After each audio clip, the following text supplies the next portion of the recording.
What does it take to create the future of a gaming community? Join us on this 4th episode of I Call Next as we discover how to level up gameplay and reset the expectations of an entire league. PayPal, press play.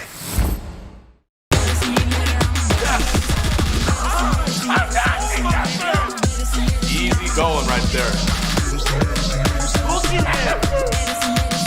One more to go.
Ladies and gentlemen, and welcome to the Bravo stream here, live from the 6th Major Sweden in Gävle. My name is Blue. I'm joined here today by Hap. How you doing today, my friend? I'm doing very well. I'm super excited to get going, and well, the 16 best teams in the world currently will be here to try and fight for that title, but also some still for qualification in the 6th Invitational. Just a little bit of a housekeeping note, folks, before we get into the action here talking about the teams. I'm sure many of you out there are a little bit surprised I don't have Stokes next to me here. Unfortunately, a few days before departure, I believe a day or so before departure, Stokes came down with flu-like symptoms. Now, to be clear, he is okay. I had a short conversation with him last night. He's already starting to feel better. Should be fine within the next few days.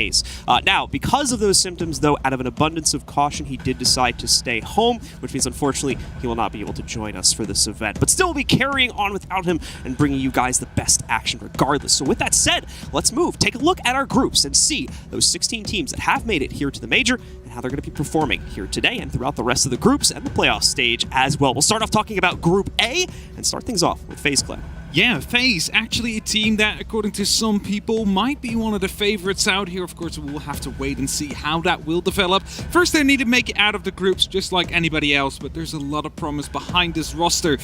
and I'm definitely sure that they will give us some bangers of a game. And next to that, Oxygen, also with a bit of a housekeeping note. Unfortunately, they are also not completely complete.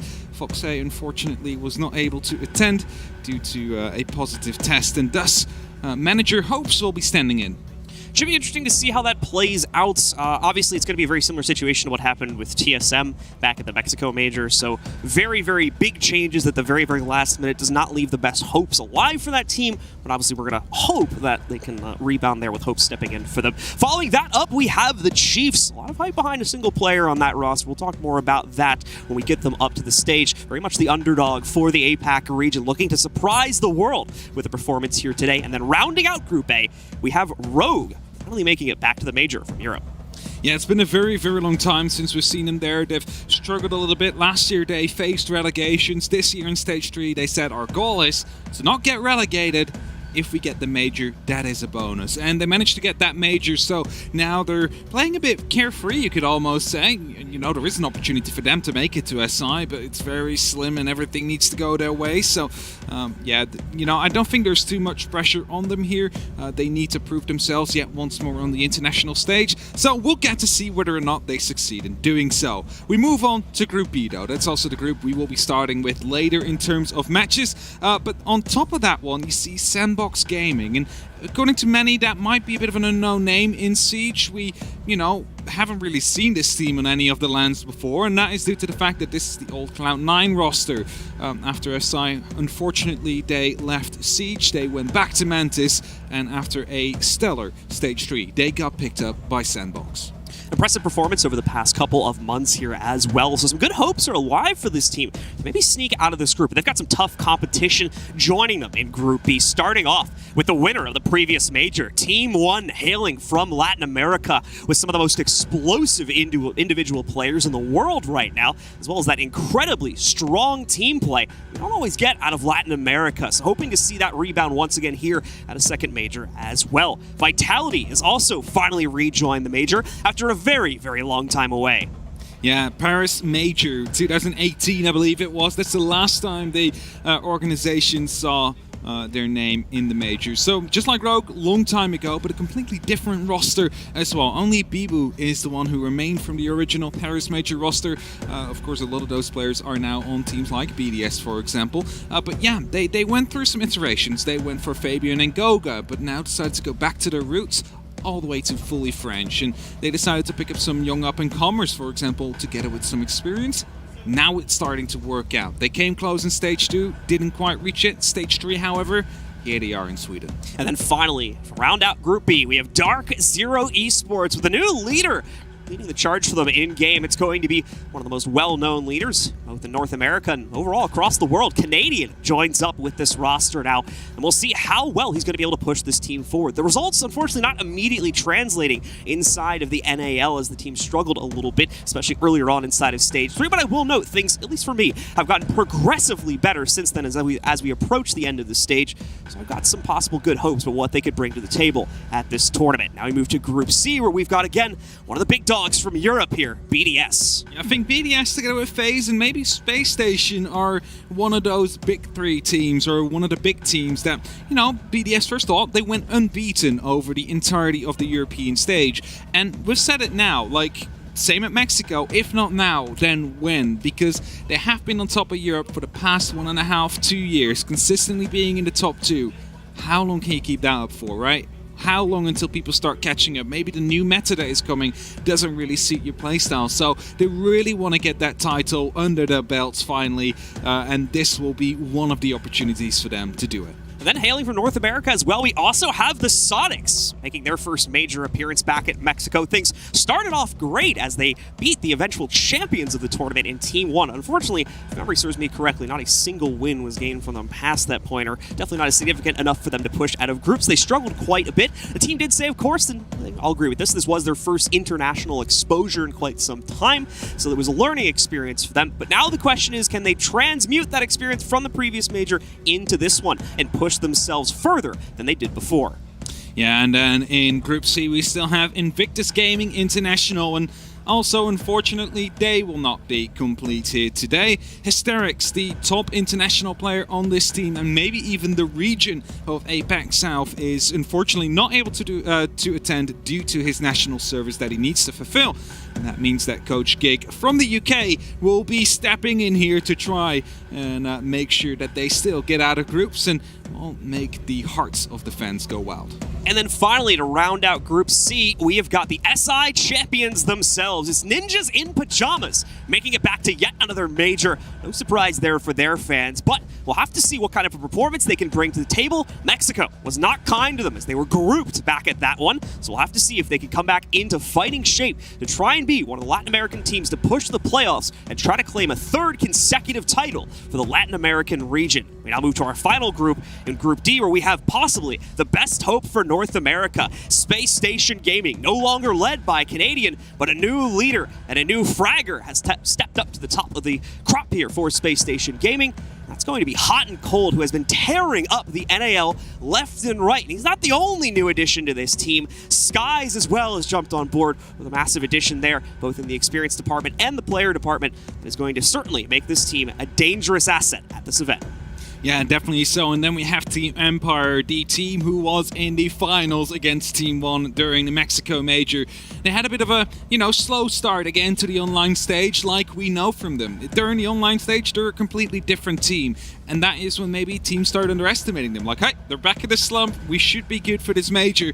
But then they come back alive again. Players like Joystick, for example, they really thrive on a LAN environment. So as they're back here yet once more, surely Team Empire want to get their second major win because they already have one under their belts. And they have the opportunity as one as only two teams during this tournament that could be going for a second. Finally, rounding out Group D for Latin America, at least as our last team from that region at this event, it's going to be FURIA, who once again also was able to make their way to the previous major, came very, very close to squeaking out of the groups in the final rounds, but fell just short. And since then, it's been mixed results in the online department inside of Latin America. Have had no problems taking down some of the lower tier teams in that region, but like I said, mixed results against some of the big dogs like Team Liquid and the others. So we'll have to see what kind of a performance they can bring to the table once again on the international stage. Yeah, and then the very final team, this 16th one, is going to be DWG KIA. Now, they stole many hearts during the Mexico Majors, but during the Stage 3 of APAC North, they struggled. They barely made it to the playoffs, first of all, and then they barely managed to make it into Sweden. So, well, they are here. That is going to be it. They took out a lot of experience from the Mexico Major. They also learned how to deal with the pressure during those playoffs. Is that going to be a recipe for success, potentially to get out of the groups yet once more? We'll have to wait and see if they surprise it yet once more. And so there you have it, ladies and gentlemen. That is your 16 teams in your 4 groups here for the major in Sweden. Let's go ahead and take a look at the schedule we have to play here, as we have a heck of a lot of games to get through over these next 3 days. It's a double round-robin format, so it is 8 best-of-1s every single day on both here, our Bravo stream, and the main stream as well. To start the day off here, we will be having DarkZero take on Vitality. Chiefs will face off against Rogue following that, and we'll have Invictus versus NIP for our 3rd game. Continuing down the list from there, and of course, you do not want to miss at 7 p.m. CET. Double check that time conversion, folks, especially if you are in North America or another region except for Europe. Europe changes its time at a different time compared to North America, so it might be a little bit different from what you guys are used to, so double check that. We have the season reveal panel, though, at 7 p.m. CET. It's going to give you all the details on what's coming next in Siege, so don't miss that.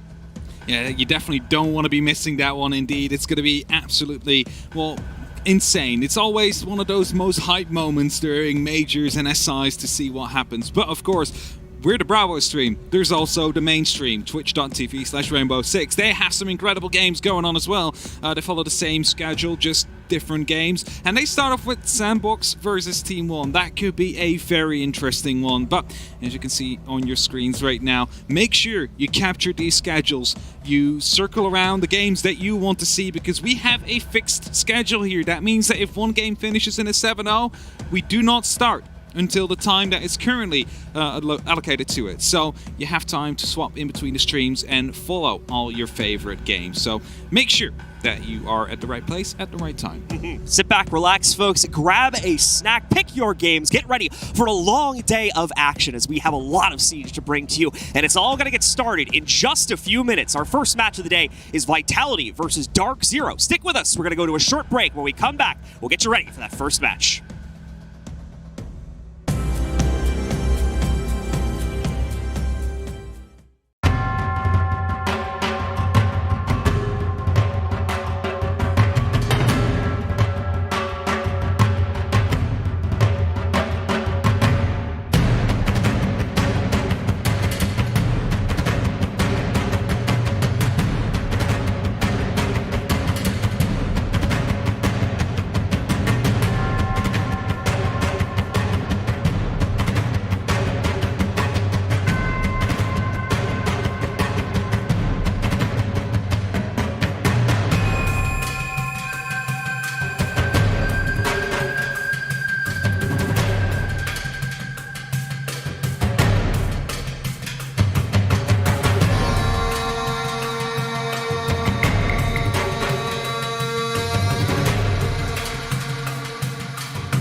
Welcome back once again, ladies and gentlemen, to the Rainbow Six Major live from Gävle, Sweden. I'm joined here today by Hap, and we're getting ready to jump into our first match of the day here on the Bravo stream, as Vitality is going to be taking on DarkZero. We've got EU versus NA bright and early, right at the start of the tournament. I can't wait to dive deep into this one. It's going to be a very intriguing game. We got Vitality, who hasn't been here for so long. And we have DarkZero under new leadership that has seen a lot of international play that should be able, with that, to adapt to all different kinds of play styles. So it's going to be a very good game for sure. That's what I'm certain of. Let's go ahead and get those rosters up on the board and start taking a look at both of our teams. We'll start things out with Vitality, as we said before, working their way into this one. The third place rank league. one of the teams to sneak their way in here from Europe. Once again, looking to prove themselves here after the org has had a long time away from this major. Yeah, that was the Paris Major 2018, and only Bibu is the one that remains from that. After that, they've gone through some iterations, and well, they have changed up their roster now. And the names will be, of course, Shinka, Bibu, Cactus, P4, and Rise. And they're coming from many different teams. For example, P4, Shinka, they're coming from a Challenge League roster, which was back then called Tempera, or Easy Dream. Cactus comes from the old Penta roster as well. So there is a lot of changing in between there, and they struggled a little bit during stage 2, you know, but then they went to bootcamp and everything seemed to be fine. They were on course to make it to the Mexico Major, but they went home on the very final play day, and we were like, no, why do you send them home now? And then they failed to qualify, unfortunately, but they learned from their mistakes, and during stage 3 they were at bootcamp for the very final 5 games, and you know, they started off a little bit rough. It wasn't the same buff that we've seen before the bootcamp buff, but it started to grow as games went on, and in the very final play day, they managed to qualify for the 6 Major Sweden. So they've made it here, they've made it to this challenge. We'll have to see if they can push themselves forward with some early points being gained inside of their group. On the other side of the coin, though, we've got DarkZero hailing from North America. Captain Canadian, armed with the shield and everything ready to go there, as you can see on the left side. Yeah. This team has had an interesting story over the past few months with Canadian coming onto the team. A lot of people thinking that there would be instant success being translated, but that has not necessarily been the case. It's been a slow build-up here, especially with regards to the team's attacking rounds. As you can see, they're struggling a bit on that at the moment with only a 45% win rate compared to their defense. However, even with the possible adjustment issues bringing Canadian into the fold, there's still a very strong core of fraggers sitting behind him. Panbazoo has surprised a lot of people with how quickly he's been able to integrate into this core and find a powerful position inside of it, alongside the usual other fraggers like NJR and Hyper on this roster. Should be very interesting to see how prepared they're going to be to bring it to the major. Yeah, it's going to be interesting for sure, and we know Canadian has that experience. He has done many of these big events, 1, 2, 6 invitationals, you know, so there is going to be a very specific playstyle to Vitality, at least if they stick to it. And I'm wondering, does Canadian have the resources available to try and counter it? Because it is often relying onto, for example, P4, just crouching around the map. Basically like Canadian does himself, you know. Canadian likes to play in these realm roles. P4 does so as well, but he has incredible timing. He always strikes at the moment that the push starts to happen and just completely lets it all break apart. And that is something they need to stop. If they fail to do that on the DarkZero side, then Vitality, they're going to be getting some good rounds in. All right, ladies and gentlemen, let's go ahead and take a look at the map veto for this first matchup of the day here on our Bravo stream. As a quick reminder, this is a double round-robin bracket where we're going to see our teams play best of ones the entire time. We've got a lot of matches to get through, so unfortunately can't really sneak in best of threes into this part of the stage. But despite that fact, we are going to see these teams band down to a final map, and under these circumstances, that will go to Bank, which for me is a very interesting choice, specifically for DarkZero more than anything. I even note they get the final choice here between Chalet and Bank and decide to go towards it. That's despite only playing this map once so far, the new version of it, obviously, only playing it once and not doing so well. They took a loss versus Astralis, the new Astralis. That's the former Disrupt roster, for those who missed that transition, and mainly due to a lot of issues on their defense. So I'm hoping, again, that they're going to be having time to correct that since then. Yeah, on the other hand, Vitality's a bit 50-50 on the map, right? So they've lost it once in EUL themselves. They've won it in the French League finals, for example. They're on a -2 round differential overall. So it's not too bad, but it's also not positive. So, you know, at the same time, it's like both these teams, this is not really their best map. And if you would look at their better maps, for DarkZero, for example, if you just look at Stage 3, a Chalet would pop out with a +6 round differential. But on the other hand, it was Vitality at the same time that also had a +4 round differential. So maybe they were like, well, it's a good map for us.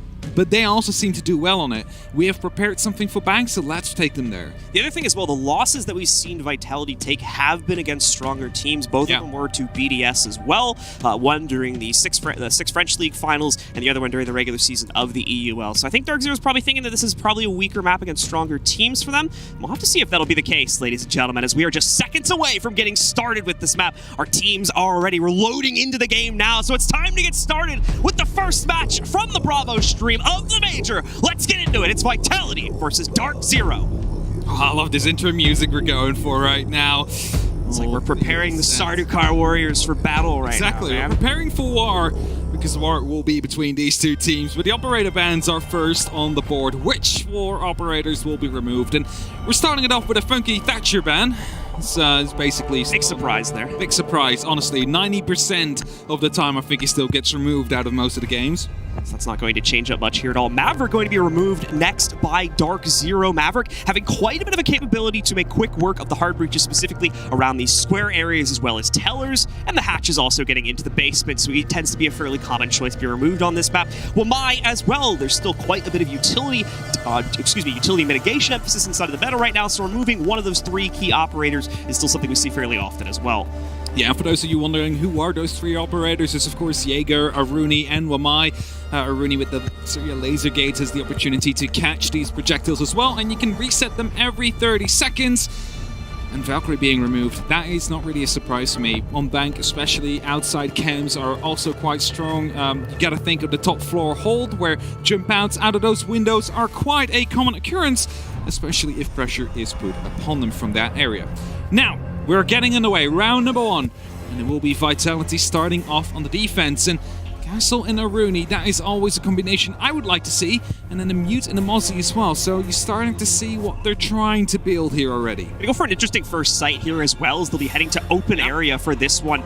Very, very brutal defense to pull off. Oftentimes is also played vertically by the defense also, but there's quite a few ways to approach it, so wait and see how exactly Vitality are going to do so. DarkZero will 6-pick Canadian away and over towards the Ashe, interestingly enough. We've been seeing a little bit less Ashe as of late here, just kind of fallen out of grace for some teams, but clearly not for Canadian today. He's going to go right onto that at the start of the game. It could be working out quite well, actually. If you see that the castle is on the board currently, you know, sometimes you do not really want to get close with the sledgehammer to open these up, because it could pose a bit of a danger. Now, this is default Vitality, actually. Closing off that door, creating some holes to try and contest these small offers if players would be to come down from that area. And we are going to see that extension into the tellers and the archives. So there will be plenty of rotation opportunity for them back and into the site. Usual rotation is going to be opened up. I believe the possibility to leave the other upstairs hatches open as well is probably going to come into play here for Vitality if they want to extend their play out from the inside of the site at all. In fact, we do see that right there. We're going to be actually reinforcing those hatches quite a bit, so we won't see as much active holding going on here, since those players will obviously not have the safe retreat route that would be left if the hatches were left open. So here we go, though. DarkZero spawned out and on the board. It's going to be a slow process for them to get into this one, as they take a few moments to figure out what exactly Vitality is built towards here with their drones. Now, what you did see in the kitchen entrance is that the Aruni laser gate is placed right behind the castle barricade. So it's not towards the outside, but towards the inside. Some of you might be wondering, why would you do that? Because then you do not stop an S-charge, for example, to come through. But they expect that door to open up anyway. This way you have the opportunity to reactivate it. So let's say DarkZero is quick with it. They open it up in the first 30 seconds. They waste the FURIA laser gate. They can reactivate it when the actual push starts happening. Danny going to take some heat very early on here. Hyper also trying to put pressure onto things from just outside of Square and Jay, but is not going to be able to pull that off. Rise will challenge it successfully and maintain control over here of the top main stair, continuing to keep that presence alive, but more than likely going to have to bail out here sooner rather than later, as you can see the alternate pressure also coming onto him from the window rappel over towards Projector. Is something that Rise is well known for, though. He likes playing these pressure positions. For example, on Consulate, he always played on the yellow stairs as Bibu is now forced to drop down. It's a grenade that flew in from the top. A second one will be used as well, but as he dropped down, he is outside of the danger area. Rise also dropping just a couple of flights there on those stairs. His Hyper, the first one to fall, as Bibu was still active right around the elevator. Excellent tidbits of aggression coming out here right now from Vitality, really slowing down the push from DarkZero. Great angle from Cactus as well. Canadian has been absolutely chunked as a result of this, but he's going to return the favor slightly onto Cactus. There's the problem, though. Canadian has other players slowly sneaking up onto him, so he could end up dead regardless over these next few moments, and Vitality still has a lot of things roaming around the map that are yet to be dealt with here by the members of DZ. One of them being got on the inside of Archives as he slays Canadian, finally finishing him off and bringing DarkZero down to a measly 3 players remaining here in the last minute.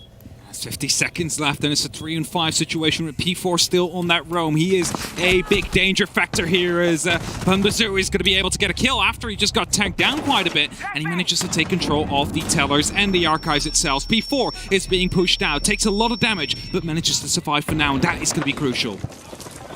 An issue there for NJR is still going to use that land hammer, but regardless, works his way into J, opens up the top-down angle, Eclipse as well. We're going to open up a path into the site here. It will work. It will not be interfered with, despite those mute jammers on the ground. They unfortunately will be a little bit out of place, so the breaching charge will work its way through here. As Eclipse pushes his way into the site, DarkZero going to try to force the issue. It's an all-in execute, and their planter does get into position, but where's the support? Is there enough of it sitting on top of it? They've really got just this one plant attempt, but it's working. They get it onto the ground. Here comes P4, though, with a big flank from bottom square. Takes out 2. Bibu finishes it off, and it's an incredibly quick retake from Vitality to claim the initial round. I told you, P4 being alive at the moment he got pushed with the flashbang, that was going to be crucial, because he's always allowed to creep back on at the very right moment and just strikes at the moment his teammates on the site fell, took down both of them, the planter and the cover, and at that moment the last man was in a DBNO state, so all they needed to do is clean up. So the first round goes to Vitality here.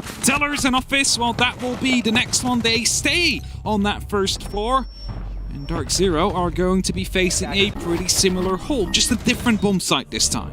Yeah, DarkZero, they're really struggling to gain the initial position needed to go for that swing execute they did in the final seconds of the round. Unfortunately, they were left with that as their really only choice in the dying seconds of the round because it was such a pressure point. And this has been the issue for DarkZero, is getting held up in those mid-round attacks where they kind of lose themselves. They lose the capability to lock down the roam game that's happening on the defense, and far too much time has bled off the clock as a result of that inability to catch it. So hopefully, it's not going to be a consistent thing from DarkZero, possibly just unfamiliarity up against Vitality as they learn their playstyle. Now, what also was important to mention was the fact that the Exothermic managed to breach through the wall, and that is of course due to the rework we have seen with the new jammers. They are now a cone, or more of a sphere instead of the cone that it was before, which means that it doesn't quite get everything anymore. That was allowing them to open that one up. Now, a lot of pressure here from Vitality onto the actual Tellers area. 3 of these welcome mats have been placed there, and they're hoping to catch off some of the DarkZero players if they would be to enter from that side. Now, you're going to hope that they will be pushing up with, for example, the drones, just to make sure that they are well aware, and as Cactus does take quite some damage at the very start. I'm wondering where he tried to go for... Ooh, it wasn't even a spawn peek, it was just preparing some ankle holes. So, unfortunately, going to get caught there early on as a player who's trying to push into the break room window. He's put some pressure onto it, as well as the soft walls that sit next to it. They've got thrown intel onto where that player has gone as well, so Cactus is going to have a tough time here over this first minute or so. DarkZero seem hard locked on trying to figure out this player's position and knock him out due to the damage that was done. Cactus has found a safe corner to hide in, but once again, drones are going to make it not so safe here in a second as 2 of them spot him out. NJR continues to push in through electrical, and Canadian has also pierced the veil down in the basement and will soon be working his way up the blue stairs here. Cactus, though, still maintaining a good position. He's got additional support, like P4, helping out here on the stairwell as well, as he denies the first entry from DZ. Panba goes down. However, NJR is able to immediately translate that on his own by finishing off Cactus with a push in the break room. I was going to say, just pushed into the break room there, and P4 actually just barely missed him as he ran across. Now, Rise, however, in a position he could try and provide some extra cover on top of the square, just waiting for some of these DarkZero members to start moving in, because NJR, well, he does have part of, well, close to the site, so to say, so you could expect that it will be a next point of interest for DarkZero to try and make the push happen from. Either way, it's P4 still holding off inside of the archives. It's NJR that starts to open up, knows a bit of pressure is coming down because, well, there is still members of Vitality all around, and he's checking angle after angle, but he's not able to find anybody as of just yet. Once again here, DarkZero getting slowed down, but at minimum at least keeping even numbers this time, so that last second execute, if they're forced to go for it again, might fan out a little bit better as they'll have more even coverage over their attack. Obviously a different site though, much more claustrophobic site as well, so either P4 or Shinka could go huge inside of this situation. We've got DZ though, focusing their push at the moment on moving in through the small office into the site from there. Hyper's going to work on droning this out with the Gemini as he more than anything, is checking for control over the main stairs. DarkZero has not felt the confidence to move out from open area just yet. Looks like there's still players upstairs causing problems as well. Bibu opening up the top-down angle. DZ seemingly not aware of that position. Good news is, again, DarkZero's quick on the trade. P4 inside of the site does falter, but here comes the rest of double! From upstairs as Rise tears both of the pushers apart. Only one remains, and he's not going to stay alive for very long. Bibu finishes it off again as Vitality claims a second. Now, where actually the player was located down and open, and that's why he used the Nitro. He saw the Gemini was active at that point. That means he is currently trying to get some information himself. He's currently not aware of his own position, and that is how he managed to pick that one up. And it's just a great flank from Rise as well, and that's due to the fact that DarkZero didn't really clear out that top floor. This time they didn't try and contest it at all, and that just allows him to play freely. You might catch B4 that is currently playing on the side in that case, but then you still have two other members that are playing on the top floor that will wreak havoc upon you if you don't try and clear them out. So, a very strong start here for Vitality, a 2-0. And we are going to the top floor now. The basement completely being avoided for now. Might always see it as a quaternary site. Possibly. It's been a bit of a rough one, I've noticed, at least in North America for teams. It definitely is. Very mixed results on the new version of that site. So I think teams, well, initially, of course, they hopped right back on it because that was like the go-to choice on the old version of this map. Yeah. Not so much the case, I think, as the meta's changed quite a bit. Who's able to take the victory there, and attackers seem to be shifting towards the advantageous position. So I think we're seeing teams experiment with quite a few other sites. Vitality has continued to do well, though, on playing both of the first floor sites, and now shifting upstairs here onto the inside of our second floor site. Trying to claim the full-on rotation, 3 rounds in a row. See if they can get this job done, as things have been going very, very well for them so far. This hold is going to be a bit more focused on the site itself, and more importantly, on the floor the site is located, however. Not as much extended play to come out here, so hopefully a little bit less for DarkZero to worry about in the overall scope of the round. Now, I think that DarkZero was certain of the fact that they would be going to the bottom floor, because if you just look at it, Canadian has 2 Heart Breach charges, Eclipse on the Thermite, and we have Panda Zoo on, of course, the Hibana with the Excaros.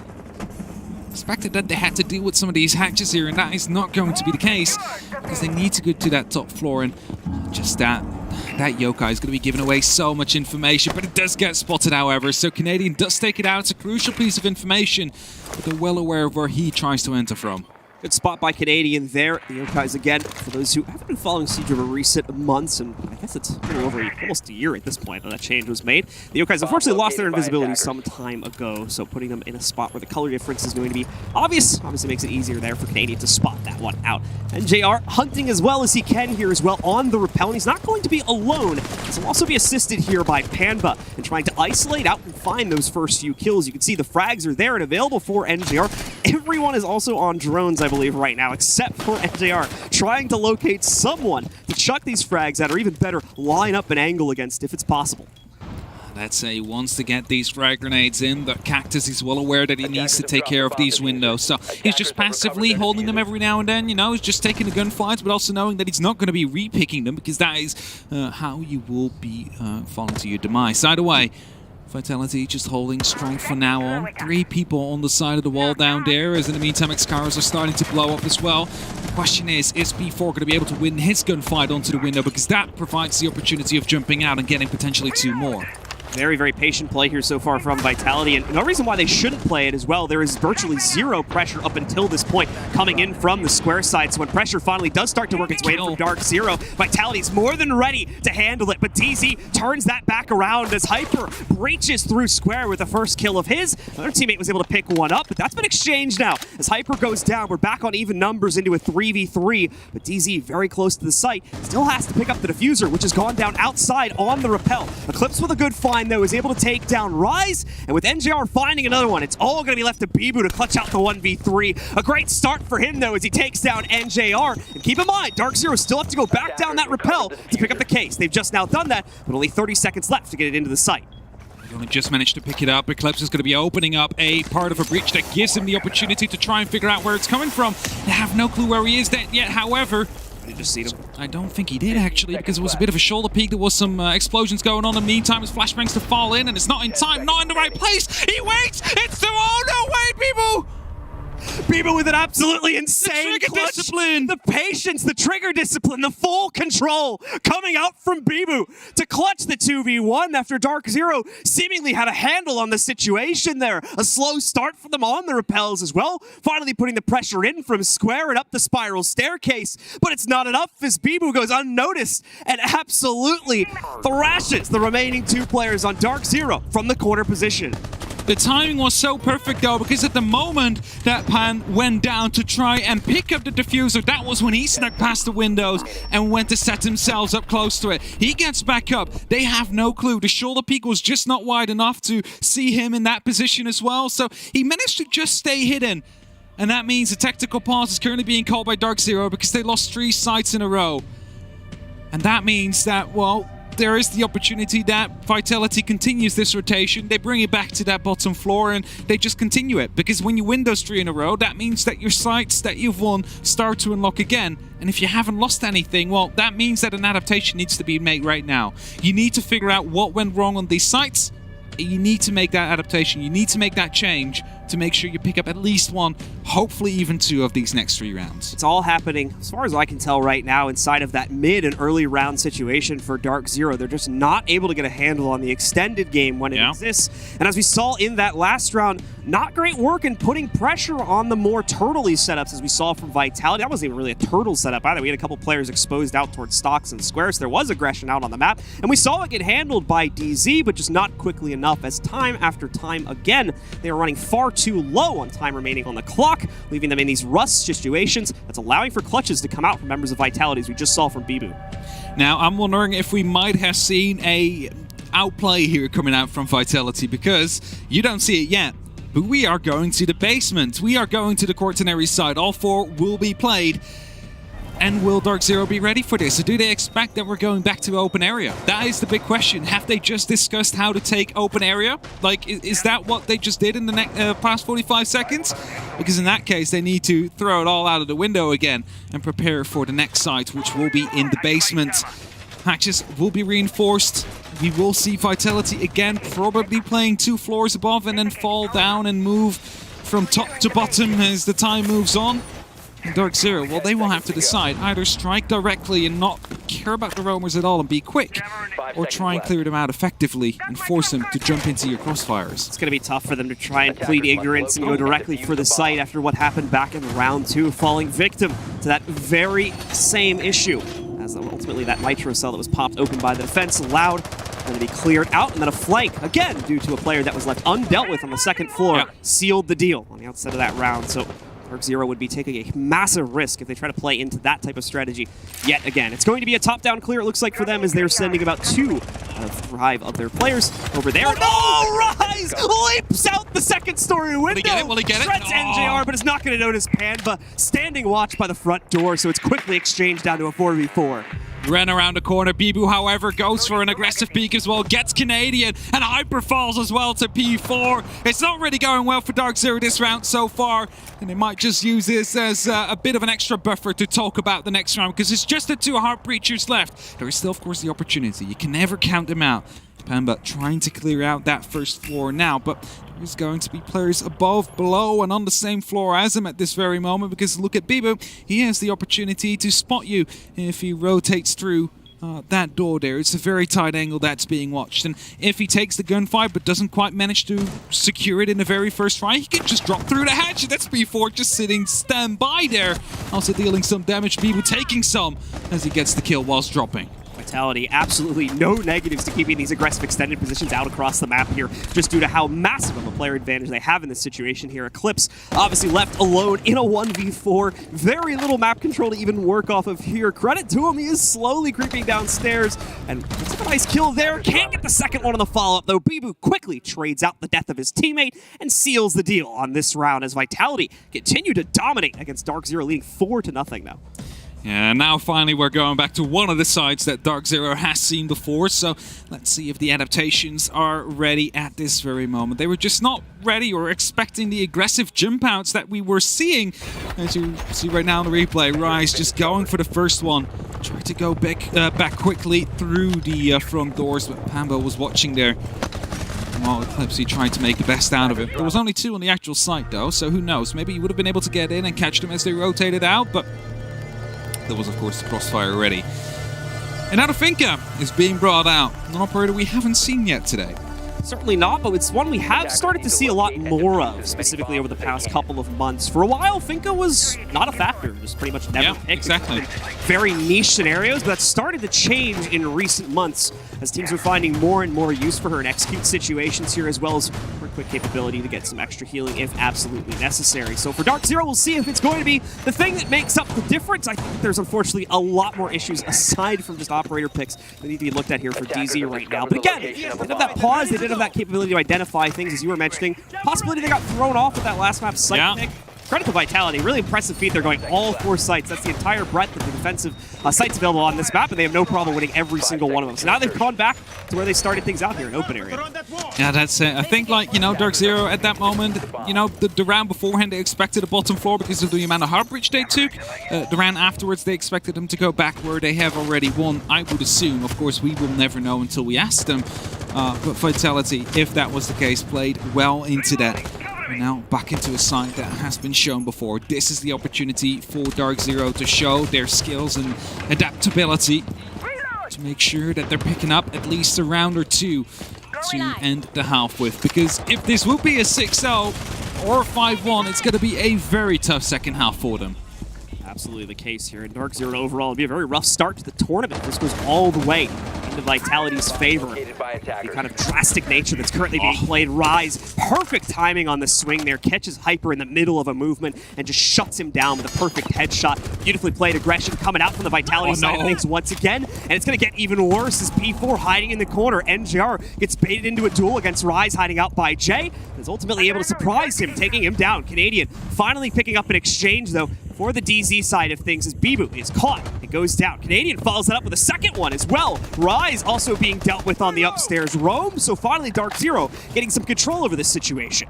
They are getting some control indeed, but they lost quite of a big part of the utility. They lost their soft breach potential, of course, and NJR. That would be quite helpful if you want to take care of Shinka and Cactus on the actual site. You need to do that with just pure gunfights now as P4. Well, he's right above Panda, actually. The question is, does he know, or is he just trying to waste some extra time here? There's a Mozzie drone sitting on the other side, so he absolutely knows. They do know, indeed. The flashbangs are coming out. No, you jump over at the very wrong moment. It's the second one, actually, to take the fight. Bamba will be taken care of. 2 members of Vitality take it to him. And they managed to shut him down. And now it's only up to Eclipse and Canadian, though. No more adrenaline surges left. So just 2 of these exothermics to try and work with.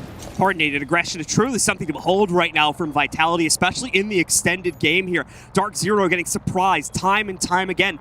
And the only one that's been able to control this round has been Canadian. Everybody else has fallen victim to it so far. A minute remains, and while this round's not impossible for DarkZero, being slowed down to the degree they have been, is once again going to force them to use every single facet of this remaining timer before they feel even a slight amount of confidence to try and go for the play inside of the site here. Canadian only just now entering the building as he creeps forward and still has a possible player to deal with over by Tellers. Shinka is aware, sees the head there, but his head gets spotted as well. Canadian picks that one up, brings it back to a 2-2. It's still possible. 24 seconds as grenades get tossed over. It's Eclipse trying to go for the entry here into the open area. Makes his position known. Of course, there is the bulletproof cam spotting him out as well. They know he's going to be coming through that door soon. 10 seconds left as the sound now gets denied as well. P4 in the corner. Cactus is in the corner. They need to go for a plant very soon, and it's exactly what Eclipse is doing. 5 seconds left. Cactus is full flashed. He tries to go for it. Goes for some pre-fires. Gets the cover. However, they now need to get Eclipse. He stands up, gets the first, but P4 closes it out. And it's going to be able to win that round for Vitality. It's 5 in a row. Very, very close round that time as DarkZero nearly are able to finally pick one up for themselves. But once again, the coordinated aggression and then cooling it off towards the end of the round to play out the timer there and only contest when absolutely necessary works out well there, even though it comes down to a 1v1. For DarkZero as well, without Canadian, they don't even come close to getting to that point in the round there, so props to him for making it as far as they did into that one. Unfortunately, the rest of the team still falling victim to that aggression and cost them a lot of time and players throughout the course of it. I like how we've only mentioned it a couple of times, but Bibu was the only remaining member, of course, from the Paris Major. He was just warming up his hands with a Paris Major towel. Oh, was he really? Yeah, he I didn't even notice that. He's just bringing it. He's just letting everybody know that he's the one remaining member. he held onto it. But yeah, indeed a very close round. And Cactus, I think he did the right thing here. He realized he's not going to be able to wallbang him, so he decided to go for the cover instead, because that certainly turns it into a 1v2, and he needs to stand up if he wants to take the fight, and that certainly exposes you to two different angles. Yeah, full 90-degree turn that the other player would have had to make there on DZ in order to clutch that one out, so just a little bit of a bait to set things up there at the end of the round. I think that was also the appropriate way to play that, given the circumstances, instead of trying to take those on individual 1v1s. Things continue to look good for Vitality, so they continue to spin around the wheel here of sights as they go right back to Tellers for their final defense, looking for a perfect 6-0 half to start the major off with. That's it. They have the opportunity to go for a flawless half right here. And after that, you know, it could be a 7-0 as well. You never know. Of course, it's a bit early still. Still need to close out this half first. But the thing is, Vitality, they had the opportunity of two sides here. Again, they could have gone up to the bottom floor, but could have also gone to the top floor. Now, they decided to go for that bottom floor. Of course, the top floor was built a lot onto these jump outs we have seen before. That is not something you just replicate, because DarkZero will be ready for it now. They will be expecting you to be jumping out in these situations. And well, P4, he is still up in a position where he could just jump out with just a single punch of a window, because Aruni, the mechanical arm, just opens up these barricades in one go. DarkZero also coming much, much closer to a successful actual take on the upstairs site as well, so Vitality definitely favoring their other first floor hold as the easier one to try and negotiate a 6th round for themselves. We are going to see the X-Kairos going out. One is unfortunately going to get jammed, as we see there, but the second one up on top shouldn't be much of an issue. Hyper also able to enter his way into square. He's going to have to contest, though, against this Malusi, who more than likely is aware of Hyper's position due to the Banshee just going off there and getting shot by Hyper a few seconds prior. P4 just staying alive, trying to waste as much time as he can. That is just his role here. He needs to live as Rice picks up the first. It's Hyper to fall. He tried to take the fight into his second one. He knows one is in the stock area. He's just trying to get the right angle for it. There's no way out for him. Just death. That's the only way he will be leaving this site here. Takes care of the drone. Somehow, again, dances around all the bullets flying around him. Start calling him Race Car Rise with these peaks that we keep getting from him here, as he's absolutely destroying DarkZero with these. We might get another one in just a second. Canadian very much seemingly ready for the challenge. Pan, but just barely winning a fight versus Bibu, taking him down. But Shinka immediately translates that against Canadian as he's denied in his play against Jay. Rise still also in this fight from Jay as well. Is now looking to try and fend off the push from Panba. Misses the transition, but Panba's already low, so it's not too much trouble. NJR gets a knife kill against P4 in the meanwhile there. We missed that one, but either way, DarkZero still on the back foot here. It was now a 2v3 with 1 minute remaining. And don't forget, NJR is literally on 1 HP here. Just a single zap from one of these Evil Eyes will be taking care of him. Question is, of course, do they know on the side of Vitality? Cactus is again on his Evil Eye. It's something that Daz doesn't like, for example. He always goes insane when he's on the Evil Eye. He's like, get off, get on your gun, you have an Alda.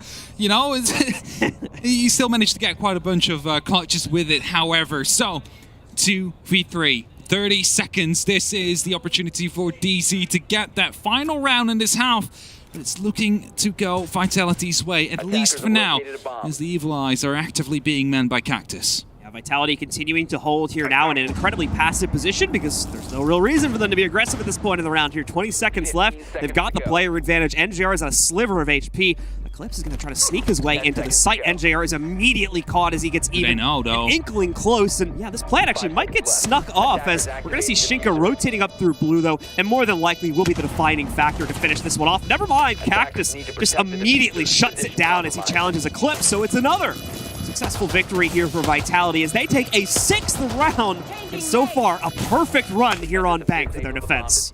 A perfect run indeed, and some of you might be wondering why every single time as they get the final kill, they just don't move anymore for like a second. That's fist bumps, everybody. Like every single round, you see with Vitality, they win, they just stop moving, and then they start moving again. So it's just a quick fist bump to congratulate everybody. It's something that, for example, we've seen implemented online as well, actually, in Europe. Not so much with Vitality, but with Rogue. It's an interesting thing because they got a sports psychologist to join them, Bernadette, and every single time they would win a round, they would punch their cams, but everybody would see it, so it's quite fun, actually. These fist bumps, apparently they're something that gives everybody more motivation. So Vitality is really making the most out of it. As soon as the round is secured, you know you have plenty of time to defuse. Quick fist bump in. Pump up your boys. Exactly. All right, ladies and gentlemen, so here we go into the second half here. DarkZero now need to repeat the very same feat that Vitality just pulled off there with 6 defensive rounds in a row. Unfortunately, this is also the weaker side, looking at the one play DarkZero have had against Astralis. They struggled quite heavily on the defense and excelled on the attack, so I am not feeling too confident. I would honestly say a 7-0 is very much in the cards right now. 55% attacking win rate, I believe, as well for the side of Vitality, so they are definitely used to be attacking as well. And it really comes across, like, if Vitality, if they get going, there's no stopping them anymore. They can literally be one of the best teams in the world on their best day. And I think that today, you know, we've seen some of that with Bibu, for example, pulling off that 1v3 clutch we've had earlier, where he just the perfect timing, sneaking past all the DarkZero members all the time. And well, Vitality 6-0. Are they going to be able to go for the first 7-0 in the event? That's the question. First 7-0 in the very first game. What a way to start off the major. Definitely would be an unfortunate start for DarkZero more than anything. That's what I'm worried about, is it just kind of starts a downturn. Hopefully, again, that this is a team with enough discipline, though, to come back and look at that. Or even just forget the match even happened at that point with the way that things have gone so far. I do think there's definitely a couple of things DarkZero can look at here. They've had a few close rounds, but for the most part, it's that aggression on the defense from Vitality, specifically coming out from Rise as well. Like I said, those race car peaks we were getting from him, constantly getting the better members of DarkZero, with him only going down, I think, 1 or 2 times when he tried to make those types of peaks. It's funny, like, he's also one of the oldest members on the whole lineup. They call him, like, one of the grandpas of the lineup. He's, like, super quick with it. He's always really good at holding his ground here. This P4 entering from the top of square, just looking to find some. This is just typical P4. Just crouches around the map, hoping to find someone, starts opening up these windows, and uses the adrenaline surge when he feels it's necessary. You've some, like, there's 2 ways to use it. Some teams use it as a team asset. Some people use it as, I'm the fragger, it's my asset, I'm using it to heal myself up if I lost a gunfight. We're getting very close to locating one of the members of DarkZero there as he opens up those top-down angles. It should be noted the Canadian currently sitting in your open area, I believe. It's also gathering quite a bit of intel about what these teams are working towards. He has since moved down to the basement once again, but still is able to gather quite a bit due to how far out that heartbeat sensor, its range is going to extend. So he's still able to gather quite a bit about what is eventually going to start to collapse down onto the site, probably over the next 30 seconds or so as Vitality finishes up their top-down clear.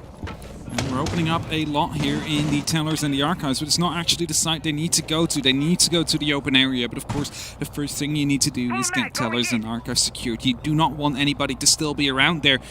I don't know if that's an angle that could be shot through. I think it's a wall that's in between. He definitely sees it now. Oh, P4. Yes. No? Do we not? I don't know. It might be a reinforcement. He's an elevator. Yeah, okay, I was going to say, like, I was quite confused of it because it suddenly turned, you know, darker. So it was like silhouettes throw us off sometimes. Yeah, definitely do.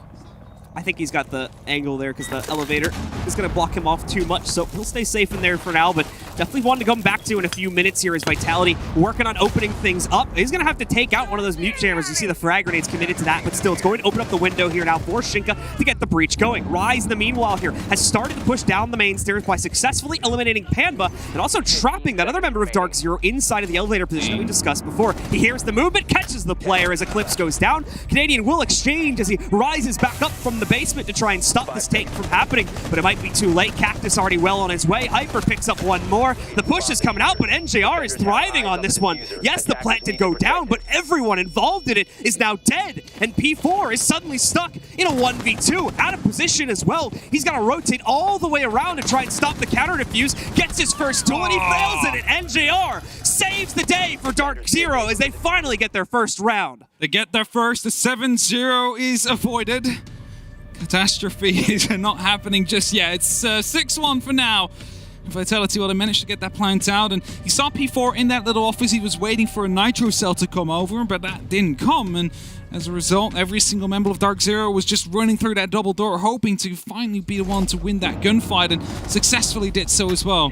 Rise, however, did not expect a third member onto the main stairs, quite logically so, you would dare to say, so Canadian managed to pick him up, and that also made sure that there was no opportunity to go for that pinch that Vitality so love. Right, so things start out well in the defense for DarkZero here. They find a last-second comeback into the round to give it to themselves, playing it back for quite a bit inside of that round as well. Not necessarily trying to contest the initial plays from Vitality, more so when they're deeper into the buildings when they want to actually try and take those challenges and hopefully fight them without a chance for an exchange to come in from another member of that team should DarkZero's members succeed. Going to the next first floor side. It's basically a repeat of what Vitality did, just... It's a cheeky electric claw. It's a cheeky electric claw indeed. It just really depends on whether or not one of the Vitality members will be going down from the bottom floor or not. Because if they do, then there's the opportunity they catch it quite often. P4 would be someone to just drop through the actual sewers and just go through that, go to the main stairs, might spot it out as a result, or will be able to rotate back to it. But of course, we might also see one of the DarkZero members roaming down below. We've just seen Canadian use the scanner down there, so he might just be able to play down there and put some pressure onto the side of Vitality. Either way, there's going to be 5 more opportunities for Vitality to close this one out. That is the biggest amount of pressure that is currently upon DarkZero. Yeah, Vitality as well, probably feeling cool, calm, and collected right now, considering that thought. Guys, all right, yeah, we messed things up there at the end of that one. No big deal just yet, though. We still have 5 more opportunities to get this done. And with the one-sided nature of how quite a few of the first half rounds were going, Vitality is feeling pretty safe in their assumption that they can take 1 out of the remaining 5. Slow start, though, to this round, as once again, Vitality is going to take quite a bit of time here. Both Shunka and Bibu continuing to drone things out, as P4, we were talking about before, continues to slowly encroach on more and more territory on the second floor specifically. Really like how they did that. They spotted out rotation. They're like, okay, someone could be out here, and they both checked through one side of it. All right, he's not here. He went downstairs, and Hybrid just got spotted as well, so they're very well aware of the fact that the player is going back to the site itself. Now making his way up to the top floor as well, just as a bit of extra cover to go for the main stairs, whilst Rise is using the skeleton key to open up the ceiling to start putting down some pressure onto the direct side, whereas Bibu, of course, if he would be to fall, could go in with the sledgehammer right after. He, for now, though, is descending the main stairs, just waiting for someone to potentially rotate back from the elevator, for example. As the rest of Vitality is getting themselves into the right positions to go for an execute in about 40 seconds from now. So Vitality continuing to take their time here. The sweep and clear has gone off without a hitch for the most part. There's still a few members of DarkZero to be dealt with. The entire breadth of the team still alive and well here as DarkZero realizes they cannot really directly contest against Vitality here. It has not been the winning formula in any sense, both on their attacks and on the defense. They're continuing to hold back. They're continuing to play into these passive positions. It's going to be hard to do here as you're going to start to see Rise is opening up quite a bit of the real estate on the top-down area here. So specifically inside of Archives and soon inside of Tellers too. It's going to be very, very tough to continue to maintain positions on the inside of the site. Same can be said for Basement, but DarkZero is succeeding in fending off some of the members of Vitality here. Rise going to get caught first. Bibu attempting to exchange and just barely catches Canadian's head at the end of the spray pattern there to make sure it goes off. That's going to bring us down to a 4v4, but it doesn't stay that way as P4 succeeds in pushing bottom square and finding Panba. No one is inside the elevator, though. Bibu's going to be opening that one up, but it's going to be the other one. So we need to clear that out. Eclipse is still sitting in here. Hyper will drop. He's in a very key position here. He has the opportunity to stop a plant from happening, but he will be caught by the crossfire. It's only NJR left. He is the remaining hope of DarkZero to stop them from losing this game, and he's coming right around the corner. Has the opportunity to take down the plant. Will successfully do so. Goes back into the Archives. Gets a second as well. Spots the third, but Cactus is too quick. Manages to get that final kill, and it's a 7-1 here for Vitality to close out their first game of the Major with a very convincing win. NJR tries to be the hero of this defensive half for DarkZero, but it's just too much to ask for 2 rounds in a row after he picks up at least a triple on the first round of that defense. Has to do it again on the second, and unfortunately cannot bear the full clutch this time around. So Vitality get it done after a flawless 6-0 start, dropping the initial round in the second half and immediately bringing it back for a very, very swift 7-1 victory to start this group out with a bang. Yeah, we will be back to you shortly, though, with the analysis, but we are going to be hopping to a quick break first as DarkZero as well, just quickly discussing what exactly went wrong and what they need to improve on for the future matches.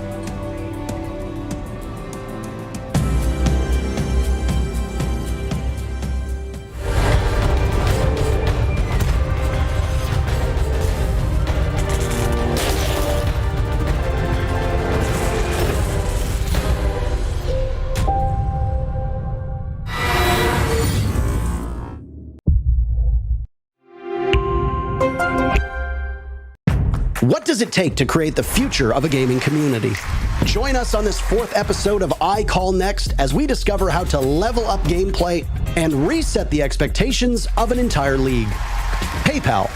Press play.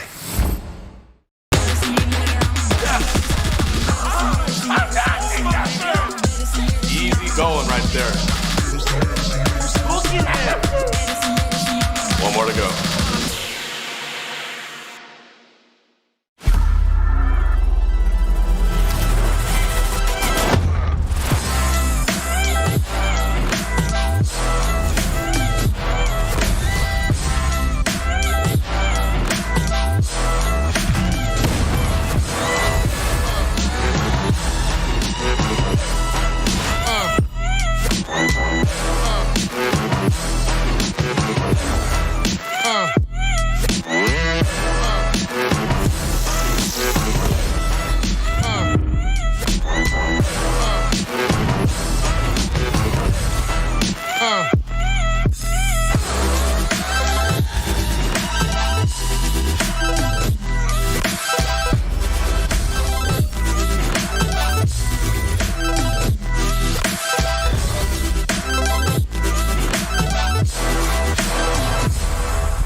Welcome back once again, ladies and gentlemen, live from the Rainbow Six Major in Sweden, live from Gävle specifically. I'm Blue, joined here by Hap, and we just saw that very, very swift initial game.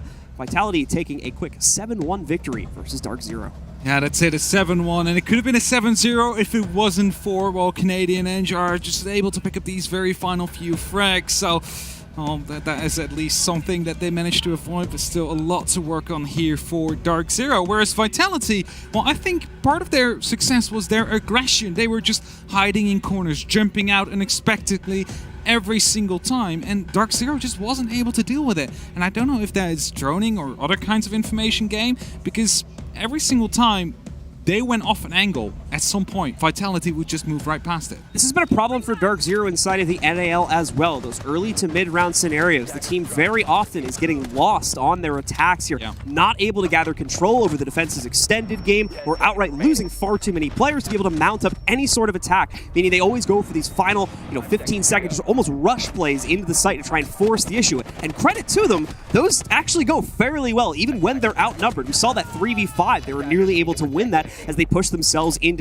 or I believe it was an open area there for themselves. But still, the problem is, again, if things aren't as sloppy in those early and mid-round scenarios, we'd be looking at a much, much better game for DarkZero, possibly them just dominating most of the aspects of that match. But it also shows great credit to Vitality. Vitality doing amazing work on their prep to abuse those parts of the round quite heavily, as they realized those were the weak points for DarkZero, I think. Yeah, exactly. And sometimes we saw DarkZero, for example, ignore the top floor, which Vitality then sent an extra person up to the top floor because, you have the opportunity to strike back. So it was a really dynamic game in terms of, like, DarkZero did this, so Vitality responded that way.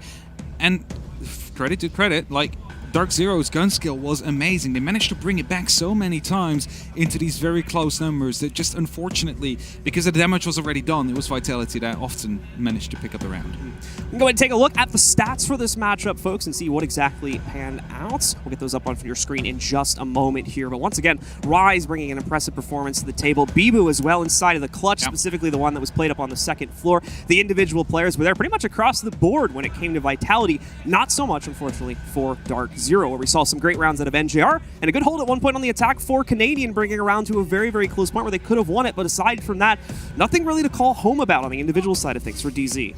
No, not yet. So, it's all, luckily for them, it's also the first game out of 6 they will be playing in this group. So, you saw Canadian already rallying them all together. Okay, listen up, guys. We need to work this. This went wrong and this went wrong. If we manage to get that fixed for the next game, we will be good. We will be fine. So as we're looking onto the stats, right now it is the 7-1 for Vitality. Bibu with an 11-on-4.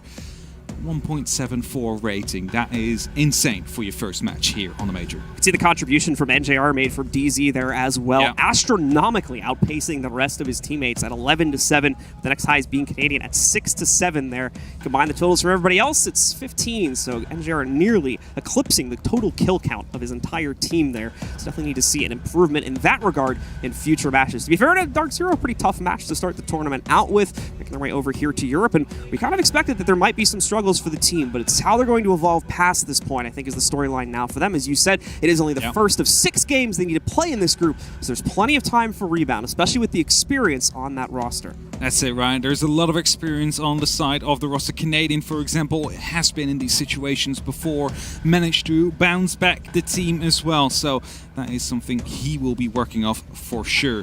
So it's, as you said, the story now. How will DarkZero get beyond this loss, and will Vitality be able to keep up this pace? Because that was an incredible game from them as well. Many might have not have had them to exit their groups at the start of the event. Now people might be looking at them, okay, if they keep up this aggression and unpredictability, there might be an opportunity for them to, well, top the groups possibly even. Speaking of which, we have our group information now. Still waiting on the results from our game going on over in Group A, of course, there. So we'll be updating you on that a little bit later. Same for the other groups, of course. But Vitality now leads the charge inside of this one because they take that game inside of regulation. That means they get the full 3 points as well. So a nice boost for Vitality right at the start of this event. Obviously for DarkZero, a loss going their way means nothing is gained, especially inside of regulation with only 1 round picked up. So they'll sit at the bottom for the time being with 0 points.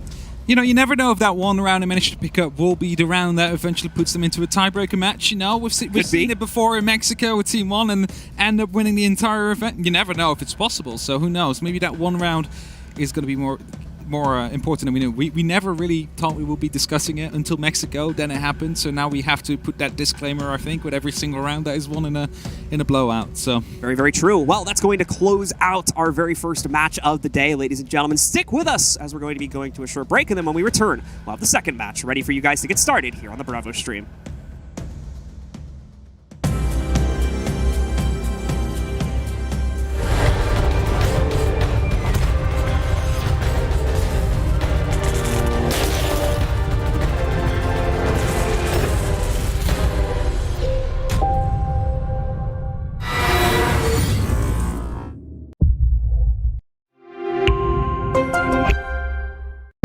What does it take to create the future of a gaming community? Join us on this 4th episode of I Call Next as we discover how to level up gameplay and reset the expectations of an entire league. PayPal. Press play.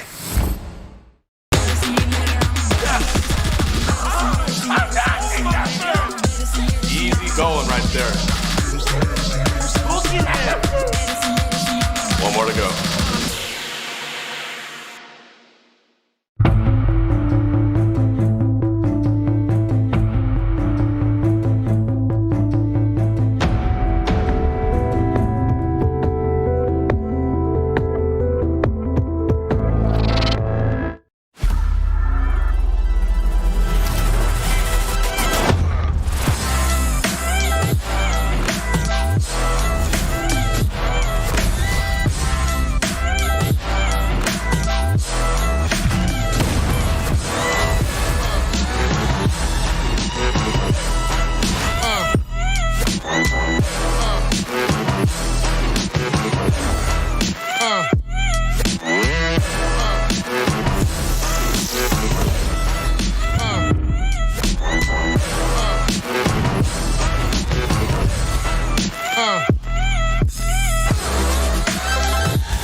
to the 6th Sweden Major here in Gävle. And we are on the B stream here. With me is this time Emmy. I've replaced Blue. You've replaced Blue's having a sit down. Blue's on the opener and the closer today, so he has a very long day. He sees this in the room. Good luck, Blue. But yes, I am here. It's an honor to be here in Gävle. Gävle, something. Pronounced not how it's written, like a lot of these words, but what we have written in front of us is the showdown between Rogue and Chiefs. Yeah, we definitely do. So, you know what? Let's just get right into these rosters to introduce these teams for those of you who do not know. And let's get started with Chiefs first. I'll take Chiefs. They are the team from Down Under. They're a team that's finally representing Australia, who obviously haven't had the OCE region, haven't had the best showing because they haven't been able to show. And it's been such a shame. So finally, we get to have a really good look at a very strong team from this region. They're in a tough group.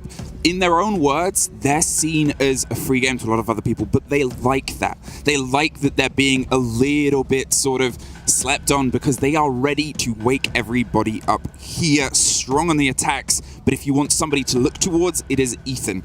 He is their flag flyer, he is their top performer, and he is their player with international experience on the roster that almost took out Na'Vi at Tokonami, which went on to eventually win it. There is possibility here for them. Yeah, definitely so. And as you said, like according to many probably viewers as well, they're like, all right, well, we haven't heard of any Australian team in the past year, so, you know what, why would this be different? Well, first of all, this is the first time they're back again since everything that occurred in the world, you know, you might have been, you know, realizing it here or there. Either way, it is Chiefs that is back, and you're seeing them on your screens right now. Their opponents are going to be Rogue, and Rogue has a very interesting story as well, you could say. It's been a long time since we've seen them at the majors. There has been some iterations, some changes on the rosters, etc., etc. And whereas they, you know, went into stage 3 thinking, all right, if we can avoid relegations, that is considered a win, they ended up 4th place on the stage, meaning they would qualify for the major. They said it themselves, it is a bonus. We're going to do the best we got. We're going to try and give everything we have. And let's see how far they can come with it. I think that's it as well, because one of those little sort of dangly golden tickets over this group is what's happened to OXG, because a lot of people sort of had this as a phase OXG favourites group, but obviously, unfortunately, Foxay could not be here, and he's staying home and safe, and we wish him a quick recovery, but because of that, Hopes is having to step in, and because of that, it's not just a team that was a very hot favourite to be missing a player. They're missing arguably one of their best players. It's an IGL force for them, although they have a dynamic force. This is, for these two teams, a moment where suddenly that second spot, it's not become easy by any means, but it's become easier. And that is an important bout of energy that is going to be no better represented than in the showdown between Rogue and Chiefs. Yeah, whereas many would have maybe said like, all right, well, it could be one of these two teams, but probably not. Suddenly it is like, it will probably be one of these two teams that have the opportunity to be going through. But the age-old question stays. Cheeky little Leon wink. Cheeky little. It's good. It's great to have all the players here. Obviously, it's international play. You get so excited, as you can see. They've all been enjoying themselves. There's some gifts. There's some explodable stuff for the socials. It's exciting. Now, if you're a little bit too unfamiliar with Rogue, well, where they struggle a little bit is on their defense. Bank, as a map between the pair of them, I'll cite Chiefs first of all. It's pretty good. They've banded a handful of times recently. 2 out of 3 plays have been a win. They enjoy it, and they're good at both sides of it. Whereas on the side of Rogue, I have it banned for them, so they banned it themselves 6 times out of the European League. Yes. They don't really like to play it. At least they never liked to play it. So who knows? Maybe they have been hiding it because, well, even though they have played quite a bunch of maps, they haven't played Bank. Do you know what the curiosity is here? The other map that Rogue haven't played at all throughout EUL, the only other one is Oregon. Yeah. And that was left in until pretty much the very end. They had the choice here as well to go to Chalet, a map where we have seen Rogue play, but they lost it twice out of the recent times that they played it. So okay, it's been a constant ban for them. It's an unknown entity. That makes it a bit tougher for Chiefs now. They're going to be working off of their own game. They don't really have anything to counter-strat, don't have anything to play against, whereas Rogue will have VODs. You've got big brains behind both teams, obviously. They have a fantastic sort of pocket of resources. And you can see the man, the myth, the legend, Meepy, behind Rogue, a face that you will recognize from having a history with them, and is cited as being one of the biggest brains that the game has. Definitely, but we can also not neglect the rest of the support staff, for example, because we've seen it with Rogue before. The Stage 2 issues became their signature mark. They were being first rounded quite often in international tournaments. Now they've said also before we want to go back to what we were before the Stage 2 thing. So we're like, does that mean we're going back to just making it to the major? But that is of course not their goal, because they got Bernadette in. That is she is a sports psychologist. Yes. That came in, and she has done such a good job with this roster. You'll see it as well when they win a round. That camera that is going by will be beaten up. There's a lot of fist every pumping. fist will go towards it. But at the same time, Chiefs have a fantastic support structure. Obviously, Wartortle and Hell bringing the coaching analysis. They have their own psychologist, which the amazing name of Pocket Psych, which I just love because you picture just a little psychologist popping out and be like, it's going well, keep going, good energy, good vibes. But that's the thing, and you can see that the players are in a good state of mind.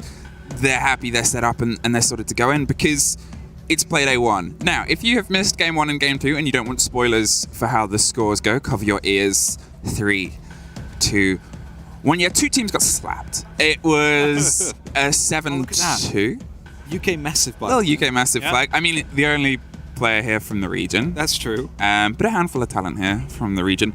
Yeah, so 2 teams have already sort of had their world rocked early doors. It's the opening day, but in a best of 1 group scenario, a bad day can really punish a team. We've seen teams at the SI sort of groups not too long ago where they would have a bad day and they would have 2 or 3 losses in a day because of it. Maximum would be 2. It's 2 play days, 2 games a day for these 2 teams. And, it starts here. It starts now, and it starts with a good energy that you need to try and carry on. Yeah, that's something Vitality, for example, did well. They got that win of the get-go, whereas DarkZero didn't. You instantly saw Canadian pulling everybody together, like, we still have another match to play, right? We need to make sure that one is on point. So, for both these teams, this will be the first one as well. And we will be starting very shortly here. And both these teams, they want to start it off with a strong win. They want to be topping their groups because it is easier to start off strong and then sail out the group than it is to come back after it when everybody else has already gotten their points through. I think that's it. It's with the competition that this group has become as well, with the fact that Foxay cannot be here to play for OXG. And we're not entirely writing off OXG, and that's the thing. You can't really put it in a situation, but you have to highlight just how important a player he is for their roster in terms of not only the role that he does, but what he brings to the game itself and how he can sort of piece the team together. It is this moment now. It's this chance for 2 teams that otherwise haven't quite been able to try and find their way in. You may be wondering why they're laughing so much. We actually can see the chat. It's the new name of Parker. Yeah, so Pengu has put a new nickname in. If you see Parker, just refer to him as Parky Walkie. Yeah, Parky Walkie. He loves it. He loves it, absolutely. The players are posting this in the chat as well of the game. But anyway, we'll get into the game very shortly. But yeah, as I was sort of saying, it becomes this moment where suddenly there's a little bit more pressure because there's this little bit more requested of them. These 2 teams, you come into this knowing who the favorites are. Everybody wants to win. If you go into a game assuming you've lost the game. That's, I'm just confused on what they were doing right there. It's either way. Yeah, that's it. Mental is a very strong aspect. Of course, we talked with Pengu yesterday as well, and he was saying, mental is honestly the biggest thing. If you're not in it, you will not get into it. That's the whole thing. You need to make sure that you're into the game from the get-go. If you want to have a good opportunity. And that includes the feeling that you will be winning. Because if you think you've already lost, you have already lost. Yes. That's it. And, it's that sort of worry. It's that sort of tough position where you find yourself, you've got to keep these vibes high. And when you're in the cool atmosphere of Sweden, the players have little hand warmers. They're very nice. We actually do have hand warmers ourselves as Do well. we? Yeah, they're at the talent room. Oh, well, they're not here. Oh, it's like these bags. You can bring them along. Oh, sweet. Yeah. Oh, yeah, there they are. There they are. There's Those kind of bags. Perfect cut there. I mean, you feel bad for the Australians. I assume that they're used to slightly Higher warmer temperatures. How warm is it? I think it's like either 1 degree or it's sub 1 degree. It's about 1 degree today. With, I think, a low of -3 today. Well, we are on 2 degrees 2 today. degrees? Yes, exactly. 2 to 3 degrees. summer. It is summer here in Sweden. I can actually walk around with just my blazer, and everybody's like wearing a big coat. Yep. I think that's. I'm wearing a big coat. Also, how cool are all the visuals as well? I love how we're in like the Nordic space. I love it too. See if we're gonna see some. What's the name called again? I just know it in Dutch. Like, is it like the Nordic Light? No, it's not Nordic Lights. The Northern Lights. So Northern Lights. So just so you know, there's a slight delay, and we're just getting an admin's headset working. So the players are all sort of ready. This isn't a casters press the start button thing. We could, but we won't. We could, but Parkiwaki has stolen it. Yeah. Anyway, I'm not going to say too much about what you're going to see for the playoffs. So the way this sort of works, they're building the group stage. That's all done. But Exactly. we can see what is coming together for the playoff stage. Oh, it is so cool. And I'm not going to say any more than that, but like whoever came up with... It's literally cool. No, shh. You guys have to tune in. Like, tune in for everything. It's a major. It's international play. But it is it was like a... I want to say things, but I don't want to oversay. The thing is, like, it's very awesome. We've been walking past it the past couple of days. Yeah. And you see like pieces being put up. And you're exactly. like, what is this going to be? And you're like, what is that? Is there? Are they putting on a play? Like every single day, you see that the picture comes along. Yeah. And then you're like, okay. This is starting to seem very cool. Either way, we're waiting still. It is going to be the first match of both these teams. I know. So there's not much to talk about what happened before. We also, as you can see scrolling along the bottom, the high caliber reveal panel is later on today. I can't remember the exact time off the top of my head, but it's it's just after the third last game.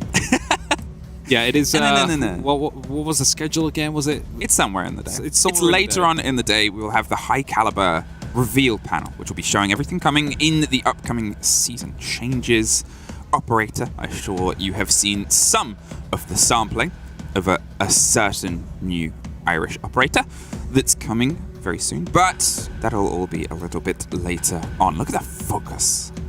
Zoom in more. Just keep... There he is.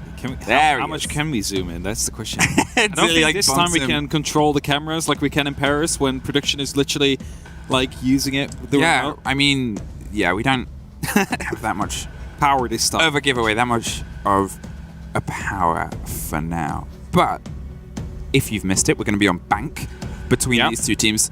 And one of the things about it, as we find ourselves about to start, so we'll talk about it inside the game, as we thankfully find our way into Chiefs versus Rogue. Now, I was about to say, where Rogue's game suffers is on defense. 32-68, as we listen to the very cool chanting. This is actually Pengu and Parkiwaki. Oh, is it? Yes, They're maybe. preparing for war. It's so cool. But yeah, their defense is where Rogue have really struggled this split. Yeah, for sure. And let's see if that is going to be fixed here today, as we see a double heart breach ban. The Hibana and the Ace will both be removed. However, with the recent changes from the heart breach gadget being improved, or rather increased from 1 to 2 charges, that means that there is a lot of operators right now that can really help you with these hatches. Think of a Capitao, for example, that also brings these smoke bolts and the asphyxiating bolts. Suddenly it becomes a lot more viable, and with the fact that the Thatcher is still available, those hatches, they will open up. And that's it. It becomes a competitive game because you've got to look at the aspect of the meta that we're in right now. You have to look at how the range of those play sort of brings itself together. To be fair, from what we've seen of Modern Bank, it's a lot of wider holds on the top floor. You have that bit of range. You'll try and play yourself in a bit of a back line if you're holding the top. Kanto corner, which is just by the elevators at the top of the spiral stairs, is often locked in, and that becomes the fight of trying to burn the utility there, drop the body inside the elevator hatch, and move from that point onwards. But in terms of when the map had a little bit of a rework and a renovation, and more of a cleanup, more than anything, the hatch that leads onto the basement is the cost, and the Monty to the Ying might be an attempt to punish with a little bit of pace in the intel built from that Zero. Yeah, we're definitely going to see some of those Candelas come in. I think they will be especially effective, of course, on that bottom floor. And also interesting to notice the Zero, as you just mentioned, is a very strong operator now. You have 4 cameras with a single zap that can disable a piece of utility. You now also have 2 heartbreach gadgets. Yes. So Zero is really filling a lot of roles here, starting to become a bit of a one-man army. Of course, with a Gon 6 as well, if I'm correct. I think that's the great thing about the Heartbreach change, is it diversifies what you can bring on the attack. Because it's always been that question, is it's not that sort of battle of the power creep, it's finding a way that you can make a fun, fast, exciting meta, which I think our current one is. But I like it too. We used to we had a very slow meta just before this, but at the same time, meaning that you can have a little bit more of a stretch with the operators you bring, moving away from traditional hard destruction in terms of sort of capitalizing on having to have a Thermite and a Maverick every single fight or whatever, especially with the consistency of a Thatcher ban, that changes that up. Now, if we're going to look at a hold here, it's a tall extension. It's the play around that messing up of information. Crying's going to be trying to waste as much time as possible, but you've also got Aces, who is their top performer as of recent on the Oryx, can get a lot of quick rotations, a lot of quick movement, and that's going to mean Chiefs are going to have to do a little bit more of a solid handhold clear to claw those players out of positions. And the biggest threat you will have when you're in that elevator is the grenades to coming from below. We've seen it so many times in the European League. Every single time a player is there, the only way they get removed is by a grenade just bouncing right in. Now, there will only be 2 on the hands of God Legion that could be used to try and take care of Crying, who is of course inside the elevator. However, there's tons of other ways to go at it. You can maybe put up some pressure from below. We've seen that before as well. They start wanting to drop, and suddenly you're going to be able to, you know, pick them up as that. As Ethan is starting to use the Sam Cams here as the first castle barricade just got opened up by, I believe, the Gon 6 of God Legion. So Crying can drop out and he's going to take it. There's a body holding onto green though, so he doesn't have to entirely move right now. Prano is a little bit isolated, sitting just off the beaten path here, but as you can see, the Chiefs are slowly sort of trying to creep their way around. They need to work out where he is. They know it, he knows it, he drops out of there. Pulls himself to a slightly safer position underneath the hatch now, and it's just going to keep holding and rebuffing. Aces pulls his way back too. Prano's going to try and make a rotate, but actually opt away from it. With all the hatches open, he has options. He has the little rotate into the small box towards open too, but it's Ethan drifting down the stairs that might be about to get punished here. They're not quite fully aware where he is. God Legion is the first to suffer. A bit of a spray around the corner. He is trying to find the side of it. The call to Ethan, and Ethan locks off Prano. And it's going to be the verticality that comes into play there. Prano has been punished for it, but Aces is already on the top of the server stairs here. Tries to rotate out, could be punished for it. But the hatches that are being opened up right here, but Aces somehow makes it all the way back to site without taking a single point of damage. As you now see Chiefs, they are definitely setting up for the default server plans here. Wanting to drop in soon. They just don't know yet if the server stack is clear. As soon as they have that information, they will start pushing in and take care of the utility that will stop them from getting a plant to happen. Well, so much of this is open, and that's the danger as the canisters start to pop onto the standard plant spot itself. The spray around the corner doesn't quite connect with anybody, and you've got to look at what's in the pockets of Rogue. They only have those smoke canisters now, so it's got to be angles and gunfight as the Ying hops in. They're going to see if they can drop down on the far side. It's dropped. Leon is able to find one. Fish gets the revenge there as Fisher drops them. It's a quick spray from Digital, and suddenly it's a 4 versus 1. Everything over Chiefs, doesn't connect with the right body and drops down behind the smoke. Can't quite find the connection. And Chiefs find that 20-second execute. They managed to find it there. Crying just decided to rotate a little bit further through the hatch. He had the opportunity there to stop the plant from happening, and with that, let time run out so slowly. But Chiefs are going to be able to win their very first round. The attack is going their way. And now Rogue, you know, they have to decide. Do we go to the same site or do we change it up and go for a different one? You cannot see it, but it will be a different one. A staff room and the open area. It's the sites that we saw Vitality and DarkZero both open up on and both win as well. So far, 100% win rate throughout the event. Let's see if it stays that way.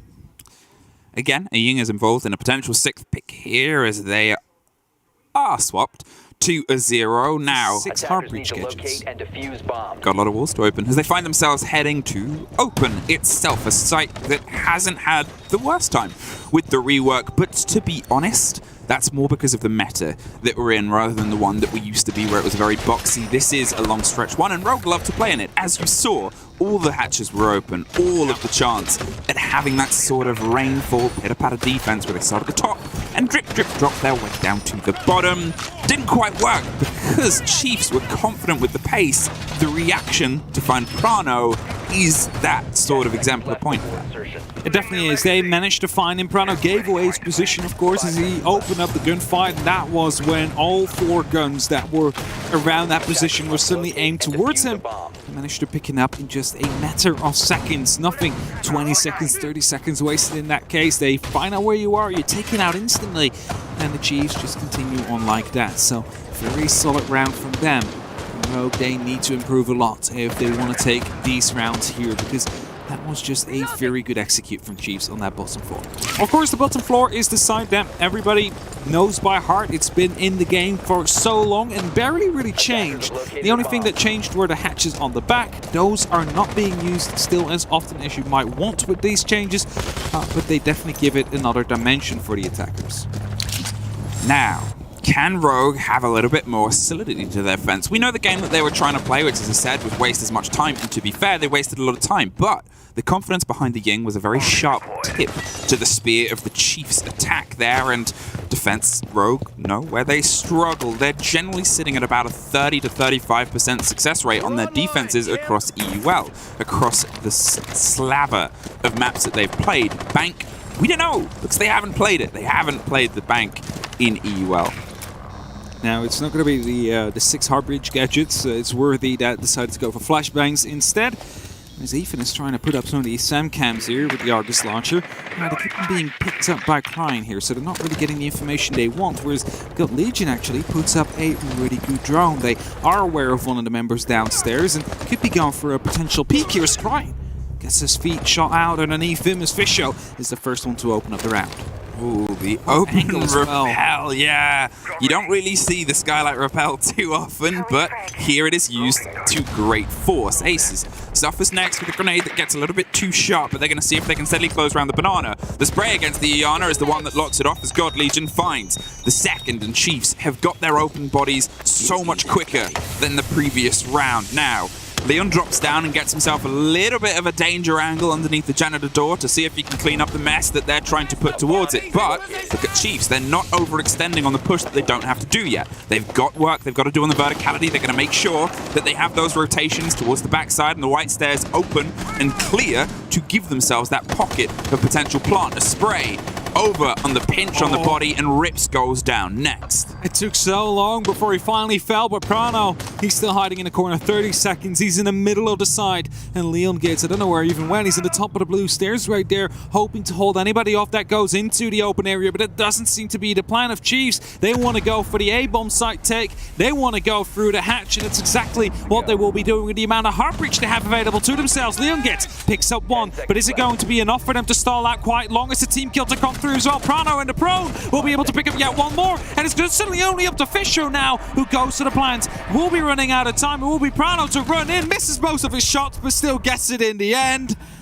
And a 2-on-5 situation got turned around by Rogue there due to 2 players hiding and picking up these kills, together with the team kill, of course, which doesn't help either. Okay, the team kill we did not really see. We didn't get the full read on what happened there, but the confidence of the 2 Rogue players, I mean, they're in good spirits. A 2 versus 5 clutch pull together to punish that late plant attempt. I highlighted the fact that the way that they'd moved in, Chiefs had all the time in the world. They've been able to get 3 bodies by about the minute mark left, and here it just took Prano, who was crouched by the closed drop-in window for most of the time on open. They expected the pressure to come from that side because it was been a slow build, but to be in a position where they could just punish the hatch when there was so much time left. Yeah. I mean, that was a Chiefs round that fair play to the 2 remaining bodies of Rogue that clutched it out. Rogue, you've been able to pull one back, it wasn't really yours to take, but you've taken it. What can you take next? Honestly, with the amount of control they had, I feel it was almost better if they would have just pushed down the main stairs and gone through the door there instead of dropping the hatch. I mean, it's okay to open it just for a bit of pressure, maybe some verticality to go for a bit of a post plant, but I didn't feel the need to drop down 2 players through it. Either way, 1-1. Rogue have managed to clutch up that round from a 2-on-5 situation. 5 seconds left. Scott Legion with a good drone inside the lobby will be able to provide some information, especially on that bottom floor. It's the big info gap. What we're seeing right now from the defense, obviously they've opted in towards the play of the Pulse and the Valkyrie. They have the mute to try and deny some itself. They're not going for the play against the intel that Chiefs have. Instead, they're going to see if they can build themselves some of their own, not trying to stick to that Vigil sort of looser play that they did before. They're, I think, waking up to a little bit of the pace and the clarity of the drones that Chiefs are playing at, and instead, they're going to see if they can get a bit of a handle, because Chiefs, to be fair, quite quick in terms of boots on the ground inside the building itself. As we already see, it's not this slow play around the windows that potentially Rogue might have expected from teams that they've faced more commonly in EUL.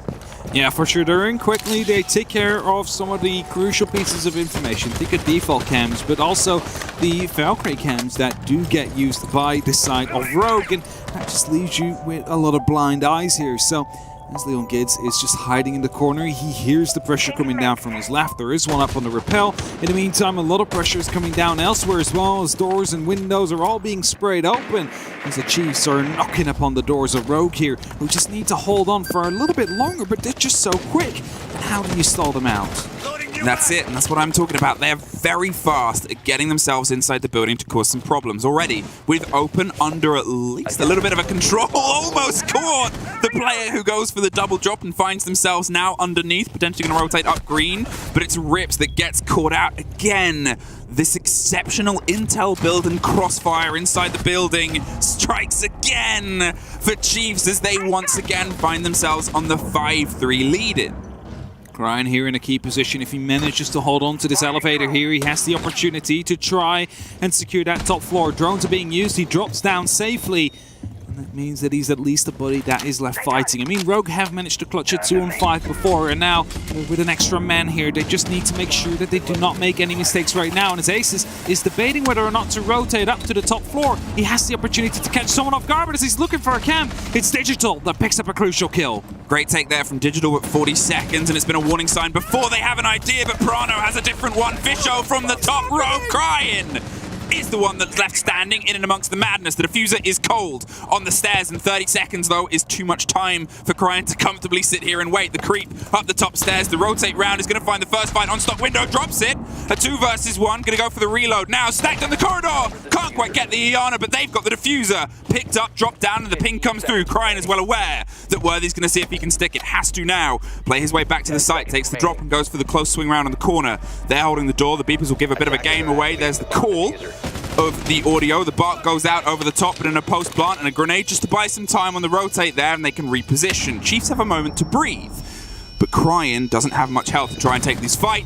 Worthy locks it off. He did his best right there. He managed to stall out quite a bit, but you know, the plant was going down, the cover was going to be there. Maybe if he would have decided to actually go through a rotation inside of the archives, he would have been able to go for that clutch. But it didn't work out this time around. Chiefs, again with a very strong start to the round, was almost brought back there by Rogue due to some very weird trading going on. Like, you get a kill on the main stairs, suddenly the thermite drops down upon you right here, as you see in the replays happen right now. That's from the top rope. It's like 4 people were I saw a on man the be main split in stairs. half. Exactly that. And Cryan, well, he did his best, but unfortunately for him, was not able to clutch it out. The Chiefs, they take back their lead. So, executive launch CEO, the next side Rogue will go to. They have hinted on the clash, but will be swapping it out to a Valkyrie. But so far, Chiefs have been really efficient in taking care of the Black Eyes so far. So let's see if they're going to be able to hide them just a little bit better this time. Now to the top floor, and again playing a lot of operator juggling. It's always tricky when you see a team on a map for the first time because you try to piece together, well, what are they doing and why are they rotating so much? You're learning how they play it. You're learning Bank on a team that is still learning and developing their own style. As they said, they're going to go back to a style that they like, and let's see how that connects. One of the things that hasn't quite been able to so far on the defense is Aces hasn't really been able to find their way in, is the top performer for them recently across EUL. And that's a bit of a worry because if you're looking at the sort of role that he brings, it's putting people down. He's on a plus 32 and the next is Cryan on a plus 4. It's a really steep drop off, and him not quite finding that against teams that are able to quite clearly, well, at least Cryan opens up. Finally finds an opener in their favor. It's the only 2 center grenades they have available gone for the side of Chiefs, so suddenly these anchor positions, they become a little bit stronger on the side of Rogue.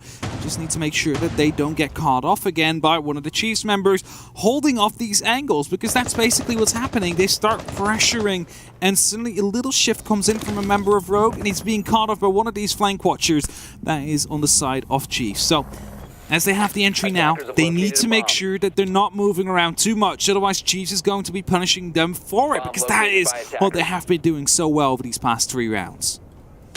A moment for now, Chiefs to sort of reevaluate their play. We could see them going for a bit of a hot approach there. Worthy was jiggle peeking around corners and seeing if he could get the trade on the pickup, but couldn't quite get the connection now. So they're going to see if they can go back to the game that worked for them so well. However, with the deficit, with them losing Iana, those frags, as you said, it puts them in a tricky situation when we've not seen them in too far before. At this point, over the previous 2 rounds, they'd already picked up 2 bodies of Rogue, and now for the first time they're going to see if they can piece it together. Are they going to see if they can try and find a fight and go for the great takes, the claw of bodies away, or are they going to see if they can put their eyes to the objective instead? Because if they put themselves in that late 20-second plant again, it might not go as well as it has before. It's always the worry, right? As soon as you go, ooh, that is going to be very detrimental here. Leo gets with a double kill for the jump out. Drops the diffuser outside as well, and somehow will be allowed to make it back to the main door.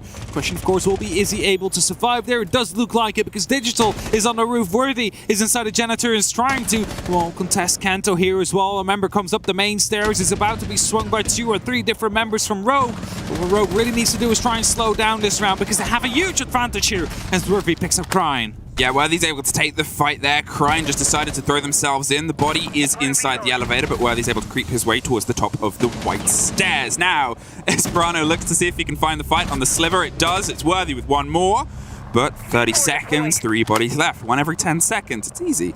On paper, it's hard. In practice, Aces slips his way on by towards the sliver on the backside of the site. And with 20 seconds and no diffuser, it's got to be a fight, no flight moment. He's going to see if he can slip his way in. Takes the hop onto the site itself. There's a body close on the left.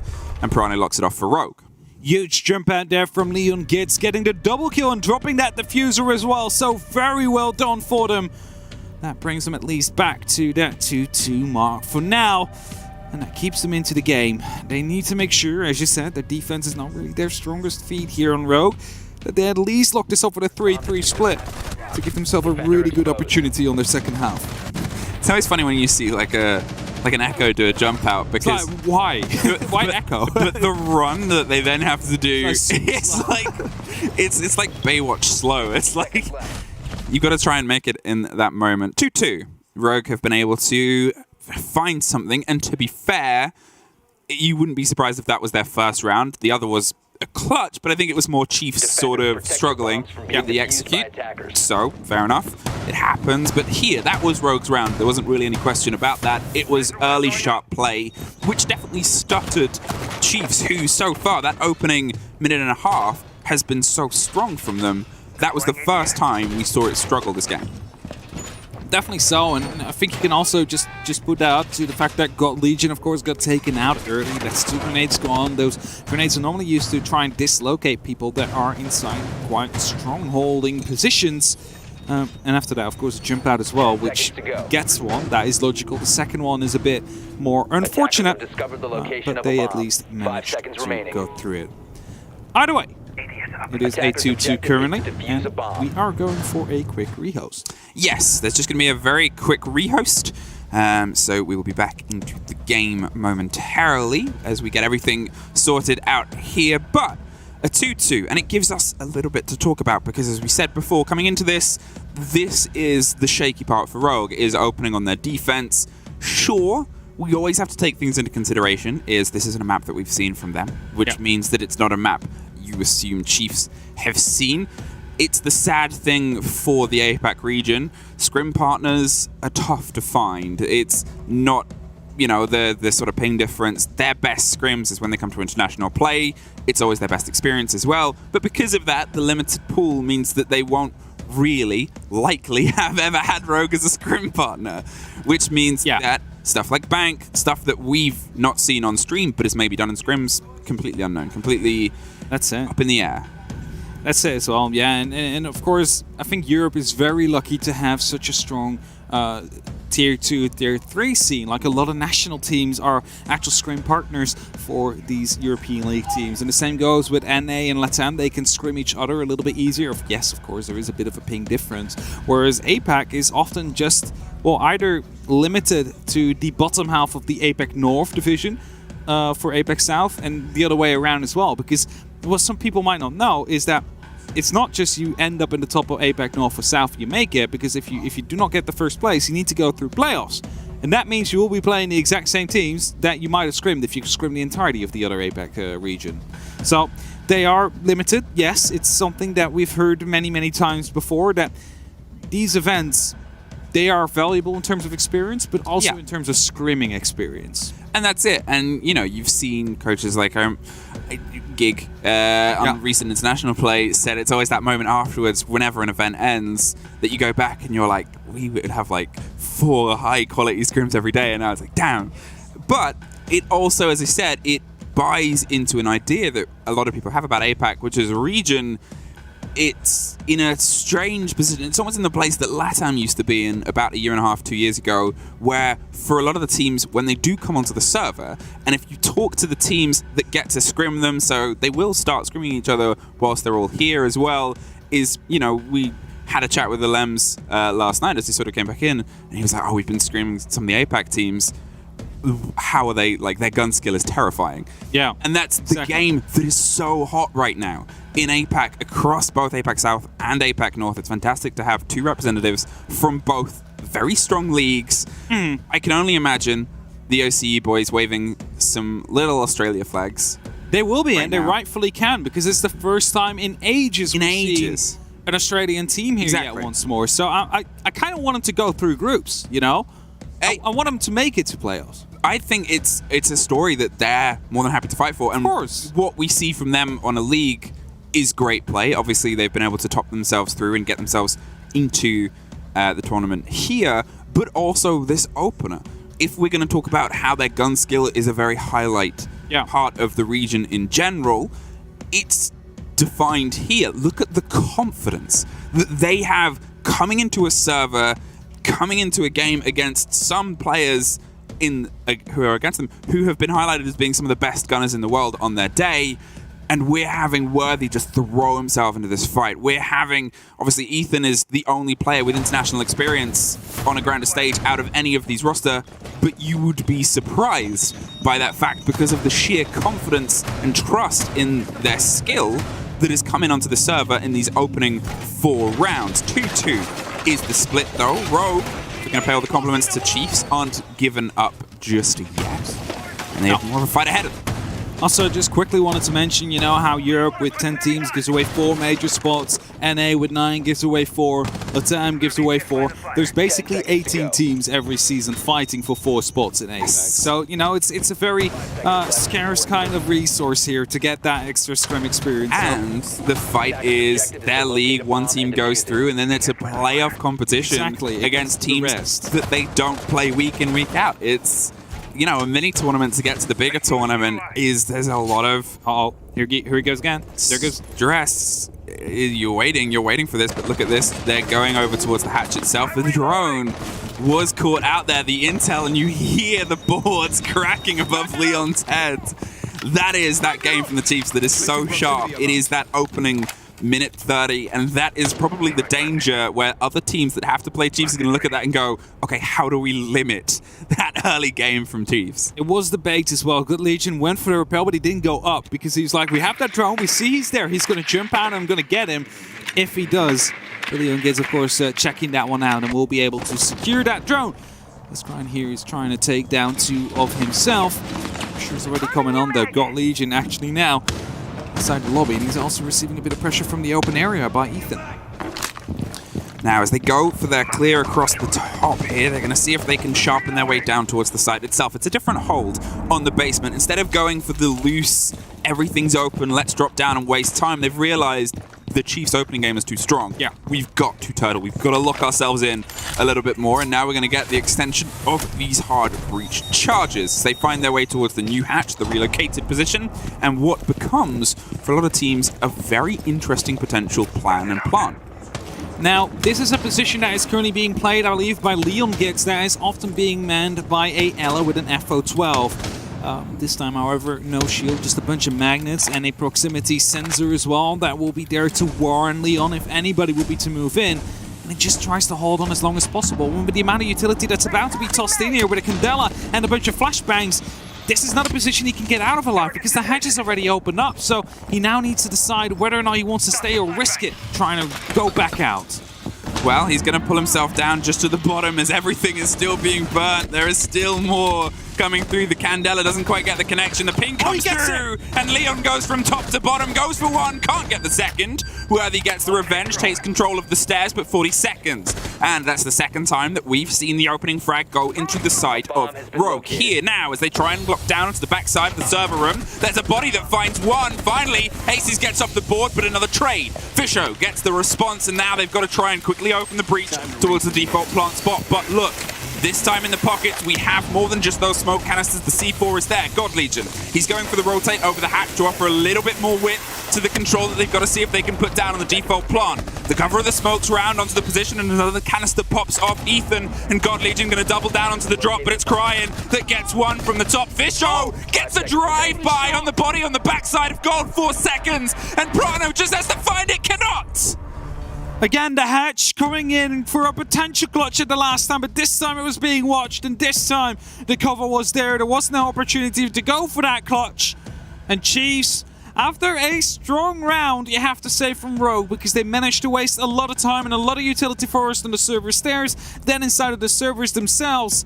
We're not ready for Fisho, just going as aggressive as he did, jumping over the desk because there was no opportunity for him to plant. There was smoke canisters everywhere. Gets the first, gets the second with just a split of a second there. And that was the opening here for Leon Gibbs. Wasn't unfortunately able to find a second. That would have certainly changed that round and potentially had Aces alive just a little bit longer. But Chiefs, they are leading yet once more, and that is basically how the story of this game goes. Chiefs puts the first step, Rogue follows it up. Chiefs then leads yet once more, and now Rogue goes for a tactical pause. And that is it. You'll have both teams able to talk to their coach, and Meepy is giving them a bit of that big brain we highlighted at the beginning of this and breaking everything down. Obviously, he gets that perspective behind the team. This is, if you're new to Siege, this is the only time throughout the entire game that the coach is allowed to lower that mic, talk to the team, get in their heads, and sort of bring things together. They have the call on when they can sort of put this, and you can see that it doesn't need the book. It's a gesturing tool as the man makes his speech. It's also their call, but the other team gets the moment too. They can have the time to talk, they can have the time to sit back, and they're in a good position. The 3-2, they want that even half before they head onto their attacks. They know that Chiefs are a dangerous team on their defense, and they've got to try and capitalize now. Yeah, now Rogue needs to get this third round, otherwise Chiefs, well, they will be heading into the defense quite comfortably with a 2-round lead. And as they're about to get going again, just quickly take a look at the Chiefs here. Some smiles, some relaxed gestures really coming up there. Quickly warming up some of the hands right here. That does mean they look quite ready to get into it. And maybe he's just gone. He's like, my job is done. Like, he's left. I'm not allowed to talk anymore, so... He's going to sit in front of no. He will be back in just a moment. But hey, who's that? It's Lion let out the cage to see if they can bring some control to the potential loose swing play of Rogue. And what we saw there from that previous round was Rogue that was a little bit more sat pretty in terms of the holes that they want to put together. It's a slightly different idea that you have over open, but one more piece of utility to keep a bit of a lockdown to build into their already very strong opening utility game. It might cause some big problems because you look at how Leon escaped before. We've seen Rogue players, when they realize they're being watched, get out of there. They know that they can't stick around. That line is going to make that so much more dangerous. Aces here taking a little bit of damage, opening up some of the walls, also the windows, of course, with the Ramadash. No operator on the board currently to try and heal him back up, like a Thunderbird or a Duck. So there is nothing of that happening. Ace is just preparing himself to potentially hold off to that top floor for as long as he possibly can, waiting for some repels as well, but with the Chiefs that will be well aware of what's currently happening. They see 4 of these windows open up and they're like, okay, there's probably going to be a player down there. Probably. Well, Chiefs, can you finally break a deadlock that has plagued you since the very beginning? And, well, we've already talked about how it could have very easily been a 2-0 opening for you, but wasn't. And since then, Rogue have kept being able to bring that balance back in. The drones are steadily making their way across the CEO office, sits in the desk like they have the important business, but the business is to try and kill, and Aces might be the potential target. Although Leon has the rotation, the extension onto Janitors. Last time we saw the close down come from here, heard the rappel, saw the tip of a gun, but it's so dangerous in this location. Oh, it gets picked up there from the long angle created by themselves. Worthy able to shut down Aces, who wanted to go for the pressure down onto the actual player that's repelled upside down into the lobby. As Leon Gids is using a smoke canister here to try and stop the quick push potentially from happening on one of these Chiefs players. He's also trying to dig himself in a little bit sneakily. That's wherever he's trying to go down. He could be flanked, actually. There you have it. He just spotted ahead, but did not quite realize. Leon has no idea, and there is the punishment. Worthy crouch walk their way down and just blasts through the archives and reads every word perfectly, which is, there's another player on the door, locked off. Shut down 5 versus 2. Hey, we've been in this position before, but now it's down to Cryan to see if he can step in. Can't quite make it lock off, and it's a flawless for Chiefs to lock off a 4-2 half. It's not really how you want to start, you know, after your tactical timeout that you've just had. But, well, it is going to be the flawless half here for Chiefs. It could have been the ace, just unfortunately stolen away from them. But I think they're more happy with the round than a potential ace for Worthy to come through. Because every round will count in the end. We've seen it in Mexico. What could happen? If you just lose that one round, that could have been a win from the start of it, you know, but might have been a bit hungry on the ace hunt. You never know what happens at the end of the groups in that case. 4-2, Chiefs are leading, and they are leading comfortably 2 rounds in advance. And we're heading to Executive Launch CEO. That will be their first side to defend. Up to the top 4 we go. And if we're looking at the side of Rogue, the only heart breach they have will be from Rano and the Zero, and of course Rips from the Bucks, and no designated heart breach operator.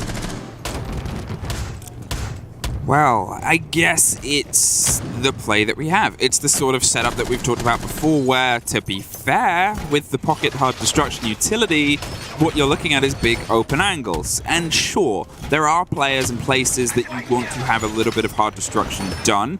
However, the main one on this would be Kanto Corner, which you're not going to be able to get to without the Havana or the Ace. It's too far away. So why not lean into that close quarters aggression and the pressure that you can put down here? They have the Zero to bring themselves some intel. They have the Jackal as the attempt to control the players and rotations of Chiefs as well. It's time to sort of show the game that has got them here, which is their attacking side. It's also the thing, right? Do you want a breach where you can actually walk through, or do you want a breach where you have to jump through? Because that's the thing with the hard breach gadget. It is basically turning a wall into a window rather than a door, which is something that the other hard breachers do just a little bit better. So, you know, players like to go through doors more than through windows because just the fact and how the game works, how you're not really able to challenge everything when you jump in. So that is something Rogue will have to keep in mind as they're attacking this top floor. They need to use a couple of these hard breach gadgets, which could be dangerous as well.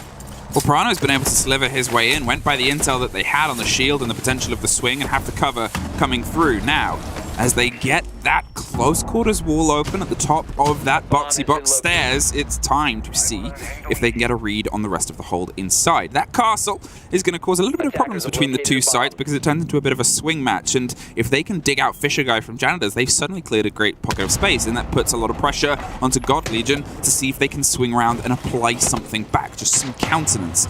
They've set themselves up and stacked on the far side to see if they can try and pull some approach here. Ace is obviously on the windows itself. Just finds Fisher, and that is the little part of the play, but look at the rotation happening underneath square. They have Worthy. He's going for a slow and steady play here to try and cause some problems.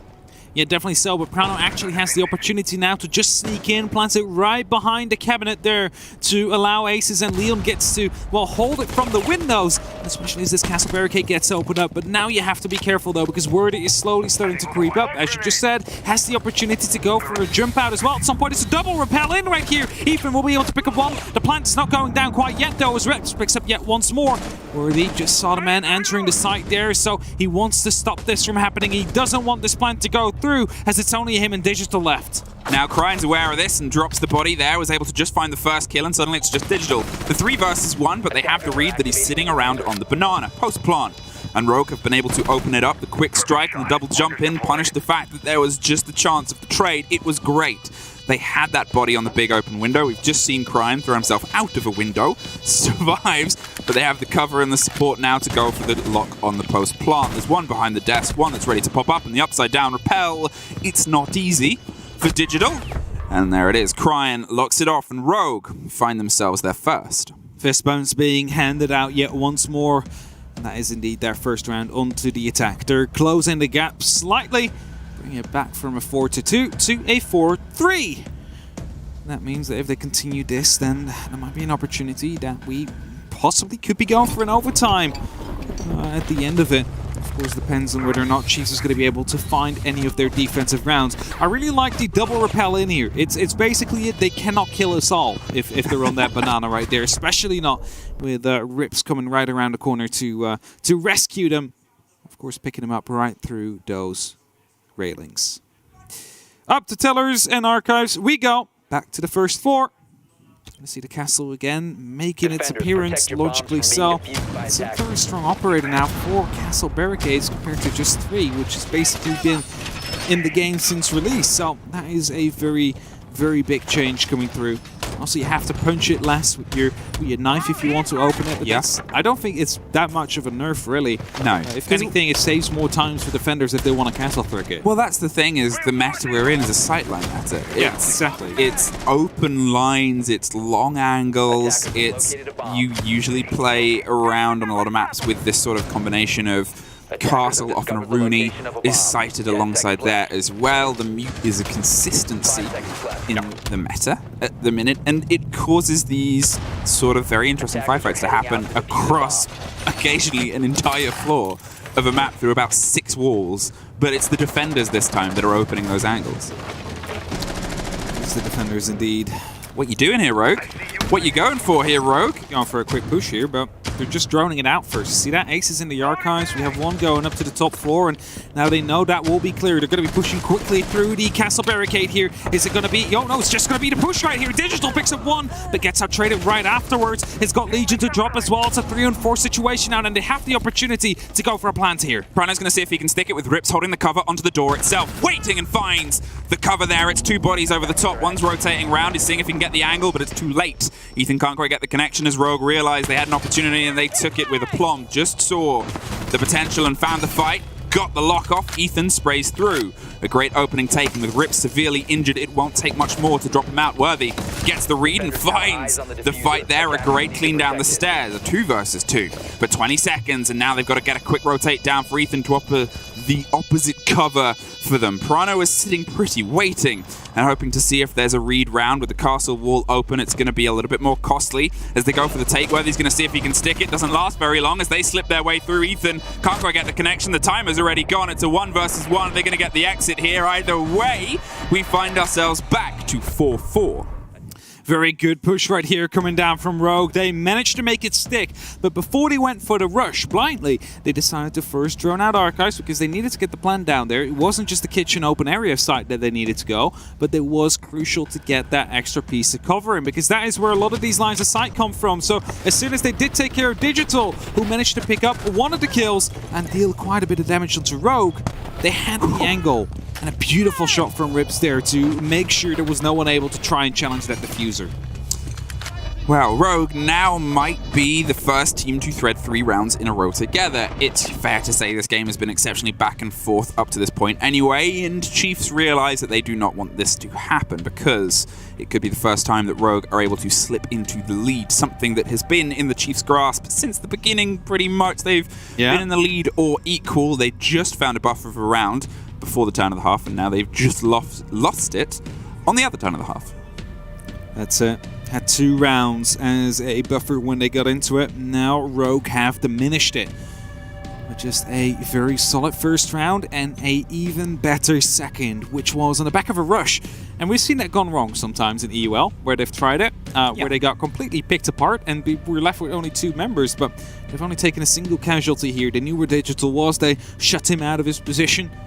Only taking that singular loss, and you know, normally that's considered a trade. The defense will be quite happy with it, but not in a rush situation where suddenly the whole side is overrun. And as we find ourselves obviously having a moment to talk, we get the live ranking at the top, and the fact that it's currently 2nd and 3rd, I believe, means that the game on the other stream has ended. Let's see if I can find out the score, because obviously it's something that will impact this game. It's the story that will thread everything together. But 4-4, and a moment to breathe, a moment for Chiefs to see if they can pick things back up here on their defense. They're going to go all the way down to the basement. They have a lot of potential intel, but Rogue, do they have the wherewithal to drive themselves through?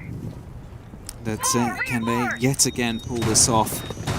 It's going to be the Thunderbird on the board now, something we saw missing on the Rogue lineup when they were using, of course, the RX.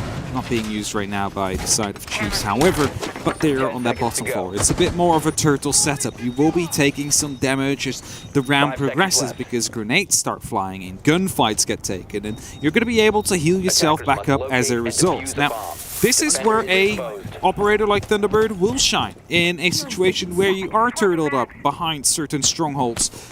And if you see right there, there's 2 Kona stations in the middle of the B-bomb site. So that does kind of tell me that this will be a highly mobile defense where if someone takes damage, someone else takes that spot, and the other one retreats to get healed back up to full in just a couple of seconds. So Chiefs have that set up for them. Rogue needs to find the way around it.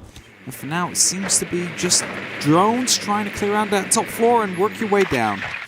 Now, if you don't want spoilers as to what happened on the other stream, cover your ears, because I'm about to say the result of the other game that was in this group. In 3, 2, 1... Phase 1 7-0 versus OXG. But to be fair, you know, it's an OXG with an asterisk because unfortunately Fox8 couldn't be here. True. But this is the conversation that we've had, and this is why the fight between these 2 teams is suddenly a second place is a lot more viable. Suddenly, it's not just OXG's seat. FaZe are hot favorites for not just this group, but the tournament, it's fair to say. Yeah. It doesn't mean it's over, but it's always, you know, worth keeping in the mind. But that result is something that solidifies that moment. It's a tough opening for OXG, and it's an opening that they actually handed out to another team at the beginning of SI when they were here. Earlier this year, they're opening down groups. They were the first team to drop a 7-0. Unfortunately, they're the first team to suffer it. It also makes this match even more important because head-to-head coming down in the end there. So that could be coming into play. Either way, Rogue are looking to work on their attack. The Flores has been brought. The RCE Rotero drones are being used to remove every piece of utility that would be onto those blue server stairs, and that means they're trying to descend right now. Ethan does get spotted, however, he now needs to decide whether or not to stick right behind the server wreck or not, because I believe we did see Aces drop in. Yes, here he is in the sewers, has the opportunity to pick up a free kill if he's just a little bit quicker. No, there you go, the opportunity has passed. Ethan has snuck himself right behind the server wreck. Now they've set themselves up here for the standard old school default plant. Crying's above the hatch to see if he can get the angle, but first they've got to try and dig out this player. The Bob is going to give a game away, but it means that they can at least solidify the trade. The swing comes through. The first goes against them. The second almost does as well. Crying just capitalizes and locks it off as Ace shows up on the backside, but 30 seconds. And they've now got to actually try and put the pressure onto the site itself. It's something that we've seen Chiefs be able to pull off, but will they be able to repel it with the same success here? They still have a C4 in pocket, and those canisters that are just going to be thrown towards that default plant spot. Crying is going to have a very rough entrance via it, but Fisho has gone down in the meantime. A grenade locks it off, and Leon's going to see if he can head down 7 seconds and keep the stick. There's the swing onto the green stairs. It's gone Worthy with one apiece. They can't stick it. It's suddenly a 2 versus 1. They've got to find the last player. They're going to hold F. They're going to see if they can get the stick, but Worthy gets the lock off, knows where the final player is, and Chiefs just pull through. Just had to be a little bit more passive there. All you needed to do was make sure that there was no opportunity to try and jump through that hole and stop the plant from happening. A bit of a misplay there from Rogue, you would say, as they had the opportunity, they had the advantage there. But Chiefs have managed to bring it back. And 5-4 is the current score. They retake their lead, Chiefs. And Rogue will not be the first team to get 3 in a row. Nope. That one got cancelled off, and we're back at that 1-for-1 base right now. 1-for-1, and around we go. And Kapkan is the next to show up, as they're going to see if they can try and stop the sneaky plays that are happening from Rogue, who have a habit of crouch walking themselves into these tricky situations and having that quick pace aggression. The trade setup on their attack so far has been fantastic. They've been ready and willing to find the fight and the lockup. They're even, in a way, sort of not body checking. They knew that there was a player around the server stack, but got the missed call because of great positioning from the Valk, who was able to pull themselves into a slightly tricky position. However, Cryon was then able to lock it off. Only just, mind, but then there was Aces as well. There was a third body ready for the fight. You don't want to go a 3 versus 1. If anything, that's a success on Chiefs' favor, but it's worth pointing out that that was a setup they had ready. 10 seconds remaining. They were ready to go for these trades and really force themselves through. Actually, quickly want to highlight the opening into the open area that goes from the elevator. There is a double Kapkan on the door with a serial laser gate on it. So there is a lot of utility that needs to be cleared, and maybe, you know, they'll just toss in one of those flashbangs. They run in right afterwards, so that is going to be 120 damage. That's a lot of damage. You'll be taking either way, so that definitely needs to be cleared out by Rogue if they want to use that door. Otherwise, it's not even a DBNO, it's just a guaranteed death. And if you are like, wait a second, multiple Kapkans on a door? Yes, what is that? That's a change. That's a recent change that happened not too long ago, where you can now stack multiple Kapkan traps onto the same door to offer a bigger boom and bang for your buck. But obviously, the more you put on, the more obvious it becomes. Yeah, they've shown it with the development. Yeah, there was like 50. There was like 50 on a You single cannot door. do that in a game, but they made a hilarious picture to demonstrate the possibilities and positions that those Kapkan traps can now be in. But talking of positioning, Leon is steadying away across the top, seeing if they can find any footprints, but it offers them a little bit more of a clearance here. They have some clarity over the top floor, and they can start eyeing their way down with a minute gone. Flank drone being set up here by Leon, making sure that the bottom of the main stairs can be watched. Someone's in an opportunity to actually use those drones, because everybody's doing quite a bit of work, because Rip's taking a bit of damage right here from one of those nitros. He's starting to open up the ceiling. He's being greeted by a couple of explosives as he spots out a player. And there's a little bit of damage to God Legion, but not enough to actually go for the kill.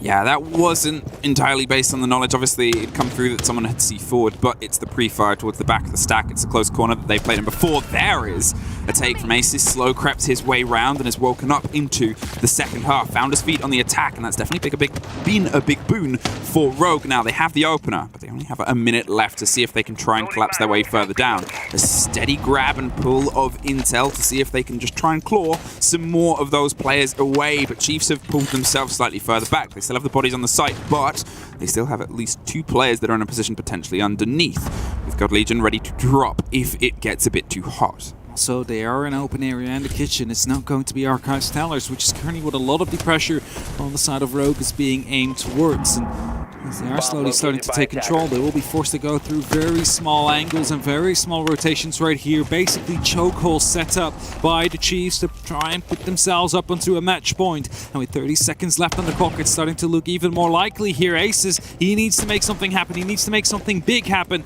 Knows one could be on the server stairs, and as Leon goes down, it's a 4-on-4 now. Ethan was creeping his way up from underneath, but it's Aces that finds Worthy at the top of the staircase. Almost grenaded out, but followed up by Cry. And hey, that's 10 seconds. You've still got to go through. Kapkan, we talked about it, and it's a double. Cry and Rips, both blown out one apiece, and suddenly it's Digital on the back line. He gets it away! Digital! Puts Chiefs onto map point, and that 10-second double Kapkan gambit and a huge Alder pop from the far side. I think it was the ACS. Was it the shotgun, ACS? I think, yeah. Either way. I think we'll get to see it on the replay, but I just saw like tap, tap, tap, and it went through on the end on the very final shot, and he realized he would have won that round Yeah, it was there. the ACS. You just assume from that range.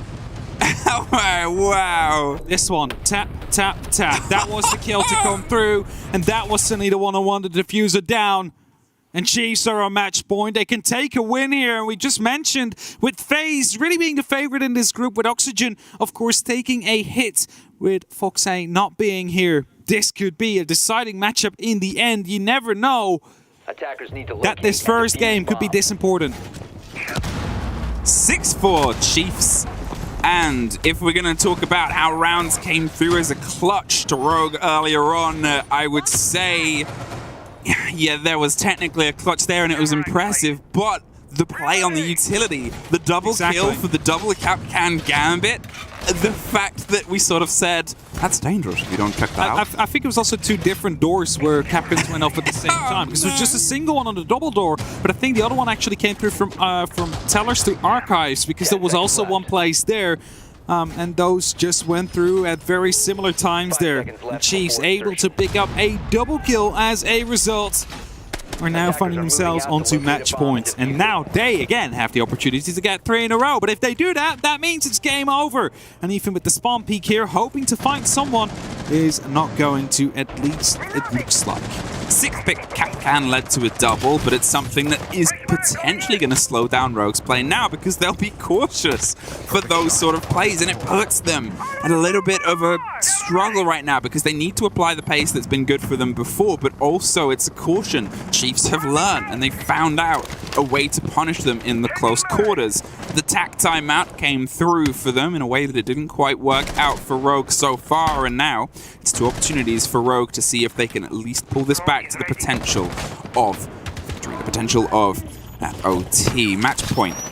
And they're going to find some feet and push the body towards the elevator. You expected somebody to playing there, and this might put them in a bit of a cost, but they have the hatch to drop. They take it. They leave that last ping just at the top to buy themselves a couple of seconds of rotation underneath, and now they have that freedom again. And that forces them to actually start checking it out as well. Just that piece of information. And waste just those couple of seconds, as you just said. The next scan. Oh, that one is inbound. The alibi yet once more gets pinged. Will be forced to fall back deeper into the side, actually. Into safety. Soprano's starting to open up at the bottom of the elevator here, starting to create some long angles to cut down the Chiefs and potential rotation opportunities back towards the Teller's office, because all Rogue, as you currently see them, are looking to set up for an execute onto the office itself rather than the archives. Wow, with the caution that's being applied, this is one of the longest rounds we've seen without somebody already suffering in what has been a pretty scrappy and aggressive early game from both these 2 teams. They've been trying to find each other, and Rips finds the first. Digital, the man of the moment of the previous round, is the first off the board for now, but there's still 4 more to try and lock themselves in on what has been 2 rounds finishing off the planter. Leon finds Worthy, and Cryan finds one more. It's a 5 versus 2. And they have 50 seconds. It's a 5 versus 1. God Legion ensures it's not a flawless, gives an idea of where they are, suffers pressures and bouts from multiple sides, and Rogue are able to find a round. 6-5.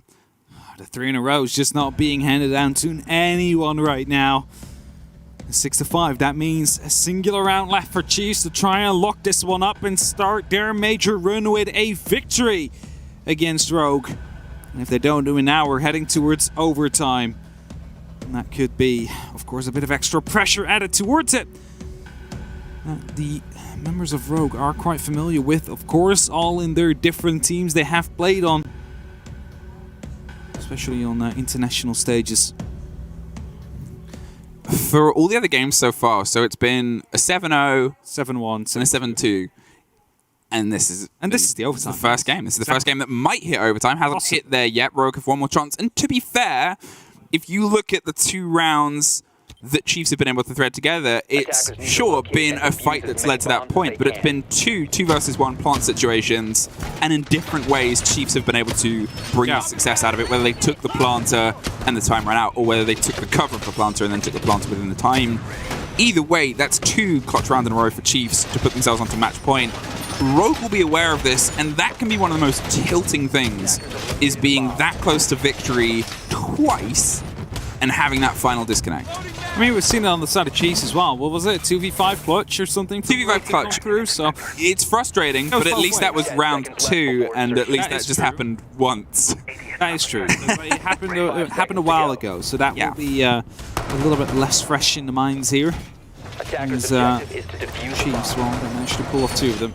Now Rogue, 1 more round and you find yourselves in overtime, and the opposite goes for Chiefs. 1 more round and you manage to get yourselves a 3-pointer, because those also count here. Those points go to overtime. That is also good for Oxygen, who just got 7-0, because that means there is less of a point gap to bridge towards number 2.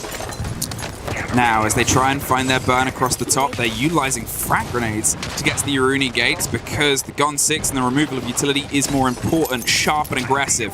And this was actually how we saw some of their lead in before. The double swing in on the cover, but it's Fisho that has the control inside. Janitors takes care of Leon. And that's a big take, because as the Jackal, he has been a big drive for the team across the board so far, and it's a spray round that's instantly punished. Aces is going to try and swing in and apply some pressure. Cryan has the cover, finds Ethan, but they still have the control. Are they just going to try and stick this? Yes, I think they are. The cover of the audio might come through, but they still have Janitors, they still have control, and there's Cryan. He can't quite get the angle, but it's a post plant. 4 versus 3. Somehow they've stuck it down and made it count, and now it's a cover over the top. Prano survives, but it's a pistol drop, and Cryan with the cover from the square, doubled and locked off for his 3rd of the round, and now it's a 3 versus 1, but Prano is down behind the CEO box. Oh, not for very long. We're in the first OT. We're into OT indeed. Rogue yet once more with a very quick round here, really surprising the Chiefs. And that does seem to be working out. Every single time they've gone for a bit of a quick plant, quick rush ID, that were very successful rounds. And that is 50% of the rounds they've won on the attack. And now they will start off on the attack as well during OT. And the smiles are still there. That is the most important part. And if you're looking at the Chiefs here, I'm not sure, but they're very focused. They know that they're in OT. They also know that there's still the opportunity to take the win here. And that is what counts.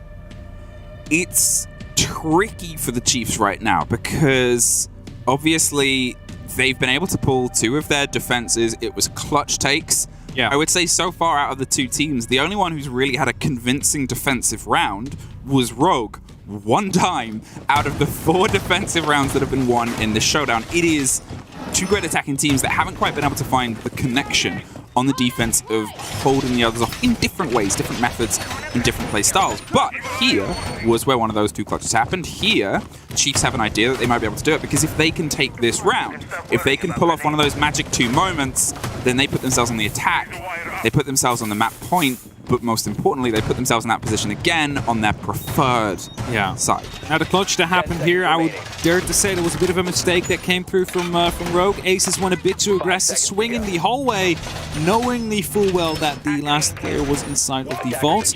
Lost that gunfight, and well then the last member is stuck on the plants, cannot really do anything.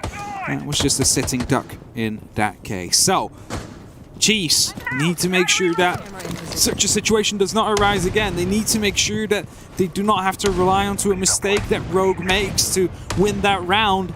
They need to pull in their own weight right here, right now. They need to show what kind of a defense they got on this bottom floor and make sure that Rogue has no way of penetrating it. Well, Leon is going for a different approach here. The Jackal's off the board. Instead, they're opting to try and bring the Candelas and offer some blinding assistance to the push here. Cryan has been a huge force as well in driving home the aggression that has led into the fights. Okay, he's been in the position to pick up the trades a lot of the time, but at the same time, that has been their way of getting into the site, and you need that second player, that gunner, to be gunning. And it's something that, in the tier 1 scene at least, he's had a little bit of a hit and miss attitude. So, opening with a hit is that impressive part that's keeping them in it for now. On the split side, Chiefs, they've been pretty balanced in terms of their defense. They're still trying to work out where the pressure's coming from. And I think that's the tough thing, because where they were strongest on their attack was their control of the map and their control of the intel. And here, they're sort of handing a lot of that over on their defenses. They're not trying to meet early fights the same way that Rogue were. No, they're definitely not. And Rogue, you know, using these hard breach gadgets actually to a good opportunity here. That is going to be the smoke canister detonated. At the moment, Leon runs in. That's a free kill onto Fisho. He will just slowly slow them down, though, but they will be able to take this ground basically for free now, because it was just perfect timing. The canister gets tossed out. It gets detonated as well, and Leon takes that control. And that means they can now start opening up towards that default bomb site, towards that default plant, and still have so much utility available to them to try and make this happen. And Nitro gets tossed out, will not be able to get the kill down onto Cryan though, so he will be relaxing onto his drone because he knows there is no more C4 to come out. Relaxing, but he also wants to do this. Drones it deep. Didn't know that they were that close underneath, and to be fair, you wouldn't expect them to be that aggressive to the hatch itself. Ethan, he's trying to find the place the fight is, and this is the point I was trying to raise before, is Chiefs have been steadily doing that tough maths. And no maths is fun, but working out exactly what the push is and where the bodies are coming from and why becomes tricky. Hey, there's a big gun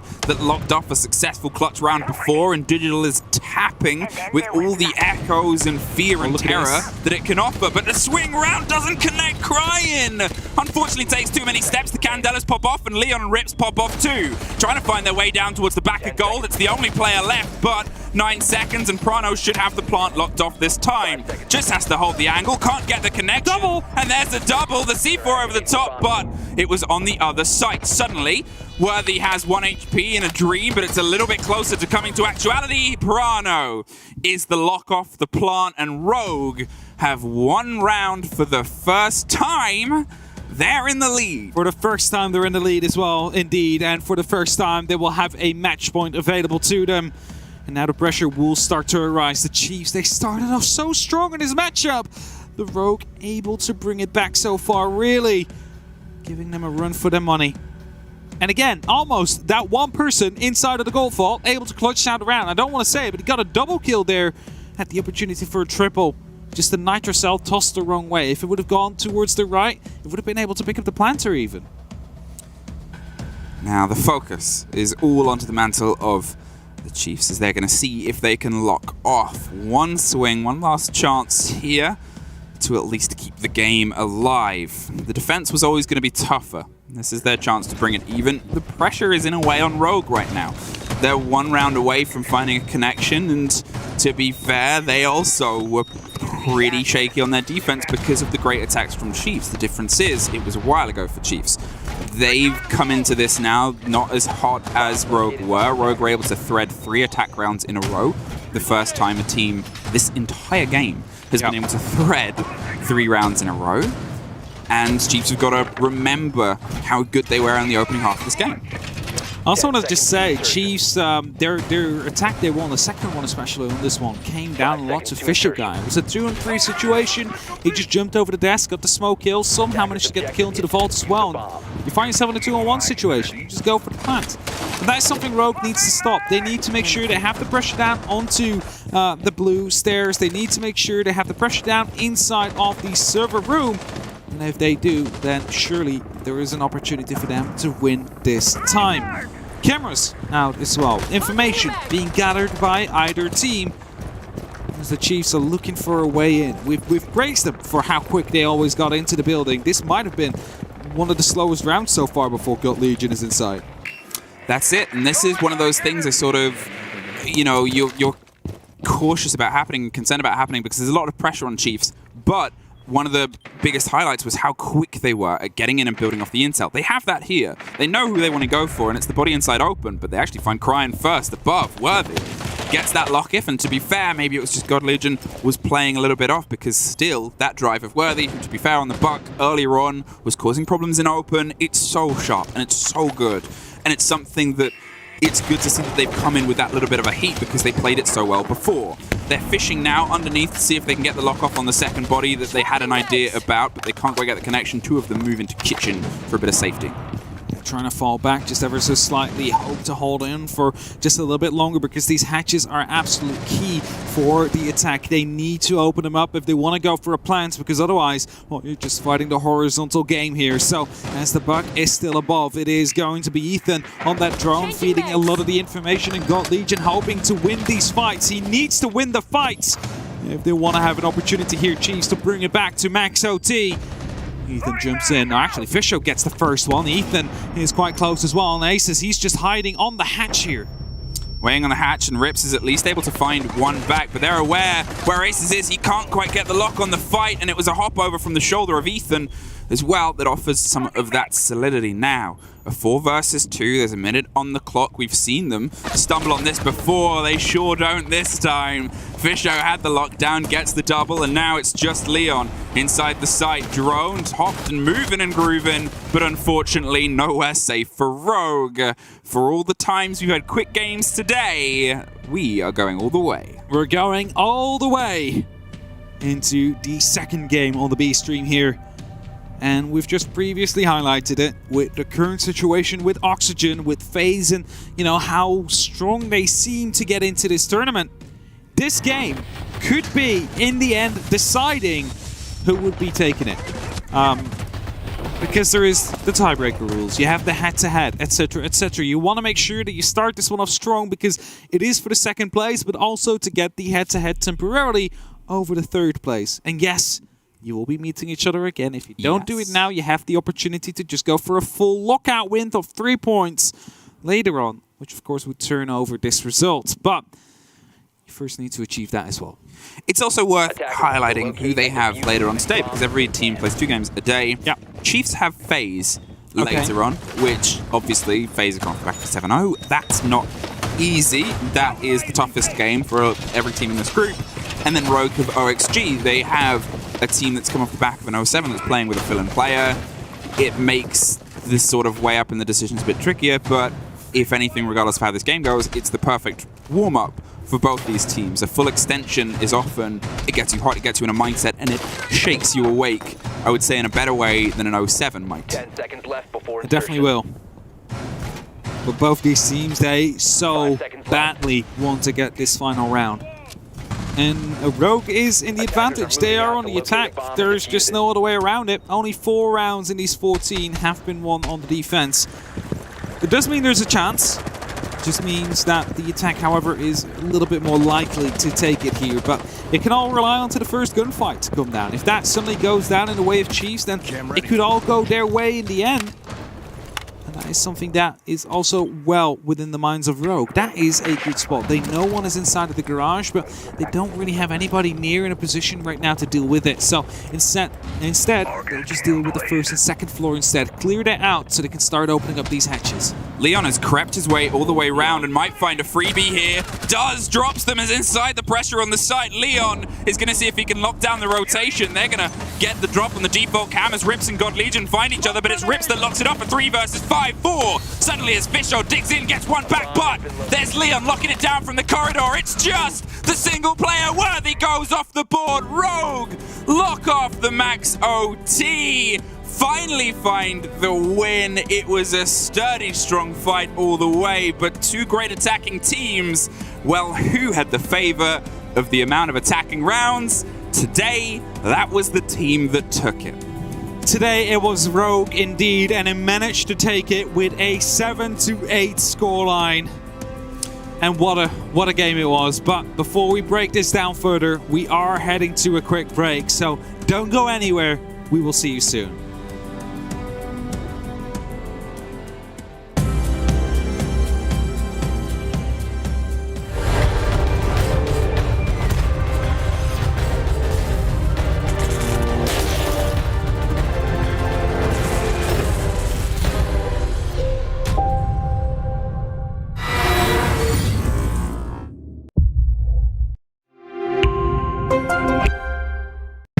What does it take to create the future of a gaming community? Join us on this 4th episode of I Call Next as we discover how to level up gameplay and reset the expectations of an entire league. PayPal. Press play.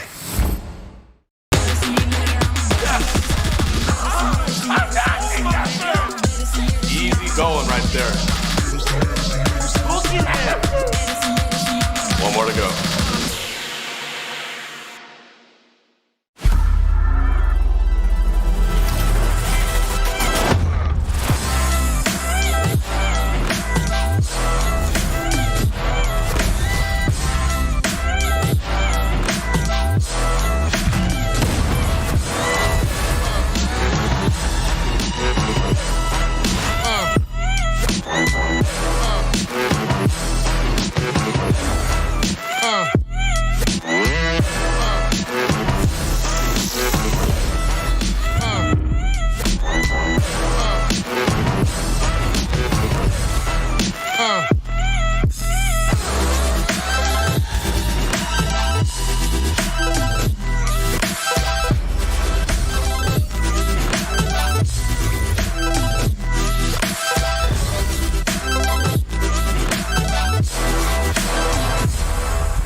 Welcome back to the desk. After that, our first game that wasn't entirely blindsided by a team across all of the games so far, and a max OT and attacker-sided bank between two very good attacking teams. Yeah, and I have to say that the real thing that differentiated them here was the pace that Rogue brought in the actual successful attacks they've had. I think half of the attacks they won were basically where they managed to get into the sites and managed to go for at least an attempt on a plant within a minute 30, really catching the Chiefs off guard there. That is something that really made sure there was no good opportunity for them to really shine on their defenses, because the rushes, well, they were just a little bit too strong. As we pull up these highlights here, because there were plenty of them in this 15-round game. I think that's the thing, is what we saw here. Don't get me wrong, Rogue are the team that walk away with the points, but I wouldn't use the word convincing. No, either not of at these all. teams, it was two teams that are great at attacking, and that's all it really was. Yeah. There was probably, out of the 4 defensive rounds that were won across the game, 1 convincing one, and the other 3 were clutches, and clutches are cool and clutches work, and it's still a scratch on the board. But when you're up against teams like FaZe in your group, it has to be more. It has to be better. It has to be sharper. It's a wake-up for both these teams. If it was the other way around in OT as to who got to attack first, it could very easily have been Chiefs' game. It would have probably been Chiefs' game. You have to be honest with that one. So let's just hope that for both these teams, this is a bit of that warm-up where it doesn't really rely that much on the clutches for the future games, because, well, if you want to be making it far, you cannot really only rely on the clutches. You need to be a bit dominant, like FaZe, for example, have been, like we saw the other 2 teams, Vitality be over DarkZero, and Team 1 over Sandbox. And that's it. And that's the break of the mold right now, is this is what happens when we see 2 teams hit heads that haven't quite got the sharpness on one side of the game. It's not that there was just 2 teams that battled back and forth the entirety. It was 2 4-2 halves, sure, but there was 3 clutches out of those defensive rounds. Against a team that could punish those, it could have been one of those quick games. And both these teams will be aware of that. Both these teams know the importance because of the group and because how things have shaped up now for OXG, who are in a trickier spot without Fox A. Yeah, they definitely are in a trickier spot. They want to make the best of it. The question is, what will be the best if you're lacking one of those key players? You know, like, it's going to be a very difficult one to at least estimate to see where they will be ending up in the end. So let's pull up the scoreboard if it will be available to see who really led the charge here for either of these teams. And Crying out on top.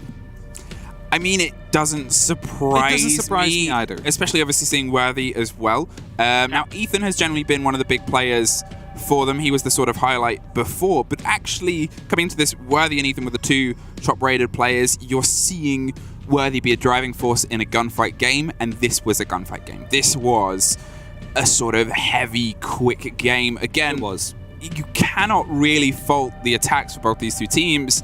Regardless of the result, I think that both showed really good, really clever attacks, really different ways of bringing it together. But, you know, that's not where the problem was. That's not where the problem sort of sat, and that is the struggle. That's the game that they're now looking into, as obviously later on in the day, Chiefs have to go up against FaZe, and Rogue will have OXG. We also have to mention, by the way, Aces, as we said before, was the big fragger of Rogue. Unfortunately, not really had his game here. Maybe if he did, it would have been a bit of a closer call, or less close call here for Rogue. You never know. But, well, it is how it is. 2 points for Rogue, 1 goes up to the Chiefs, and with that, our standings will be taking some shape as well. Look at that. There you have it. Group A, FaZe currently leading. I should have maybe gave a spoiler alert for those who were still watching and didn't want to know. Late. But it's going to be the 7-0 for them over Oxygen. Rogue follows them up, and then Chiefs, and then Oxygen. And obviously the importance of the fact that this is an OT point as well. If you're unfamiliar with the system, it is 3 points for a win in standard time, or if you win an OT, you get 2, and as a commiseration prize for making OT and putting up a fight, the loser still gets a point. So Chiefs still get something to claw their way into 3rd place. However, they'll need a lot more if they want to be able to, because now they're angling towards 2nd. We are angling towards a game that's going to be on just after us. We're going to throw it to a quick break, and we'll be back with our next showdown here on the stream.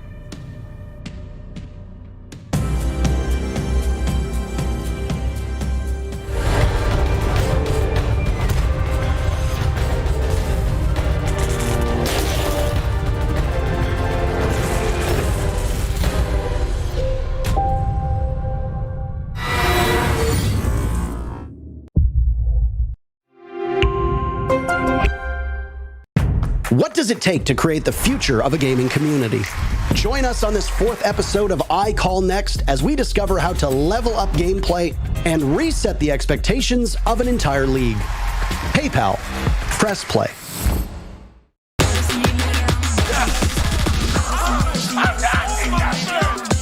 Easy going right there.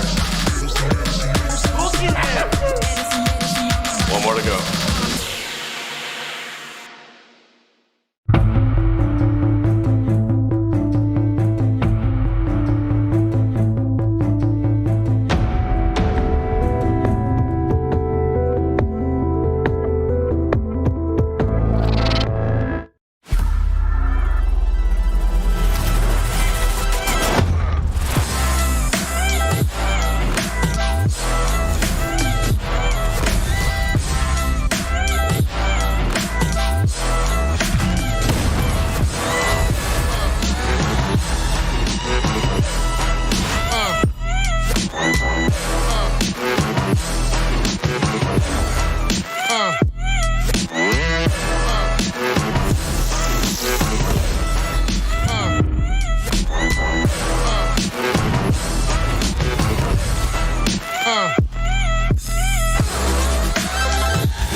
Welcome back, guys and girls. This time to the B stream with me and Ace, ready for a big game between IG and NIP. Now, for both of these teams, there is a lot on the line. IG, as we know, unfortunately unable to play without Hysterics, who had to stay behind to complete some mandatory service in Singapore. And on NIP's side, a team that got knocked out of groups at Mexico despite their performance at SI, winning the whole thing, in case you missed that one. I feel there's something to prove for NIP especially, and for IG a chance for them to prove that they can still put up a fight here in Sweden.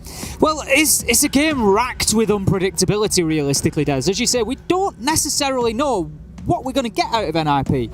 They didn't manage a regular time win in Mexico. That's the best way that I can sum up their performance. They had 2 overtime wins. It wasn't enough to see them through the groups. They've not done much better in stage 3 of the Brasileiro. They've struggled to get themselves into the Copa Elite 6. They made it, but then they come out swinging. Big win against Liquid to get themselves here. It is just a real story of up and down for them. Question is, can they steady the ship? Can they come in here with a solid performance? They're going up against an Invictus side that really have got nothing to lose, Des. They're going to come out here and play for fun. That's the truth of it. I mean, you said that's the truth of it. It literally is. We were blessed with Gig's presence while we were sat in Manchester Airport waiting to fly out here to Sweden. He did say to us, look, it is what it is. It's unfortunate, but we know that at least here we can have a bit of fun. The pressure's off and we can surprise some teams if we play our cards right. And just in case you haven't seen this roster before, formerly known as Giants, Luna, Joe, Jordan, Speakeasy may be names that you recognise. Gig, of course, standing in for them, is their coach from the UK, one of our own. And again, I think looking at it, it is going to be a difficult time for them, especially coming up against the current SI champions. I mean, I know Gig, and he knows his way around Siege. He's got some nasty maestro players, let me tell you. You put him on the outer, Gig's going to do some work for you. But, like you say, it is weakened, unfortunately. And Hysterics, it's not just... The thing is, you don't want to lose any player, but Hysterics is big. He's been probably the most successful player on an international scale for them. Speakeasy doing very well regionally in the APAC tournaments. But, yeah, Hysterics is going to be a massive loss. There's no two ways about it. But it's one of those, a little bit of a sort of a cornered animal. Nothing else to do but come out fighting, really. That's exactly it, right? And Hysterics might not have been the lights-out best player for them so far this year. Speakeasy, I think a 1.34 rating in Stage 3, really shone for them as their big player. So it's not like you've lost the only guy that's doing work for you. There are other players on the roster doing just that. The problem is, like we always say, Siege ultimately is a 5-man game and all of you need to show up.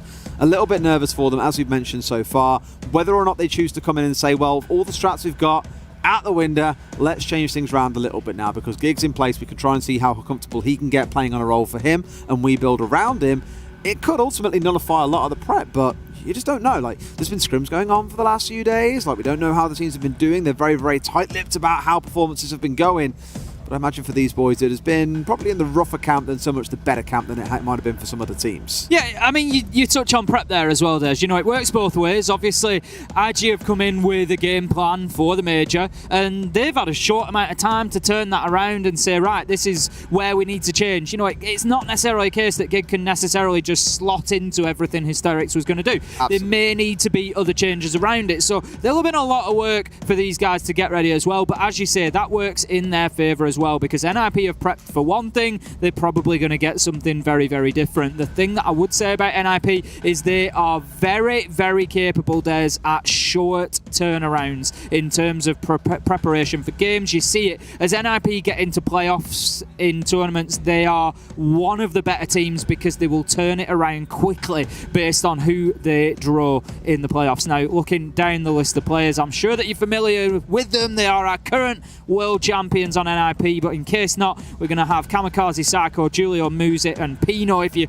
wondering what to expect from them, Muzi, Pino, they're your two big fraggers. Keep an eye on those. They're going to be going in there trying to get those entries, and believe me, they will win any gunfight in front of them. Julio, he's going to be doing whatever the team needs of him. Usually you'll often see him on a little lurk out in the map somewhere, or just anchoring down in sight, many different things. Kamikaze's your hard support. He's going to be going in on the thermite more than likely. He's going to try and get that diffuser down. And Psycho, well, Psycho does Psycho things. Psycho I always see as the backup to Muzi and Pino, right? If anything falls by their watch, he's the man to catch it, whereas Julio and Kamikaze are much more dug in towards the back. And an interesting one on Kamikaze is that it feels wherever there is a even remotely okay excuse to bring thermite, he'll bring Thermite. Absolutely. Even when everybody shifted to Ace, when Thermite didn't have the smokes, He was like, nope. Kamikaze still locked in on Thermite. He loves the guy. He's a man after my own I heart. was about to say, Ace, for those of you that didn't know, ironically, despite his name, is a Thermite main. Not really a man to touch Ace, although I know you tried to pick him up once or twice, didn't you? I will play Ace when, it dictates. I'm hard breach first and foremost, and my choice of hard breach is generally Thermite. But yeah, know what where we you do, maybe Miss? need that range. We don't yet have the Ace by Ace on the Ace. And then I could cast it myself. It's Ace I could casting record Ace it on and the cast Ace, it back. getting an Ace. It'd be wild, Des. Should we just, what do you call that? I don't know. There's a word that'll go along with it, like Ace to the power of 4. Yeah. I don't know what the word. You know what you've got? You've got squared. I'm you've got so cubed. rattled. You got squared, cubed. I don't know what it is. No, that's where I got hung up. Yeah. I was like, there is a word for this, and I don't know it. I really don't. Chat will know. Chat, please tell us. Correct. I'm these sure there's a few idiots. mathematicians in there. There'll definitely be a few there. I go, well, actually, it's this word, and how dare you plebs not know this word? You're all very smart people compared to us. We're the idiots who stand on a microphone and get to shout for a bit of fun. The players are still getting set up, as you guys can see, so we'll have a look through the vetoes in a moment and see what map will be tangoing on here in this game. It's been a couple of spicy games so far. NA 14-1 so far in rounds. It's not looked very good for them. This could be their chance. They're coming up against BDS, those Soniqs on the other stream, it's worth mentioning. I don't want to say it's going to go from bad to worse, but being real about the game on the other stream of BDS Soniqs, BDS are a team that we consider pretty on fire at the minute, and I'm just not too confident that NA are going to find too many more rounds. It's been a difficult day for them, Des. We don't like to get into that region versus region. I mean, I know you love it, but I try to avoid it. But I think it's difficult to call it any other way at the minute. Even the NA guys that are joining us, Parker and Blue, I'm sure they're struggling to put a positive spin on it at the moment. But I'm sure it will change as the day goes on. Soniqs, as you say, going up against BDS very shortly, and then we'll have Space Station Gaming to come later on as well. And I know that a lot of the hopes of NA do rest squarely on the shoulders, not only of Space Station Gaming, but also of Hot and Cold. Yeah, hot and cold, hot and gold, I've been calling him after the numbers that he's put up, like a highest rating around the world in Stage 3, in the 100 kill club, you name it. He's been an absolute monster, but of course we'll see that in our next game over on the A stream, which I believe you and I are transitioning over We certainly are. SSG versus FURIA. It'll be a fun one to step into as well. What's the matchup you're most excited about, though? We've seen nearly all of them in at least one rotation now, or at least games from every single group. Are there two teams that you've seen so far that you're thinking, can't wait to see them go head-to-head? After what we've seen so far today, specifically, I'm really looking forward to Team 1 versus Vitality. Yes. Two big wins, 7-2 for Team 1, 7-1 for Vitality. Two big performances, both looking sharp, and I think that's going to be potentially one of the group stage games. Oh, yeah. It's the one, you look back at it, and I remember walking into our green room, again, I talked about this earlier on, it's called a green room. It's not actually green, it's just a room that we all sit in. And the guys walked in and were like, yeah, it was like 6-0, then it was 7-1. I thought DZ had like stomped Vitality, and they were like, no. Vitality utterly crushed DZ, and I was like, oh, that's unfortunate. And for Vitality, a team that can be quite inconsistent at points, it was just nice to see them getting a nice, solid result on the board. But always remembering, of course, there are only 3 days of group stage before we then step in towards the playoffs, where we start seeing the big teams from any of these groups coming up against, the big teams from other groups as well. There's a lot to do inside 7 days here at the Major. Certainly is. Worth mentioning, of course, as well. Obviously, we're going to be seeing NIP playing. They are a Swedish-based organisation as well, whilst we're here at the 6th Major in Sweden. Of course, the players for the NIP roster are Brazilian. It is a Brazilian team for a Swedish organisation. So, I think... Obviously, we've also had, there's been a lot going on in Sweden. But Gävle has been very kind to us so far. Very nice city. I've very much enjoyed our time here so far. The only thing I could not forgive them for is spelling. It's spelled Gavle, and I was like, so Gävle or Gävle or something, right? And Bikini was like, no, it's like Gävle. saying yeah and then bleh afterwards. It's like Gävle, and I was like, in what world does Gavle sound like Gävle? It doesn't. Well, it's a language thing, though. It is a language thing. We're blessed with living in Europe, where I think we've got probably 25 to 30 different languages spoken across the continent. Yeah, I'm rattled, is the only way I can describe it. Now, it's worth mentioning, of course, players are still getting themselves set up, as you can see on your screen. Phones are being handed in, they're getting peripherals set up, so it will be another few minutes until the teams are ready to go. So what we'll do until then is cut to a short break, and when we come back, the game will be ready. See you guys in a few.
nothing but time for our lives to begin. There was never need for us to pretend. When there was nothing beyond the confines of our skin. I know the found won't die in the end. There was nothing but time in us for our lives to begin. We always were ourselves, there was no need for us to pretend. There was no need for it to be on the confines of our skin. What's left is memories, and the rest will die in the end. Can you feel in your heart? Calling you from inside, telling you not to be afraid. Can you feel in your heart? Waking up the truth and telling there's still hope for a change.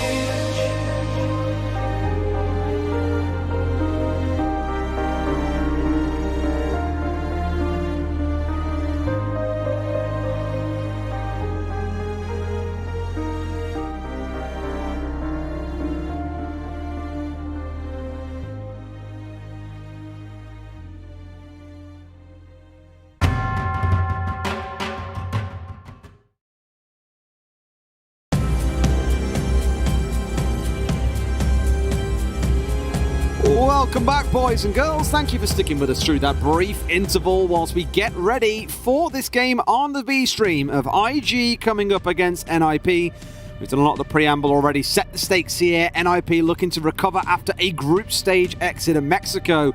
IG fighting without one of their key men in hysterics. Coach Gig stepping in. And a lot to prove, however, the pressure is off them, and definitely fair to say more pressure sits with the LATAM team, Ace. I think absolutely. You know, when you look at the expectation, I think, in all honesty, Des, coming into this fixture, even with IG at full strength, you'd be saying the same thing. The expectation would be there for NIP to take a win, but even more so now. Now, we're going to be heading on to Bank, which is interesting. It's not one of NIP's sort of top maps necessarily, so could be an interesting one, but it is their choice to go there. They have the choice of Chalet or Bank. The Majors top map. It's the Majors top map. We're loving Bank. We've got two streams going, right? I'm pretty sure both games being played at any given time, Bank is being played, and in the last round of games, so game 2, both streams were on it at the same time. But yeah, Bank, massive map, great opportunity for roam play, which is where I think NIP could really, really shine here. On the attacking side, well, it leaves a lot to be desired. If your clear speed isn't quite up to snuff, there is going to be work to do. Could be a problem for NIP. One of the criticisms I've had over the last 12 months. They're slow, right? Spoken to Julio about it a number of times, and I've said, what's the deal? You're always in the last 15, 20 seconds, and Julio said, we know it's a problem, we know it's something that we need to work on, we're trying to, but we've never really seen that solution too much. We've never, they're a methodical team, they like to go in, they like to sort of play that checklist and move their way through, and sometimes they just don't do it quick enough and don't leave themselves enough time. So, like you say, a big map like Bank with a big clearance needed if IG play a heavy roam game, which they may or may not, could be a little bit of a pitfall for NIP here. It's something that they need to manage as the clock. Well, who's going to pull off a smash and grab the bag on Bank in this game? We'll find out now as the operator bans are underway. NIP starting us off with their attacking ban. Imagine we'll see a Thatcher here somewhere, and that is the go-to de facto ban on any map, it feels like these days. No surprises at all coming in their race. No, none whatsoever. That's going to be Thatcher. I imagine we might see somebody who would affect Hatchers coming in as the second attacker ban, somebody like Hibana maybe, or a Maverick. Hibana's very, very popular on this map. There you go. For good reason. Yeah, very good reason. I believe it was Doki I spoke to about it when Bank first came out, and it said, Doki, what is it you're seeing at the minute on Bank? Talk to me, here's the expectations we've got, but what are you seeing? And he said for a number of teams, Hibana bans are going to be right, because of course on the downstairs you've got 3 or 4 hatches to open. Ubisoft even declared Hibana as the queen of hatches when they gave her that rework. They said that's the focus and the fantasy that we really want to push into, so no big surprise there. And against what we saw back in our first game of the day, when we saw the KIA being let through on Coastline while Thatcher and Maverick were banned away, it is taken out here along with the Valkyrie. I mean, interestingly, coming back to that Hibana ban, we look at it and it starts making other picks more essential now, because you've got to be able to get those hatches open. You've got to remember, on that bottom floor, there is no other option for verticality, Des. There's no other breachable surfaces. It's the hatches or nothing. Mm-hmm. So if you can't get them, you are struggling to get any sort of vertical angle. So the thing is, that's changed a little bit recently as well.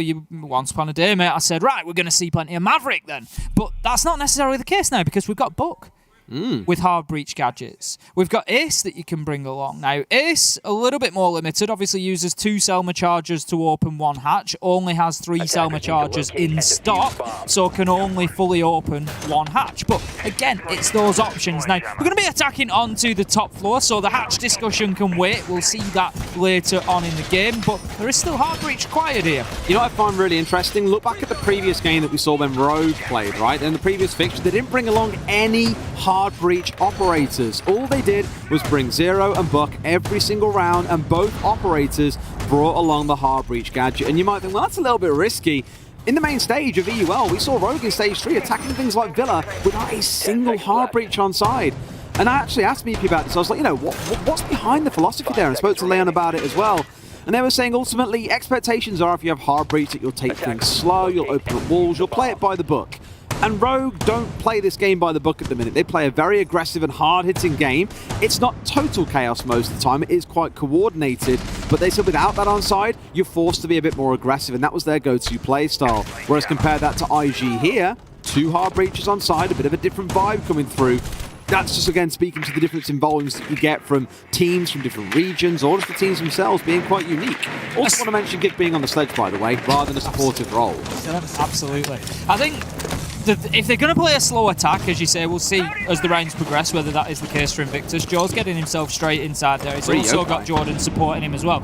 If it is a sort of slower paced attack, that could play into NIP's hands, because they are a team that will control the round very well on defense. They'll get aggressive in the sort of early to mid round, pick up a couple of kills, and then they'll happily sit back to site. They'll let you play into their utility. So if it's going to be a slow attack, that's going to play into that for NIP. It's going to mean some late round executes for Invictus. So they need to be aware of that. Make sure they've got enough pep in the beginning of the round. I would wager IG have played this almost perfectly for the start of the round. You compare it to how some teams like BDS attack this map. They'll normally send 1 or 2 players out towards square and won't have all 5 coming in from one side. But IG, clearly a bit weaker without Hysterics as well, likely saying, look, we need to group together here, play it as a team from start to finish. And I like what they've done so far. Nice and quick inside, got the walls opened up, killed Yokais, opened up the soft wall down below, destroyed the gadgets that were on Kanto, and are now doing some drone work. They've got to that 60-second mark and started pushing their way forwards, and the top player for them in stage 3, Speakeasy, steps up big with the opening kill, pushing his way up as well. They've got more drones standing in front of them to help them out on their push through, but this is all looking great for them so far. Very impressed by IG, but the clock becomes my worry. That's going to be the focus as this round continues. But interestingly, picking up Pino on the entry is not an easy thing to do. He does have a knack of finding those opening kills. Now, Gig goes big with an early kill onto Kamikaze, getting himself involved nice and early. But Psycho gets his opportunity and misses it. He's got to find that one. 5 versus 1 as Julio manages to find 1 back onto Speakeasy, but it's all he can do as Joe absolutely removes him at the top of main stairs there. And I think NIP might have just had a little wake-up call there. There's the alarm clock's ringing. It's time to wake up because you got a game. They've just dragged him out of bed and given him a good few 2 or 3 slaps around the chops there. What a round out of IG. I said I was a bit nervous looking at it, you know, the clock. It's running down to that final 60 seconds. They're all grouped up inside lobby. They've got to push their way up spiral. But from start to finish, the coordination was excellent. The nade play coming in to clear out the Kanto wall to get that opened up to stop any players playing in the long corridor. The push that came up to remove the shield with flashes. The Gone 6 coming out as well. It was just all beautiful team play. None of the madness that you see from other teams where you think, well, why is that one player pushing there by himself? Why is he swinging that right now? Like, no one could do anything off the back of it. It was just very controlled and coordinated, and I think even if NIP were out on their own, they would have been able to deal with that as a team as well. Really good out of IG. We need to see NIP be a little bit more proactive in this round, I think. Well, this is, you know, I look at NIP and I think, are we going to see something better from them than we have in the last couple of months? And I think, you know, they've lost a lot of games. That wouldn't necessarily be too difficult. We certainly haven't seen them playing at their World Championship best that we saw back in May. But I look at it and I think there's things that concern me there, Des. Pino losing that entry battle. That's not like Pino. He had an opportunity. I'm gonna go out on a limb there. I know there'd been a drone dancing around at the top of stairs, but I don't think it had ever gone high enough to spot Pino out. Speakeasy came up focusing on elevators. I don't think he was aware of that fight with Pino until the shots came in, but he still won it out, and that is not like Pino. Psycho with an opportunity onto Banana there just didn't land his shots through the barricade, and those are sort of warning signs to me. Those are potential problems for NIP. The way I always look at it is you can allow a couple of rounds of, hijinks and things going not the way that you come to expect. If it starts becoming a trend, that's when you get nervous. So let's park our concerns about NIP from round one and see how this one sets us up. Pino with a great little drone here as well, sees all of lobby, knows where drones are coming through, can see pretty much all that he needs to and knows when he can look to strike here as well. Even anticipates a drone coming through, but was changing guns at the exact moment it pokes its little head through the door, backs out in fear, doesn't want to get himself snagged out by those pests. But look at the time that's being wasted. I know it's only 60 seconds so far, but he is definitely slowing down this initial lobby push coming out from the side of Invictus. That's it, and Invictus needs to be very aware of his position because, as we saw, he's just sort of edging towards those windows, looking for the potential to get out there and cause a nuisance of himself. But Psycho, he's going to be the first one to be shut down here. Nice kill there, just on the entry. Oh my. He finds Muzi, and this could be a real surprise as it's all starting to kick off for Invictus once again, and they find themselves 5 versus 3, having got themselves the first 2 kills. NIP are on the back foot, and they can't allow this to continue. Oh my! They're getting absolutely decimated right now as Joe and Gig find 1 apiece, and this is not what anybody at home expected to see out of the beginning of this game. NIP, you gotta wake up soon. They don't know that he's coming in behind them here. Julio's pushed his way out into lobby and could strike big in the back, might find himself 1. Will go for the spray and finds Gig, as you come to expect, but there is still 1 more in lone office. Now it's Julio pinned inside of the main lobby. Has got to be careful where he tries to push through here. They must have an idea. The plant going down and the shutdown comes through. My word, that is 2 rounds to go in the history books. And I tell you what, Gig, he's slapped 2 members of the SI winning team. Pino in 1 round, Kamikaze in the other. He can play and he's not on the maestro. That's the best part. Not yet. Not yet. Give it time. Get him on the defence. We'll see what happens. I just love it because everyone looks at a team that's got a coach standing in and goes, the coach will be on hard support. They'll try and shot call as best they can. They'll help guide and coach the team, but you don't expect much from them. So far in both of those rounds, not only has Gig played on the sledge roll, so, nades and soft breach and all the other key things that a team really sorely needs you not to die early on, he's also coming in and slapping out 2 of the best players in the world. It's madness. But you've only got to look down the kill scoreboard for the side of NIP to see just how dire the situation is. They've got 1 kill around. Julio, the only one with a kill to his name. Everyone else, 0 and 2. At what point does it stop being a series of unfortunate events and a trend in the NIP side that they cannot find a kill onto IG? This is exactly the point, Des. Like I say, I look at it and I think, NIP going to show us anything here that maybe they've kept under wraps for the last few months? Have they been working on stuff in the background? And 10 seconds left. that's not the problems that we're seeing here. It's not about ideas. It's not about, having a new strategy. This is about players missing shots and not getting kills that normally we've seen them do it with their eyes closed, come in and get these. And so it is a real surprise. We'll see whether the trend continues or not as we head into round 3. NIP are going to be going back to CEO, the top floor. I was going to touch on this. I saw Jordan leave this drone sat inside the lobby. I thought, it's nice and conservative. They haven't lost any drones. Nice job. And as soon as that yokai came bombing it down the main stairs, I was like, they're going to know where this is every day of the week. Far too easy. And NIP have moved a lot of their defensive setup over towards looking at square. They've got the shield outside, Janitor facing in that general direction. It's almost like they expect IG to change up their attack here and not repeat the same thing. But why fix what ain't broken? This looks to be once again an identical attack with a small difference of Jordan being up on the roof on the top floor. Otherwise, it's exactly the same and they find yet another yokai. That is a great aggressive play. We mentioned being a bit more proactive.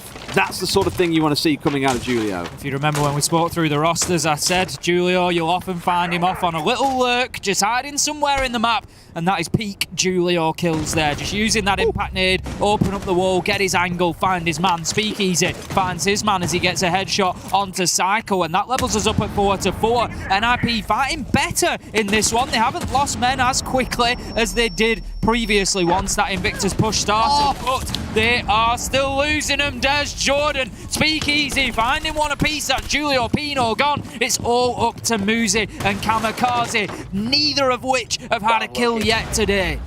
It's unbelievable, even with the opening kill coming out of Julio, and it really gets things rolling for NIP, it feels. Psycho peeks into lobby when he gets banged out by Speakeasy again, and it's madness.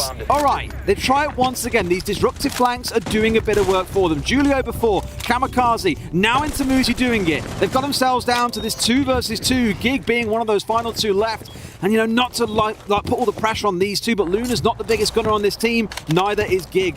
This could be hard coming up against, again, 2 of the best players in the world, but you just don't know after how these first few rounds have gone. Look at the positioning of Muzi and Kamikaze. They've got the diffuser down. Kamikaze knows it, and that's exactly what they're playing for now. They know that Invictus have really got no choice but to come in and try and grab this briefcase to have themselves an option in the late round to be able to execute. It's either that or find the men and get the kills. But right now, neither of the men are left on site because why bother? There's nothing they can do without that diffuser. Luna taking more damage. It's just chip away at him right now. And as soon as he goes in for that diffuser, I expect a challenge from Kamikaze. No, they've allowed the diffuser to be collected, Des, and that's going to give Luna the opportunity to get upstairs. Gig's holding down a line of sight for him. He's there to try and support. No way. He finds Kamikaze, and they might just do this. Luna gets dropped. It's all up to a 1v1. Oh! It's Muzi to find the kill onto Gig, and another close round. NIP! It shouldn't have been that close! I think I'd have lost my marbles if Gig had won that 1v1 against Muzi there, to be honest, but no. It does come very, very close in the 2 versus 2, but time was not on IG's side. Nice and passive from NIP, a little bit worried for a moment that it was going to come back to bite them, but at least they get something on the board. Thing is, though, it wasn't a convincing round. You don't feel confident they can go on and win round 4. Kamikaze had the diffuser down, he knew that, and I know he dropped away to basement and they were trying to play the time game, but it almost cost them the round. Luna was able to collect the diffuser completely for free, and then he gets picked up as a kill crouch walking into sight, but he had 20 seconds left to go. He had plenty of time to try and play that diffuser. I love the doubling down from Jordan here as well. I believe it was Joe who was on the thermite in the prior round who got himself kind of crouch walked on inside alone. But one player did manage to kind of just crouch walk their way up main stairs, I believe it was in round 2, and find a freebie completely uninhibited. In fact, I think it was Jordan on the thermite in the previous round and also in round 2. Here they're almost doubling down on that and saying, right, let's bring along the Nook. Clearly, they don't see us coming half the time. If we can make those flanks work and pick up a kill or 2 and really upset the apple cart, why the hell not? Where NIP have found success so far is in these flanks, in these cheeky little aggressive pushes in the early to mid round. If IG could control that and make use of the Nook for their own purposes, it could be a good round for them. Could be. We've seen the Capcam brought along by Psycho as well.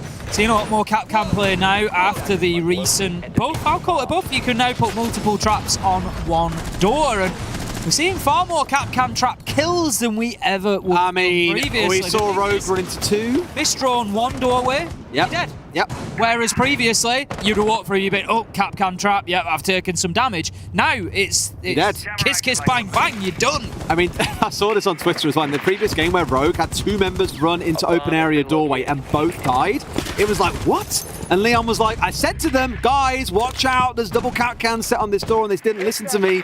It happens. You lose messages in the heat of the moment, but my God, was it beautiful to watch. Gig this time round, not going to be the superhero that IG need or felt like they've had in the last couple of rounds. Shut down earlier on by Pino, who finally makes his way onto the scoreboard. That's what NIP need. They need Pino to start being that entry master that we've seen him be in the past. Get in there, get those opening kills, get them the advantage. But Jordan, he's sneaking round the back, Des. He's looking to get himself in. There comes the Capcan trap, gonna put him down, but not out at the minute.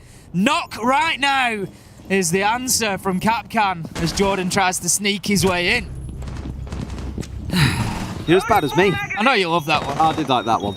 I know there was a lot of talk for a while about Nook being given the ability when her gadget's active to get past air jabs and jammers and Capcan traps, claymores, so on. Don't worry, Jordan, I'm afraid that's not currently in the game just yet, buddy. Does walk face first into that one and is taken out. Some good disruptive play from NIP early on is giving IG no chance of having any kind of form. Now they've got to try and step their way forward and make something happen inside the last 80 seconds or so, but if you're an NIP player or NIP fan, you'll be feeling pretty confident about this one. Nice. Until Luna just turns around and just slaps Julio out of kitchen, because why not? If you wonder why Luna was just pinging his teammates' drone there, I think it was just a double check to make sure it wasn't a Mozzie captured drone, because obviously we've got Mozzie onside from Pino there, so if it comes up as a blue ping, you know that it's Yes, it's the drone. yours. Now Pino just does deploy the pest, but as you say, Des, doesn't see the drone until it's too late. Does get spotted out, so they're going to know that he's inside of tellers, and here goes Joe, potentially looking to make a push forward, but he's going to need to be careful because of the rotation that's opened up from site now. 40 seconds left to go, 4 versus 3, and this is, again, sort of classic NIP. Get themselves a kill early round, and then just try to sort of wait out the rest of the round, just ebb back and let Invictus try to push into them. Well, now that they know there's one around Bleepers as well, trying to take a little challenge around here. Maybe fearing they'll get pushed from below as well, although all 3 members of IG are on this ground floor. Samuzi waiting for Ghost to come pushing up at this point. Psycho's entrenched in the back of sight, and there's 15 seconds to play. This push needs to happen here and now. Grenade over the top. They see the man crouched down. He takes a little bit of spray damage, finally taken out. In comes Speakeasy. Another cap can is triggered, but Joe is still standing. In comes Muzi. Can he find his man? Luna waiting for the man to step in, sees the feet first. Everyone loves a bit of feet shots in this case. Luna finds himself taken out, but it's a 2 versus 2. Make it a 1 versus 2. Muzi has got to clutch up big. Joe, no HP to his name. Speakeasy about halfway up. They know where he is. They can afford to just wait and hold here. Speakeasy down to a slither. Muzi finds one. Can he win the last as well? Speakeasy, he's tucked himself far away. They can play the bait game here as well. Just wait for him to get on the diffuser and then step back in for the 1 versus 1. Speakeasy, now's the time to step in there. He's going to stick for it. Go for 2, go for 3. You've got to find him. Speakeasy finds him. But I thought for a second Muzi was going to get away with that one. Speakeasy being really tentative there because he was on such low health, and oh, what a 1v1, Des. This is turning out to be an unbelievable game so far. 3-1 Invictus, NIP on the ropes. Invictus just raining body blows in, not allowing them any time to breathe. We're going to skim past that. I'm going to move on, Jordan. This was the mad one. This was a beautiful kill from Luna Metal. Just absolutely blasts out that barricade and finds his man, but NIP just unable to do what they normally like to do, which, as I say, they tried to get their opening kill and then just sort of take the foot off the gas, just come back off the pressure a little bit, let Invictus play into them, burn some time, and then pick up those kills in the late round, but it's just not working out for them. Oh, it's such a beautiful game. Like, look, being dead real with all of you sat at home, coming into this game, I think, like pretty much all of you, I think it was 21% to 79%, we expected a stomp. We thought NIP were going to like 7-1, 7-2 IG. Bearing in mind IG is starting on the attack as well. I'm back, like, that's a lot to do. Again, a big map to clear. A team like NIP might enjoy getting out on the roam and being problematic. But Invictus with very direct attacks. No one off trying to do their own thing and be some weird lurker off around the map. They're just playing as a team. They're keeping it nice and simple, playing basic, straightforward siege. And NIP at points have really struggled to deal with it. That last round was very, very close. Round 3, very, very close. The first 2, much more decisive. I can't wait to see what these next 2 bring and then how IG fare on the defense. Round number 5 then, we head into the action phase. It's going to be Archives and Tellers this time. Interestingly, NIP completely foregoing that basement site. There's having absolutely nothing to do with it so far. It doesn't look like we're likely to get a defense of that anytime soon. Now then, Invictus have been pretty successful with the lobby-sided pushes so far. We'll see whether they're going to double down on that and try to move in through there again. Speakeasy has played on these windows previously as well. They've done a good job of controlling the top floor and controlling the map, really. NIP not having too much joy out on the roam so far. And a step away from the, air quotes, usual strat we've seen coming out of NIP. They've dropped away the Mozzie, for example. Julio's across onto the Alibi rather than, say, the Mirror or the Cat Can that we've seen historically. So some good variation coming in. And for IG, it's the same once again. Get one inside Loan Office, one inside ATMs, a couple work up towards Windows, and push your way forwards from there. They're not changing anything, but equally, NIP aren't, I wouldn't say even though the roster has changed or the lineup has changed, their actual playstyle itself isn't really moving. You've still got Psycho sat in the same place. You've still got someone hanging around Bleepers looking to challenge Jordan. The big difference this time around being that the wall has been reinforced off. And once again, Psycho has been taken out by a very aggressive Speakeasy. Make that a 2K for himself. Speakeasy, play easy. Just absolutely shutting them down left and right at the minute. Speakeasy looking to push through. He's got another man in front of him in Lone. Now then, Muzi does find his Joe, but once again, Speakeasy there gets the trade, and that's a triple on the round. It is 4 versus 1 right now to Invictus Gaming. They are looking to make the scoreboard read 4-1 as well if they can turn this round over. And you've got to say, it looks like they probably will. Pino, he's the last man left alive, 1 versus 4, and everybody on the side of NIP, Des, we can see down the side there on those operator cards, they're all just watching Pino. Julio flicks onto a default cam, but it just tells me that there's not much for NIP to go off here. Oh, mate. Speakeasy's 12-2. He's 12-2 against the reigning SI champs, Ace. What a performance he's having. The whole team playing out of their skins right now. Pino down to a slither of HP, closed out by Jordan. They find themselves yet another round. I can't believe I'm saying these words, but Invictus are 4-1 up against NIP. The thing is, coming into the Sweden Major, I said, and I always do, you know, we go through the groups and we look and we say, yeah, you know, these are the teams that are likely to qualify from there. And you look at this group and hands up, being honest, you don't look at IG, especially without Hysterics, as being one of the teams that are likely to go through and get wins. But we always say coming in, there will be upsets, because we know there will be. The best of ones, there's 2 teams in the server, and anybody can beat anybody. The fact that you are here means you're one of the best 16 teams in the world right now, and you can get wins. And this is what we love to see, because we never know where the surprises are going to come. We can look at teams and say, yeah, FURIA have got a few wins in them, or maybe Sandbox could get a win here and there, but we never know where they're going to come. And this one right now is a brilliant surprise. Invictus 4-1 up right now. It's unbelievable. You saw at the start of the timeout as well. Speakeasy tap on the knuckles saying calm it down, but then equally when you're dropping 12 kills again against the reigning SI champions, why wouldn't you be jubilant about it? However, you can look back before that timeout. We know what timeouts can do for teams, that they can completely transform outcomes. Either way you look at it, at best, NIP are coming out of the defensive half of Bank with just 2 rounds on the board. That's if they get over the finish line here. IG are eyeing up the prize. They want to get all the way through with 5 rounds and go onto their defense in high spirits. Now, you're looking towards the Amaro here and thinking, well, wrong site. You're not really going to use it to execute on a site. Yeah, you don't always bring the Amaro for that. It's more about this sort of thing. Very quick moves up towards top blue to catch anyone who's rotating back down to site after doing hatches later on. So Luna's going to sit here and be patient, probably for about 20 seconds or so, and then look to start the move off, because you just don't know when a member of NIP is going to come hightailing it back to site after being elsewhere around the map.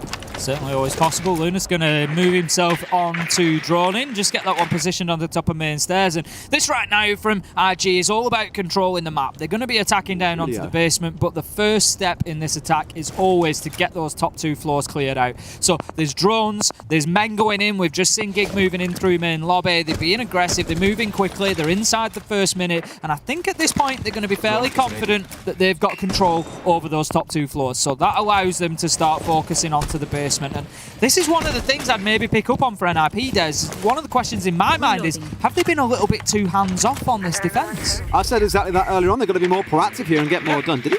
I was going to say, I'm pretty sure he meant to get this outside, but indeed he did. They're looking here, I think, more in case there's trouble. And maybe he didn't. No, I don't know. Because he threw it out and I was like... goes into near site. And I thought he was going to have it watching, like, lobby or something. And I was like, is he going for garage? Like, I don't know. Julio is guaranteed to be undroned at this point as well. He's been sat there since round start, waiting for what a number of EUL teams do. Is like go for these later round flanks, coming up through garage to try and hit them on the flank, get a couple of kills, for example, and really upset the apple cart. As I say, he wasn't seen. I'm a total liar. They know that he is here, but he's going to have a naughty angle, and he sees it first against Speakeasy, juicing himself back up. They need to find the man here before they go for the push. Julio completely unaware that there's a drone here. Speakeasy's just doing the work for himself here. He's on the drone, he's yellow pinging, he's watching exactly where that man is moving, and he's just looking to win this fight. And if he does, it's going to be very dangerous for NIP. Julio's position is very important. Speakeasy taking more damage. Jordan with a kill onto Pino after the drop, and this could be just what Speakeasy needs to try and get himself back in, because right now there's pressure on Julio from both sides. And there you go. Joe moves in, gets 1, gets 2. Psycho shuts down Jordan. 4 versus 2. Invictus, they just cannot be stopped right now, Des. 35 seconds left to go. Psycho low health. NIP surrounded, and kills continue to rain in. This time it's Gig. It's 4 versus 1. It's Muzi. They make a deposit in the shape of a 5-1 scoreline. Invictus are running away with this on Bank right now, and NIP, they just look cashed out. Unbelievable performance coming out of IG so far. We spoke about Speakeasy. That round was a little bit quieter from him, but it was like Joe, Jordan, Gig getting in the mix once again as well. Just putting, I know I keep on saying it, but that's just how important it is. The current SI champions to task. It's 5-1. They get to move on to the defensive side, where I now start to feel ever so slightly nervous for IG and think maybe NIP can fight their way back in, is IG on the defensive side need to get out in the map. In attack, they've been very unified. They've pushed from the same directions generally. They've worked together to achieve things. That's a lot easier to do on the attacking side. You're problem solving. Now you need to be the problem creators on the defense, and that requires being a little bit more proactive out in the map, getting yourself busy, trying to hit NIP where it hurts at unexpected times. And this is where I think things could, air quotes, fall apart a little bit.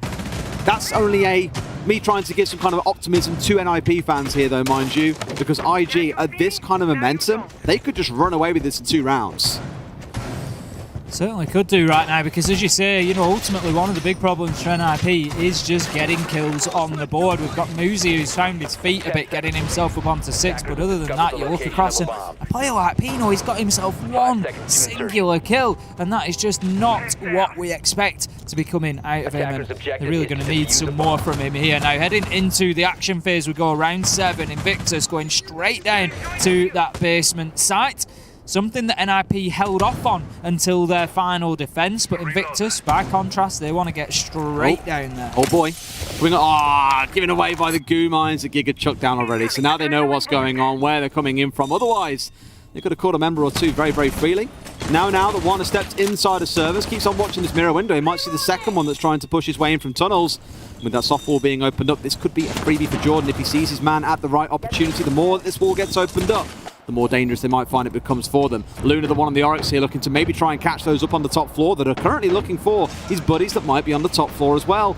They know that someone's disappeared down there. They don't know about the second one. What a freebie, They've got no idea that he's there. Luna with a freebie onto Psycho. The Iana taken off the board. Another member of NIP struggling to find their way into the game. It's not looking pretty, Ace. It's really not. And once again, you know, we commented it on the game that we did earlier. Team 1 seemed to know absolutely everywhere that Sandbox were. And I would say the same here. Invictus just aware of what NIP are doing. And by contrast, NIP, Psycho there, just straying into a line of sight without any knowledge of the man being there. And when you're on attack, when you're the one sending the drones in, when you're the one gathering the information, you gotta be aware of that.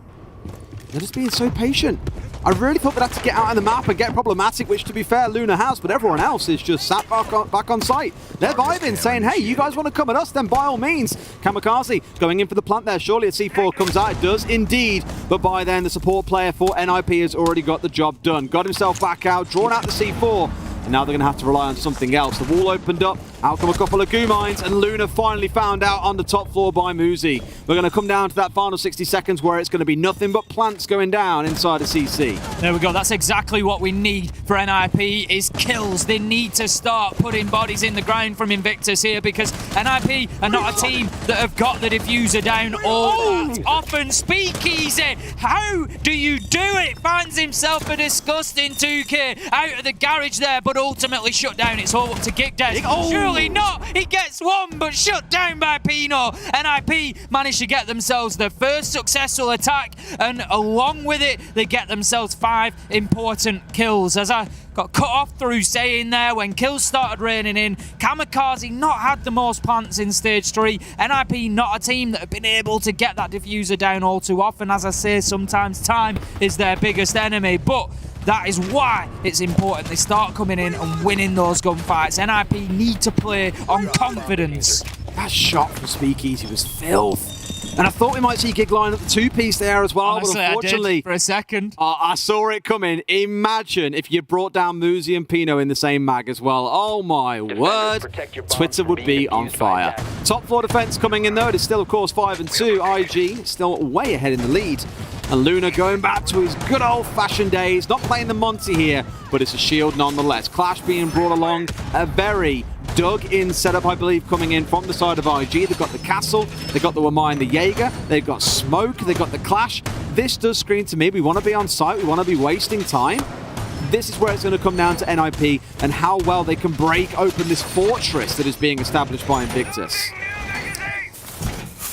They managed in round 7. They're going to have to manage a whole bunch of times more, because on the scoreboard, the only bit that really matters there, we still see that is Invictus 5-2 at the moment, and one round is going to put them onto that match point opportunity. So NIP, for my money, really don't have much wiggle room here. They don't want to be making that mistake and giving Invictus the opportunity to get onto 6, because as we said, Invictus, they're playing without pressure, Des. They've got a man out, they've got the coach standing in the shape of Gig, and so for them, any points are probably going to be more than they would expect. So NIP, they can't give them that opportunity, because you know that Invictus will take it, because they just won't have expected it, and they're going to be like, yes, thank you. I do want to touch on, of course, the small changes that have come into Castle recently, where he now has 4 armor panels. They take less hits to open, 9 versus 12 from before, I believe, and that's 4 of them on side. So you can, against teams that don't bring along Gon 6s as much, maybe, which of course they are here, but against operators like Buck, he's going to struggle to get these windows opened up. He's kind of stuck on a window waiting for his team to help him out there, giving a lot more security to Joe, who's sat in the spot that we saw Psycho in for the entirety of the first half. So now you get a chance to see how it's going to play out. And Gig, you are my hero. This is my Valkyrie rat spot. This is my Valkyrie rat spot in ranked. I will always play here and abuse Valkyrie cameras just to bully people. There are no Val cams on side, but he could find one of the cheapest, cheesiest kills you've ever heard of. Oh, Psycho getting a kill onto Speakeasy there. I was just going to suggest if Invictus just baited Julio onto that rappel and just pushed one out into elevators and just gave him a sniff of it, gave him a little opportunity, it might have been an absolute freebie for Gig now. Oh, he's on his head.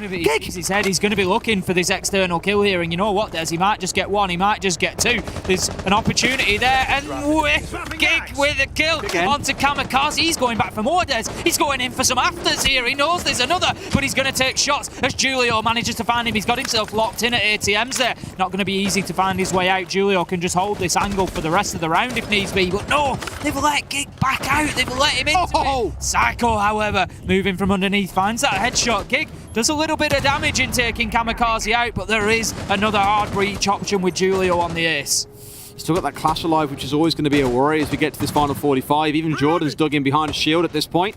Square seems to be the point of push coming in for NIP. They've got to break open this hold first, coming out of Jordan, who, of course, the Wamai also with a small buff gets more and more of those magnets. Those magnets, irrelevant if you've got a bullet through the head. Down he goes, a 2 versus 4. It's all down to Joe and Luna to hold the fort, and they can't do that. It's a triple in the round for Psycho. Julio, patient as ever on the window, will find the close. NIP move up to 5 and 3.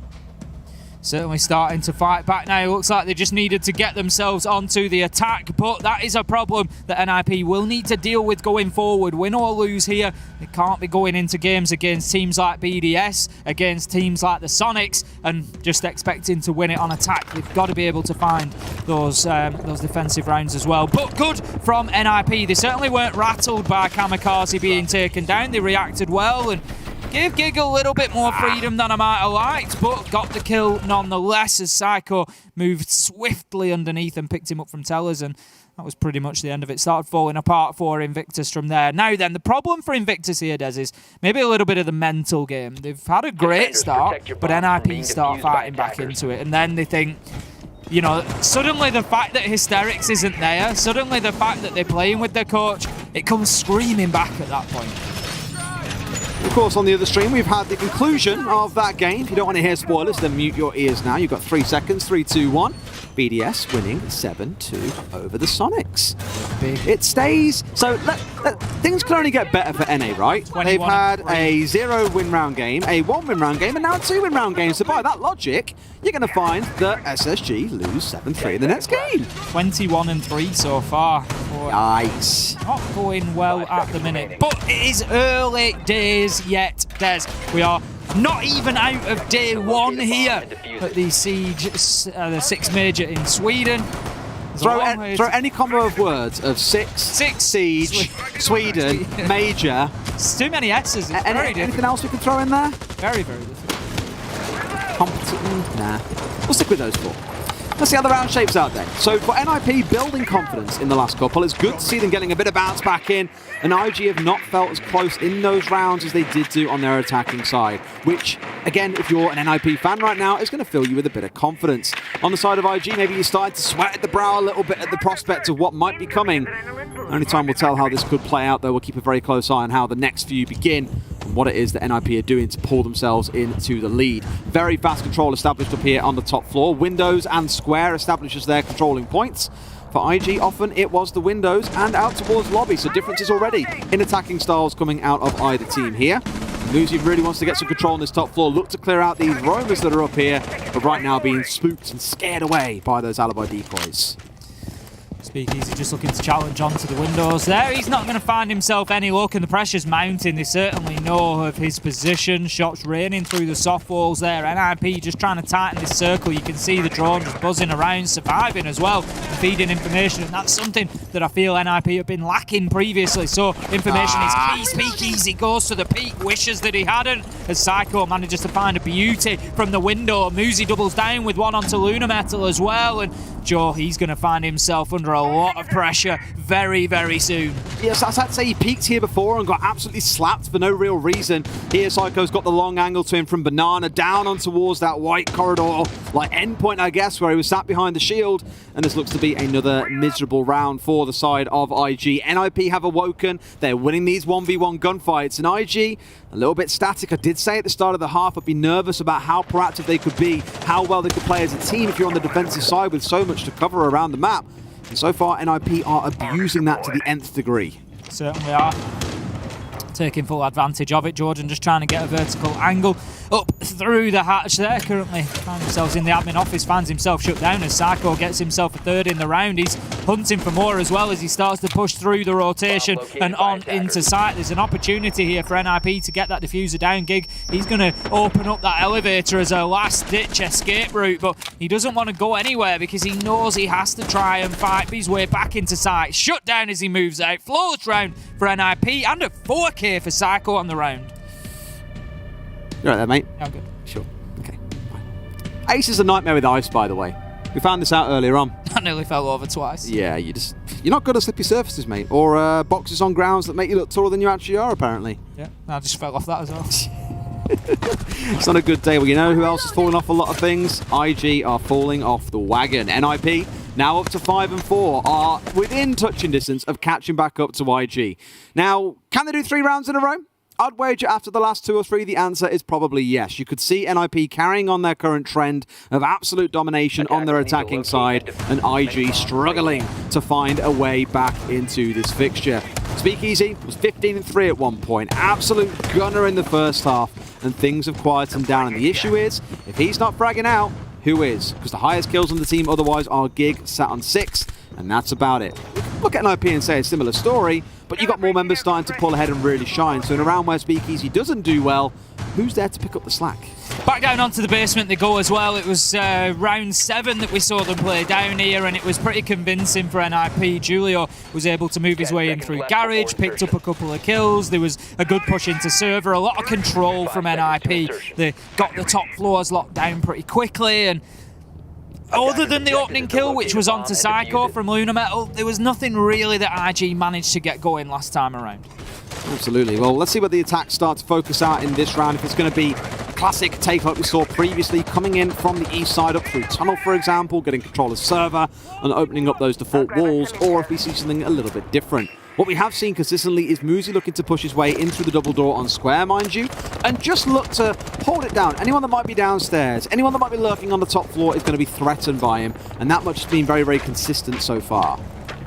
Muzi into the top floor, just looking for the potential of that Roma. Last time it was Luna Metal on the Oryx. Not going to be the case this time around, and Invictus just choosing to play things a little bit more passively this time. Luna Metal on the blue stairs instead, this time with the smoke shotgun, just looking to hold them off, get right up in their faces in order to do so. But needs to be careful, it's pretty easy to get trapped inside of there. If NIP come in and decide to open this hatch, there's no real way out at the bottom of the stairs there, and I was wondering if Luna Metal had chosen to just dip himself away, but for the time being, no. If Psycho gets himself into server, he's completely locked down, Des. There's absolutely nowhere for him to go at that point. We'll see. At least in these first 75 seconds or so, it's been more about establishing where these members of either side are. They've, of course, got the assistance of the Echo in this round, to give them a bit more information as to what's going on, which should enable Gig to play a little more confidently.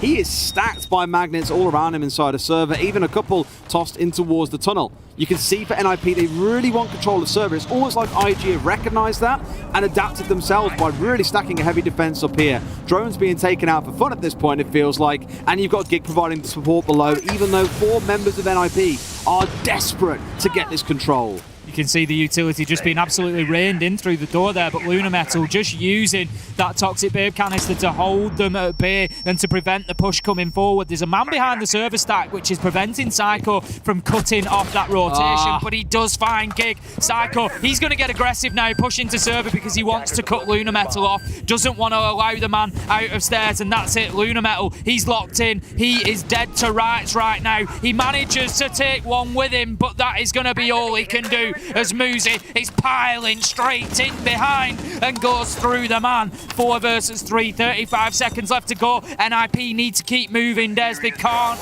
let the clock get the better of them. They get the wall open. That opens up the default plant spot. They need to bait out this last bit of utility from Jordan, and that could be a very important Selma there. As I say, it reveals the feat, of course, by Jordan, so they can cause a bit of trouble here. Kamikaze goes in, and a beautiful nade from Psycho takes the man out. He's inside of sight. They're down to the last 10 seconds. There's a Yokai. Do they know where the last man is? They're going to try and push him here. Finds himself 1. Can he find 2? No, he can't, but gets pushed from Garage. NIP find yet another. They fight their way back up to 5 and 5. And IG left reeling about what they can possibly do to take this one at the very least to overtime.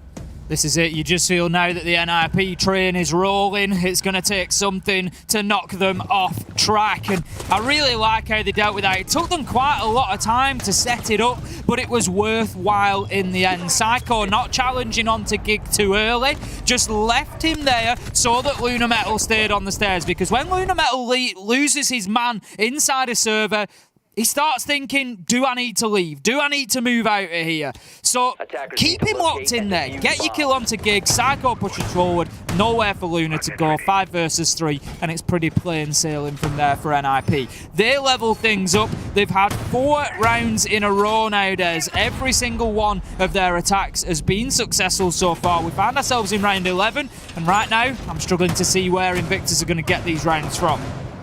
It's really fascinating seeing how attacker-leaning the map has been in this fixture as well. 5-1 in the first half to IG. NIP on the way back to delivering much the same, if not better.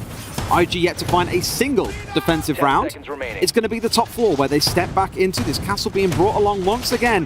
In fact, it's the exact same setup as we saw just a few rounds ago, when they really locked themselves down on this top floor, sitting behind the Clash, behind the Smoke, the Wamai, the Jaeger, and of course, the Castle of Joe. It almost feels a couple of the things they've died to, and I can't really blame them, right? They've got very peaky, very keen to take gunfights is the best way I can describe IG, and more often than not, they have lost them. A couple of times it's like, well, you've got a shield, you don't need to peek it so aggressively, but it's almost trying to keep NIP in check and not letting them move freely.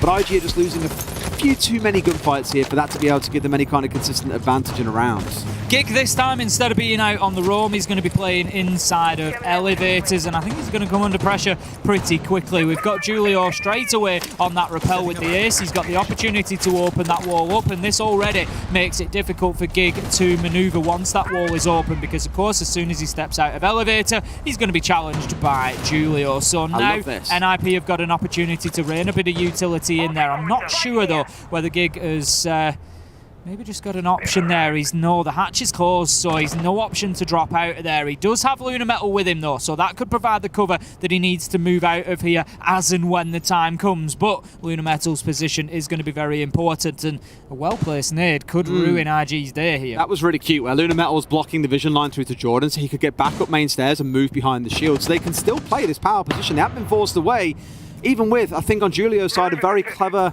or smart way of opening that wall is not opening up the full thing, but just at feet level, so you can contest at long range, but they can't see you very comfortably. It's a really nice way of getting things done.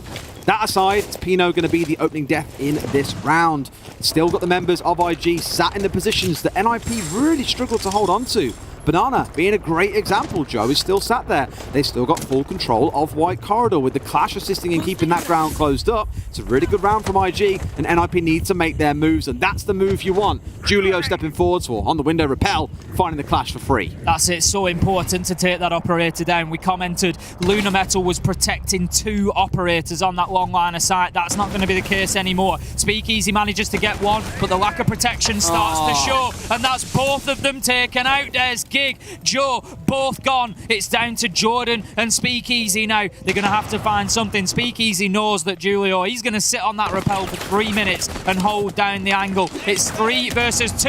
In comes the nade, another one from Psycho. He is going big with the explosives today. 3 versus 1. Jordan, he's got it all to do, Des. He's trying to just maneuver his way out onto Banana here. Wants to make the challenge onto the rappel that he knows is there, but NIP, they've got to think about getting Kamikaze into sight here with the diffuser. 15 seconds. Don't let the clock beat you again. In comes Kamikaze. Jordan's going to do this. No! Somehow Kamikaze manages to swing as he rappels in, gets the kill, and that's going to be NIP closing down the round, getting themselves the match point. And just for a second there, Des, I dared to dream. I thought that Jordan was going to lock out that 1v3 by dropping that diffuser on the ground. I mean, kill the diffuser carrier, vault over down to lobby, and you're home free. You've won the round, right? I just don't think he heard the rappel coming through. The way that he was angling his crosshair, looking deeper inside of sight itself, just screamed to me that he didn't know the man was coming in at the dying seconds. You'll see it here. Or at least which window. Look, he wasn't sure which window it was. He didn't realise. Yeah, he thinks he's coming in behind bookcase. Either that or he was just ready for him to actually land in. So rather than catching him on the vault in, when he actually landed was what he was going for, but that's not really the play to come through. Unfortunate for IG. Jubilations if you're an NIP fan right now. They started this map and could barely find a round on their defensive half, and IG quite literally have not been able to find a single defensive round. It's looking shaky for the APAC side, but one thing's for sure, we have been thoroughly entertained from start to almost. Certainly have. It's absolutely unbelievable game. I'll be honest, it's a lot more than I expected from this game. You know, coming in, I thought, yep, this should be a comfortable NIP win. They really need to come in and just, you know, stake a claim here to the group and just really get themselves off on a strong foot. But Invictus have put up such a great fight so far, but they are struggling now. Out comes the tactical pause. They've lost 5 rounds in a row. You could ask the question, could this have come a round or 2 sooner? Call me a critic here of Luna, maybe, and I do want to kind of put the spotlight on him for a second, and not in a great way. He was holding Julio, who was off on the rappel, for the longest time so Jordan could play behind him. And Luna died to the guy in the rappel. He died to Julio, and I was like, well, how? You know that he's there. You know that he's watching you, which must mean he's turned his shield elsewhere and moved his attention away and not respected that Julio is still on that window. And it feels like such a small thing to get focused on, but Clash could have been a big difference maker in that round for him if they hadn't died so easily. You know, could have helped lock down the end of the round there and slowed things down enough that they get it over the finish line and win. Instead, he's died a little bit too early on and things have completely fallen apart. Here in the basement, we get a different style of setup coming in. Luna onto that smoke once again. I expect we will see a hold coming in inside of blue stairs as we've seen previously. Otherwise, things looking relatively similar, except for Gig, instead of being on the Wamai here, stepping across to playing on the Thunderbird. I'm nervous about the lack of ADSs, about the lack of nades, sorry. No, ADSs. ADSs and magnets. I'm nervous about the number of nades that could be brought along by the other side. I mean, you know, I'm taking from the setup of those corner salvation stations that they want to hold on to red corridors. We've got 3 of them all in the same location. Not actually a bad idea. It's not just about the operator that's going to be inside a red corridor, I wouldn't imagine, but it's quite a heavy footfall area. You're going to have defenders moving in and out of there. It's quite often used as a rotation from one to the other, and so, yeah, quite a good opportunity there to just get juiced up as you go. Now then, they've recognised that there's a lot of trouble came into there. They failed to hold on to it. It allowed NIP to get the diffuser down, but what's going on here, Des? Psycho, he's trying to move into garage unseen here. He's going to try and come in with a little surprise for them. They'll probably draw him in from the other side, down main stairs, figure out if someone like Julio, who was doing it back in the first half, is lurking down inside a garage, and if not, they go for broke. And sure enough, there's the drone to make sure he's safe to go in. He could really cause massive spoiler damage here if they're not careful. They have no idea right now that he's stepping his way up. If there's a mirror window here, I'm pretty sure they'll spot him out quickly enough, so he's got to be really careful about how he plays this out. Certainly does. Now then, Psycho just uses that hell presence reduction device again, and he finds his man. Can he get a second? Yes, he can, Des. He gets 2. Jordan and Luna Metal both going down. What What a play from Psycho. He opens them up like a tin of beans, Des, and they are in there now. 5 versus 3. NIP, they need to close this out here and now. That should be about it. You'd expect to see maybe a mirror window on that wall as well to play behind.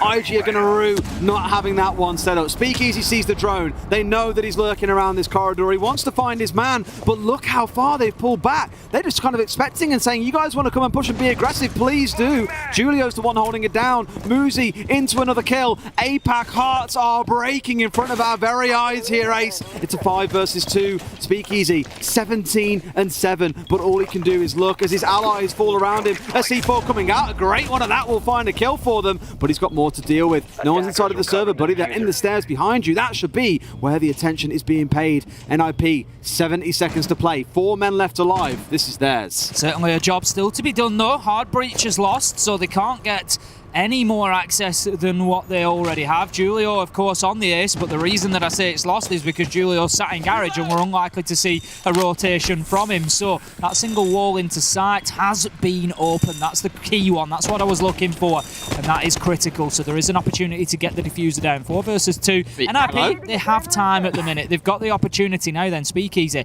he's on a real rotation here, and he might just catch them out if they're unaware of this. We've got Muzi playing the hatch up above. It leaves Joe all alone, and NIP need to get decisive here, Des. They just need to take an opportunity to get the diffuser down. Muzi finds Speakeasy. Pino's going to do exactly that. Starts planting that diffuser in the default spot. Joe knows that he can't go anywhere near this. Looks to make the challenge. Shut down in red by Julio. And that's going to be NIP coming back with a 6-0 attacking half. 6 rounds in a row. They close it out. I think they'll rue letting IG so close to them, though.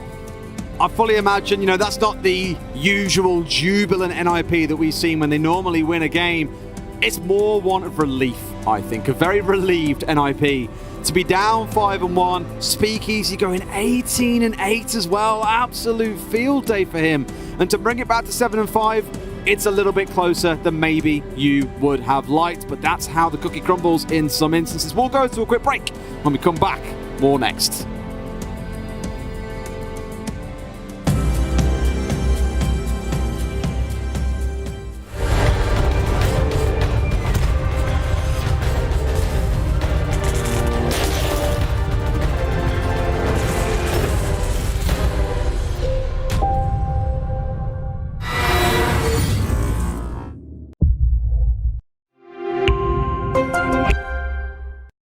What does it take to create the future of a gaming community? Join us on this 4th episode of I Call Next as we discover how to level up gameplay and reset the expectations of an entire league. PayPal. Press play.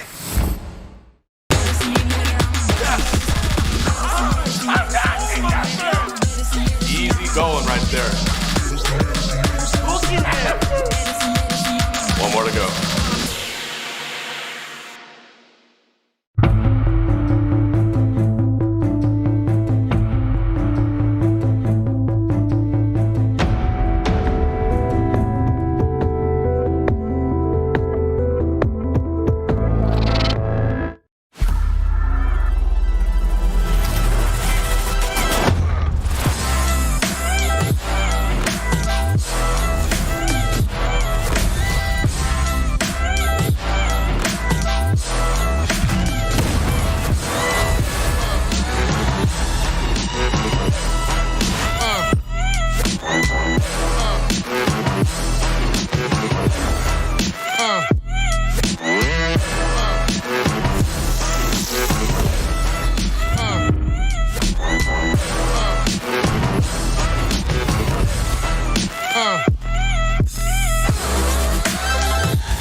Welcome back to the B stream here at the 6th Major Sweden. We have just had one hell of a game IG versus NIP, and IG were 5-1 up after their attacking half, but sadly could not do the business on the defensive half, with NIP taking the win 7-5. But fair to say, that was not the result we expected coming in. They were breathing down the necks of NIP for the first half of that. They were absolutely all over them, and the thing that's going to do is make BDS and Soniqs look on at this and think, you know what, NIP are beatable. NIP are beatable, and IG need to be respected are probably the two big lessons to take away from that one. And we could talk loads about the various rounds that we saw. We'll have some replays come up in just a second, and as I say it, there they are on your screen. A game where Speakeasy in the first half especially went absolutely he went big. Clear. Was it 15 kills by the half? 15-3. I don't think it was by the half, but he was 15-3. Absolutely crazy plays from him. As you say, it was just a little bit of a struggle for everybody else. And you can look at it two ways. You know, there's only limited room there for other players to get involved. If Speakeasy is going to drop 15 kills, where are the others going to find them? And it was a great start for Invictus, but as you say, as soon as Speakeasy dropped off on the switch of the half, there was nobody really stepped up on defence in the same way, and NIP really did have the run of it from there. I'd love to talk more about IG, and we will come back to them in a minute, but we've got to celebrate the winners of this game as well. NIP, who pulled off a momentous effort to come back and win the whole game out. I think it was Psycho, the one who really tore away with it in the end, did under like 12 kills. One nade after another. Just great utility use. And look at the screen now, right? He's 2-7 in the first half. He's doing nothing. Then switches half, and the man's activated. It's absolutely crazy what he can do. Yeah, some really key kills as well. Oh, yeah. That just opened rounds up. The one that just really sticks with me is the nade through into red, where he took out, I think it was Jordan on the mirror, just as he was ripping the C4. Yeah. It was absolutely perfect, just allowing access into sight, everything that they needed just at the right time. It was absolutely incredible. Again, it's always a team effort when you look at it that way, but a lot of the work was done by Psycho. Back on the other side before we come back onto NIP again as well, do really want to celebrate Gig. You know, great game from him. A coach stepping in, I said it at the start, you expect him to step across into playing supportive roles, to barely be able to get a kill in the game, but he was getting some frags. He brought down, was it Muzi and Kamikaze in the first two rounds without dying? He'll be clipping them later. Oh, that's going in the portfolio is all I'm saying. You want proof the guy can play? There's your evidence in beating SI winners. It was something magical, but ultimately, again, NIP the ones who walked away with that 7-5 victory. It was, and you know, in the end, you're going to look at that and say, was it convincing? Not quite, but NIP on the attack, certainly something to be feared. It's about maps as well for me, and we'll talk about that in just a second. Here are the stats in case you missed it. We touched on Speakeasy. He was 15-3 at one point. It got rougher the longer that game went by, and the hero on the other side was Psycho. 16-9, I believe 14 of those kills coming in the second half alone. Unbelievable performance, and I think you can kind of see it as well. Looking at the cost he's got, 58%.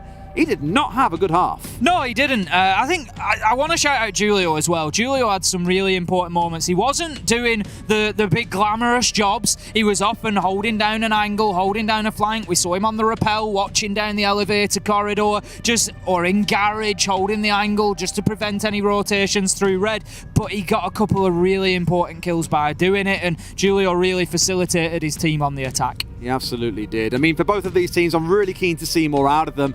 Bank as a map itself, we spoke about at the start, really heavy for the roam game. We didn't see absolutely tons of roaming coming out of them, to be fair. At points there definitely was roams on the go, but I think for both teams we saw the majority of members dug in on site. And a bit of a revision in case you haven't seen what the current standings are for this group.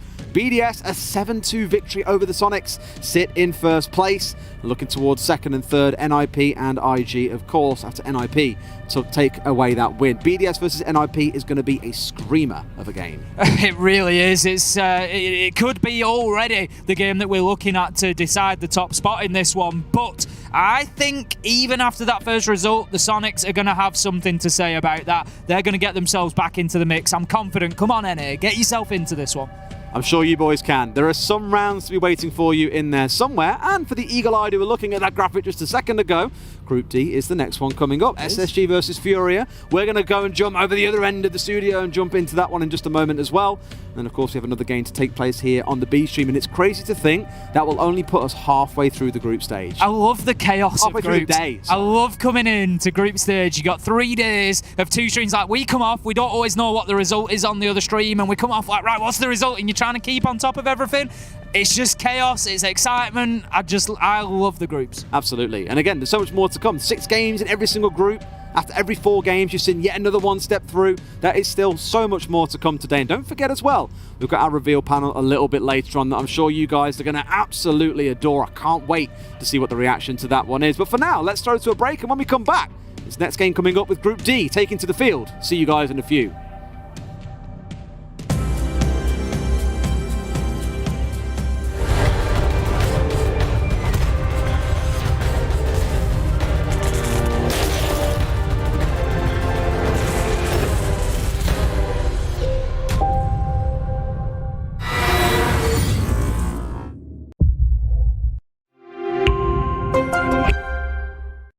What does it take to create the future of a gaming community? Join us on this 4th episode of I Call Next as we discover how to level up gameplay and reset the expectations of an entire league. PayPal. Press play.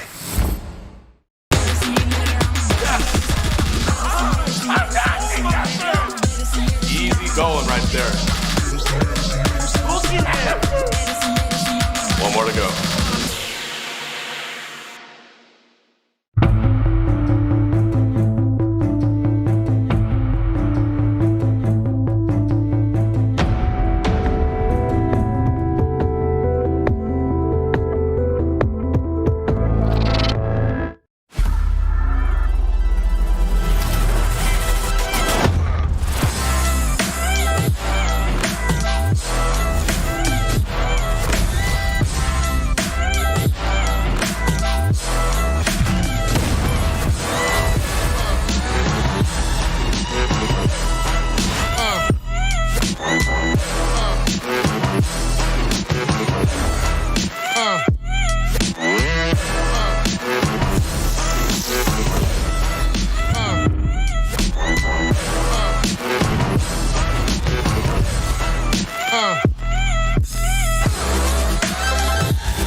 the stone, and it's taken me down.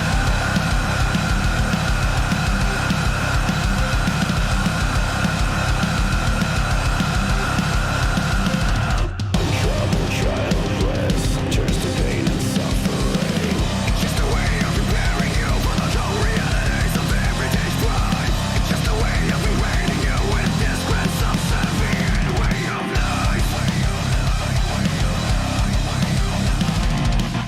Now there's a void in my heart, but I cannot go beyond. Run away and a step it seems so far away. It's just a way of rewarding you with the self-unsustaining of life. There's no escaping our fate, the cause remains the same. It's just a way to bring you under the control and tell you that it's for your own good. It's just the way it was in the time of life when you were the one who will never be understood. I won't sign my life away. I won't sign my life away. Now there's a void in my heart, but I cannot go beyond. Run away and a step it seems so far away.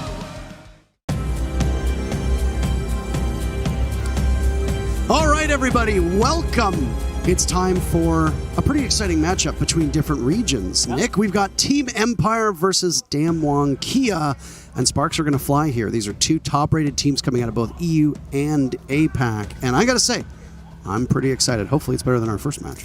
I was going to say, Parker, I think it can only get better in terms of round standings because a 7-0 is the worst way to go out. That is absolutely true, and I mean, at least your first professional cast got broken in relatively easy. I don't suspect this one will be as lopsided, but who knows? Team Empire is our first team roster. They come in from the EUL. They finished this last stage in second place. Yep. Their worst map is Oregon. Their best map is on their home turf of Cafe Dostoevsky. Yeah, we got the good old nicknames. We know them: Shepard, Joystick, Cypher, Dan, and Always. No, like all familiar faces for us. They all have their legacies and their medals, so to speak, their achievements. They are one of the 3 teams that have won an existing Rainbow Six Major. They won the Six Major in Raleigh, North Carolina, defeating you, actually, Yeah, me. after you had won the Paris Major. And then, of course, Team Empire. So it's actually funny when you look at the majors. G2 won the Paris Major. Then they lost to Empire in Raleigh. Then Empire lost to Team 1 in Mexico. So I guess that means that Team 1 is going to make it to the grand finals. And then boy. Another team is going to beat them to take the crown. Every single team that's won has then made the follow-up major. That's funny. I actually hadn't even thought of that. I didn't know that till you said it, so I guess the script is really set in stone for these ones, Parker. And you know what?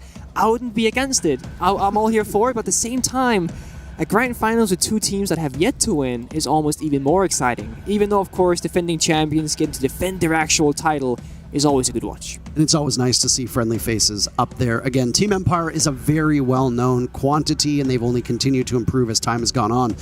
If you don't follow APAC North, then this team might be a bit of a surprise to you. DWG KIA, they come into this after a relatively stellar performance in Mexico. They made it out of the group stages, into the quarters. They lost to Team Liquid and finished in that fabled 4th to 8th spot. But when you look at this roster, is there anybody who really jumps out at you, Nick? Well, there's a couple of things to talk about, of course. Overall, in their own region, we talk a lot about Yaz. Outstanding performance throughout. One of the most consistent APAC North players we have ever seen. But in Mexico, we talk a lot about Rin.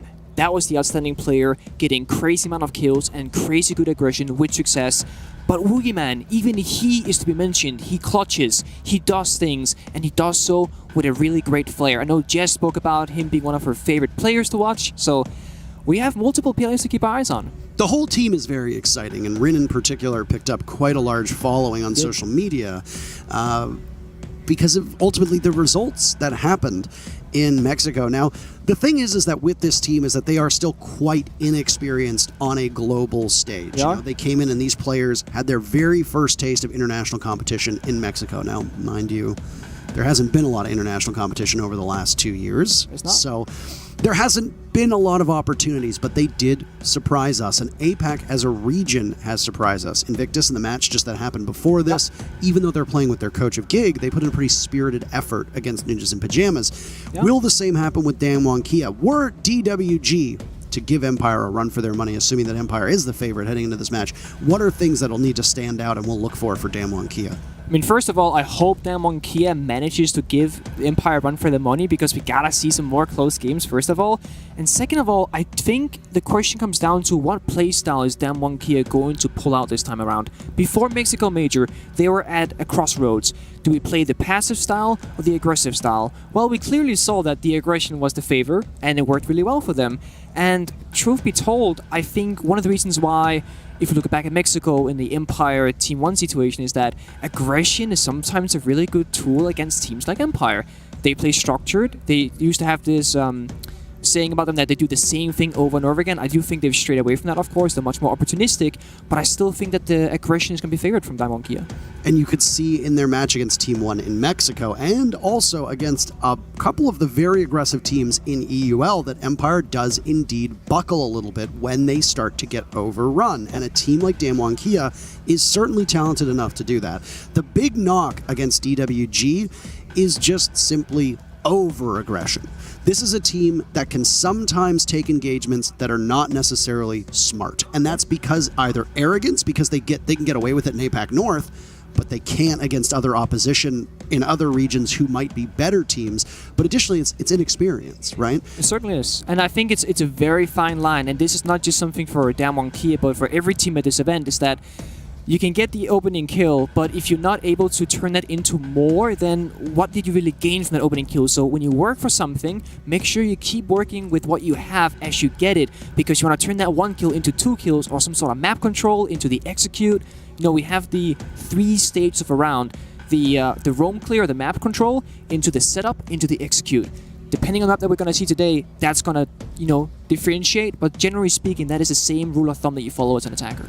The one thing, if we go back to the Mexican Major and we focus solely on that and we exclude APAC and just look at the last international event that we saw DWG compete at, Rin in particular was often involved in the very first kill for DWG KIA. Now, sometimes, and more often than not, it often ended up being on the bad side of that kill. Rin would end up dying. And when we were doing prep work on DWG back in July and August prior to the Mexican Major, the thing that we were told about Rin was, if Rin can be contained, if Rin can be controlled, not by his opponents, but by his IGL, then Rin can really flourish. The problem is that sometimes Rin likes to play on his own. And that is ultimately when things go awry. And you can see it, right? An inexperienced roamer who hasn't had a ton of international experience going up against a really formidable team that has a good roam clear and has a good entry, and it might not work out well for you. And then your team ends up at almost a perpetual 4v5. Certainly, I fully agree. And I think what Empire should do is probably focus on shutting down star players if you see individual performances. DWG KIA on the side, if they can support those players and help them thrive, get the drones, get the reflex, so that if you have a player like Rin go really aggressive, at least someone is there to follow up in case he falls, because you don't want to lose those people completely for free. Now, I found it funny as we now are just seconds away from getting the map vetoes up on your screen. Cool. The best map for Empire was Cafe. The worst was Oregon. Yes. The worst map for DWG KIA was Cafe. So I wouldn't be too surprised, there you go, to see it get banned out immediately, and all the bans kind of falling into place. But the interesting one, Empire's statistical worst map is Oregon, and that's where we're going to go. Yeah, something to note that Empire did lose against Heroic in Stage 2 of the EUL, and DWG KIA also did lose, actually they got slaughtered, to put it blunt, by Guts Gaming in their own region as well. So both teams have a history of not the most amount of success, but at the same time, I think Oregon is a neutral ground for most teams here, and it's a map that I think everyone's comfortable with. It plays out fairly similarly, and I wouldn't even say that the operator bans necessarily are too nitpicky. It's a general, the Maverick, the Thatcher, the Valkyrie. Maybe we'll see some Flores bans around that blue area for basement, for example. People love to go outside of dirt, take away the elbow shield, clear the ADSs, and then work your way into pillars and big towers. So many ways to go about it. We actually haven't seen that much Flores being played today, nor banned. Most of the games today have had Flores be an absent operator, which is a bit of a surprise. I mean, that also kind of correlates to Finka's surge, if I may use that pun, as a pick here. Now, ignoring operator bans for just a second, we'll get back to that in a moment. But if we look solely at the map ban phase, we've been seeing a lot of bank today, despite the fact that its pick rate in most regional leagues has been quite low. This is something that I find fascinating. When we come to LAN, teams tend to pick these safe maps. Why, to you, does Oregon stand out when you said it's a bit of a safe map, but statistically it's Empire's worst? Yeah. Why would Empire feel the compulsion to go there against Damwon? I personally use the term that Oregon is a coin flip map. I always say that it's a 50-50 map in the sense that anyone can beat anyone on this map because it plays out very similarly and because the areas of expertise where you can really do a lot of damage, they don't vary a whole lot. It comes down to a lot of gunfights. And if I had to put one word onto each map, and in this case Oregon, I would say man advantage is what you want to play for. It's always about there's very few places for attackers to entry from, so the more defenders alive with the most amount of guns facing that angle makes it harder for attackers, and vice versa. If there are less defenders alive, the attackers have a much easier time getting into those areas. So you play for man advantage. I mean, man advantage is statistically huge for teams, you know? The conversion rate for a team that is able to get an uncontested first kill, and when I say uncontested, I mean they get the first kill, and then it's not immediately traded back.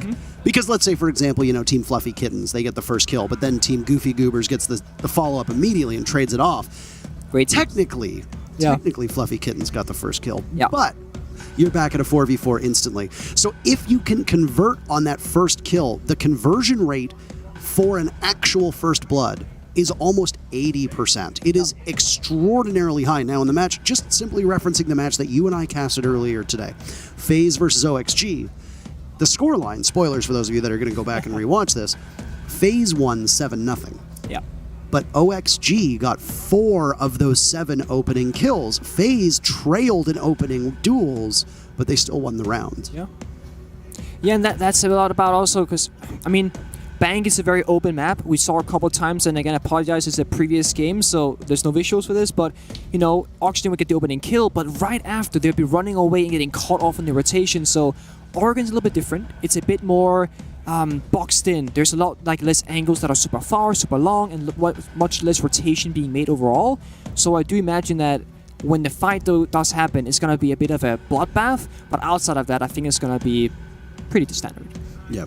So a map like Oregon, now that we've talked about how the map system works, and we're just moments away from getting into the game, we appreciate your patience here as we go on and allow Nick to very quickly enjoy the fruits of a good, long intro to a map. Yeah, I mean, I've been a player before, and the admins are like, get in the lobby. I'm like, nah, I'm warming up, doing my thing. I gotta go to the bathroom and wash my hands, and maybe sing a song, and here we are waiting for that final player to join. I won't name any names because there's no shame on this broadcast, but we are indeed waiting for a singular player to get ready in the lobby. An amazing thing happened, by the way, right before, right on the last topic we were talking about. Shepard smiled. I don't know if you saw that. Yep. It's in my notes. It's like they're smiling sometimes now. Rare moment. Yeah, there is happiness there. So, I mean, but anyway, we are just about ready to start the game, but until then, you said operator bans on a map like Oregon, not necessarily the most impactful. When you look at a map like Clubhouse, when you look at a map like Cafe, when you look at a map like Consulate in the old map pool,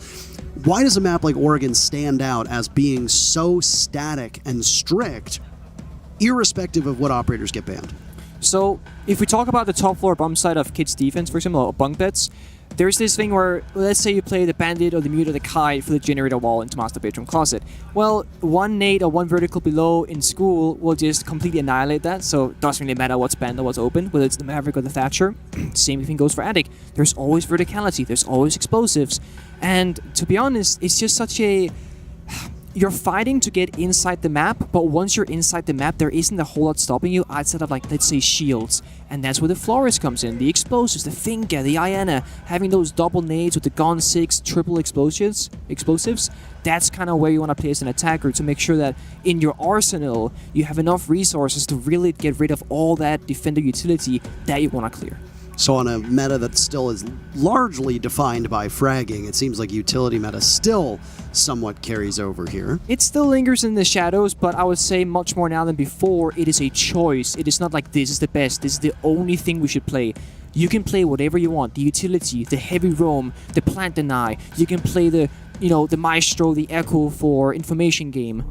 Well, with all that said, options on the table. 82% of you think that Empire is going to take this contest. That is as lopsided as it comes. Man, oh man, you think that DWG KIA was an NA team with those numbers. Oh, Lord. But let's get underway here with Oregon Team Empire versus DWG KIA, Russians versus Koreans. And Nick, I'm going to ask you, I'm going to put you on the spot. You're the expert. DWG KIA is banning first.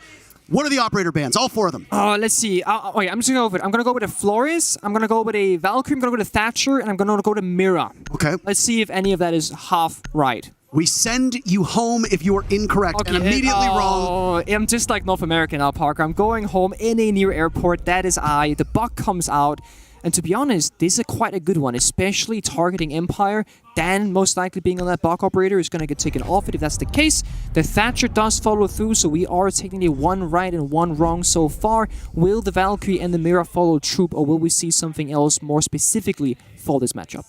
Well, Empire tends to stay pretty similar with all of their bans, so I wouldn't be too surprised if you were right. But no, it's a Kaid getting banned out. So you had talked about, you called it school. It's also called classroom down below, underneath generator, and underneath the games wall.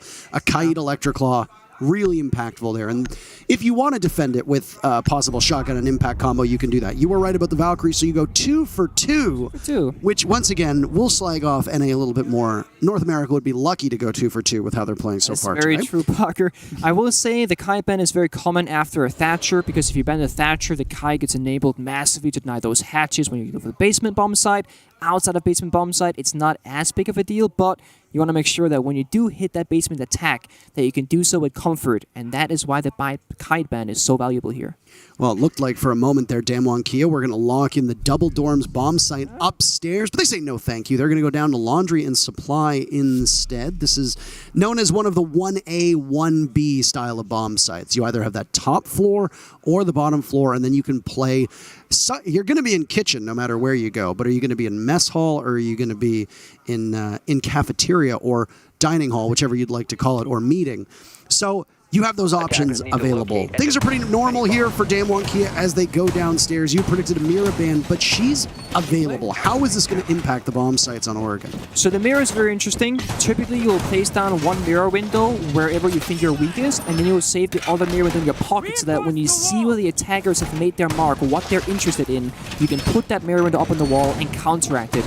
If you pre-place both mirror windows, you give the attackers the option to see exactly what you're thinking and what you want with the game, and therefore you give them the option to adapt into it. So, we also see the Wamai and the Jaeger, which further supports this mirror. The mirror will naturally make you sit on the bomb site and enforce a stronghold in a certain area, and the Jaeger and the Wamai, they play perfectly into that. Caught it, playing the mute. Again, the wall deny for these mirror windows, and as we see, putting on that free-side mirror window, there's a jam on it. So there are a couple options you have here as an attacker. There's typically 2 ways that teams are going to try to pressure you on this bomb site. Number 1, they're going to try to go through blue, and they're going to want to also control hill or electrical, but no. Or you can go through freezer, and yes, you talked about it. Flores is an operator that gets brought by Empire semi-frequently, so I wouldn't be too surprised to see, if not Dan, somebody else holding onto this operator. Dan obviously losing that buck as you had speculated, and it's not him involved in the first altercation, but what do we talk about We spoke Rin? about the Rin, Parker, the aggression, and often where Rin actually falls, and I spoke about if Rin goes this aggression, I would love to see somebody behind him to strike afterwards, but there's no one here, Parker. It was Rin all alone, with 4 guys bunkered up safely and comfortably on the bomb site, and both of DWG KIA's mirror windows are on the laundry side, the front side of the bomb site, meaning that they're super vulnerable to the backside Tate, which seems like Empire is trying to do a bit of a pincer here. A hammer on the anvil, strike from one end, but also slam from the other. And that's the thing with certain operators. If you look at a Jaeger, if you look at deployable shields, if you look at Maestro, they can reposition those gadgets to catch a split push coming in from another direction. You can't do that with the mirror windows. You are fully committed to holding off on a laundry take. The supply portion of the bomb site now is going to be a touch weaker with Rin's absence. It is, and we spoke about the man count being super important. The Empire is going to be super happy having that one extra gun in comparison to Damwon, because they're going to need it once the execute comes through. Right now we're in stage 2. Stage 1 is map control. Stage 2 is the setup. Right now they're setting up. They want to get rid of the shield inside of elbow. They want to get pillars control, and with that they want to execute into sight. Well, Katsang trying to waste as much time as he can over by Blue. Always will be the one to rush in that direction. Being joined by the Hibana of Shepard as Empire's full execute is going to come from the back of the map. That's going to look over towards Supply as we talked about. Look at Jazz. Nice kill from Yas. Always goes down, but traded out immediately. That's the top performer, and you need a big performance from Yas for Damwon to stay in this, especially if Rin dies early. Still utility left for Damwon to throw on down. Bullets go just whizzing over the head of Coded, who prone with a shotgun is in a very powerful position, but you can get very easily tagged, and there you go, spotted out. Shepard finishes him off. Empire has control of the back of bomb site. Katsang tries to hold it together, can't do it. Simply too many bodies to watch, and Empire bulldoze their way to the first round. Yeah, DWG KIA losing 2 players for the trade of 1 essentially, and not a whole lot of refragability. Once they're down a man count net 4 versus 3, it was caught hiding on that single wall to pillar. It did not pay off. He got figured out and got taken out with that. They did have 2 C4s, so they could have arguably played it a bit slower and try to utilize those C4s, maybe get a kill, deny their plan, but at the very least, stall for a bit of time. You see here, as Kodak got taken out, 34 seconds left on the clock, so they had a bit to work with. But Empire, beautiful refrags, they were all on the same side of the map, and they made that work in their favor. Really masterful execution there by them, and the right call after they got that Rin pick. There was nobody else roaming, and I think you touched on it perfectly. Unsupported. That's the biggest issue. When you're trying to hold this map control, there are only a couple teams, Nick, that are capable of dispatching somebody on the roam without anyone to help them and just play off of themselves. And even then, you can be the best solo roamer in the game, but if you've got 3 drones flying at you and 2 players flying at you, sometimes it's just impossible for you to be able to do more than get a single kill. And if you trade off, that can be absolutely worthwhile. But this is the thing we need to watch with Rin moving forward. The IGL and the shot callers from DWG, they need to rein Rin in, or else Rin is going to continue to just roam without any support, no intel, and get picked off. Empire is too good of a team on entry to not have somebody support Rin. They certainly are. Not only that, but Oregon is a map where like the entry points for attackers are very far out. You know, the small tower, the big tower, the lobby door. So if you're going to be walking around solo bolo, you need some sort of assistance, like get one guy up on the big tower stairs, get one guy up on freezer stairs to at least deny the entry points, the drones, and also the information game. Because if Rin is running around blind, there is no way he's going to be set up for success. And as you said, maybe the IGL should swing him back and say, hey Rin, it's time to sit on site. But I also think Rin could say, guys, I really believe in this, but I need help, I need support. If I can get you and you to assist me on this journey, I think we can actually make it work. So whoever ends up taking the charge, at least someone has to do it so that they can be aligned on the same plan. Or if you want to keep Rin on the roam as well, just send somebody out with him. That's all you really need to do. You can't see it on your screen as right now we are just taking a brief technical pause. That's not tactical. There's a difference. Tactical. Tactical means that it was deliberately called. Technical means that there are something has gone awry with tech issues, or there is something wrong with tech issues. Yep. In this particular instance, you can't see it on your screen, but it's a double dorms defense coming in. If I can alliterate for just a second here with DWG KIA going up top, and they've got a potential for roam. They had an Aruni showing. They 6th picked off to a mute. So maybe the assumption here is, there's going to be some laser gates being shown. But no, the mute is capable of roaming in this setup. Rin is going to stay on Jaeger, but you've also got a Malusi and an Alibi on the field too. So there is somebody there to support Rin if needed, at least from operator composition.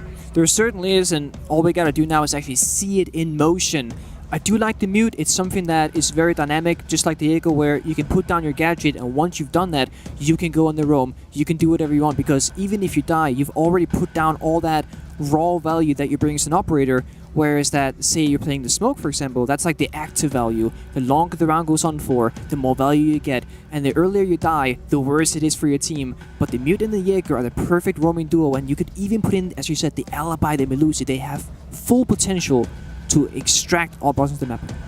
I wouldn't be too surprised to see Yas or a shotgun potentially play up close inside of Attic. We've seen this before with certain teams, as they'll set 2 ADSs down if Wamai is on the board, which for the record, Wamai is not banned here. So you could absolutely double up if you think that explosives or throwables are coming in from Empire. So If you're Damwon Kia, set a couple ADSs down in Attic. Set up a deployable shield by Attic as well.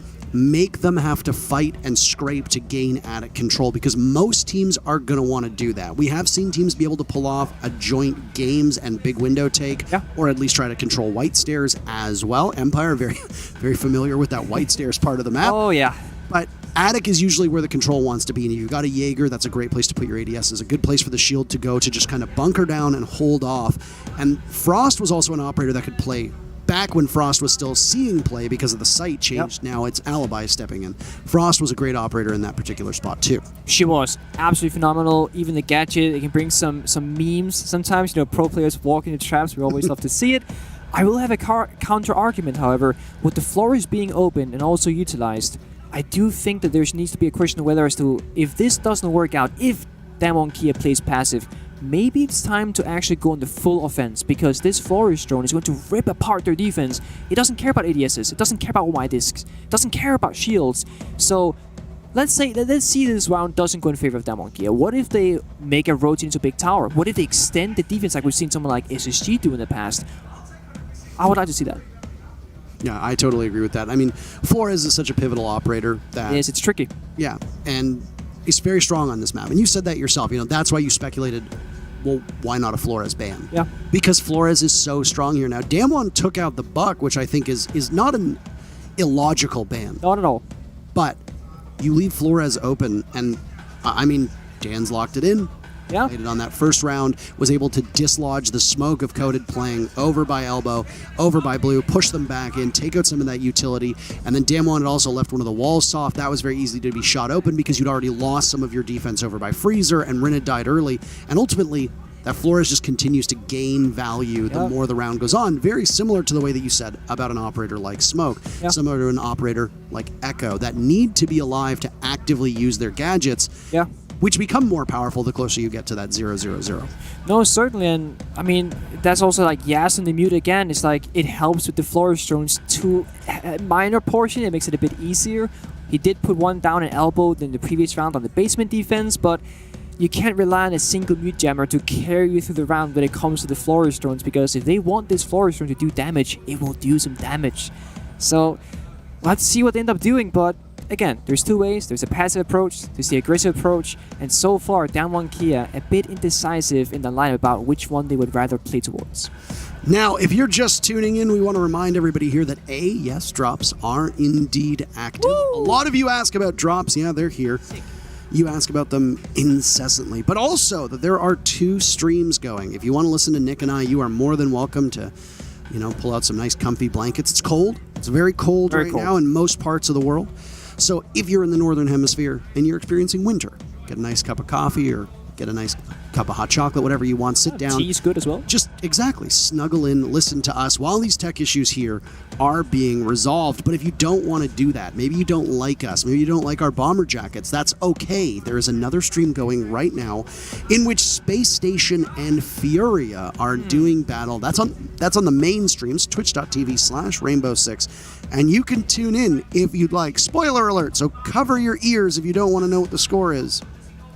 It's tied 4-4. Oh, I mean, they are playing Cafe, I believe, Parker, which is a pretty good map for a pretty good matchup. I did see, I believe, the first round or the second round, and let's just say that game was pretty fantastic. There was some 2v2s or 2v4 clutching and whatnot, and I just heard it scream, so I don't know if something crazy happened just there as well. Well, that's the thing.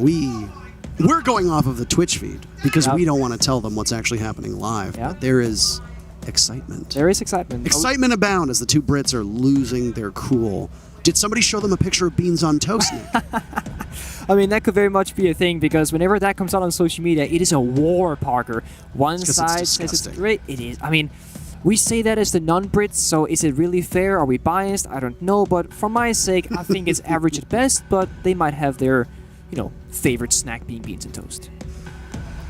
I'm fascinated by NA's performance so far today. Yeah, obviously I mean, blown away. I mean, just as they got. So it's NAR and Enigma, right? The region which I call home either shows up or we don't. That's it. And oftentimes we get flown out early, which is great. Yeah.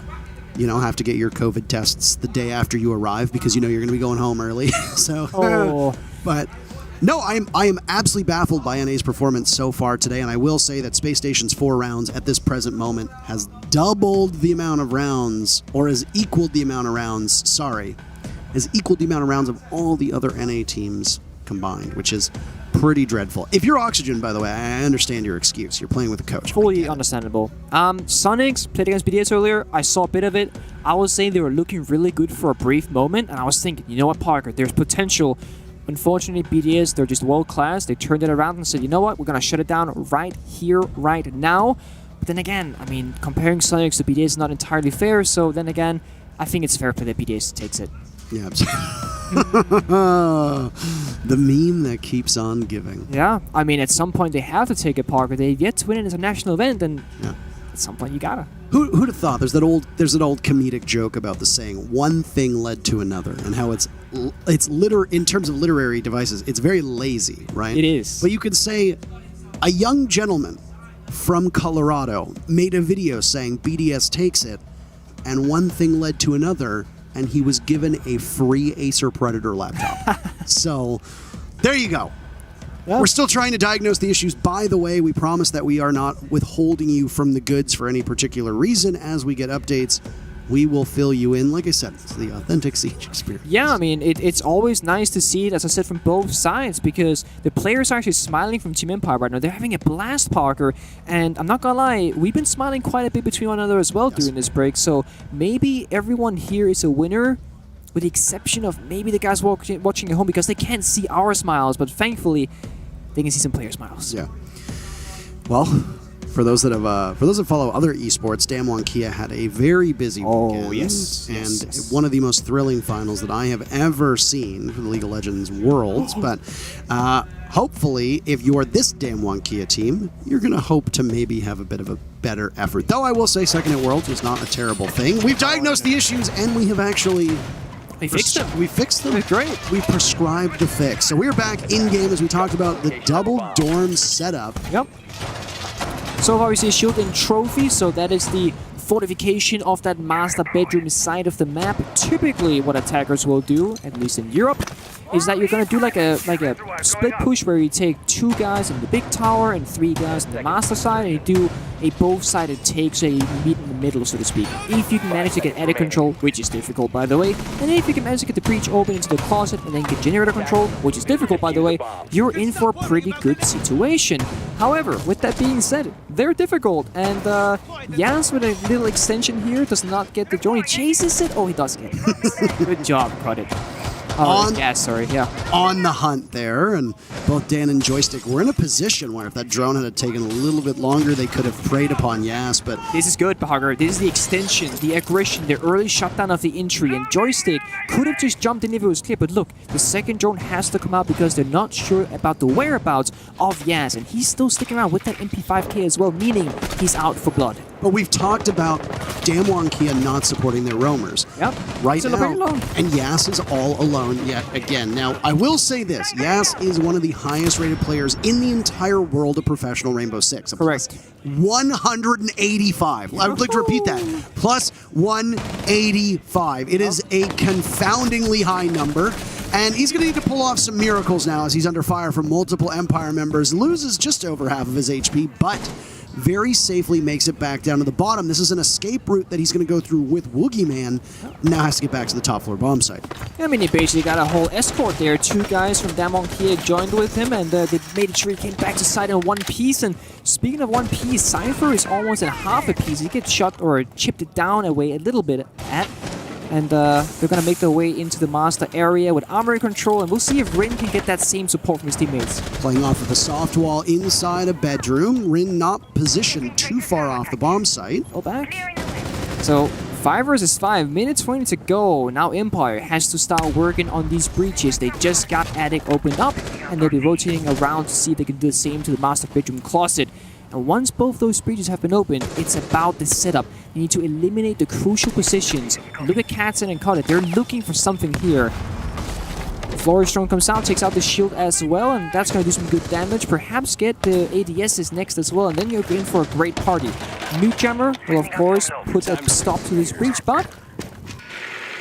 Oh, nothing yet, but something's coming, Parker. They gotta get rid of this Mute Jammer. That Rotero drone will go off and likely take the alibi clone that was positioned there, but it pushes Rin off of Rin's spot back into the B bomb site. Final 40 seconds now of action, and the impact grenade from Katsang misses, but the guns don't, and there's an opening pick. Traded off swiftly by Empire, all for naught. Down he goes, but they're going to trade back and forth. Yes, still allowed to just exist in this position. Joystick down below, completely unaware of Woogie Man. You need to check your blind spots, young man. Empire now trailing a 2v4 with very limited time remaining. DWG KIA putting in a spirited effort here, but Rin doesn't understand that Dan is taking control of Attic. Longside Shepard, they'll burst in with 5 seconds left. Diffuser far away. There's no way they're going to be able to get this one down, and the clock will hit 0. Gunfire exchanged by teams, and 5 players still ultimately alive, but the clock ends it and gives DWG KIA the round.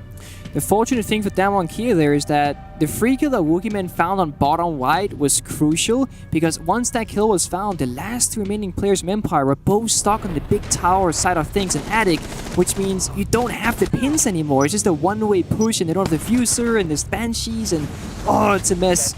I will say, Dan had a nice entry, took care of Rin inside of Dorm's bedroom, but it was not enough.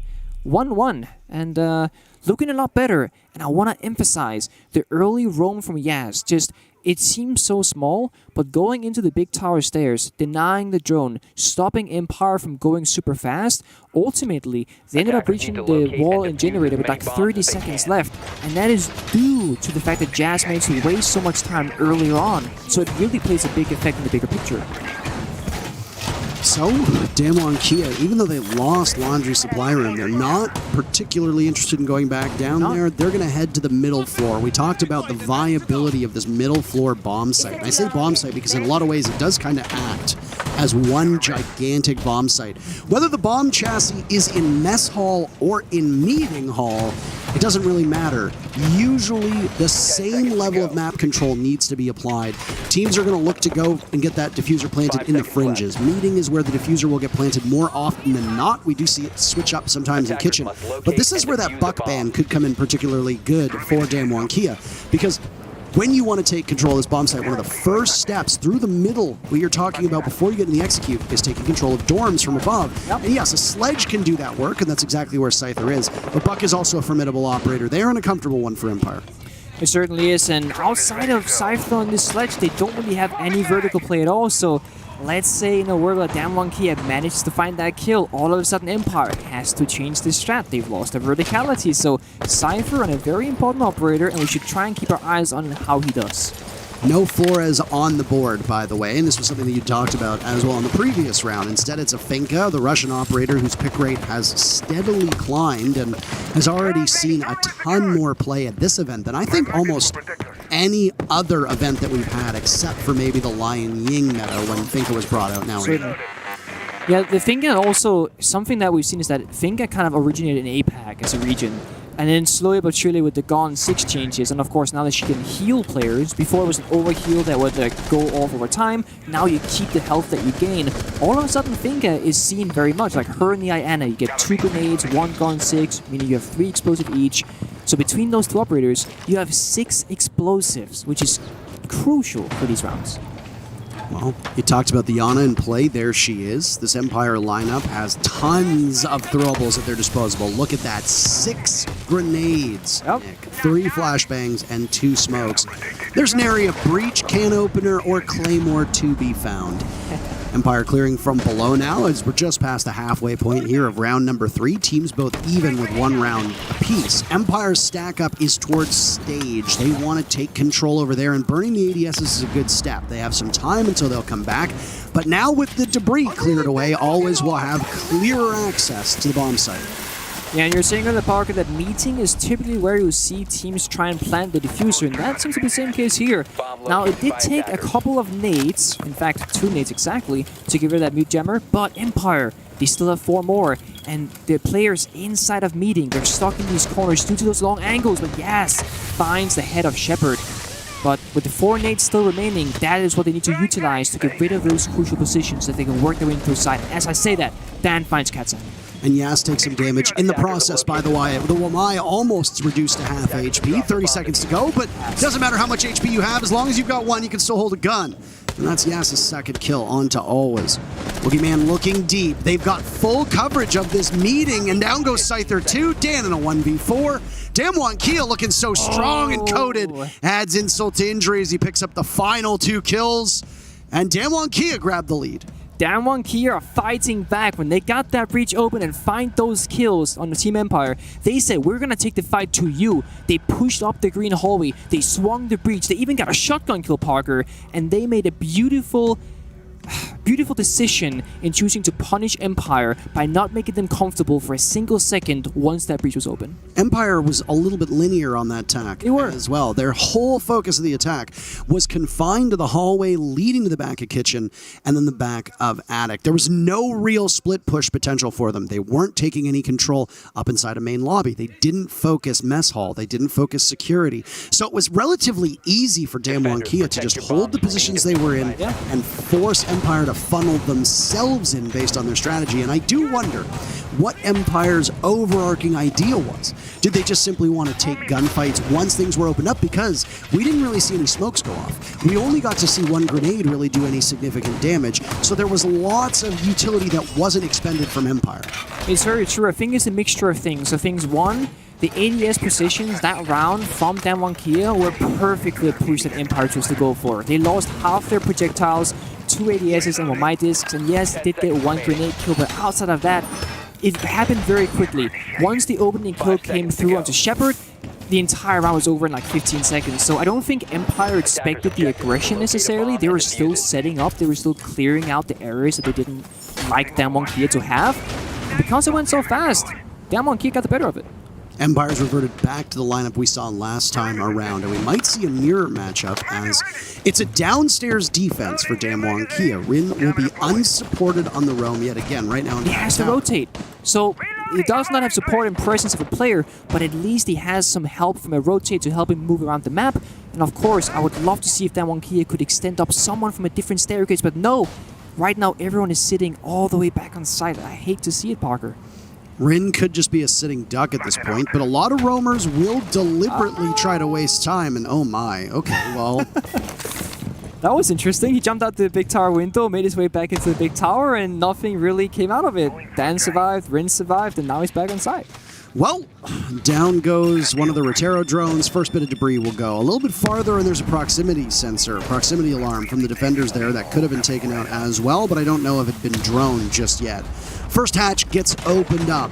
The focus from Empire, the last time they attacked this site, Nick, was the back. They focused blue, they focused supply, but that's also because of how much utility from the defenders was focused over on laundry. And with Woogieman playing that mirror, it's safe to assume that Damwon Kia are following that similar path as in the very first round. I think because Empire haven't found a kill yet, because they killed Rin the first time around, they're not exactly sure 100% where they want to push. So right now they're just pushing buttons and seeing what happens. Will it be a backside take? It does look like they're favoring the backside, and with this... Oh, it's so close. Rin barely gets away.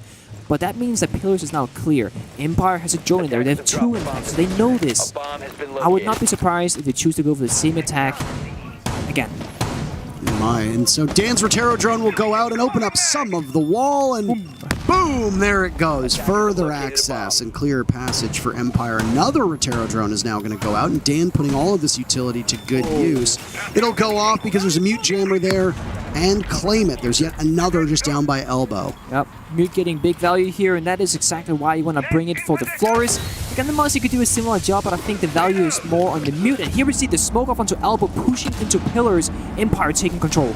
And there's another grenade that'll go out to try and force off that elbow player of Katsang, but you can hear those toxic babes go away. Nowhere near enough. Nitro Cell comes out. First kill goes in favor of Damwon, but it's traded right back. These teams like to keep it close. The first blood's not as impactful, but there's Woogieman to catch Shepard looking. Joystick taking his lumps, but Dan picks up his second kill. Still jiggling around this pillar. This is a very powerful position to be in. Waiting for somebody to dare engage him, but nobody wants it just yet. Joystick decides to take the fight instead, but the case surrendered. So somebody from Empire will have to retrieve it with 10 seconds left. Inside of the freezer, Yas takes a head off, and a second could be there for him as well, and he'll get it. Nice play from Damwon Kia as they stitch together 3 rounds in a row.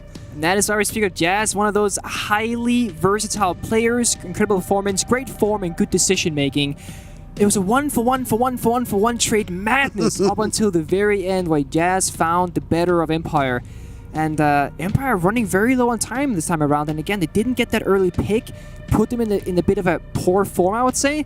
But they had good decision making. They smoked off elbow. They said, we don't really care too much about it. We're going to smoke it off, run through the pillar, go in through side. And we actually saw Shepard finding himself all the way on the middle of the bomb side, basically alone, and got taken out, unfortunately. And Diffuser was fumbled in the middle of the ground, and there was no way to retrieve it. And it became a frag fiesta where, you know, DWG KIA, that's where they thrive.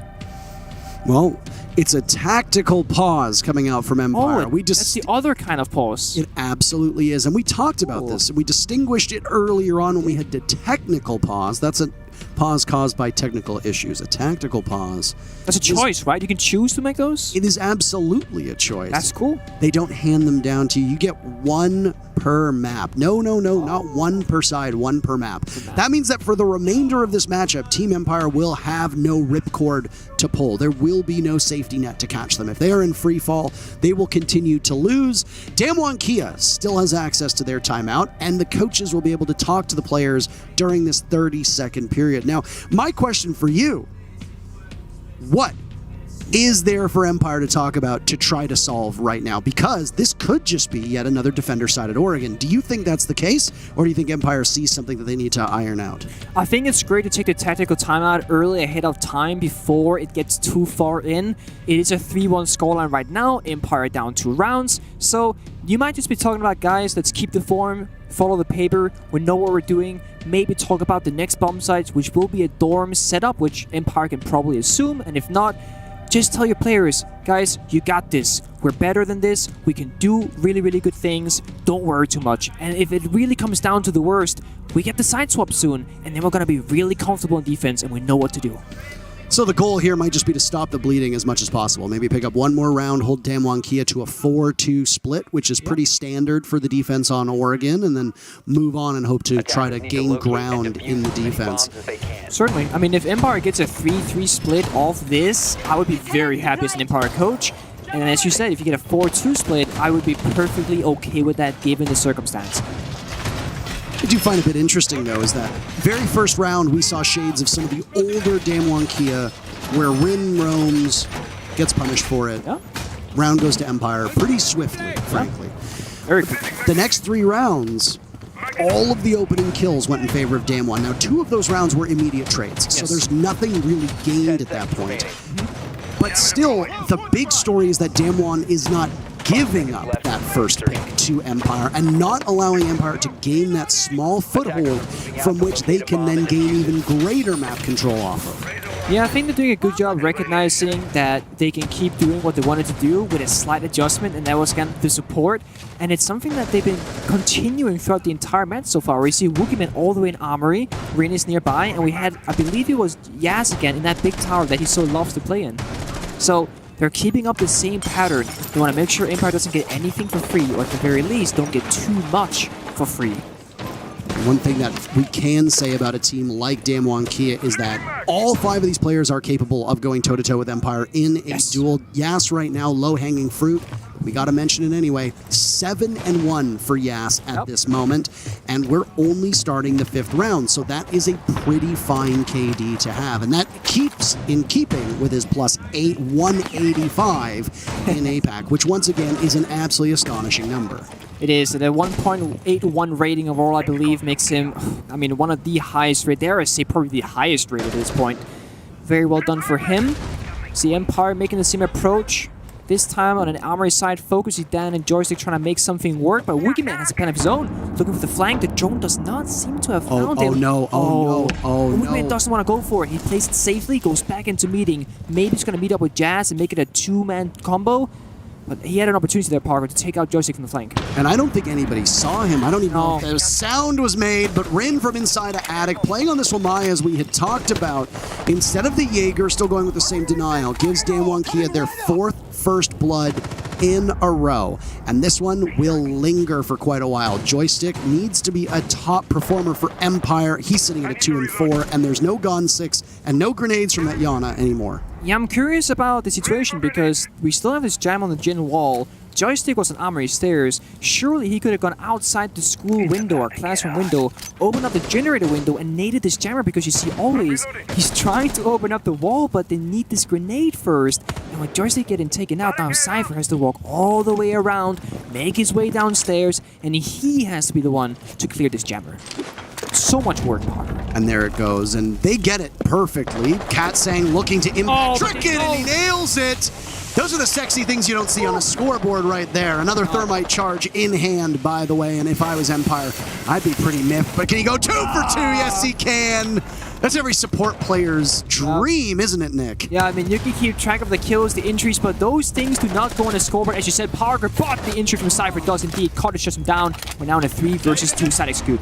And Empire trailing right now, always with diffuser in hand, 10 seconds left. He'll be immobile in order to get this one down, and, well, immobile indeed, because you can't move when you're dead. Coden and Woogie Man adding together for those final 2 kills, and the timeout does not immediately work for Empire, Nick. It's 4-1 for DWG KIA. I mean, I gotta say, remember, it was Empire's timeout, but DWG KIA, I believe, are also fully able to communicate, which means an Empire timeout is also a timeout for DWG. Now, the last time they played up in the Kid Storms, they actually tried the same impact deny, but they missed. This time, it was so close, always almost had the wall breached, but the very last second, it got denied, and I thought, that's great. But you know what? He did it again. 2 for 2, and Katsang single-handedly putting this round in the backpack of DWG KIA. Now, we talk about there are contributions that players make that aren't on the scoreboard. Yes. One player in this match in particular is constantly talked about like that, and that's Shepard. Yeah. The intangibles, the things that come with a player that can't be given plus 10, plus 20, etc. When you see what Katsang just did, or sorry, when you see what just happened ultimately with those grenades onto the wall in gym, those 2 impact grenades arguably are the most valuable secondary gadgets that exist in that round. You have now saved your team from having to contend another avenue. You have prevented your opponents from the easiest way in to get a diffuser planted. And now with the dying seconds of the round upon you, 20 to go, Empire has to completely shift. Like a cruise ship, they're not particularly agile, with 20 seconds left, and then go in through the narrow doorways with no destructible material on either side. And they just get picked off one by one by one. And Katsang's contributions aren't going to be shown on the scoreboard the way that they need to be, and that is a defining round victory for the fact that those impact grenades did all the work. 100% Parker, and it's why we need to praise it when it happens, because Katsang could have done so many things. Used the impacts earlier, not played in that position. Maybe got a little bit too aggressive and died early on, but no, he played his role in the round, and the value that he and DWG KIA gained from that is invaluable. Basically, winning the round off that single play. So, yeah, impact to funnel through one door. We all know how that goes. It's not pretty. Well, I mean, we harp on impact kills. Maybe somebody's 2 and 8. Yeah. But those 2 kills win you a round apiece. Yeah. Those are hugely impactful kills. We also don't talk about the impact that is made outside of that. So It's very true. It's nice to see it on display. No, it is. I mean, you can have a player with 10 kills who's gotten a lot of exit kills throughout the rounds. A guy with 2 kills who's won 2 individual 1 versus 1 clutches, essentially. So you can't just look at the number and be like, it's a high number, it's a low number. The context of those numbers, they really matter.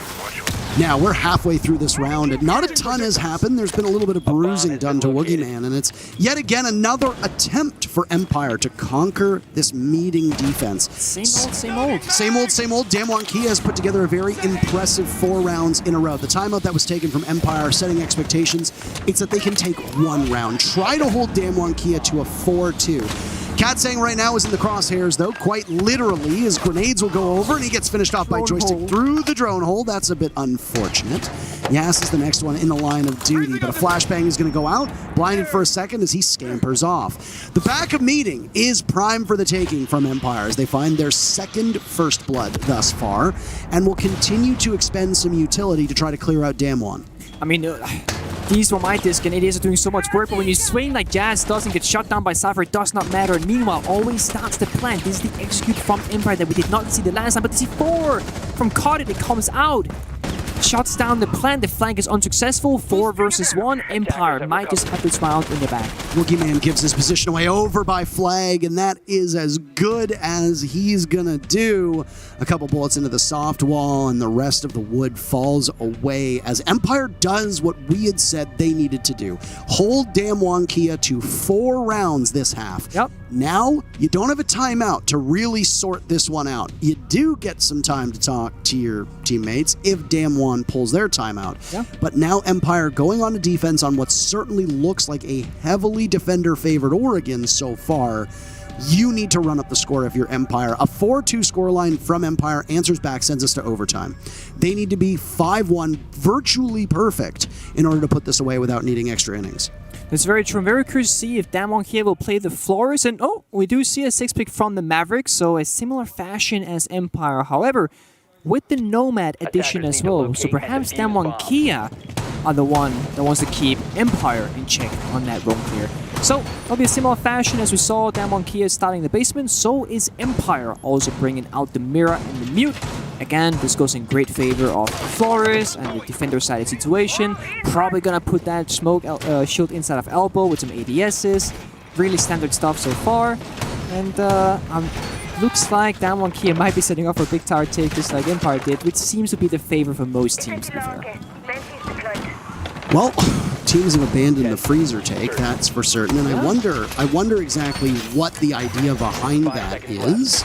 Same mirror setup here, and that could be the big factor, right? You've got one mirror window on that closet wall, which is where Scyther's going to put it right now. You've got another looking long through freezer towards the stairs. It's also directly under the freezer hatch, so if somebody drops, they're going to see the mirror window right away. And with that second panel next to the mirror window shot open, it allows you to return fire. One thing that if we don't want to get too beginner-friendly here, but if you are relatively new to the game, sometimes leaving a second panel unreinforced allows you to play off of intel and shoot through it rather than barricading yourselves in, but we could talk about that for hours. It does, and I think, as you said, Parker, with the mirror windows being faced towards the front, it only makes sense to go on the backside. And you asked, why is that? Well, to be honest, if you don't play any smoke grenades, those mirror windows are going to be the end of you. You just can't get rid of them, you can't get any cover from them. So that's one thing that Damwon Kia is missing, where Empire did play the thermite on occasion with the smoke grenades. And the other one is that even if the mirror wasn't being played, it's very hard to make your entry through laundry and freezer unless you have an execution operator like the Ying. But speaking of execution, Rin gets an entry onto Always, and now we're seeing the roles in reverse. Well, Yas took some damage in the process, so, I mean, if you're Empire, not all hope is lost. Always has had a bit of a slow starter so far for today, but this is another player whose contributions are usually going to be done that's not in a killing fashion. So, opening up hatches, lots of drone work, incessant drone work, in fact. These are the hallmarks of a good support player and always fills all of those roles quite effectively.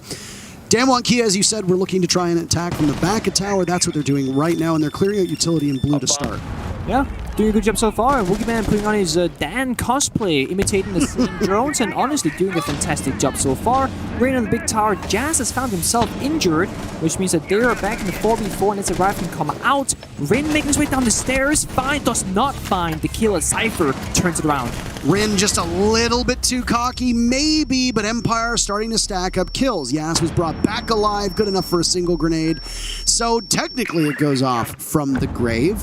And there will go the Flores drone, but no, Woogieman decides I'll take the engagement myself. Shepard gets an easy pick, swiftly answered by Coded, and sets us up into a tense 1v1. Banshee goes out, 40 seconds remaining for Coded to try and edge Damwon Kia just a little bit farther. Does he know he's being flanked by Dan moving through blue? This is information that he might not have. And if he doesn't, there are the pings. Coded might be unaware of the fact that a dagger could be stabbed in his back at any moment, but no! Coded had the information, what a beautiful play! And he shuts him down as Damwon Kia take their very first round on attack. First, the turnaround onto Rin. Now Carter doing the same thing to Dan, who was on the prowl, looking for that kill. What an incredible round, Parker. It seemed like Damwon Kia pushed the go button a little bit early, trying to catch Empire off guard, but Empire almost seemed so ready for it with the turnaround, and honestly, given the situation of being in the 4 versus 5 from the side of Empire, I think they did a really good job bringing it down to a 1 versus 1. Yeah, really remarkable stuff. And I mean, that miss from Rin is semi-uncharacteristic. Yeah. Woogieman wanting to take the engagement here. Sees an opportunity on Shepard behind the deployable shield, and Woogieman, instead of using the Flores drone, decides to take the engagement. Why? What is the thought process behind that? Why do you peel off your drone instead of taking the shield out and then following up with it? Are you just thinking, I can win this gun duel? Is it hubris, arrogance? What is it? I think, so what he did was that he put the drone on the ground and then it auto drive straight ahead in a straight line. And I think it's because he wanted to play for the kill. He didn't want to kill the shield and have the guy run away and maybe reinforce the wall off. He wanted to catch him off, find the kill, put himself and his team in a 2 versus 1 to set them up for success, rather than to just gain the ground. Because let's say that he ran away, the shield got destroyed. Well, Team Empire can just walk back through the rotate and they can still play there. So ultimately, if the shield is gone, DWG KIA didn't really gain much from it because Empire still owns that territory. Fingers for the kill. We've been shining such a bright spotlight on Yas that very quietly Coded has assembled a 9-2 score himself, and largely does so on those thankless roles that we talk about, these support-oriented roles. But I mean, it's not unusual to see a Hibana frag out on attack, and Coded was playing that floater flex role on defense, so there was different application there depending on the operator that Coded wanted to go off of. Right now, the kills, though, for DWG KIA coming much easier, and with the exception of that miss that we saw from Rin, largely out-dueling Empire in 1v1s. No, yeah, they're doing a great job, and I mean, as you said, the Hibana is like what I would call the secondary support, whereas like the Maverick and the Thermite is the primary support. So it's not uncharacteristic to see Coded with so many kills, but again, he only has that many kills because of his skill and what he's been able to do so far in this game. Something that always in Rin, they're a little bit further down the bracket, but I hope that they will find some gunfights of their own. Rin does have that 1 entry from the first attacking round, so that 1 kill was good in value. So we're just over a minute now into round number 8, and this is where things will begin to get tense for Empire. If you believe that this is a defender-sided map, and we have every reason to believe that thus far, maybe it's just a DWG KIA sided map at the moment, but Empire need to be able to start picking up rounds very quickly. Like we said, the magic number for Empire is 5-1. If they want to win this without going to overtime, they need to win every single remaining round. That is a very tall ask. So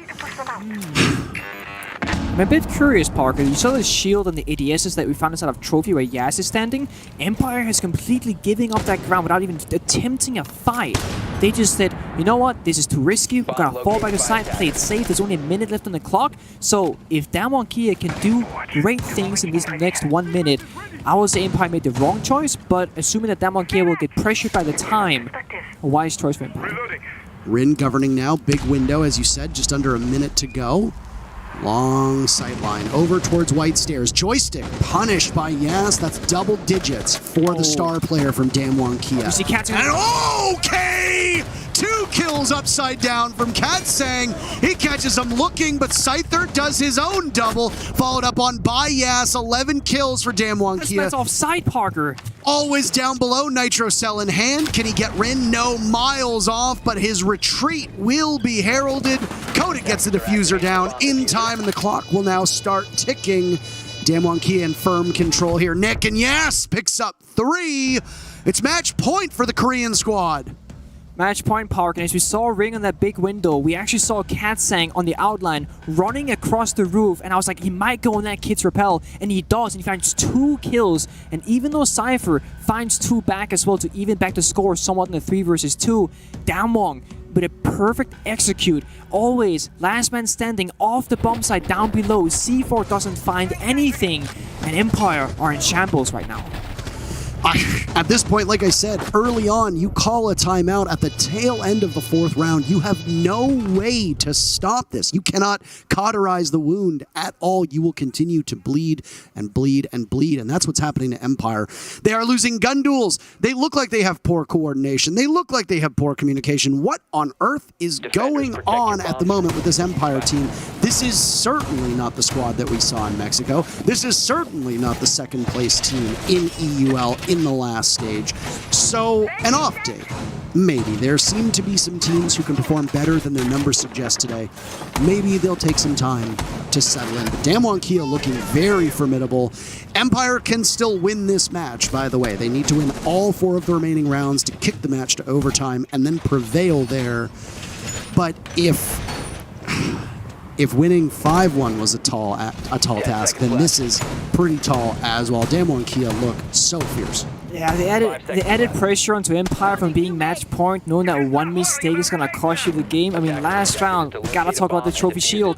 There wasn't that much pressure. You still have some mistakes you can make, but they just ran away. They gave it up. They had a good position, chose not to take advantage of it, and then DWG KIA said, well, if we get it for free, we'll take it for free. And you saw what happened. So, it is the first game. Of course, every game matters, but I was expecting more confidence from Empire. If anything, in the first game of the stage, that's when you start getting comfortable. Take some gun duels, get comfortable in the setup. You know, take some gunfights, see what comes out of it. But Empire does not seem to play with the utmost confidence that I expected. Well, I mean, so much for a defender-sided map. It certainly doesn't look that way. Empire's going to go back downstairs to Laundry Supply Room, the 2 bomb sites in which Empire will likely have the most success. They've already played and they've lost them both. There is a reason why this was statistically their worst map before today. You thought that it was maybe a neutral bomb site, the Switzerland of maps, dare I say it. Yeah. But it certainly doesn't look that way at all. Empire are getting pulverized in just about every single category. I mean, you say it doesn't look that way, but if you look at the strategical play at hand, they are playing the same bomb sites in a very similar fashion, and the same goes for attacks. So the conflict 50-50 still applies, but DWG KIA, of course, doing the better part of their job. Well, drone work on the back stairs, as always, will hold off whoever he finds. In this particular case, it's Rin. Neither player have particularly good stats right now, always doing more off the scoreboard. There's an air jab there. That little ringing, chirping noise will give them away. Chichu. Is that the sound? Yeah, chichu. Okay. I think the motion scanners you spoke about earlier? They say beep boop. It's a beep boop. So yeah, and then Benji goes. Were you with us yesterday when Dez was talking about the sound that trains make? Yeah, it's some weird sound. Yeah, I don't even want to imitate it, but it's definitely not. I don't know what. It's not what train sounds like at all. That's absolutely not what trains sound like. Anyway.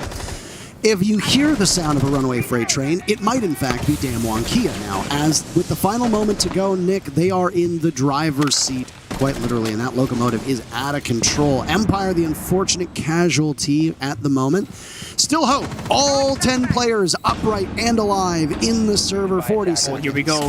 Katsang is just in the middle of the site, finding their kills. Joystick opens things up, traded off by Rin. So damage being done, but you can see some orange mixed in with the blue. Empire trailing. Dan makes it equal numbers. Woogie Man and Yas, but you've still got Yas left 13-4 with 30 seconds to go. Scyther playing this shrewd angle. He sees it, but he's going to wait. Oh no, why are you holding off? Scyther doesn't want to give it away. That's why. As he lines them both up and knocks them down. A shrewd play as he had the information, and both kills are his. Empire stays alive for now. Beautiful trigger discipline, Parker. Being able to do that on match point when you need to win this round is phenomenal. He saw the gun barrel. He even saw Anna walk all the way into sight just to walk back out, and he held his finger off the trigger the entire time to line up the double and take the round for his team. I was gonna think for DWG KIA here that there were gonna be no brakes on this train, but I think Empire just pulled down the lever. Really well done by Empire. So they take Laundry. The problem is now is you've got, at least if you want to complete this perfect rotation, and that's what needs to be done. You have to win Laundry a second time. And you also have to win kids' dorms and then one of those first floor bomb sites. That's why things get so challenging here. It seems so unlikely that Empire will be able to do anything with it, but we will keep an eye on it.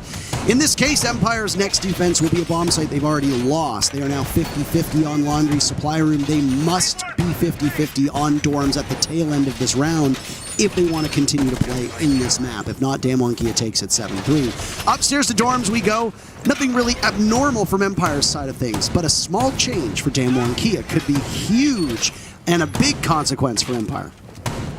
That's very true, Parker. Woogieman has 6 pick onto the Ying, and do note here that they only have a single hard breach and cut it, which means this might be a more linear take from a single angle, but with the execution operator of Ying bringing out the smokes, bringing out the candelas, creating all this chaos, and there's no warden on the side of Team Empire, because why would there be a warden? So this could get very explosive, and this is the great thing about being in the lead. When you're up 6-3, you have room to work with, you have risks you can take, and you can play a little bit around with different operators, and that is what DWG KIA are going for.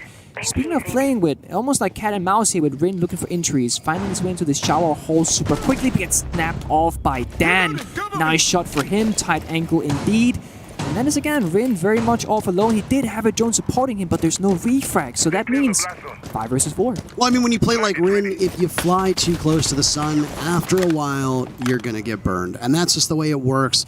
Rin is a player who definitely likes to cosplay as Icarus. And in this case, unfortunately, well, you end up in free fall. So DWG KIA forfeits and surrenders that very first pick. Empire have been pretty decent, actually. They've got 4 of the 10 first bloods, though once again, a couple of those have been immediate trades. Last round, for example, they got a pick and it was swiftly answered back. So nothing necessarily to glean from that.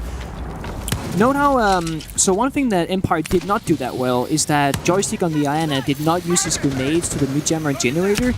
Yaz, despite it being half of the round, Jazz did that as one of his first priorities. He tried with the Gun 6, the explosive radius is very small, it missed the jammer, so he had to grenade it. But I will give DWG KIA for understanding their roles in this attack. As the nades gets used, the heartbeat goes through, the wall is now open, but it still needs to all come down to this Ying. They only have a single heartbeat. Note, nobody went big tower. Woogie Man is on the roof, nobody's big window, nobody's on the rappel, so this is right now, there's only pressure from one side, unless something else is happening. Woogie Man above the kid's window on a drone, looking to start something. That's probably gonna be the executor. If you remember now, as there's a minute left, Nick, in the previous attempt here from DWG KIA, which was successful. It was Katsang on upside down rappel with a big 2-piece Scyther to answer back. But before that happened, DWG KIA were formidable on that mid-round. We're now aiming at the execute, staring down quite intently. There goes a Candela that looked like it got taken out, and Woogie Man is going to be in a big 2-piece for Woogie Man and immediately back out, it seems, but still under watch from that bulletproof camera right now inside of Attic. Dan, Joystick, and always the 3 remaining players from Empire. One's going to have his attention over towards Big Window. A hop in now will be to the death of DWG KIA. Coded attempting a defuse, but no. Instead, out go the Candelas. A kill for Yas. 2 remain for Empire. DWG KIA right now in firm control, but Dan has something to say about that. No way you're taking this one away. I got 10 seconds to go. But Coded gets the diffuser down successfully. Dan in a 1v3, make it a 1v2. Katsang dropped. Pivoting towards the diffuser, 40 seconds on that clock. He's got a lot of utility in front of him that's not going to be of much use right now, and another will get tossed on out. Limited intel for Dan, it would seem. Diffuser in his gaze, but where are the 2 players from DWG KIA? One inside of Attic, yes, and it's Woogie Man, who's simply the better player in that duel, and today, DWG KIA are the better team. They take it, and it's a big victory for APAC. I would say, Parker, the Ying having... When you're up in the round, you pick up the Ying with full confidence. The execute was beautiful. The double kill from Woogie Man opened up the round massively for DWG KIA. They rotated one player onto the big window and they just capitalized from multiple angles, catching Empire off guard what seemed like a favorable round for them in that 5 versus 4. Dan find the opening kill, but nothing came out of it. DWG KIA completely shut it down, and besides that one lever being pulled from Team Empire, they did not have anything but full force and speed. That one round ultimately ended up being a small victory, but you can win the battle, but ultimately still lose the war, and that's what happened. Empire will need to regroup tomorrow, or later today rather, and be the better team. DWG KIA, what a performance from them, and you've made a lot of fans in Mexico, and it seems like that's going to be the case here in Sweden as well. Nick, we've got a break ready, so let's toss to it, and then we'll come back with some more Rainbow Six in just a couple minutes.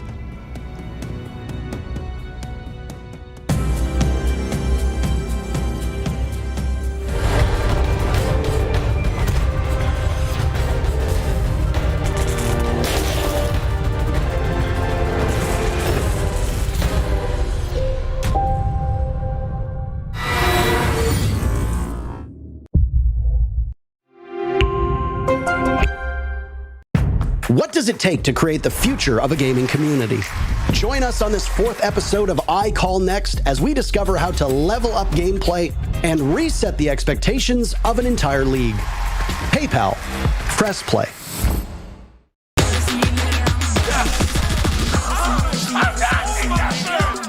Easy going right there.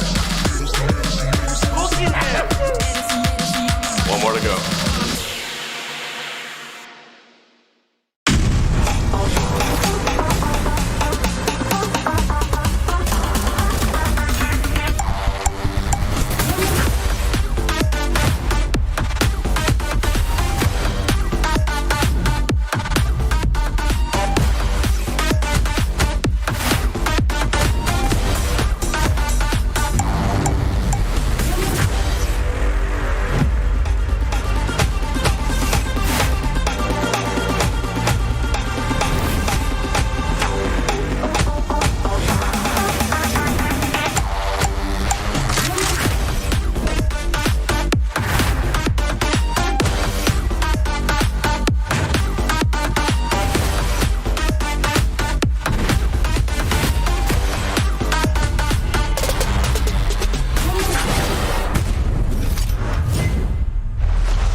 Welcome back, everybody. If you didn't watch that match, you owe it to yourself to go back in time, rewind time, and go watch it, because boy, oh boy, what a performance that was from DWG KIA. We knew they were the real deal after they made it out of groups at the Mexico Major. We knew they were the real deal after their performance in APAC North, but today they once again prove, in case we needed it, that they are the real deal, defeating Empire 7-3.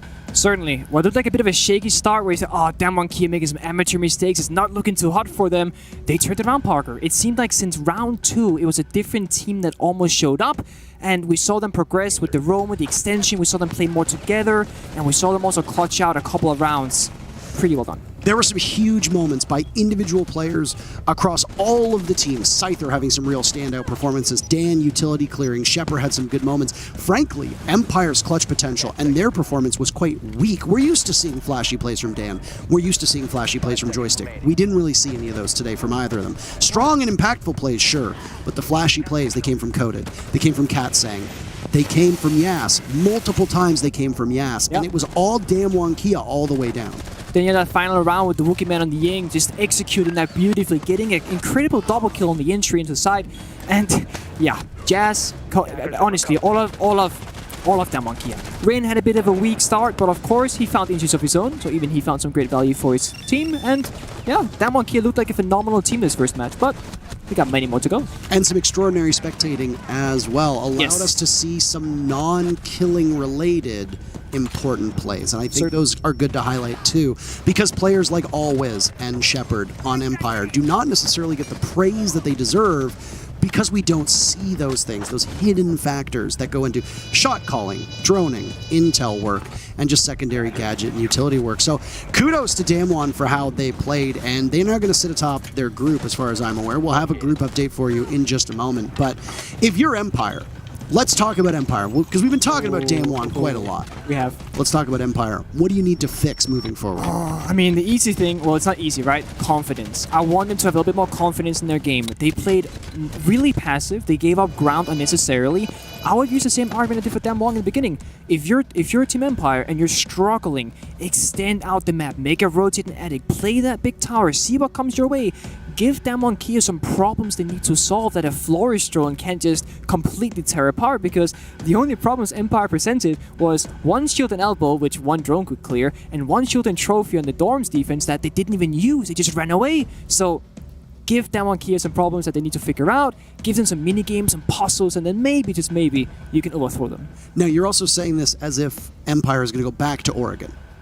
I mean, to be honest, I think they could, because there's so much more they could do with that map, and there are so many things that they didn't really give us in this game. So I probably would take a break from it, step away and say, what went wrong? Look at it with your coach, go over this game in particular and say, this round that went wrong, this round we could have done this differently. Maybe always don't play all the way below and like have no info C4 going out in a 1 versus 3 because you should have been on side to help your teammates. So lots to learn from them on this one.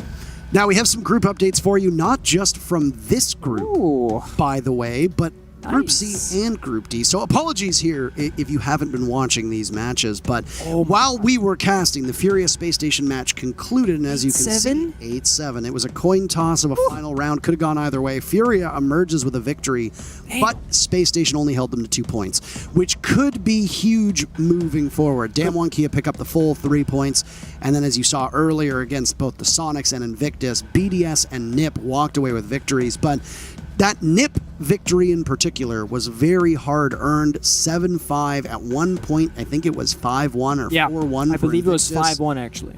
Yeah. Quite a comeback from Ninjas in Pyjamas. But you're the defending world champions. You want to prove that recoil was really the only issue that you had. So you're going to have to win games like that against Invictus. Nick, this was our second game in the books. We got another lined up for you. And we'll be back with more group stage action, but a bit of a longer break this time in between the matches while things get set up. Don't touch that browser. We'll be right back.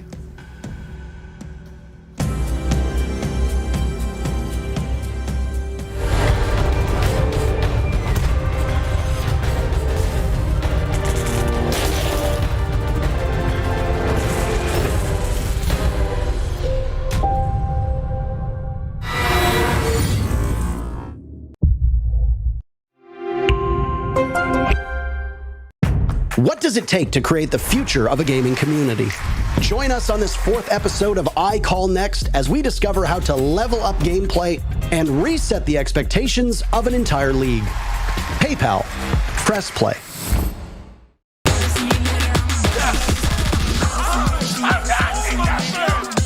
Easy going right there.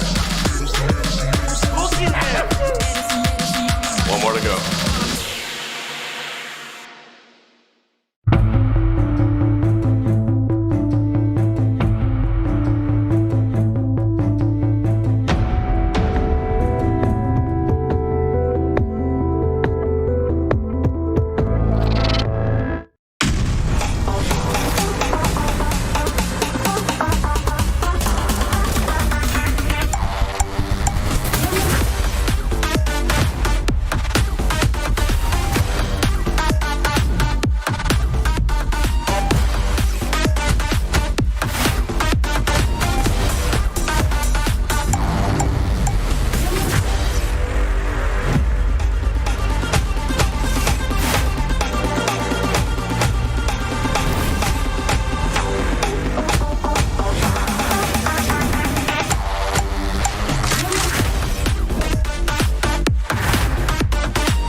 stone, and it's taking me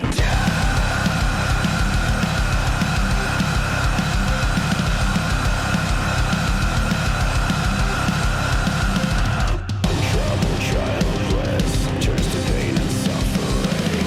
It's just a way of preparing you for the dull realities of everyday strife. It's just a way of pervading you with this grand subservient way of life. Now there's a void in my heart, but I cannot go beyond. And the way I just embrace seems so far away. It's just a way of pervading you with the self-unsustaining of life. There's no escaping our fate, the cause remains the same. It's just a way to bring you under the control and tell you that it's for your own good. It's just the way it was in the time of life when you were the one who will never be understood. I want to sign my life away. I want to sign my life away. Now there's a void in my heart, but I cannot go beyond. And the way I just embrace seems so far away. It's just a way of pervading you with the self-unsustaining of life. There's no escaping our fate, the cause remains the same. When there was nothing but time for our lives to begin, there was never need for us to pretend. When there was nothing beyond the confines of our skin, I know the fallow won't die in the end. There was nothing but time in us for our life to begin. We always were ourselves, there was no need for us to pretend. There was no need for reaching beyond the confines of our skin. What's left is memories, and the rest will die in the end. Can you feel in your heart, calling you from inside, telling you not to be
right, everybody, welcome back. It's time for yet another match here in the group stage. Welcome to the B stream. I'm in Terra. I'm joined by Pingu. Or Parky and Pingy. That's also a thing we got going on. Some nicknames, you know. Parky. That is not a thing. We're trying to make it a thing. We'll work on there. We're not trying to make it a thing. We are I not, am trying I promise to you.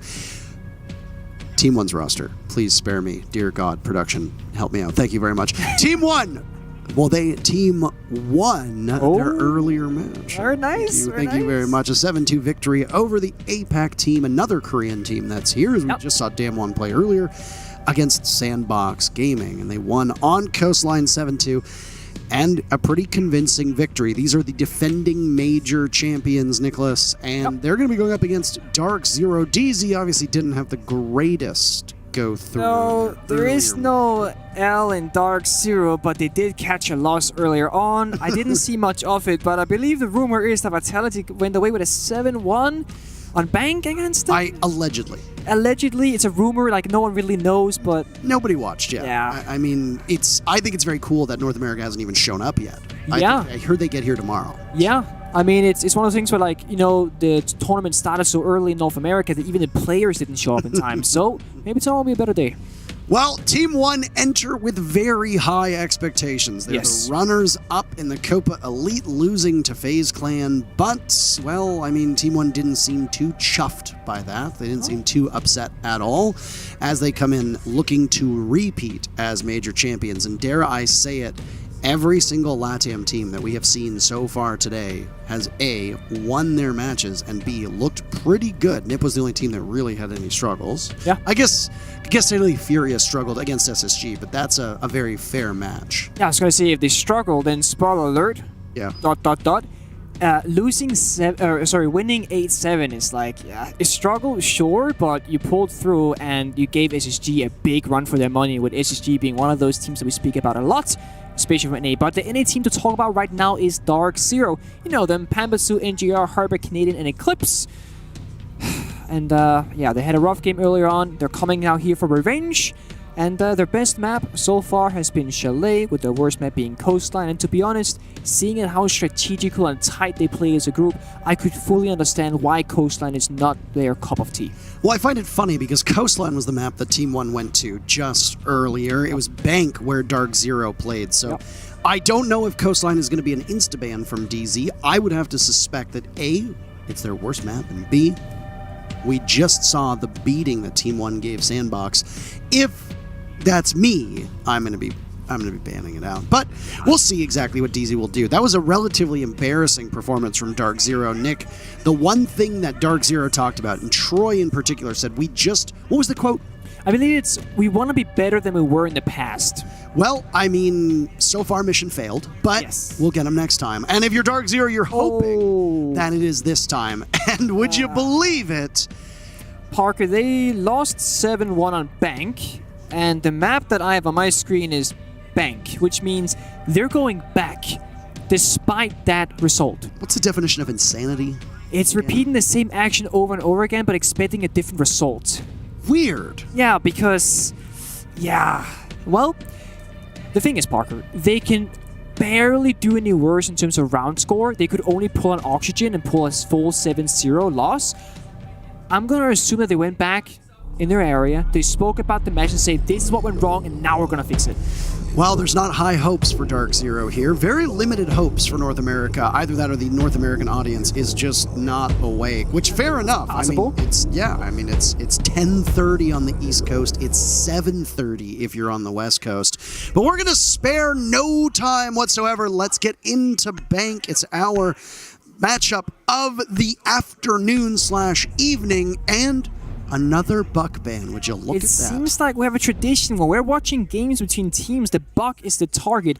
I am curious if we're going to see the Thatcher or perhaps the Hibana. The Hibana has been banned 3 times, I believe, that I know of so far this tournament. The Buck is the second time that I've seen it. It will be the Monty ban coming out. All right. So maybe they know something that we don't, because I didn't expect DarkZero to pull out a Monty. No, that is a fun one. On a map like Bank. On a map like Bank, very open. A lot of vertical play, not a lot of direct takes besides the basement if you want to go for a server push, so not sure what that's about, but again, they might be the wiser. Kite ban comes out despite Thatcher being open. However, with this ban going through, it means you don't have to play the Thatcher. It is more of an option, but of course, it makes life easier. Absolutely. Last ban coming. Valkyrie. I said it. Wrong. Mira was my second choice. Oh yeah, Mira was my second. Sure. You said it with your chest. I did. Well, I will say this. With Bug being banned, you can argue that the Mirrors are hard to deal with from down below because Bug is non-existent on the board, but that doesn't matter. Mira's not here, so we can ignore that fact. However, I'm curious to see where DarkZero chooses to go first, given these operator bans. It is currently looking like a Locker's defense, but with the aggression of the Valkyrie, we could see a pretty good roam because there'll be information on the board. One thing to note, Parker. Alamo has been playing a fair bit of Ying throughout his regional tournaments in Copa de Elite and Brasiliano, and he chooses to 6-pick off it into a Twitch, so they tease it, knowing it's an option. He changed his mind, by the way. He's not on the Nuke instead. He's just flexing all those operators he could play. It's so nice to hear you say it with the perfect accent. Nuke, yeah. Yes, that's the only way to say it. That is correct. The only correct way, should I say. So, we'll see what Ali Mao can do. One of the highlights of him on his team is how flexible he is. All throughout Brasileiro, all throughout Copa Elite, and then, of course, the Mexico Major being a huge one in particular. What his ability to play a lot of different roles. They call him the Brazilian Pengu, by the way, as I'm sure you are aware. Yeah, I would say that. So his name is Carl, and I can call him that because we're tight like that. If you know that meme, that reference. His name's Carl, and I can call him that. His name is Carl. Exactly. We've spoken individually, and a lot of people call him the Brazilian Pingu, as you mentioned, with the aggressive smoke play, and of course, like a stellar performance. He kind of came out of nowhere, and have already solidified himself as like one of the players, despite his first international event, I believe, being the Mexico Major, which is quite incredible. It really was. I mean, I believe his first event was actually the Six Invitational, technically. Well, oh yeah, technically, yeah. Technically, yes. Yeah, technically, yes. And it's, I mean, I wasn't there, so I'm just like, yeah. But it was actually put on. It was put on by UB Paris, if I remember correctly, theirs, and yeah, looked like a sweet event. But either way, we got Ibana on the board, and I did see that Lagonis is running those can openers, so plenty of Heartbreach on the side of Team 1. Of course, a limo might look to go for a sneaky play, as the Valkyrie being open actually increases the value of the Valkyrie. Yellow ping comes through, Nick gets cooked, gets tossed, does not hit the mark, nice try, NDR stays alive, doesn't even take a single point of damage, shield stays up to. Oh, and there goes the other grenade this time, as they're going to be roaming in tandem, him and Hyper. NJR staying scot-free for now. Pambazoo with that information, a Nitro Cell will go, waiting for Neskin to swing on in. That's going to either be a sound call or a Valkyrie camera to give the information away.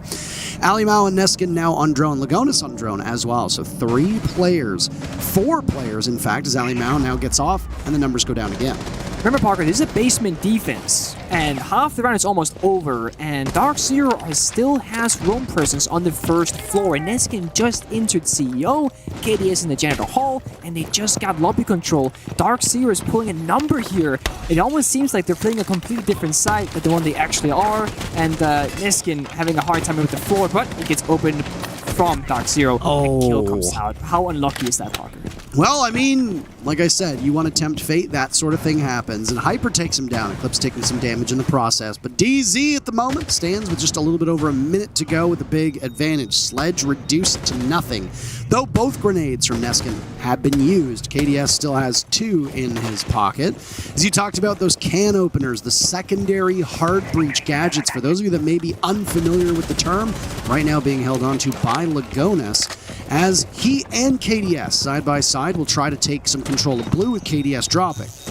Oh, interesting here. The wall that's deep in server here that we see KDS looking at is actually soft, which means that they don't even need the hard breach for that particular wall. They can just use the remainder of the can openers on the plant wall that you see Lagonis opening right now, which means Team 1 are actually in a fairly good position in the circumstances. And they're in fact, Ali Mao doing an army crawl, 2 kills to more elude him, as there goes the diffuser planted, and Ali Mao's 3rd kill. There's a 4th! Carl, you call him Carl, 4 kills. Carl, you can't do that. 4 kills, Space Station Charm to boot, and Team 1 starts off with a round victory. I was almost gonna say it looked like Team 1 gave DarkZero so much respect in that early round, but then Lemo drops the head and says, no respect will be had. I will shut it down right here, right now. And the plant from Legonis came down the same moment, so chaos was created, and that is where Team 1 thrives. It's where LATAM as a region thrives. It's in that chaos zone. Beautiful round by Team 1. All in the end game, I will say the early game went to DarkZero in their favor. They did a good job on the roam. Well, there was a lot that was spent there by DarkZero, but they ultimately just got pummeled by one man whose name means German in Portuguese. That's true. Alimao, so That's true. not Defenders, a protect Lemo. your bombs from being defused by Lemao, attackers. Lemao, Carl, he has many names. Carl! And he plays many operators because he's 6-picked from the Nuke into the Sophia, which means he just keeps on showing off, Parker. What is this man doing?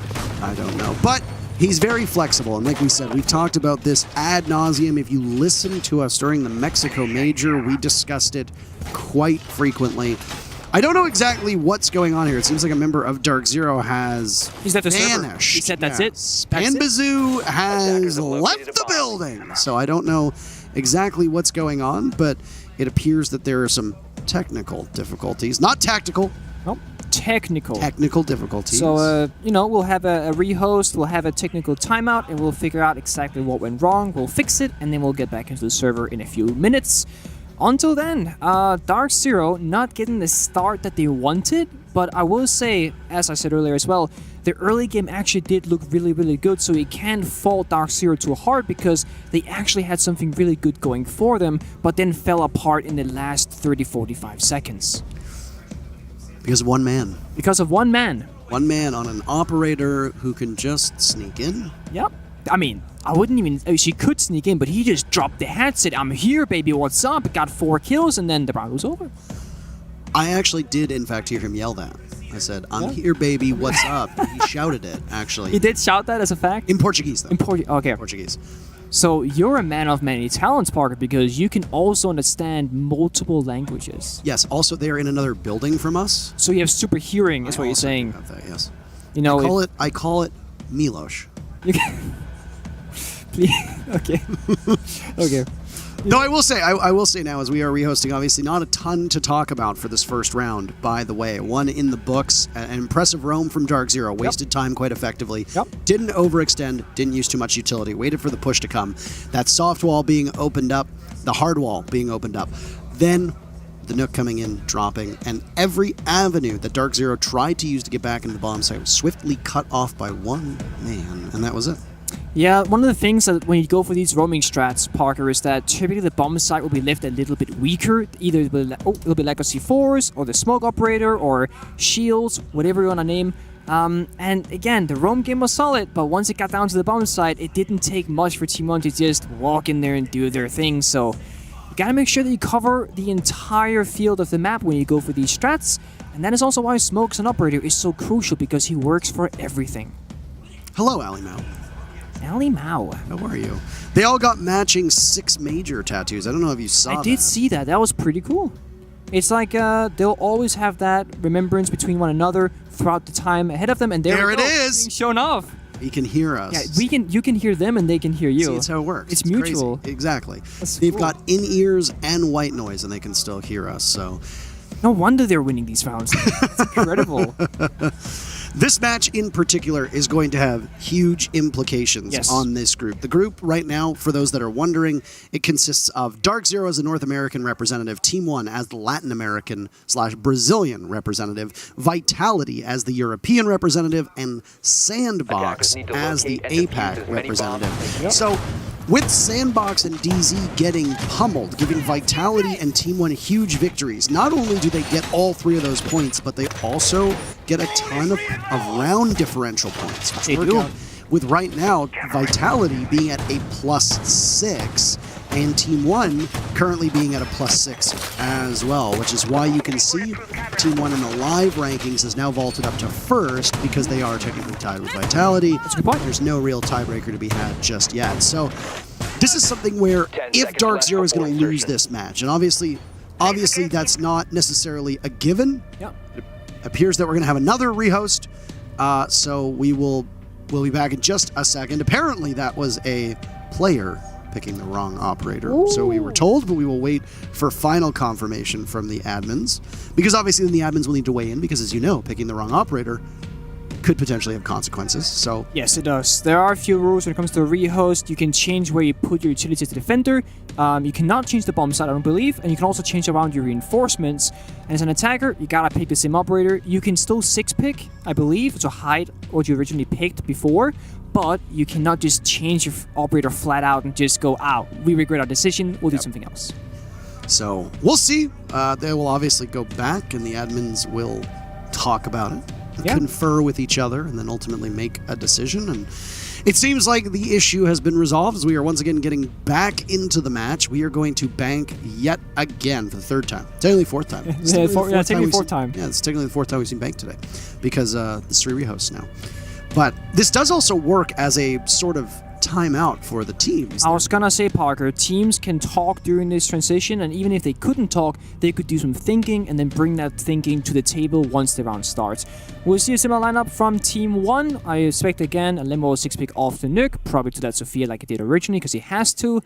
There it is, and we see Canadian 6-pick in the Pulse, and I believe, yes, they were playing open area. So DarkZero is saying we're gonna cut our losses. We got 1 L down in the basement, and we're looking to get a W upstairs. All right. So, round number 2 underway. All seems to be well in the world. We talked about Ali Mao, by the way, 6-picking and being very flexible. There's a Zofia in play instead of the Ying, as you talked about before. And obviously, Ali Mao, or sorry, not a Ying, a Nook, but wanting to go with that Ying before the 6-pick happened from, what was it, a Ying to a Twitch and then to a Nook? Yes, it was the triple 6-pick, technically speaking, a double 6-pick. Absolutely incredible stuff. Yeah. Really just the hallmark of a champion. I mean, to be fair, the Ying, not necessarily super crucial for Bang, so it makes perfect sense why he doesn't play it, but also makes perfect sense to show it just for that fear factor.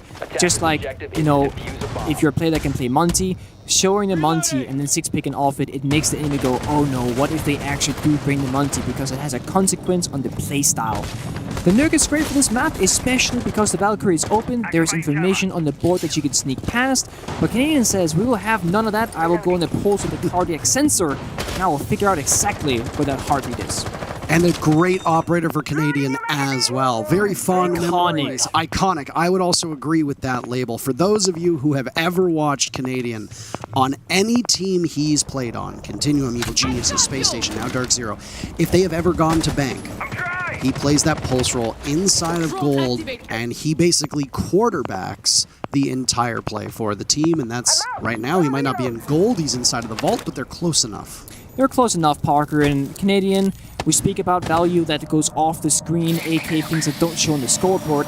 Canadian is one of them, Super is another. They might not necessarily have the most stellar performance every single game, but they have their moments, and not only that, but the sheer value they bring in the communication and the leadership of their team is they could be here dropping 0 kills every single map and still be really good on those teams. Wrecking Crew from Neskin above. A very quick round so far taking place. We're at the halfway point, or about a second away from it. And they'll tear away at the floor. Still continuing onwards as Neskin goes for hammers per minute right now. Yeah, hammer is swinging and swinging and swinging. It ain't stopping, and that's what you need to do when you take it off. The benefit that you have is that you can make a bunch of holes in the floor, do some verticality, gain some map control, and take that area under your control. And that's exactly what they're going to do. They're going to work their way slowly through the map, but time is ticking, Parker. And meanwhile, Carl and Canadian are having a bit of a stare-down contest to the walls almost. We can call them by their real names, Carl and Troy. Carl and Troy. Carl and Troy, for those of you that are watching. And there's a Claymore down to net Canadian should he walk through that door back into blue. Team 1 assembling over by square stairs, and one of those can openers, as you refer to them as, will now open up a small window into the staff room where the first of 2 bomb sites is. NJR knew he was in trouble, so he might as well go for broke. He stands up and gets sat down by KDS. Team 1 looking to add to that with Pambazoo falling now as well. But the Pulse and the telltale signs of that UMP damaging Ali Mao. Lagonis is in, and Team 1 are just bruising through DZ at the moment. Still in the back of the bomb site, Canadian will have to retake. A nitro cell is available for him, but not much he can do as Ali Mao almost has that diffuser planted, leaving Eclipse in a 1v4 clutch or kick scenario, and he chose the kick option. Team 1 up 2-0 as they just find every player from DZ and mercilessly kill them. It's a bit odd. Canadian doing a good job being in basement, staying alive throughout the most of that round, but I am curious what exactly they gained from his presence in the basement. Yes, he has the cardiac sensor out, he's gaining information, but it did not appear to be like DarkZero really acted upon that information. They were sitting on site, we saw in GR, once the can opener went out from Lagonis, he just got shot down immediately. The shield didn't matter, the position didn't matter, the smoke got taken out of play, and since that kill, the round just fell apart one by one from DarkZero, and the second chart comes up the main stairs, he gets instantly taken off the board as well. So what exactly was that pulse about? I can't figure it out. Well, you're going to have another round to do that, Nick, because Teller's Archives defense is going to once again put Canadian on that all too familiar role. Eclipse will swap off to a Warden. Team 1 likes what they've been seeing so far out of their composition, so very minimal changes on their end. They're just going to put Ali now back on that Nook instead of running with the Zofia. I like the Valkyrie pick here from Panbasu. Yes, the pulse information is nice, but it is limited, it is restricted. The Valkyrie camera, with IQ not in play, as she typically never is, will have a more unlimited or a bigger factor, so to speak. You can choose exactly what areas that you want information over, and the beautiful part about Valkyrie is that if you put a camera somewhere and it gets destroyed, it typically means that the enemy is in that area, so even the fact that the camera is dead gives you information on its own. Well, we see Teller's Archives now as the third bomb site comes out for DarkZero. Unsuccessful on their defense, and Bank so far, if we say a bomb site or a map tilts in favor, then, well, Bank might as well be the face of a mountain, because it is attacker favored out the wazoo, and I believe that's the technical term for it. The attackers are having a great time so far on Bank, and Team 1 are no different whatsoever, being able to take map control quite quickly, and the roamers for DarkZero have, in that first round, I think they did quite a good job, but then past that, they had some difficulties. Certainly, and I think, as you said, with the map control and being slightly attacker favored, arguably, it kind of plays the same role as Coastline, where you have the outside angles, you have the side repels on, let's say, CEO, for example. You have these big open areas that, yes, they're hard to take as an attacker, but they're also really hard to defend. Lobby is kind of no one's territory. It's like, it's Switzerland, if you will, but eventually attackers will typically get a hold of it, and once that happens, that's when you know as a defender that you're in trouble. As a defender, I would highly recommend trying to go for some sort of strategical aggression. Try and find an area, a lone player, even a jump out of a window. Trade that 1-for-1 kill. It's worth it, because if you don't do something on defense, the attackers will slowly strangle you out, and that is what we're seeing time and time again. It's a great Valkyrie camera, though, just to highlight the push that's coming on in from Team 1, and Eclipse finds some pretty nice bullets there. You've got the double MPX combo of Panbazu and Eclipse working together, and the Warden is credited with that first kill. A nice first blood from DarkZero. It's their second so far of this matchup, but it was pretty ineffective in round number 1. Will it be better this time? Certainly, and we saw the Valkyrie camera from Panbasu in the corner of lobby, and when DarkZero has the information that they can play around, when they can make decisions based off actual information, not just guessing, that's when they are the strongest. They know where they can sit on site, for how long they can sit on site, and they know exactly when Team 1 is going to strike, and they will have an answer for it. They have 2 C4s, one on Panbasu, one on Canadian, and Eclipse finds another onto Levi. Oh my goodness, DZ are just gunning them down as they walk right in. The running man from Lagonis as Ali now picks up that diffuser. He's in the middle of the site. Neskin will need to cover. Walls blowing open in front of him. Ali Mao, do you trust your teammates? That's the question. Neskin's still watching. Diffuser goes down successfully. He's managed to do the unthinkable, getting it down. Damage being done to Ali Mao, and a grenade gets tossed out from Neskin. No kills, nothing like that. Nitro Cell goes out as well. A 1v4, but they know where he is, and it's very easy for DarkZero to collapse on the final player of Team 1 and give DZ their first round. Very nicely done, and we spoke about the information game. When they walked in, DarkZero, they were ready for it. They found 2 kills immediately. C4 found the third. And even in that 1 versus 4, I believe 1 versus 3, either or, they still had that lobby camera up, meaning that they had full information under the situation at hand. So DarkZero were set up for success. Question comes, I mean, Alemo can play a lot of operators. Can he play the IQ? Do they deem that the Valkyrie is too big of a task for them?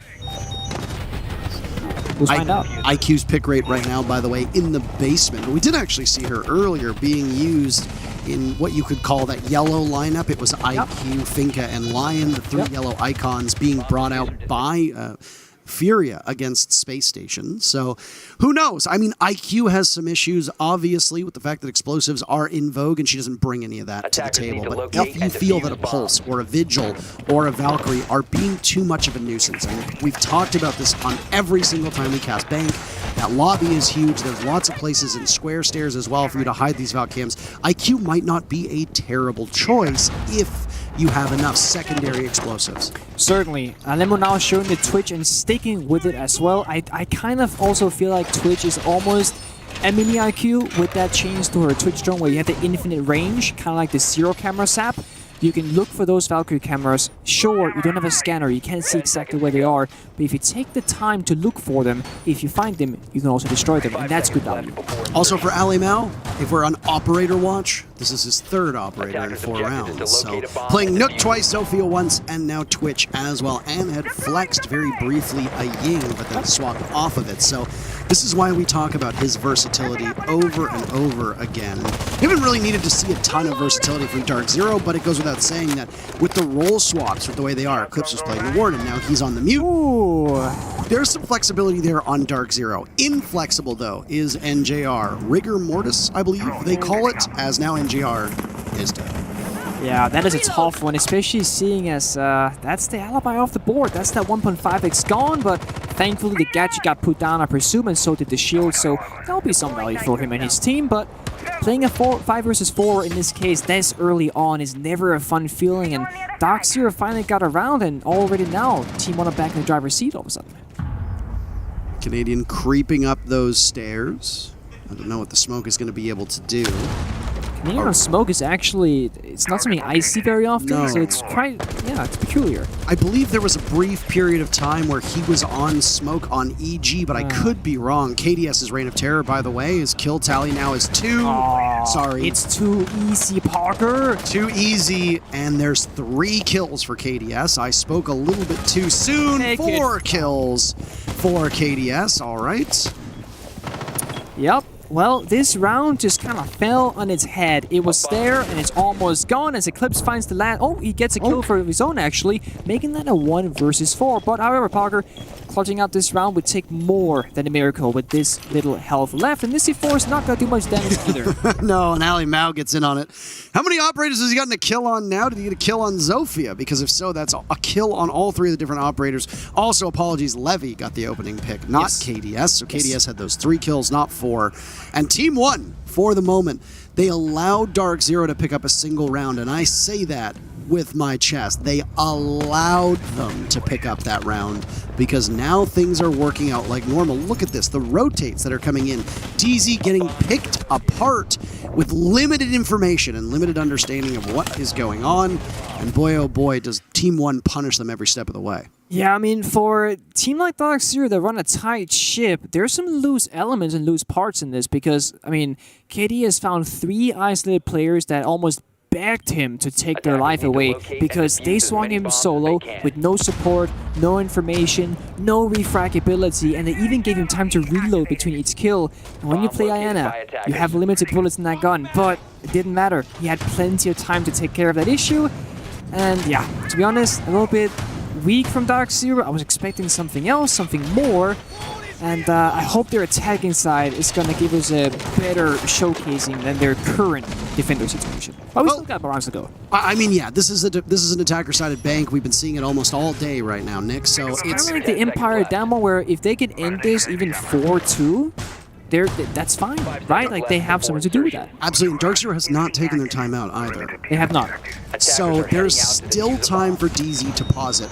Now, knowing Canadian and knowing Mint, if they lose this round, I don't think they take their time out with 1 more round to go. And if they do take it, it's because they want to win that round, like you said, possibly keep it a 4-2, providing Team 1 wins this, and then set up for the next half. Because that is ultimately, at this point, this half is lost for DarkZero based on the way that they're playing thus far. They can still turn it around, but their focus is very clearly going to be on when they move to attack. I think it's a very good point, taking that time out to freshen up the attacks and focus on that comeback, if anything, because the attacks are unavoidable. They need some rounds on that side to win.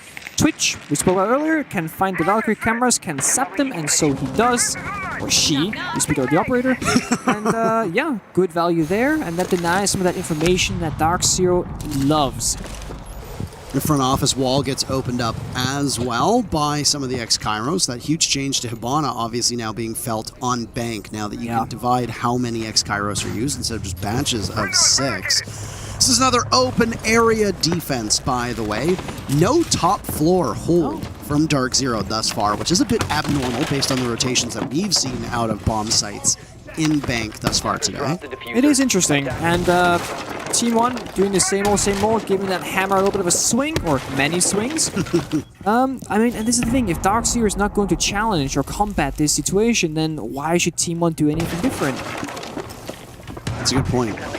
And Pambazu, while he greets those hammer swings, as you talked about, down below with the UMP in hand, well, that's not exactly the gun that you want unless you're just clicking heads. It's that simple. That low rate of fire is not going to necessarily do much damage, especially with an L85 in hand. A series of tunnels allow Pambazu to get from B back from tellers and archives, and he will now sit down in open area with Team 1 having relatively good control of the top floor. Everybody is still alive, and there's a minute left in round 5. Yeah, but look at these positions. We got 3 guys sitting very comfortable inside, 2 guys around the main stairs. I mean, Canadian is now in basement, gonna maybe run around to server stairs, but ultimately, what is the win condition for DarkZero right now? Because the second that Team 1 starts hitting this bomb site, it's all but gunfights. There's no consistent movement to stop this push besides the crossfire, which right now they have, but with the vertical play above, with the hatches being opened, it is so limited where DarkZero can play. Ali Mao just narrowly missed out on an opportunity inside of staff room, and things are going to get messy right now. NJR taking some damage. Could this be the first shot? All quiet on the western front. No, Troy, he might be old, but he can still hit those shots. Down goes Levy. A second was in line for Canadian, but he backs away, backs right into Ali Mao, and then the corpse will comically fall on over. Tick-tock, though, oh my, as Ali Mao gets gunned down by Eclipse, still playing in this position. The smoke goes off, so that position from Eclipse will need to be moved. As Lagonis now inside of the bomb site, but the diffuser in hand will need to be planted, and he's last alive. DZ will bury him instead of letting the diffuser go down, and there you go. They are inching closer to tying up this first half. I mean, Troy making a play there on the flank, and even though the Hibana upstairs was aware of this because she was on that drone that Troy shot, Troy lands a fantastic pre-fire, one-shot headshot, takes care of that. Unfortunately, it backs into Alemao on the rotate, but then Eclipse gets the timing as Alemo throws the smoke grenade, he swings with SMG-11, takes him out, and off those kills, off that trade, that is where DarkZero found a leg to stand on. But if that had not happened, I am very curious as to how that round would have played out, because the only thing that was left from DarkZero's end there are the 2 or 3 players basically hiding in a corner each on the bomb side, which is not the greatest win condition that you have. Team 1 also running very low on time, wasn't left with many choices left. Tried to make the best of it. DarkZero come out up top. 3-2 now, still in favor of Team 1, of course, but DarkZero looking better and better on the scoreboard, and even if Team 1 took this round, they have a fantastic opportunity when they go on attack. So this is do or die for DarkZero. They want to try to keep it close. The win condition for them is tie up this first half, especially if Bank does tilt towards the attackers, and we've seen some signs of brilliance from DZ. That last round, a lot of it really did come down to a lack of communication through that mid-round, but then answered back by Team 1's own issues, being able to dot their I's and cross their T's when the execute came down. So DarkZero prevail, and they're going to be bringing a lineup that is full of information. Just look at the right side of your screen at the moment. Warden is going to be able to see through those flashbangs and smokes quite effectively. 3 black eye cameras. You've got a vigil to roam, a pulse to give you information, and a bulletproof camera that comes from the castle, as well as those castle barricades acting as intel too when they get blown open. Yeah, this seems much more like the first round from DarkZero with that aggressive roam game where they stand their ground, and because of all that information, they know where the enemies are of Team 1, and they can make decisions around that and rotate accordingly. Hyber playing upstairs on the top floor, playing pretty aggressive, trying to get some drones, and you see they have like a, I think it's like a 1-3-2 layer going on, or a 1-4-1, so they have all floors in control, and they'll just slowly start creeping back as they need to. As my friend would say, time to ring some ears. A nice look at the Valkyrie cameras there, and an opening in the floor as well. This one in particular, you're going to same one as before. They never found it. You're going to be seeing that in a ranked game starting probably tomorrow, if not already today. If not already today, yeah. The shameless players. I mean, there's no shame in copying the best players in the world, Parker. If you were to copy someone, let it be the ones that are best at it. I think that's a very noble way of putting it. And I don't think this Valkyrie camera for DarkZero ever got discovered before either. That's the thing. In the previous round, it stayed there, and because it remained, it was able to give information and power to DarkZero for the entire 3 minutes. And it's very true, it did in fact not get found, which means that DarkZero, again, they have all this information over lobby, and Team 1 does not have any clue. Now, they could think, oh, maybe that Valkyrie came out last round, but they'll never know for sure. That is a doubt in the back of their mind that they will have to live with as this execute slowly starts getting set up. But this time around, Team 1, a lot of time to go. Smoke grenades onto the Thermite, nades on the Sledge. No nades on that, however. They got all the tools to work with, but I'm so afraid of this individual Valkyrie camera. And Nemo dropped down Skylight looking for a play. I actually think there's flashes on that Thermite. They did not. Oh, you are correct, Parker. So Lagona's, interestingly enough, bringing a different secondary gadget as there goes off the last exothermic charge. Alimao was looking the wrong way, and well, guess what? They're both cloaked, but with your own eyes, you can see them, and Hyper prevails in the gadget of the cloaky ones.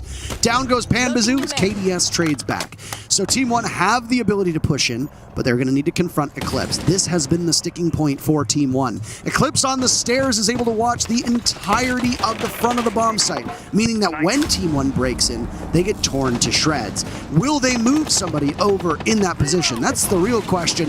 Pulse seen for a second, and Neskin can't do anything, can't contend with NJR, but 2 kills actually as he trades out, and Eclipse has been dealt with. There it is. KDS, well, he and Levy find Lagonas down as it's Canadian and Hyper to go, but look at their HP. 1 shot each, and KDS doesn't even want to ADS. He doesn't need to.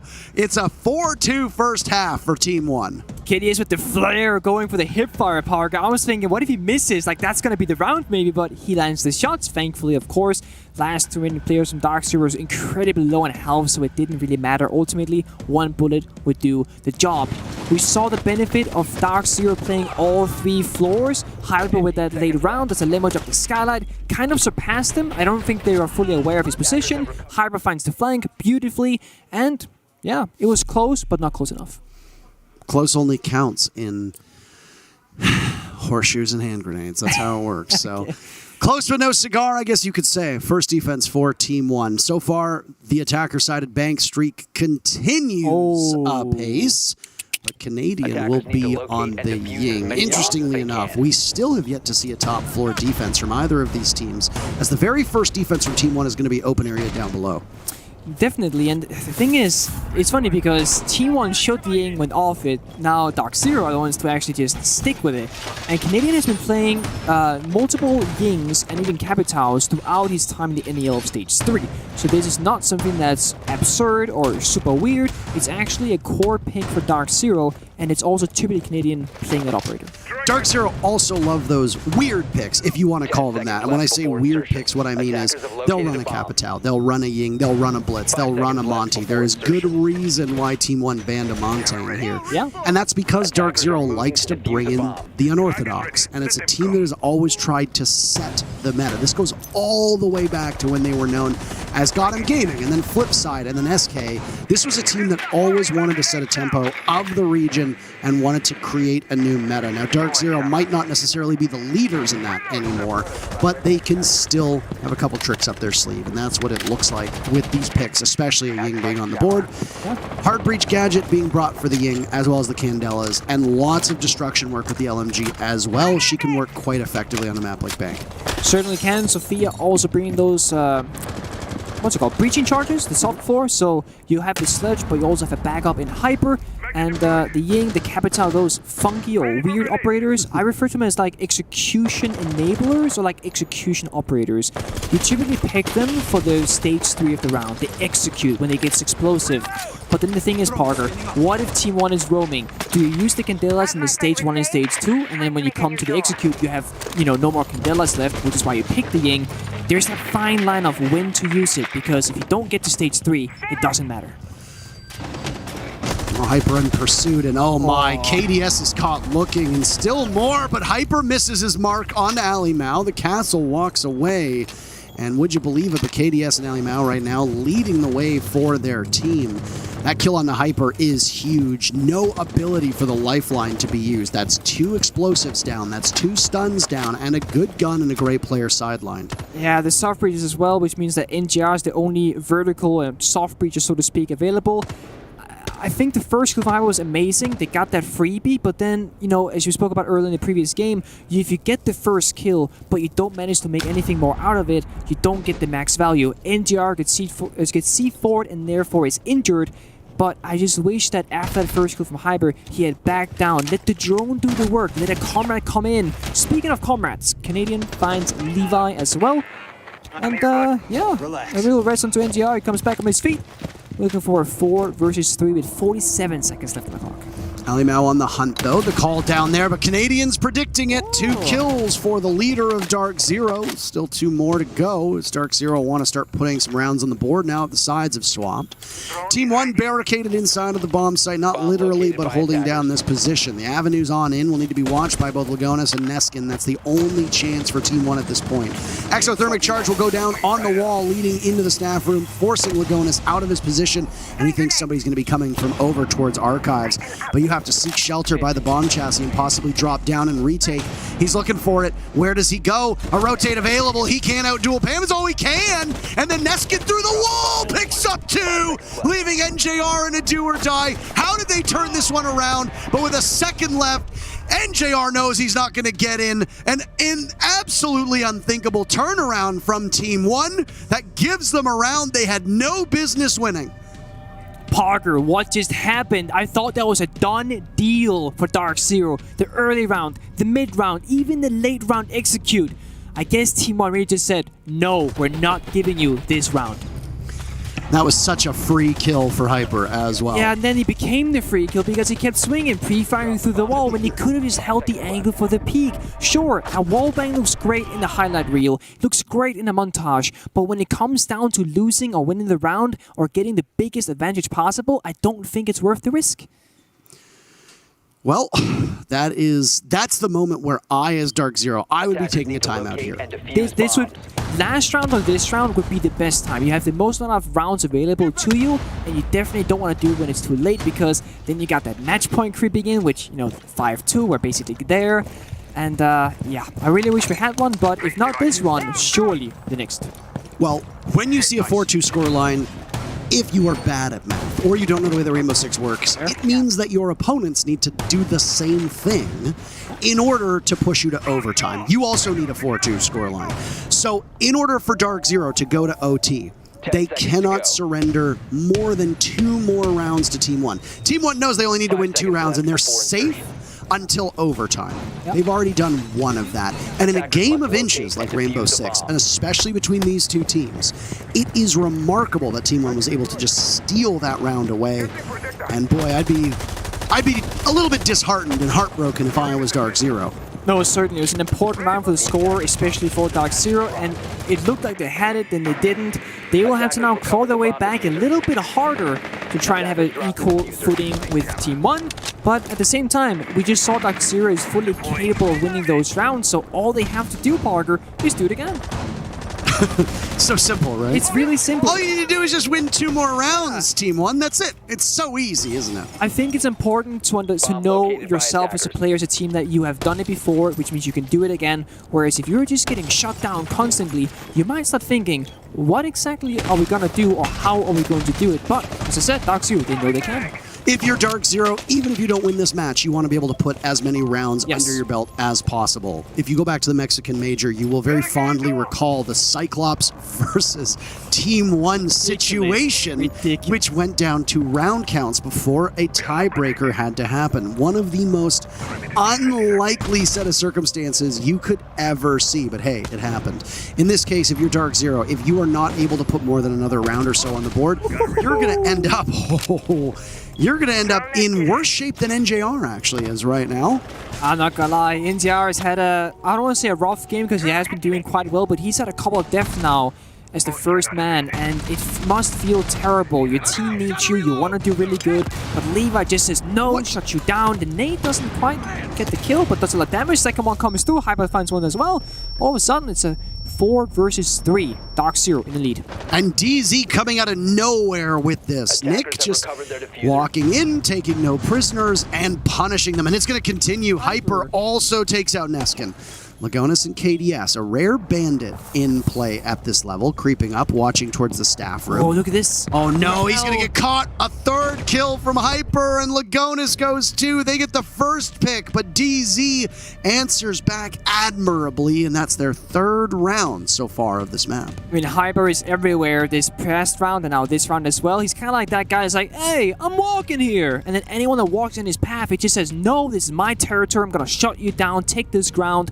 But once that ground is taken, I'm going to keep moving. Here we see NTR, yeah, getting sent to the heavens once again. It was a great shot by Levi, but ultimately he was pinched in this corner and got traded out with the nade from Canadian. Beautifully done. And we see Hyper with the cutoff of the rotate.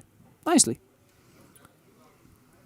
Still no timeout being taken. DarkZero obviously knows something that we don't, by the way, which is that they've got some confidence, and confidence in spades. Another pulse pick is going to come out. This time it's not Canadian. They can't do that. They're not on defense. It's going to come out in the hands of Levy. I mean, I was saying, sorry, Parker, to cut you off, but I was saying how DarkZero, 2 rounds ago, they technically won it. They should have won it. Yeah. Last round, now they won it. So they have the momentum, actually. And it looked bad. It was a heartbreaking round loss. But again, if they have the confidence, if they know they can do it, as I said, just do it again. Just do it again. They will get there. This should be a 4-4 game. It should be a 4-4 game. It should be a 4-4 game, but it's not. That's no consolation for DarkZero. You could end a match and go, shucks, we really should have won. You know, we really should have won that one. We basically won that game. We basically won that game. But we lost. But you don't get the trophy. So, where's the value in that? No, it does not exist. So, it does not exist. So round number 9 underway. Timeouts available for both teams. Still, DarkZero putting in work here. And yes, they fell short of their very first attack. But after a shaky start on their second attack, DZ triumphed. And, well, as much as they might have wanted to win that first round, it didn't work out that way. So their job now is significantly more difficult. But the good news for DarkZero and for their fans is that it's an attacker-sided bank. And it has been quite consistently for all of the bank matches we've seen so far today. Yeah, we see Canadian with the Jackal pick, which the first time today I think we've seen that, and it's a bit unfortunate because this is like the one round where Team 1 is not heavily roaming, as it's the basement bomb side. Of course, Neskin is an open area, Lagonis is on those silver stairs, but besides that little foundation that they have together, there's not much else going on. DarkZero, if possible, should try and box in Neskin here in open area, isolate him, get that quote-unquote free kill, which they'll soon find out that he's there, and Hyper can cut his rotate on the main stairs once they know. Hyper's interest, though, lay over towards main lobby, but instead now maybe thinking otherwise of it. If there's ever any contest on blue, you've got a Warden who will be largely stun, flash, and smoke resistant, playing behind a deployable shield as well. So that's a position of strength for the Warden of Lagonis. So it's still droning out. They have not been able to box in Neskin as you had wanted, so that's an opportunity lost for DarkZero. Yeah, it's a bit of a shame. They're a bit slow in the map control. They didn't really have many people on the lobby side of things. Hyper was in the right area, but just not at the right time, so Neskin slips away. It's a 5 versus 5. He gets scanned on defeat seas, and now they know the whereabouts of the only roamer from Team 1, and DarkZero can start doing step 1, which is setting up for the execute. Get the hatches, and the next step that they will have to deal with is that problem solving we spoke about in the previous game. The server stairs, the ADSs, the Warden that cannot get flashed, cannot get smoked, he is sitting on that staircase, and DarkZero needs to deal with him if they want to get control of server. They've opened up that square hatch now, so at least they can drop and potentially go behind Lagonis if nobody is watching from inside of CCTV, and that is going to be the big... I think they're just going to go. I don't even think they care about servers, Parker. No, they're just going to rush right in, and they drop. Ali Mao finds the first. Down goes Hyper. Canadian takes out KDS, so they trade back and forth, but there will be a brief pause for the moment as the smoke from Ali Mao goes out. Eclipse down as well, and he's finished off. Pambazoo, though, inside a garage, takes out Neskin. Lagonis goes as well. All of a sudden, Team 1 are now trailing in numbers. But the Magic Man himself, Ali Mao, will need to be the one to clutch. Levy has the cardiac sensor, and there's Ali Mao with his second kill. Diffuser surrendered in front of him. Very limited ammunition left. One for Levy, leaving Canadian in a clutch or kick moment. The same as Eclipse. A trail of breadcrumbs, but it's the smoke instead, and Canadian gets shut down by Carl. Team 1 on match point. Beautifully done, I will say, from DarkZero. I didn't think that was actually going to work, but it did. They dropped down, they traded 1 for 1, and DarkZero, it looked like the round was about to end just in that moment. They were stuck in all these corners, but they clawed their way out, Parker, only to be shut down by Levi and a Lemo on that 2vx situation. Beautifully played by them. They held their angles, they understood the situation. Maybe that information that they didn't have the fuser in control, perhaps it looked like it. And I will say, nice try from DarkZero. Something that we don't typically see, an aggressive hedge drop onto site without server presence. Very risky, but could also very well pay off. This is where they're going to have to take their time out, no? Yeah, they have to. It's do or die, literally. They are not. Okay, so DarkZero puzzlingly not taking their time out. They are not the ones to set the tempo, by the way. They are going to be running headfirst into an open area defense. This is where Team 1 started and where they stole that round away, as we talked about.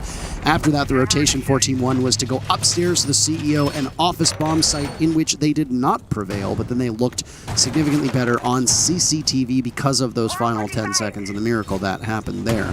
So Team 1 will go back to the bomb site that they arguably shouldn't have won. DarkZero might be confident about this, but still, it puzzles me why they would not pick this time to take their time out. But 5 seconds we'll never to know, go. Parker. But the thing is, yeah. Bomb located by attackers. I think a lot of teams, they have this thing about the timeout where the coach has to call it out unless the players still be like, yo, let's do it. Which I don't think a player has that on his mind necessarily, even though you can be an IGL, like let's say Canadian. It's almost like, I think for some players, you see as a timeout as a weakness. You are basically telling your opponent that you need a breather, you need to talk through a problem. And sometimes, maybe perhaps, you just don't want to show that weakness.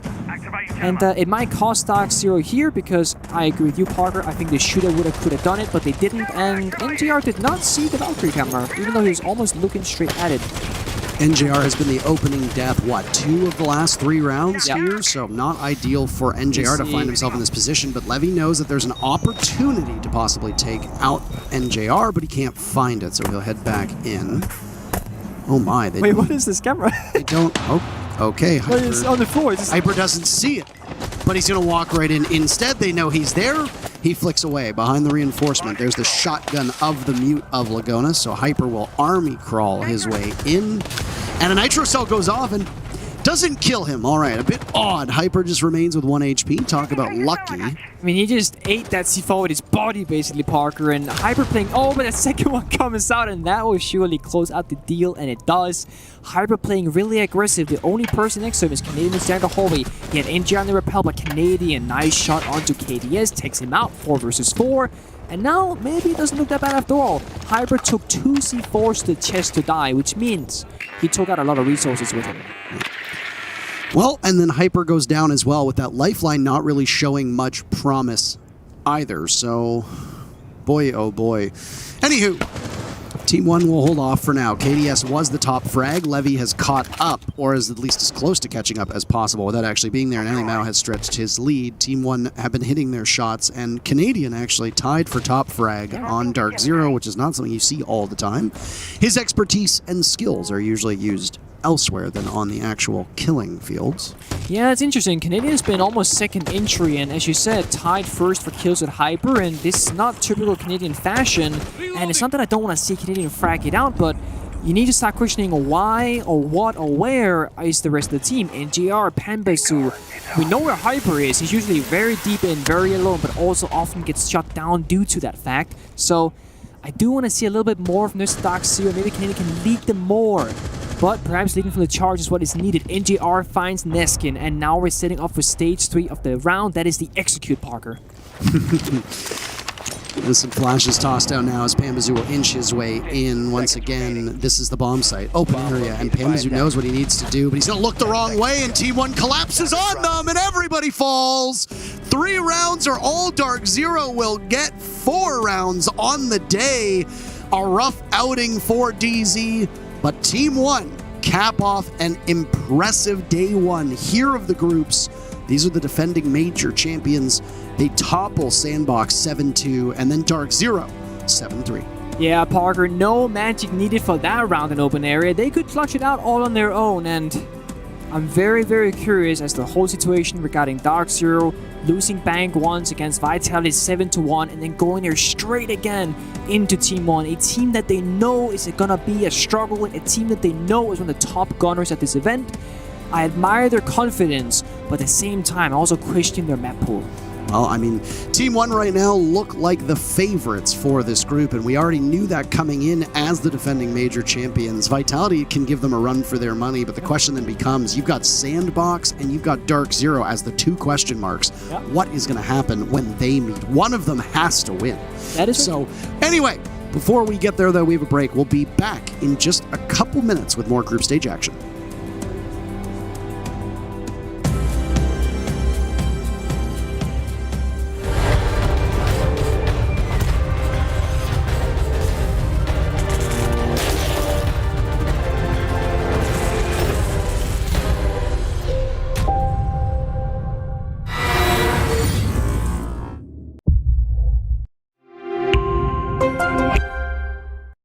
What does it take to create the future of a gaming community? Join us on this fourth episode of I Call Next as we discover how to level up gameplay and reset the expectations of an entire league. PayPal. Press play.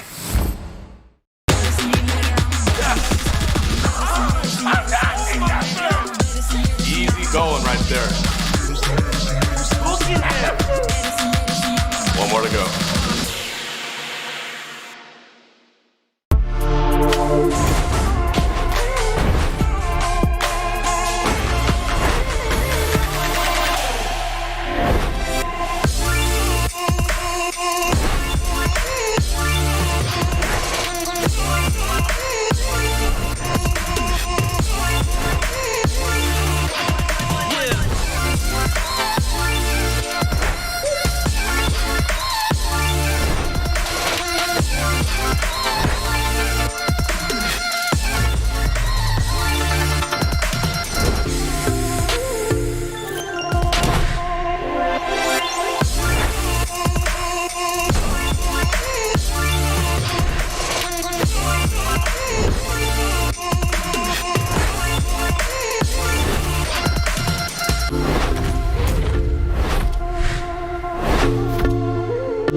All right, we're back to break down the match that just concluded. I don't know if you tuned in, but, well, it wasn't as close as the match that preceded it, and hopefully the matches that come after are a little bit closer. So far today, we've actually seen a lot of blowouts, which can happen in best of ones, but a disappointing performance from DarkZero in this match, a disappointing performance from DarkZero overall, but Team 1, the real story, looking mighty strong.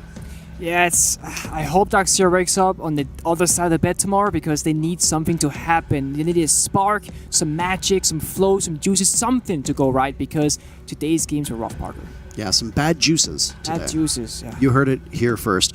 DarkZero had a rough outing. Their matchup against Vitality did not go as according to plan. The expectations for DarkZero were actually set quite low coming into this event. Yep. Troy, obviously Canadian, talking before the major, basically saying, okay, we just want to do better than last time. That's it. So far, not exactly the start that they want. If they want to get out of groups, they've already found themselves in a significant hole. They have to now basically win out their remaining 4 games while also ensuring that the right opponents lose at the right times. It's not where you want to be. It's not where you want to be, Parker, and the worst part is, let's say DarkZero, they wake up tomorrow or the day after and they just stop playing Fantastic Siege. The thing is, there comes a point, and it's not far away, as you said, where it's out of your hands to make it to playoffs. Because if you're just really far behind, even though you're great, it's really hard, if not impossible, to catch up. So they'll have to stop turning on the fire and just show up better. At the present moment, the team that won today in their matchup against DarkZero, and then won earlier as well against the APAC team, Sandbox, Team 1 looks like the leaders of the group. They are the defending major champions. They came in finishing second in Copa Elite. They've had strong performances in BR6 all year long. This is a team that has very, very high hopes. They want to repeat No team has defended their major title. There's been no repeat winners. G2, Empire, and then Team 1. And they want to be the first team to repeat a major victory. And they have looked mighty good. Every single player showed up today. Every single one, both against Sandbox and now against DarkZero. And I feel like that's a common trend for them, and I do think that when you are a team that wants to do like great things like winning a back-to-back major, that's a pretty big deal. Everyone has to show up. It's the same reason why we talk about BDS the way we do. Every single player is always there, so capable, so skilled, and while every team here has skilled players, it's typical that only 2, 3, or 4 of them will show up at a time, meaning that there's always a bit of room left over that just gets missed. So the stats for you, by the way, the breakdown of what occurred. Ali Mao was very quiet through the first couple rounds, but then took off like a rocket ship after that, finishing the day 14-5. Canadian, but for a moment, was the top performer as well for DarkZero, which is not really something you want to see, frankly. Whether he is or is not playing well, you've got Pambazoo, NJR, and Hyper on the team for a reason. Their goal is to go positive and kill things. That's their primary goal, and 2 of them today, in this particular match, 2 of them failed at that goal. Yeah, you actually see the injury stats were actually dead even, I believe, 5 for each, so there's no distinct favor of like, oh, they did way better injuring, but at the same time, it's like it just felt like Team 1 were just so much further ahead, and I think that lies in the fact that when Hyper got the interest in particular, he was instantly refragged or traded back out, which just meant it was a 4 versus 4, and the entry really didn't have a bigger effect. Yeah, and I mean, the entry stats can be a little deceiving as well, because like we've talked about, sometimes you get in, you get that first kill, you get traded out. It doesn't always take into account how long you hold that advantage for. NJR in particular dying early twice on 2 very pivotal attacking rounds meant that Team 1 was at an advantage for 40 seconds, 50 seconds, until we saw them equalize. That is an unacceptably long period of time for most teams to be able to accomplish their goal. It is, so we gotta talk about the foundations. The number one thing I could think of when Team 1 defended basement towards the end, we had Nesk in an open area. DarkZero had a great opportunity, but they didn't capitalize on it. In fact, they didn't even know he was there until it was too late, and he went all the way back in the garage. And it's just such a sad missed opportunity, because that would have been an ultimate great kill. Well, we've got both Group A and Group B for you on the screen. If you watched the previous matchup, you saw C and D's results. We'll go through A first. There hasn't been a lot of motion in that regard. Oxygen obviously handicapped by the fact that they are not playing with their full roster. The Chiefs gave it as good of a shot as they can against Rogue. Frankly, a very impressive performance for the first international competition out of the Chiefs. Very impressive. As for Group B, Team Vitality, their first international victory since August 2018, all the way back to the first 6 major we ever had in Paris. And they slaughtered DarkZero. And what was a bad day for DarkZero and a bad day for North America has only gotten worse. DarkZero ends the day in dead last in the group with 4 rounds won, 14 lost, versus Team 1, almost the complete opposite to that. 14 rounds won, 5 lost. That is a staggering amount of rounds won in comparison to lost. That ratio is huge. That is a huge ratio, Parker, but it's not just DarkZero that have been struggling. It's actually NA as a region so far. Again, it is just day 1. We got more games to go, but there is a common factor here in North America is just they gotta up their game a little bit. Absolutely. I mean, Space Station was the closest North American team to a victory. The Soniqs didn't really show up. DarkZero has barely shown up in their 2 matches. Oxygen quite literally had one of their players not show up. So, I mean, if you're Space Station, you push FURIA to the brink, 8-7. Yeah. FURIA is a very good team, and there are other good teams, especially in Mexico, that had to contend against FURIA that know how tough they are. SSG is going to need to pull out a win today, or else I think most people are going to be selling their NA stocks and just very quietly picking up Apex stocks. No wrong, Parker. Stocks will have to be sold when it comes to NA unless we can start reinvesting if we see a great performance tomorrow. But if not, then I can just bail ship. Yeah, just bail at some bail point. ship. At some point, when do you stop? You know, I'm an NAL caster. Yeah. And even I am looking at this going, I'm just really happy that what Europe is this? has BDS, because BDS never okay, domestically they never fail us. Internationally, they've yet to like give us what we want, but maybe this time around we can get really, really close at least. Well, cross your fingers if you're an EU fan. If you're an NA fan, you may begin crying. You've probably been crying for most of the day. Parker. You've got to do something. Some deity out there has to answer your calls. But before we get into the next match, we have a break for you. So we're going to keep the group stages rolling. If you don't want to sit through a break, a gentle reminder that twitch.tv/Rainbow6 has the other set of matches that are currently ongoing. You can tune in there if you'd like to watch it. It sounds very exciting from our vantage point, and we're going to be walking over to watch it as well. But until then, we'll see you soon.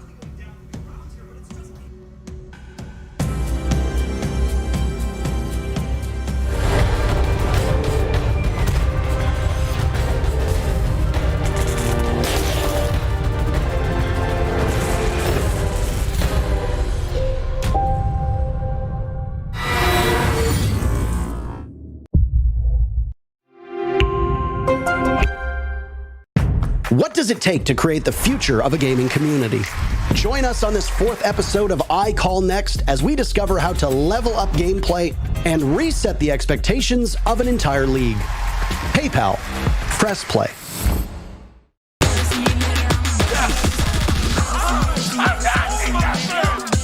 Easy going right there. One more to go.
stone, and it's taken me down.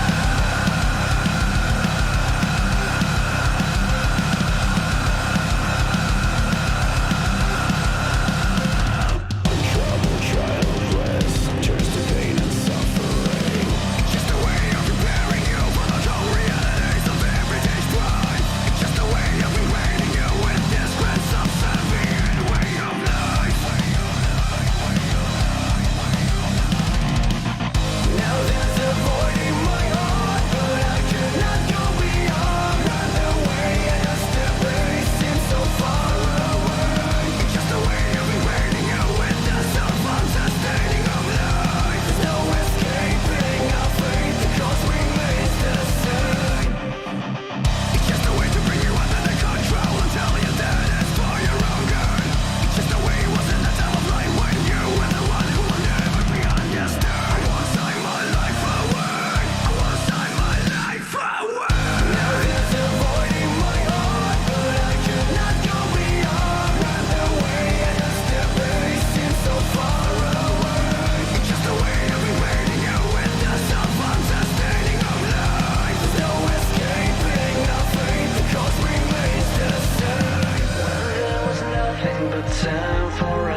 family, and welcome back to the B stream, where we're about to get into a true NA versus EU showdown. Oxygen coming up against Rogue is going to be in your eyeballs in just a few minutes, but right now in your eyeballs is me, Des. This is Tim, Ace of Pyrite Lever, and you've had a busy few hours. You haven't just. It's been all go. Yeah, this is going to be my 4th game in a row, but it's my last for today, Des. So I'm done after this one. You get a nice break, because after this it's the reveal. Then we've got. I can't wait. You know that I love the reveals. You know I try to avoid any information beforehand. Whereas I'm just like a drama hound. I'm like, just feed it to me. Give me all the. I'm like, no, I want to watch it live. I want that. I want the fan experience. I want to sit and watch it. I want to just take it all in. It's going to be fantastic. I guarantee you of that. I'm looking forward to it. Obviously, that will come after this game. So. Nice long day to kick things off, and we still, of course, have 2 more games to go after the reveal. But let's talk about these 2 teams. Oxygen, the first one's up on your screen. For those who haven't tuned in today, maybe the NA Hopium fans out there are looking at this roster and thinking, who's going to be our Hope? Well, it's none other than Hope stepping in for Foxer. Now, don't despair just yet. It wasn't the best start for them earlier on today, but obviously things change as the tournament goes by. NA still looking for that first elusive win, I believe, Ace. It's not been good, and maybe this is the team for Oxygen to beat in Rogue for them to finally get that first one on the board. Look, I'm going to be the voice that maintains faith for NA. They've got good teams here. They're going to get wins. That much is simple, but it's looking more and more difficult for them to do that inside of day 1. Let's put it that way. But there is still opportunities. Yeah, I think over day 2, day 3, we're going to see better performances. Let's not forget, we saw it from OxG back at SI21. They had that rough start, and then they came back and got rolling. And I think we're going to see that from some of the NA teams. Soniqs particularly, I've got my eye on. I just know that they've got more than they've shown us so far. I think it's fair to say that about all 4 NA teams. I mean, SSG gave us a full barrel earlier on. It's just that FURIA were 1 level above when it came round to round 15. All the prior ones, yeah, it's been I don't want to say it's been a dicey day. Let's not beat about the bush. It's not been great for NA in general, so we'll hope that this one is the time for them to turn things around. Of course, on the other side is Rogue, so let's have a quick chat about them as well. The boys from EU that have had an up and down year. Stage 2, they don't want to talk about it, neither does anybody else. Stage 3 has been much better for them, with Prano recently joining the roster, Aces, Leon, Rips and Crying. Good old-fashioned remnants from the previous iteration of this form, but a much refined attacking playstyle now coming in that's very aggressive. Sometimes you look at it and go, whoa, what the bloody Nora's going on here? It works. The stats the top planter in EUL. I was just going to come on to that. The stats that you saw on screen there, not really necessarily indicative of exactly what we're seeing from Rogue at the minute.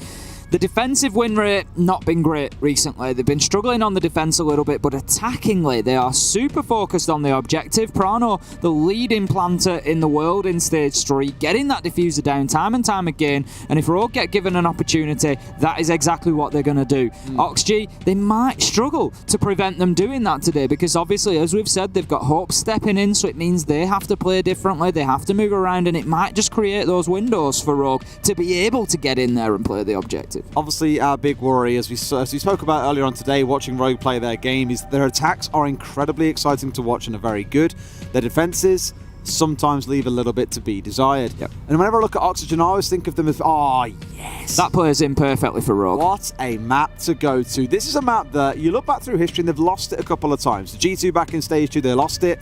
I'll still say to this day, I think they should have won that game. So personally, this is a great map coming in for Rogue. For Oxygen on the other side, the way I've described them as the 4 NA teams, is they have the most EU-esque play style. They're not scared to go and swing you in a gunfight if they want to. They do play as a team, but it's a lot more loose than what you get out of some teams like DarkZero, who prefer to play a very chess-like style of game that can sometimes come back to bite them. And I was really excited. I still am, I think, not really kind of. I was and still am very gutted that we don't have Foxer here. Yeah. Because this is the game, Oxygen versus Rogue, that I had my eye on across the whole stage, thinking this could be the absolute screamer in the group stage. I'm hoping that it still is. Let's get into Chalet. I would completely agree with you, Des. We knew that FURIA Space Station was going to be a good one, and it delivered. We thought this one was going to be a good one, and hopefully it'll deliver too. As I say, coming into Chalet with Rogue, struggling on the defence, good on the attack. I feel like that does play into them a little bit because the attackers still do have a bit of an advantage here on Chalet. So if Rogue only managed to get a couple of defences, you know what? Not the end of the world, because they're on Chalet. They're going to pick up the rounds on attack. Well, that's where Rogue will be kicking off. Excuse any bias you're going to find from us. We've, of course, watched Rogue go through a real roller coaster in the last 12 months or so. But I'm also hopeful that Oxygen can come out. I'm happy to adopt Oxygen. I don't mind. You'll adopt him, will you? Yeah. Yeah. Well, you need him to breathe at the end of the day. Well, you do. You can't be saying, I disown Oxygen, I want nothing to do with it anymore. It doesn't really work that way. I will happily adopt any. I think, like I said, there's going to be... I'm not sure this will be the one, just because of the situation with Oxygen and the struggle of the substitution. I don't want to keep going on about it, but I'm not sure it'll be this one, but I think we are going to see better performances. Kaid ban. This one... Go. Okay, it's a Valkyrie. Who did you want banned? Who did you want banned? Do you want to say it one more time, just in case you missed it? Kai, please. With Thatcher and Maverick both taken off the board, you really need to be taking Kaid off the board here. Maybe on this map you look at it and go, I mean, he's all right. Like, you can still play other operators, but I just think the power in denying if you defend on downstairs, the wall from above, whether it's defending office wall and being able to electrify out, it makes me nervous, and it's left on the board. We had this happen earlier on today when Thatcher and Maverick was banned away. It was on coastline, and the defenders constantly brought the Kaid along. I'm slightly nervous that on this map, the Kaid is a little bit stronger than what he would be on coastline, so you're likely to see it brought along in a few of these rounds. Whether that's by Oxygen or by Rogue remains to be seen, but to me, it presents a really good opportunity to slow down the attacking team and give them something to think about. I agree with you there, Liz. I think this is played into Oxygen's hands here. If they want an opportunity getting, anything against this Rogue side, we said Rogue are good on the attack. They're going to come in there. They're going to try to get the diffuser down. In order to get the diffuser down in at least two of these sites, you want hard breach. You want either office wall breached or you want dining wall breached more often than not. So, I would expect to start seeing hard breaches going in and trying to do that work. It's not going to be easy now with the Kaid available. Absolutely not. And the thing is, I watched back their game against the Oxygen's game. This is against DarkZero to get an idea of how they play this map. And looking back at it, they relied so much on Fox on the roam. Often he'd be out in the map playing the pulse and being a roving pulse, giving them information, whether it was defending and holding inside of Trophy with the Mute and the Mozzie, whether it was getting inside a big car garage to catch who was rappelling up onto the north side of the map. They relied on it so much. So there's definitely going to be some changes coming in here in terms of how they play. For me, it's going to really come down to how the executes themselves start working when we start looking in towards things like mezzanine. There's a lot of kind of habits they formed that I'm keen to see. So coming in to round one, getting towards the action phase then, we're going to be defending Kitchen to start with for Oxygen. We've got Hopes coming along with the Frost. Always useful with Sim Frost, brought a lot more recently. Surely not. There you go, Yoga. Opening things up with a big peek onto Leon Rogue. You better switch on Oxygen. They might not have their full strength side, but they are going to come for you. They're going to be willing to take those chances, and you cannot be running in the line of sight of windows like that without checking. Call it very simply what you want. I'll probably say that's down to a little bit of disrespect there. Not respecting the fact that, again, Oxygen, in my mind, is the most EU-esque of the teams in NA. They will swing things. They will spawn PQ. They will be aggressive in ways that many other North American teams wouldn't be. So you as Rogue with an aggressive playstyle need to respect that. Acknowledge they're like you and start thinking, okay, what kind of dumb stuff would we try and do? Chances are they may well try and do the same. That's got to be better in future rounds. They cannot afford to be bleeding out members that early and that quickly, but it's a great first find coming out from Yod. Just been coming out there as well to signal the position of one of the defenders playing inside of sight. Kino moves up. He's right in front of the windows there. Doesn't even check them. An absolute freebie for Prano into the back of Kino. Is he okay? I mean, somebody maybe want to check on him. All right, fine, whatever. When you're defending in kitchen and dining, you are guaranteed... Okay, this is just Explosive City. Okay, brilliant. C4 comes out, Nade trading back the other way, down into a 3 versus 3. It has been a wild few kills to get this game underway, but you're not going to say no to a bit of entertainment coming in on Chalet. Crying, another nade in hand. As you know about the man on the close side, thinks he's back in towards the solar stairs, but he would be wrong. That's the one holding here just inside of the kitchen hallway, waiting for someone to come peeking their way up West Main. And otherwise, around the map, it's more for Aces and Co to decide exactly where they want this attack to come from, because as it stands, a little bit scattered. Rogue need to get a handle on this, Des, because the last thing they want is this game descending into chaos. You know, they are the ones here that are at full strength, that want to come in, that want to get this win and get things going for themselves. And so they can't be coming in here and letting Oxygen just play this sort of crazy game and peeking them and throwing explosives around and just disrupting them all the time. They've got to come in and play their own game. They've got to focus. As we've said, there's been no attempt at getting into main lobby or to hard breach onto there. 34 seconds left to go, and this is going to be a tough push for Rogue from here. They're not really set up anywhere around site. Yeah, that nade falling just a little bit short as well, a bit more towards the north, and it maybe would have netted them a killer at the very least, put them down to basically no HP. But here loses next to nothing. Laxin finds one, immediately swings on towards West Main. Right idea, slightly incorrect timing as the man hasn't yet pushed up. Rogue have got 12 seconds to play with here. Not going to find the one as Laxin shuts him down. When he goes for the third, he'll definitely try. But Aces, with nothing but a hope and a dream left in 5 seconds to play, will not be able to get the closer on this round. It's going to be a trade to close things out. Oxygen taking round number 1. Not just round number 1, Des, but their first round here at the Sweden Major. They managed to get it against Rogue, and Laxing there with great plays on the alibi towards the end there, just playing really patiently just outside of that dining door. Got himself a really nice double and really turned the round for Oxygen. They weren't really on the back foot, but what he did was, it was a catalyst. It just propelled them towards winning the round. It really did sort of seal the deal. This was the first, and then he just swung around and got himself the second on the shield that put the diffuser down on the ground onto Crying, and really nice play from him. Absolutely. Good close out for Oxygen. 1 round is a start in the right direction. Bar and Gaming going to be the next site that we step into. And the CapCam being brought along. Now, we spoke a lot about CapCam when we first heard about the changes, saying, oh, are you really going to see 3, 4, 5 of those stats on one door? Absolutely not. You're very likely to see 2 in a number of instances, because that's enough to be lethal, or at the very least get someone down. They've set up one on either side of that door, I believe, and also sticking... I guess if you're hoping they're going to... I was about to say, it would probably be a little bit weird to put it there, because as soon as those cap cans go off, they will destroy the frost mats. Maybe you were relying on them to deal with the cap cans and not have any awareness of the frost mats. That would be your big hope. But ultimately, going to opt to go and stick them elsewhere, which I think is the right call. Nice little drone from Ripson here as well. I've seen a lot of what's going on in and around the map. You see those frost mats going in on the downstairs. So some kind of vertical pressure expected to come in from the defenders here of Oxygen. And Rogue, the ones who are now going to have a bash at cracking this one wide open. Into round 2 we go then. As you say, would have been overkill on that window, getting the frost trap there as well, but you're going to be aware at least of the presence of some of the Capcan traps. He's not going to get away with it this time. Leon goes in, gets the kill and says, you know, fool me once, shame on you. Fool me twice, shame on me. And he's having absolutely none of it this time. Entry coming in for Rogue. They've got themselves the advantage. Hope's trying to get that deployable shield out and just has to dip away as the nade comes in. There's always kind of questions around Hopes as well, knowing that he'd be stepping in. Oh, you know, can he play? What can he do in the game? Obviously, so far, yet to get himself on the scoreboard, but given the history so far for Oxygen at the Swedish Major, he'd be forgiven for not really expecting too much. We'll keep a close eye on how his performance goes as Vert finds himself another. Leon shut down by Kino, and before you know it, Rogue, despite finding that opening kill, have now bled out 3 members in the process. It's looking a little bit scrappy, and we said for Rogue, they're an attacking team.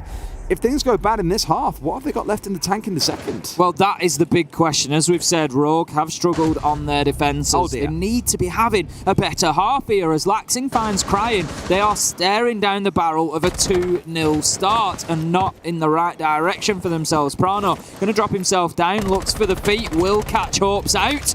And that is maybe just the experience, you know, the playing experience of Hope showing there. Just stood a little bit too close. He won't make that mistake again. Now then, Prano manages to make a game of this. Des finds himself a second, or at least a down onto Laxing, leaving him now in a 1 versus 2. The cap cans have been cleared off the window. That allows him in. Guman is going to slow his progress down for the time being. It also gives away exactly where he's coming from. Vertical's waiting, nice and easy. Mop up, and that is going to be the second round for Oxygen.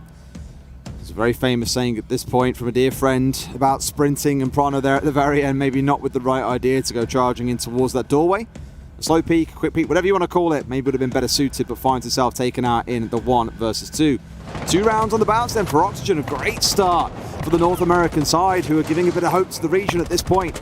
Getting it over the finish line, of course, is going to be the big deal, but it does set off some alarm bells for the side of Rogue, who we came in, a bunch of us, and said we're expecting they could do pretty well, all things considered. Their playstyle is hard to deal with. It's aggressive, it's pacey. But as we saw in the prior round, there was a lot of 1v1s being taken or members just being swung on for free with no response coming out of the rest of the team. And that sort of thing is the kind of inconsistency, unpreparedness that you really can't afford to be allowing into games.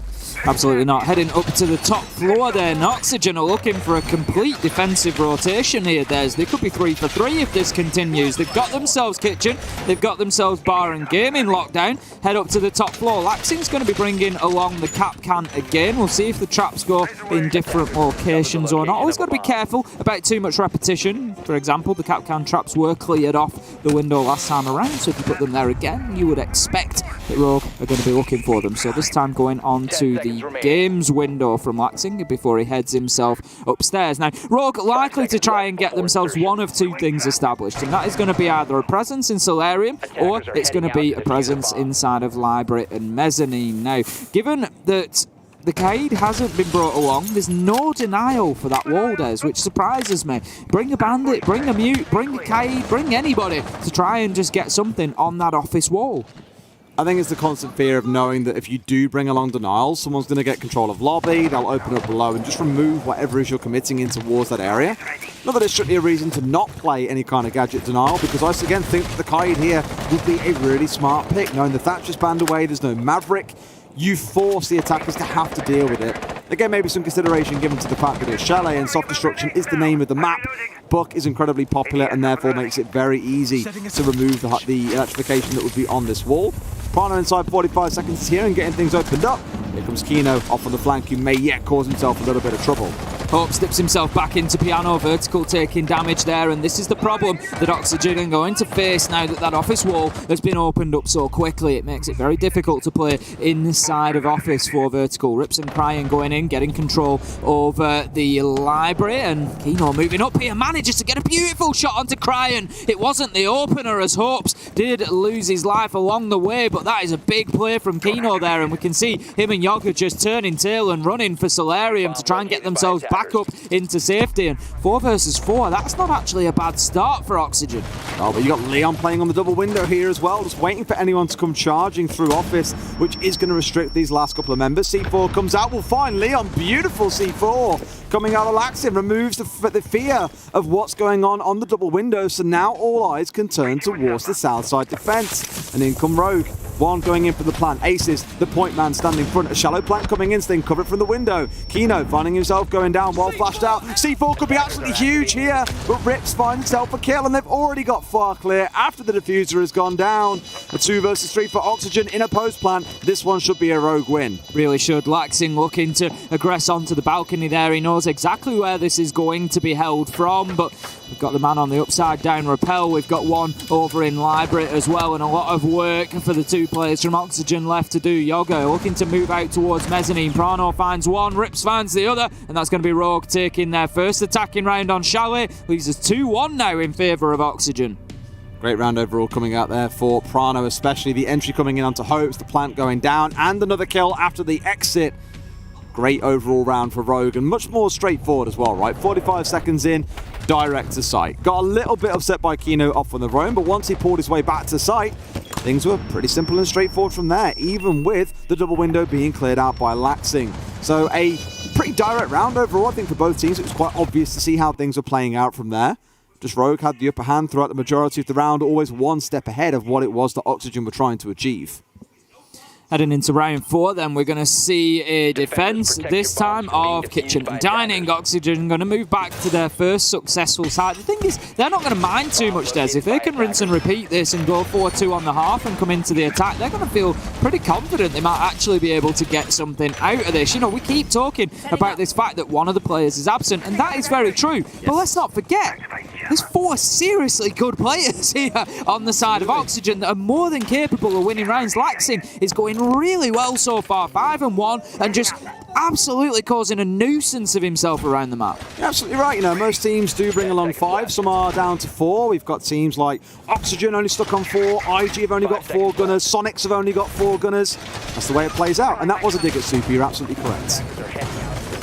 I look brave, man. I will repeat to you what the notes that I received. I won't say which coach it was, but I had a chat to a couple of NA coaches, and one said you can close your eyes and listen to Super shot call around in the Vegas Stadium, and you know exactly what's going on. Yeah. Despite his poor performances and so on, and we'll talk more about Soniqs when we get the chance to cast them, of course, but you really can't write I off don't think what he's- necessarily poor performances is the phrase, more statistics. The numbers that we see don't necessarily paint a picture, but as you're saying, I mean, he's offering a lot they more do to paint the a team. picture. He's 21-6. Oh, they paint a clear picture, but he's offering a lot more to the team elsewhere. He absolutely is the does, point. yeah. And I can't remember if it was you or a fresh who was saying it earlier on that you think, Soniqs have got something potentially really special on the game. I like Soniqs. I enjoy watching them, and they had a tough first game, but I think there's more to come from them. There's Put it still that way. another 2.25 days to go. Plenty of Certainly time is. to see them deliver much, but right now the focus, of course, is on Oxygen and what they can do against Rogue. Still at that 2-on-1 mark. We've got about 60 seconds in the round, and Rips is holding on this cut that's coming down from Solar in case someone does opt to come pushing their way up there to challenge the man on Repel, which is Prano. He's doing the right work there. They've got the EE1D coming out. The man sat in the same spot. I believe it was Vert who was holding there before. Not that it matters too much, as elsewhere there's 2 kills that have come flying the way of Rogue, and it is Vert indeed. Now going to rotate his way back up towards Solar. This is where Rip should be able to find him. Now they know that he's here. The question is, how do they get rid? Last time it was a grenade coming in from below.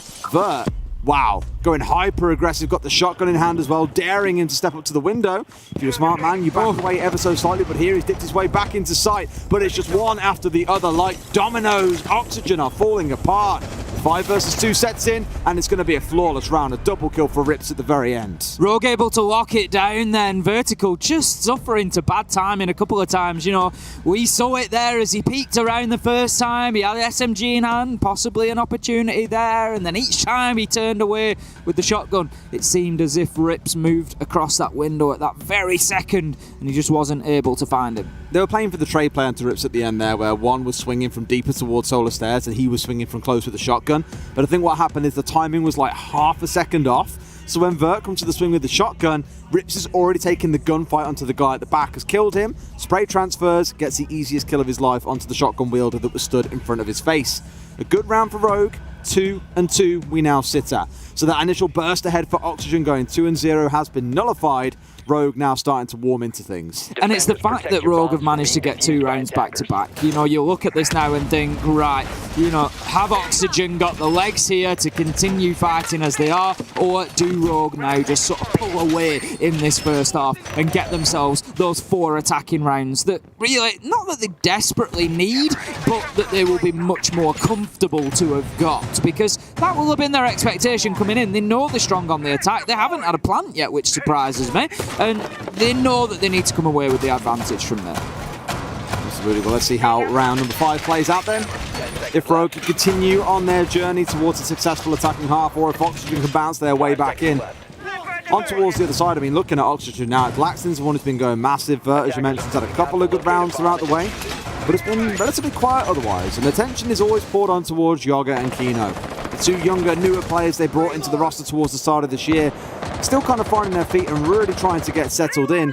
And admittedly, coming to a big event like this as well, it's going to give you a lot of experience. And it's the thing about a lot of teams here, is many will look at, say, DarkZero, Oxygen, other teams that have added players recently and go, they haven't played well, that team's not particularly great. But any coach will tell you it takes time for a team to bed in. They need a stage or 2, a couple of competitions. It is not an overnight thing. You have to synergize, get used to how each other play, get used to communicating well, build out the strats you want. There's just so much work that has to go into it that it's not going to be an immediate overnight thing. Sometimes it takes, a year for a team to build out to be that amazing that they can go on and win something big. Absolutely, and we've said this about Siege, the competition is going up and up and up. We look at how difficult these tournaments are to predict. We come in here, there's 16 teams, and, I dare say, I won't get carried away and say that I'd expect all 16 could come in and win this tournament, because, that's not necessarily the case, but you would have to say that there are strong arguments that you wouldn't be overly surprised if maybe 12 or even 14 of them took the title away. Timing on that made me think, I was really confused as to why Kino didn't get the kill, but it was Leon finding the kill instead onto Yoga. 1-5 now. Every round, find himself going down. Only 1 kill back to his name. It's not been the prettiest start. Kino down to about a slither of HP, half if you want to be precise. The window peak comes through, but can't quite find the head. Those are the kind of kills you've got to be netting.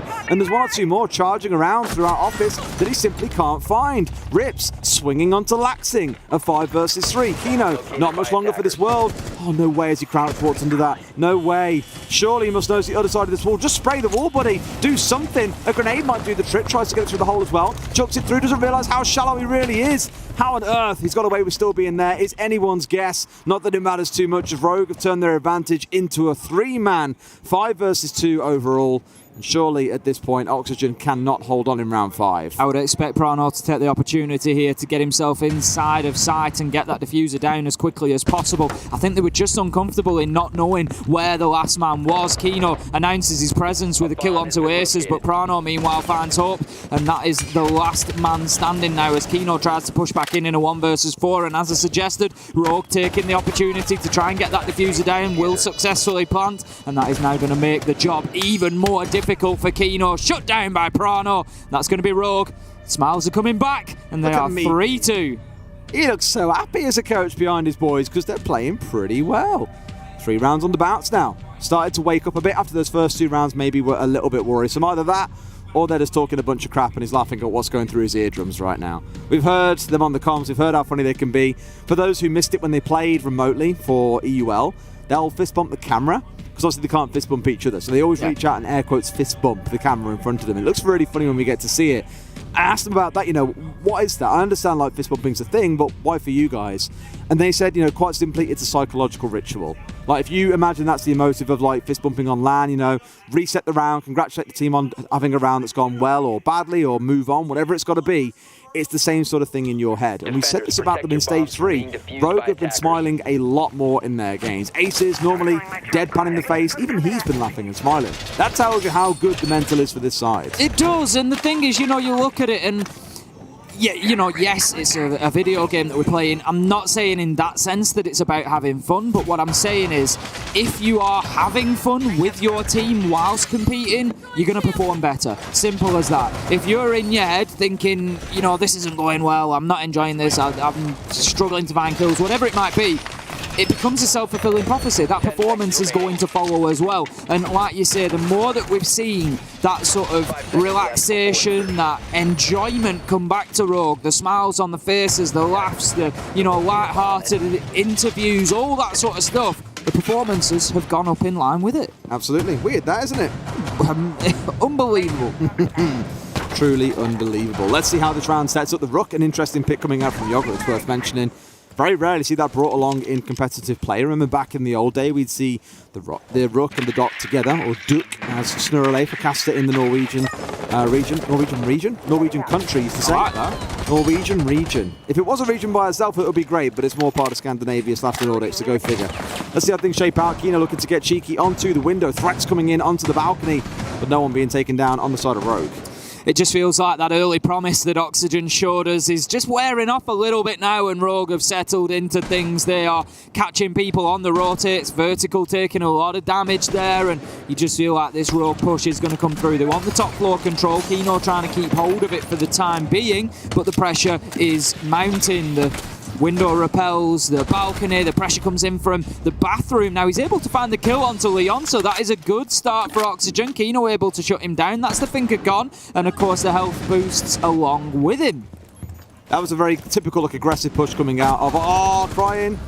Fortunate to have the cover by Rips, and I don't want to so much jump on Leon for this, but he was very far ahead of the rest of the team there. Sure, he had the live drone at his feet and wanted to play off the information his team was giving him, but look at his engagement versus the one that followed after from Crying and Rips, swinging from different sides at the same time. Crying was dead to rights if Rips was not there on the left-hand side. So just the small adjustments there, a little bit of patience being shown has given a good yield to Rogue.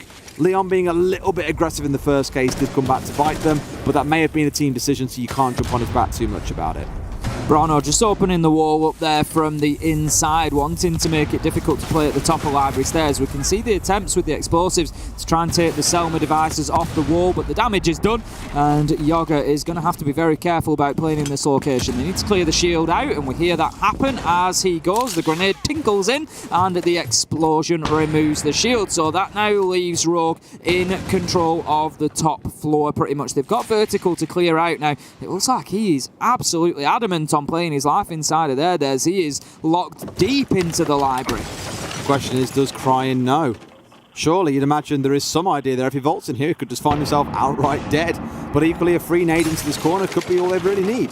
There's pressure building up around him, and with 25 seconds to go, they need control of this room. Has it been drone? We've already seen him today making a couple of droning errors, and here we go. Finds one, but 3 guns all turn his way simultaneously, and he will not be surviving the minigun of Rogue, blasting him down at the very bitter end. But at 4 versus 3, they've got to find these kills. Make it just 2 remaining. Yoga, Laxin, one holds tight as well. Rips finds yet another. Laxin's alone, sees the diffuser down. They've got to rush him, finds one. Can he find the rest as well? Laxin, he holds out! A 3K with a shotgun to clutch it out for Oxygen. Words will be had for Rogue there, as you'll be thinking. In a 4 versus 2, that should have been their round. I think time played a big factor Massively. there. It was the end of the round, 6 seconds left to go, and Laxin got the absolute perfect first kill to set him up for that clutch. He put the diffuser down on the ground, and it left Rogue with absolutely no choice but to go in and get kills. And look at the prediction from Laxin. He steps up behind the bar, 1 on the rotate. I've got him. 1 from split. He is mine. Takes him down and just predicts where that movement is coming from. If he goes in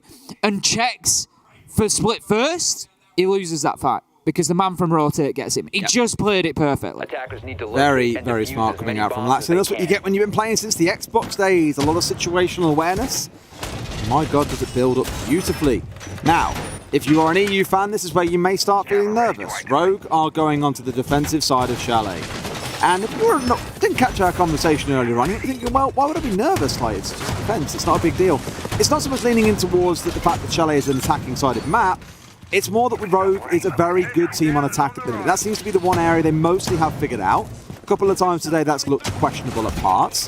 But defense hasn't really been their forte, it's felt like, for most of the stage. So really here, we need to see something special. On the side of Oxygen, mixed bag in terms of what you're going to get, but already you can see the attempt at calming down the aggressive plays coming out of Rogue, looking in towards the Jackal, the Nomad, things like that. Things that will help them control the aggression coming out of this Rogue side and look to have a very closed, controlled execute. It's going to be a bar and gaming hold for this one in round 7 then. First attempt for Rogue at a defense.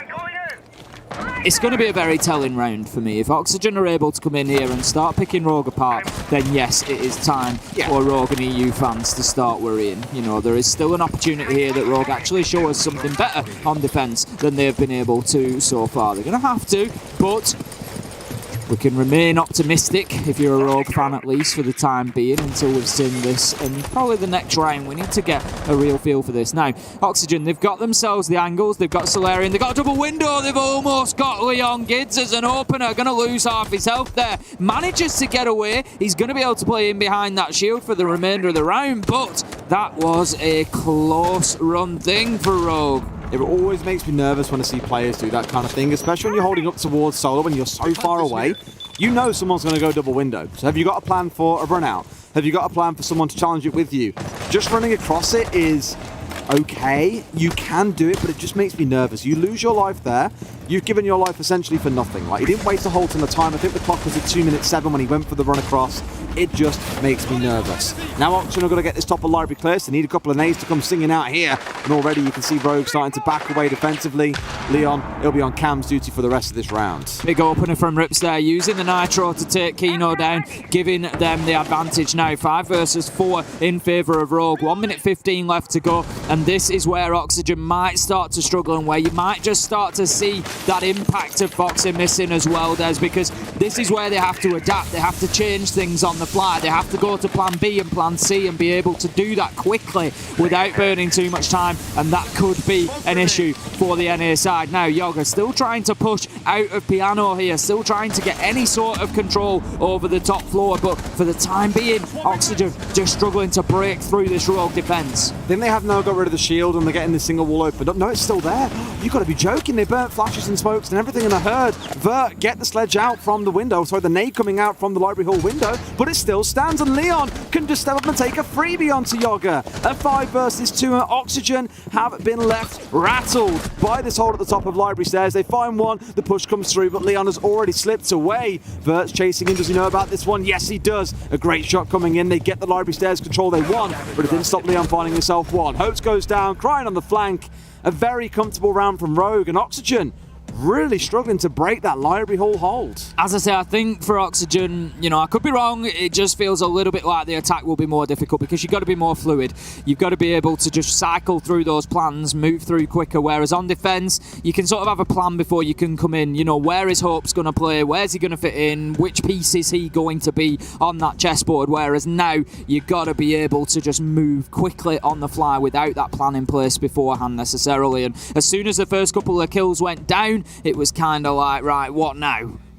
Absolutely. A bit of a pause coming in here for Oxygen to have a chat. I'm not sure if it's a technical issue or what. I'm not sure. We'll find out in just a moment. But we do know that Master and Office is going to be the next side that we step into for Rogue. Not so much going to be an identical defense, but if they did want to defend library side, then hey, top library was really great for them in that individual instance. But I imagine where a lot of the action will set up in this round is going to be up towards Solar. That's where most teams tend to try and go for their hold. It's where they'll start the attack. You want that big window control. You want to get 2 at least on the rappel. And maybe have someone on the downstairs watching Trophy in case there is an attempt to move down those stairs or rotate away. You can pin someone in on the Solar stairs and look to start making your plays happen from there. It's going to be a quick pause, which I think has now got us back underway. And things will begin with round number 8. Yeah, I think they've got that sorted there. There was a bit, nice and quick. Bit of a sound issue for Vertical. I think he just needed a minute to sort that out so that he had some sound. Going to be heading, as you say, into Master and Office this time around. Aces on the Oryx. I always like to watch an Oryx. I find them exciting to watch and just see exactly, especially when they start doing this, opening hatches up. I love to see the rotation that it brings and the difficulty for the attackers in being able to close that down. Laxing has the Nomad, but only limited supply of air jabs. There's only so many staircases, hatches, rotates that you can try and close on. He's making this area of the map his domain as well. Dining, kitchen, everything being opened up, checking out there's no drones lurking around as well, which suggests he wants to play around this area. Looks to cause a little bit of trouble once the round is underway. Very much a time waster, will likely back up towards site as the round progresses and then look to retake control of this area once Oxygen feels secure and safe. Attackers drop the diffuser. Attackers recover. Kino just paying close attention to those windows. Oxygen taking advantage of the spawn peaks themselves and not wanting to lose any men to them, understandably, so just approaching cautiously. But how do they get themselves established inside of the map, and how do they get that map control that they'll need? That is the big question for Oxygen to answer. If everything goes to plan, you feel like, yes, it is possible for them to do it. They're getting the kills, they're winning the gunfights, they can go in and continue to do that. But if Rogue get those entries, if Rogue get themselves that advantage, that's where you feel that it starts to become difficult for Oxygen. Now then, Kino aggressing towards the office balcony. We can see straight away they've got themselves the control over library, mezzanine and the office balcony area, but they haven't dealt with Cryan and Leon, who are way underneath at the minute. Yeah, no rush yet as well on their side. They know they can afford to be quite passive. Those goo mines just giving away indications of where the push is coming from. Of course, back in the olden days when you could see Legion's goo mine indicator across the entire map, it was very clear to see where someone was coming from. That's now been removed to line of sight or within 10 meters, I believe it is. So it's not as valuable as an intel gadget, but still gives you a lot of information if required. Leon being chased away once again back into basement. I like that Rogue are not scared and they are getting up against these members of Oxygen and looking to slow them down against teams like DarkZero, who are a little bit slower. Great ploy to employ. Against a team like Oxygen that are a little bit quicker, it might not be as effective, but you're still burning through time. Cryan is being pinged out by the Jackal track there, but it's not really going to matter, seeing as he's down at the bottom of Solarium stairs. However, Yoga does manage to cut Leon off once and for all, shuts down the Jaeger, not allowing him back to sight from the roam, and that's going to give Oxygen the advantage here. Yoga does take a little bit of damage. 1 minute left on the clock, so still plenty of time for the North American side here to try and get themselves inside of sight and get that diffuser down on the ground. Kino, he's looking to aggress towards Office, and I like what I'm seeing here. You've got a solid line from Oxygen. They are ready to push in through that breach and get the diffuser down. That's exactly what Hopes is going to do, but here goes Prano with the outer. He's looking for the big flank. He gets one, can't get the second. The diffuser is confirmed, and this is not looking good for Rogue. And a bit long range there as well. Prano being the aggressive player, up tight and close. Kino finds another onto Aces as well. A couple of great headshots in this round coming out for Oxygen. Should basically close it out here. Kino going massive off on towards Flute Balcony before the shutdown comes in. 4-4 going to be our scoreline, and it's very hard to drive a wedge between these two teams right now. And the thing is, for Oxygen, you know, I'm sure they want to written it off to the point of expecting that they're not going to win a game or not pick up points, but when you're coming in against a team like Rogue, you're not at full strength, you think, you know what, we'll just go in, we'll see what we can do. At the point where they're 4-4, they start now thinking, hang on a minute, we can actually do this. We might just be able to turn this team over, and that sort of belief can be a dangerous thing. It can. The little timeout coming in here. I imagine it's on Rogue side for a conversation, or it's getting back into game. No, straight into game, sorry, not a timeout being called through. But I'm looking at it and just thinking, okay, on Rogue side, you're doing your best. You're getting out of the map and you're trying to be disruptive, but Oxygen are slowly starting to kind of deal with that better and better. In that prior round a second ago, if Prano found a second kill maybe onto Mez, we're having a very different conversation. And Kino was absolutely massive from the balcony door. Barely contested at all. He's picked himself up 2 or 3 kills throughout the round. Wonderful stuff. Now we'll see how we play out now that we're back inside the dining and kitchen. Rogue heading there for their 3rd defensive round. Yeah, Rogue going to want to hold on to the top floor again here. It's going to be very similar to last time around, to be honest, and that is a little bit of a concern if you're a Rogue fan, because Oxygen were able to deal with this master site particularly well in the last round. They can largely rinse and repeat what they did. They're going to want to get into library, control mezzanine, open the office wall, and just flush and force everybody from Rogue away from that top floor. Once they get them onto site, they open up the main lobby wall through into dining and can think about getting in there, letting Hopes do what he does and get that diffuser down on the ground. So for me, Oxygen, they can play this very, very similarly, and if Rogue don't win a couple of the gunfights, could be trouble for them. Absolutely. Library take going to be the start coming in for Oxygen. You've already got Yogg and at least the Sledge pushing out and towards this side and looking to move their way forwards. Kino once again playing off on the balcony, looking to cause a bit of trouble as things progress. Drone in ahead of them to make sure they can get control of the map nice and quick. It's good stuff, but are they aware of this player currently pushing on their way up the stairs? Cryan going really aggressive on this swing. I think he's a bit nervous that he's been seen by a drone though, wants to drop himself back away. Now let's go back to being a basement dweller, looking to try and strike as the round progresses, you know, just how much damage those flanks can do.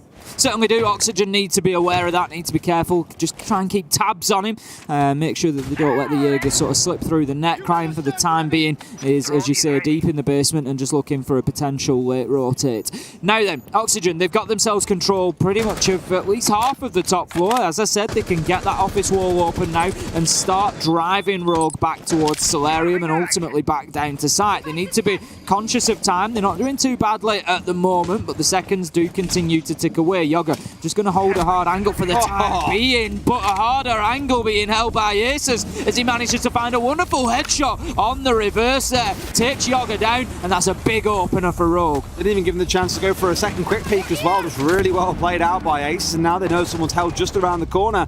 But finding one onto Leon. Aces for now at least still off towards the side, a little bit safer, but the push might come through. Eating straight into an ADS, and oh no, they've just burnt through both, and the shield's still standing. That is not ideal. Certainly not. It's going to make it difficult to continue pushing forward. Kino takes out that proximity alarm, but I get a feeling that Rogue know that you are coming anyway. Vertical, he knows where Cryan is, shuts down the roamer. I said, Des, they needed to keep an eye on the Jaeger, and they've kept more than an eye on him. They've kept a couple of bullets on him there as he takes his life. That's going to be 4 versus 3 now for Oxygen, and it's time for Rogue to start clinging on here. We said that they've struggled on the defences, Des, and it doesn't seem to be getting much better for them. Kino just rolling through the top floor, taking utility after utility out, and it's starting to get to be the only factor that's going to stop Oxygen here is likely to be the time.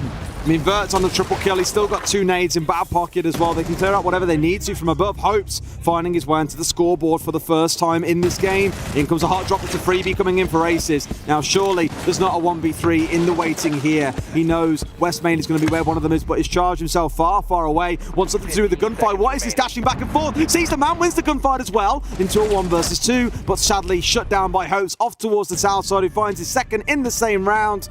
That was just, their response in chat has been lol, so fast, WTF. Yeah, just charging around like a lunatic. They were shooting at him, but just a little bit too fast, the Oryx in that instance. A little bit. Just dashing across those lines of sight and use it. The thing is, the ability's there. It's an alternative use of it. Yeah, it crashes through walls. Yes, he can jump up through hatches, but also it can get him from point A to point B quicker. And that, in turn, allows you to surprise your enemies. You're getting in there, they're not expecting to be challenged from that alternative angle, for example. But Takpo's coming in here. We can see Meepy just trying to put some words of wisdom across the Rogue here, because it's not going well. There's 5-4 on the scoreboard. Oxygen ahead of things here. And, you know, again, we're always very careful. Nothing is free. Anybody can win any game here, even the teams that are struggling for players. But we said, coming into this, Rogue were in a position whereby they were in a really tough group. They are in a really tough group. And obviously, Oxygen having to play with a substitute, maybe it just edged their chances a little bit. It gave them an opportunity to think, right, one of these spots can really be ours. This is our opportunity to come in and get this. Losing their first matchup against Oxygen will be a big blow to Rogue. It would be a real kicker. Again, I know that it's Hopes isn't hopeless, that he can still do some stuff for them, as he has been. He has been, for sure. A couple of kills in the prior round, no doubt been contributing on the calling side of things as well. Like, he's still... Solid calls are important, Des. That's how I survive in rank. That's exactly it. And I mean, again, on Rogue side, a full squad of 5 here, playing as they are. They're down 5-4. That's why they needed this timeout. They know that one more round for Oxygen means overtime at the very least. It means points being lost. They want to be able to walk away with all 3. You need 3 rounds back-to-back from here on out. And, we said about it coming in here, Des, you picked up on Rogue's mental game and how much they've worked on it and how solid it has been.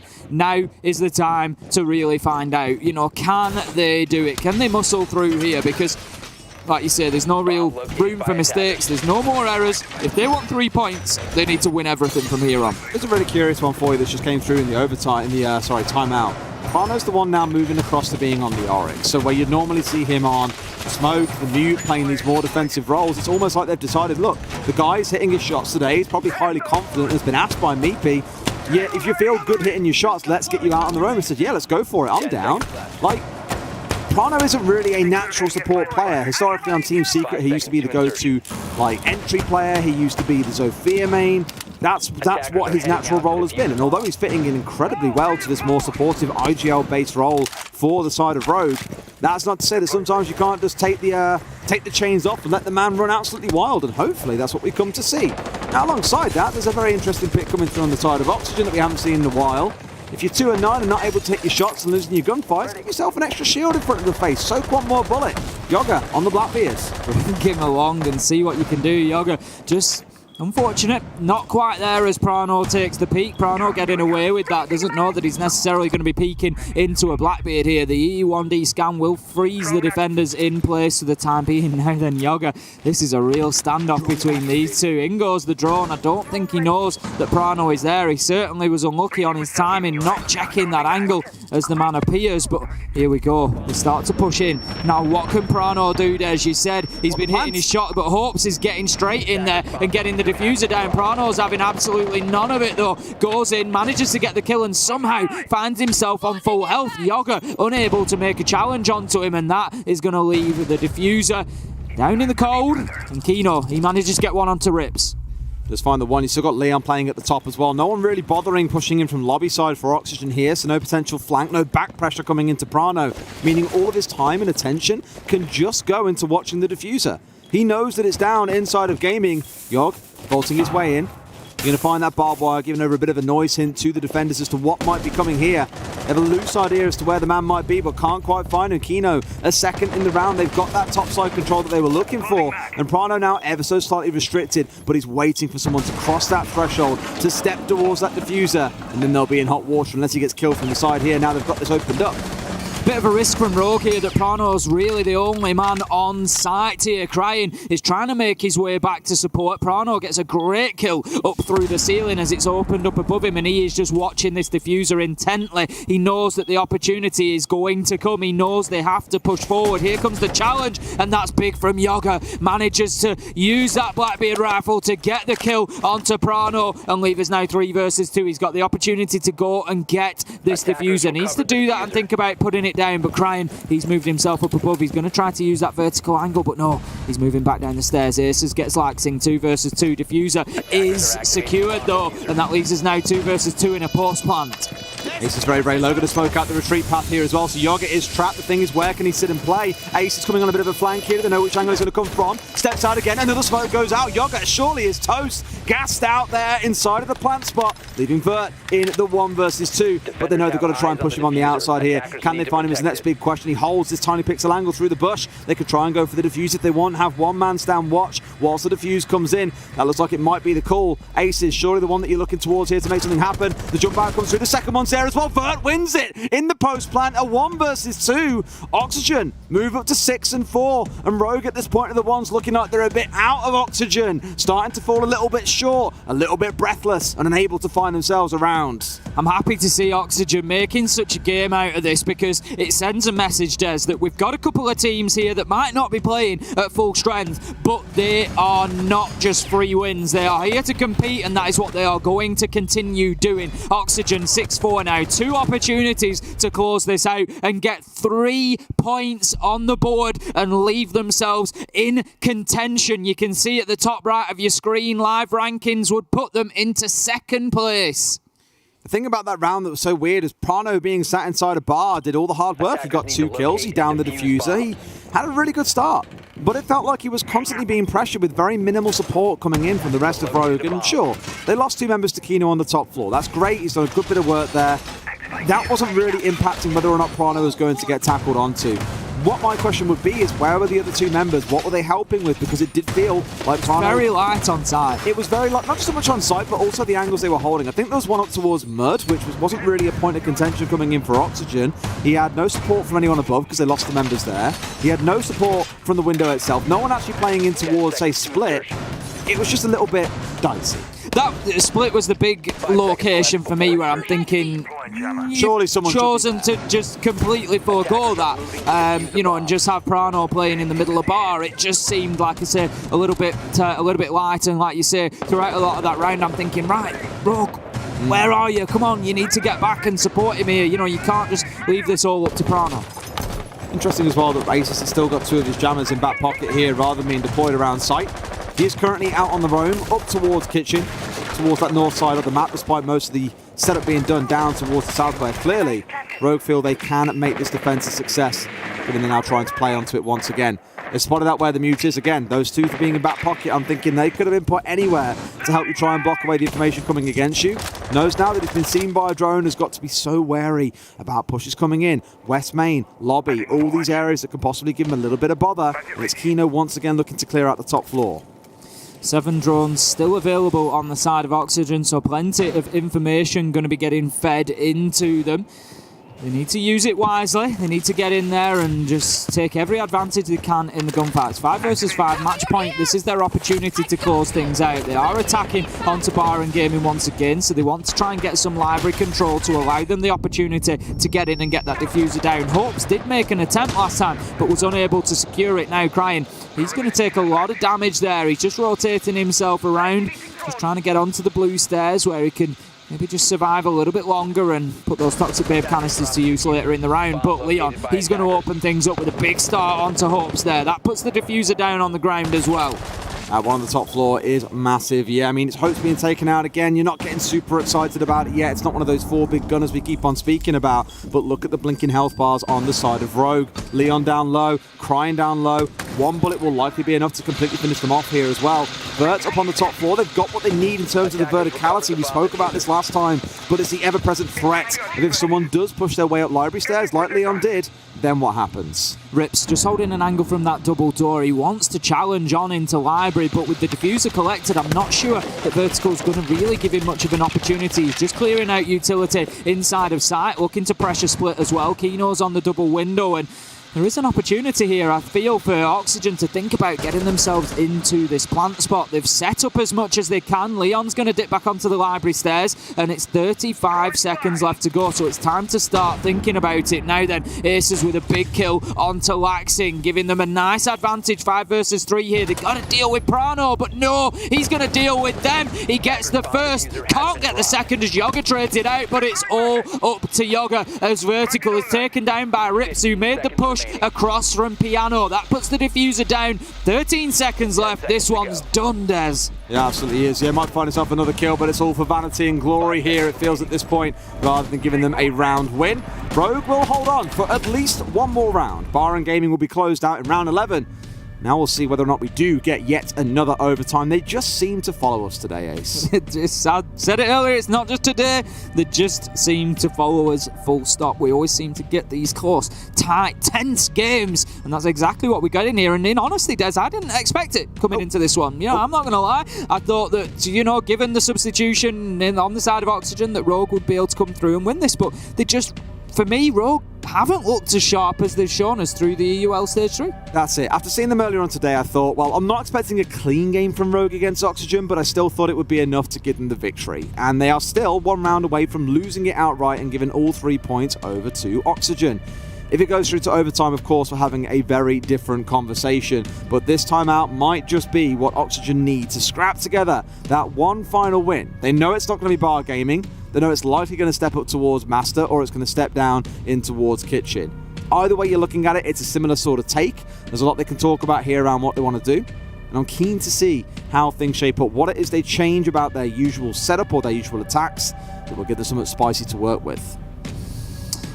We'll get back into game as soon as this one is over. The timer is ticking once again, and the tactical pause will be over very shortly. We'll get you back into game, and as you say, Oxygen, they're going to look to make this final push. I feel like there's an advantage for Rogue if this goes into overtime. I'm not sure 100% who's going to be on which side as of yet. We'll see as and when we load into that if that situation arises, but in the best of 3, I don't know. I just feel like if Oxygen don't win it now, they're probably not going to. I don't know why I've got that feeling, but for me, I think Rogue will breathe a sigh of relief, and it might just take a bit of pressure off them. Probably because of the momentum swing odd way. Yeah, I just think for Rogue, they've been on that match point for a couple of rounds, and then they get themselves to overtime. It's like, right, okay, we can still get this win. Let's just go and do it. And I think they're probably closing it. Well, it's going to be that Master and Dining site coming as the setup, which means upstairs is going to be Terraform Haven. Multiple members hanging on the upstairs, opening up rotates, charging through walls, reinforcing things, dropping down shields, ADSs, you name it. They really want to make sure that they have got this vertical control, hatch included being reinforced off here, so not for the Oryx to make good use of, which suggests to me that either Aces you're going to find holding off down towards the south, or is just here to play his life. It's more for the utility of opening up rotates, of those proximity alarms, so on and so forth. But to me, makes more sense that you might see him dancing around towards the south side of the map, whilst other members of the team might actually play inside a Master and Office initially. Vertical straight away applying the pressure towards Library, getting that window open and looking to get on in there and get established. Now then, Leon, he's going to have absolutely none of it from Kino. Beautiful headshot, shuts the man down, and that's exactly what Rogue needed, Des. They just needed that fire lit underneath them here in round 12, and Leon, he provides when required. Yoga coming through, gets established inside a Library, but the damage is done here really for Oxygen. They've lost the man, and they're having to push across top floor, one light, and if Rogue can get another kill here, you start thinking that this round is heading straight towards overtime. Leon and Yog have been at each other's throats on the entry all game long, and overwhelmingly it has been Leon coming out ahead. Not that Yoga hasn't had his impact in some rounds where he hasn't gone down early, but at least in the entries, I'd wager it's Leon who does come out on top. Rotate away here now, they've got control of Library and inside of Lobby itself.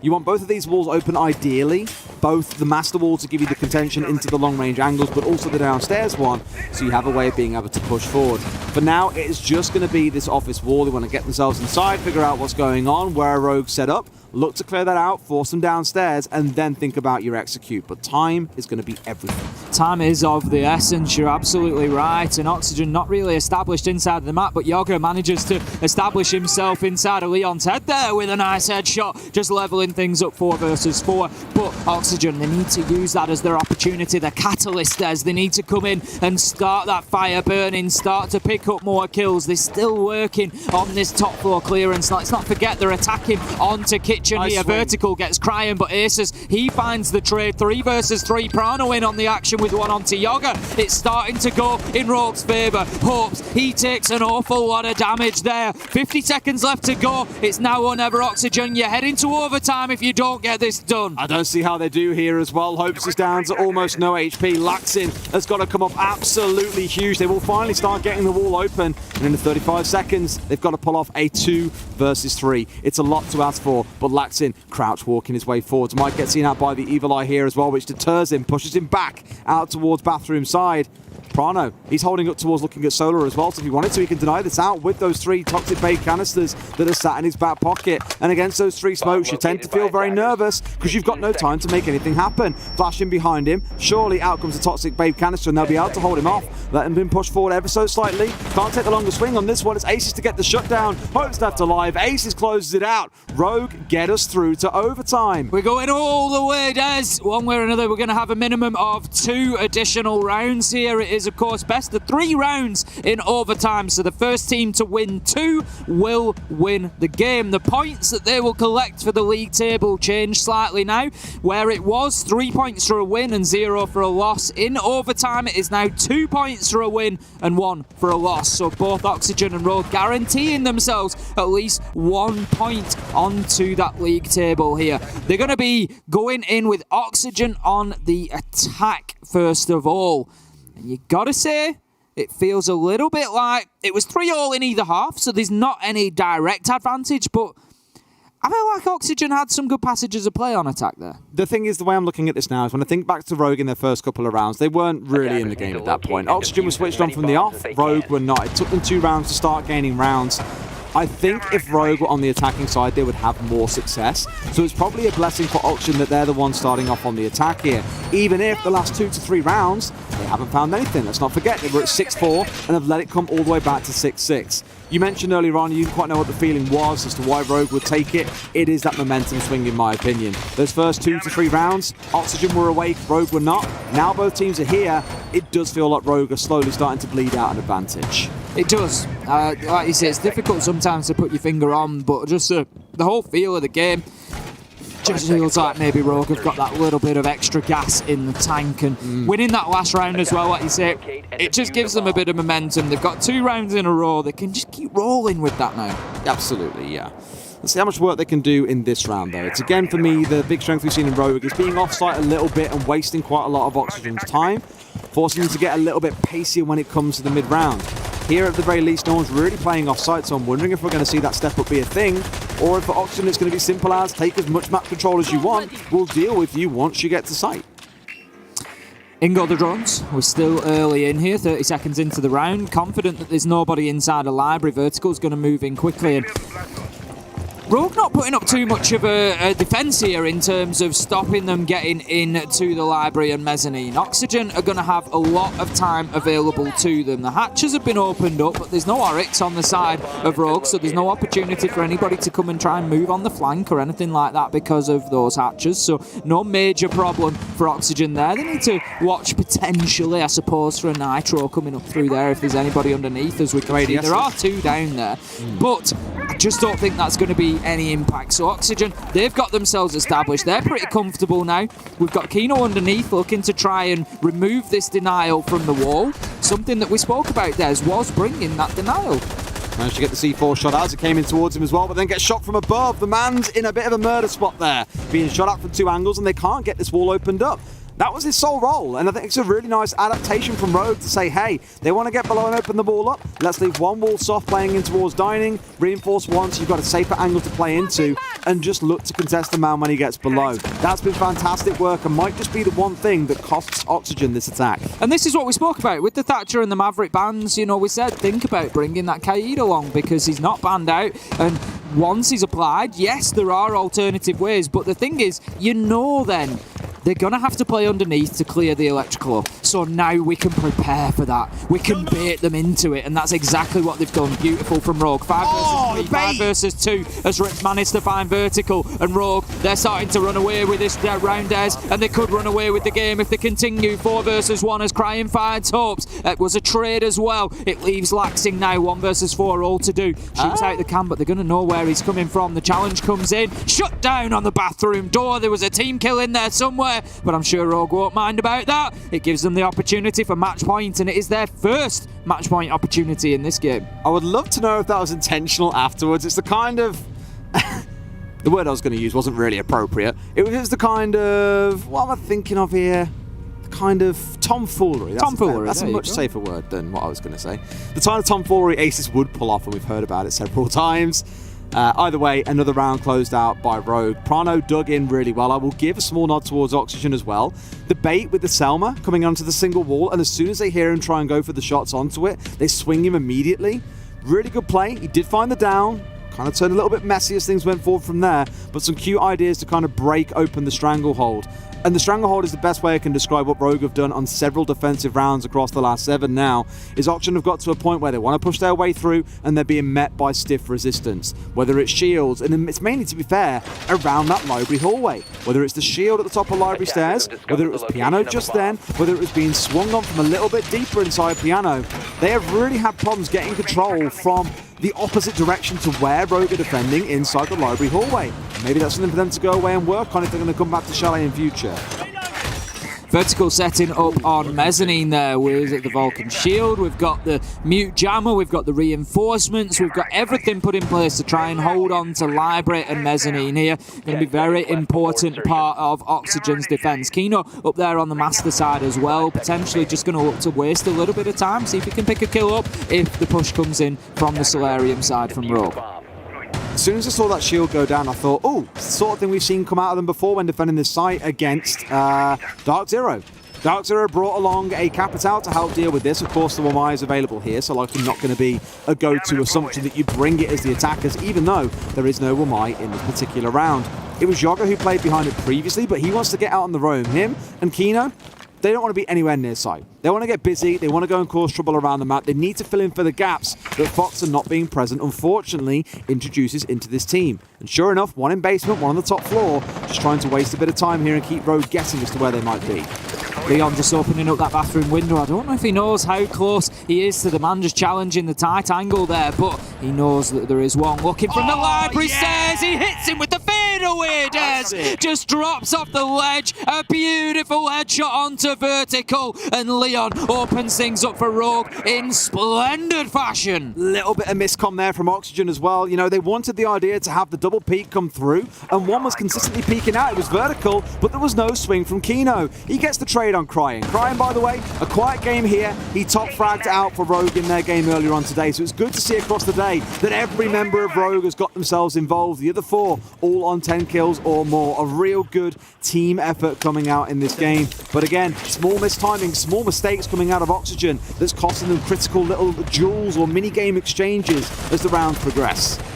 Prano just going to open up the window for the long angle there, out towards the double door and towards the library. He's done his work inside of office and opened up towards the top of library stairs. That will allow the shield to be taken down. And as we can see, Laxing this time is the man inside of library, where it was vertical last time. But he's going to have his work cut out here as Prano manages to find a kill onto Hope. 1 minute, 5 seconds left to go. And this nade is going to absolutely delete Laxing if he doesn't move. He does. And he manages to get the drop as well as he finds a headshot onto Aces, dropping down the hatch. 2 in 1 round. We've seen Laxin in this spot before as well, this exact room in a 1v3. It was the shotgun last time, but he can't do it. Prano, unfortunately for him, just a little bit bigger. Rogue get the closeout. It looked for a while like Oxygen might pull ahead, but it's Rogue with the 8-6. Great performance from Oxygen there. Kept themselves fighting, throughout the game. They were competitive. Rogue ultimately, as I said, I just felt when it went to overtime, they would just have that extra 10% that they needed to get it over the line. They do exactly that.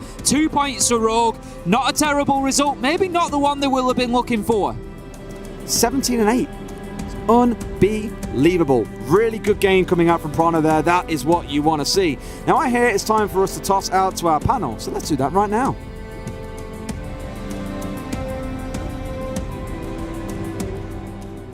Their cameras even before they finish the deployment, which means that you can be holding on the camera with a connecting screen, and when the deployment is finished you have instant access to the camera feed. In the current implementation, Finca can help other teammates to stand up from down but not out, but she cannot help herself. So we think this is something that we need to change. If she has available charges, she can trigger the ability and she will stand up.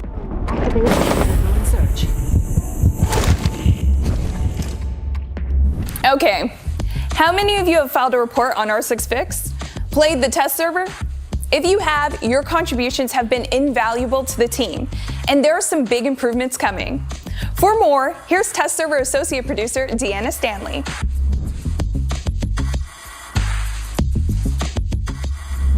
So the current system of R6Fix, it's a bug reporting platform. Players can go on and they can report issues from either the test server before season launches or for the live game. They just enter a bug with a description and their specs, and the dev team will look at it once it's acknowledged. Currently we have some issues with the platform. So we know it doesn't always look active, and we hear from users that there's not a lot of trust in the platform right now. There's a lot of search issues, there's problems with ticket management, duplicates, and there's a general lack of clarity on how the platform works.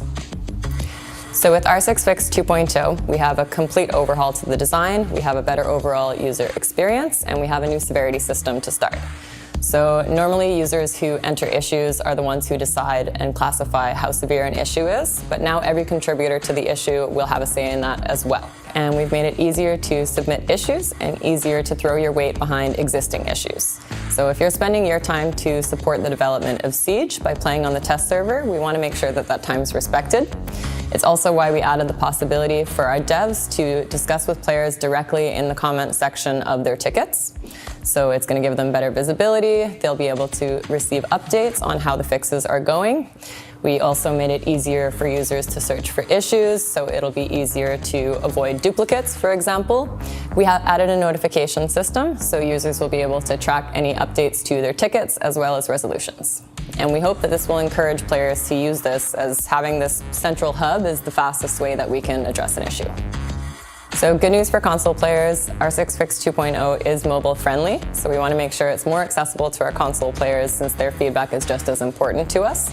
It's going to make it more accessible. They can upload photos directly from their phone, and overall it should be a better experience for our console users. This is definitely the best way to reach out to our devs.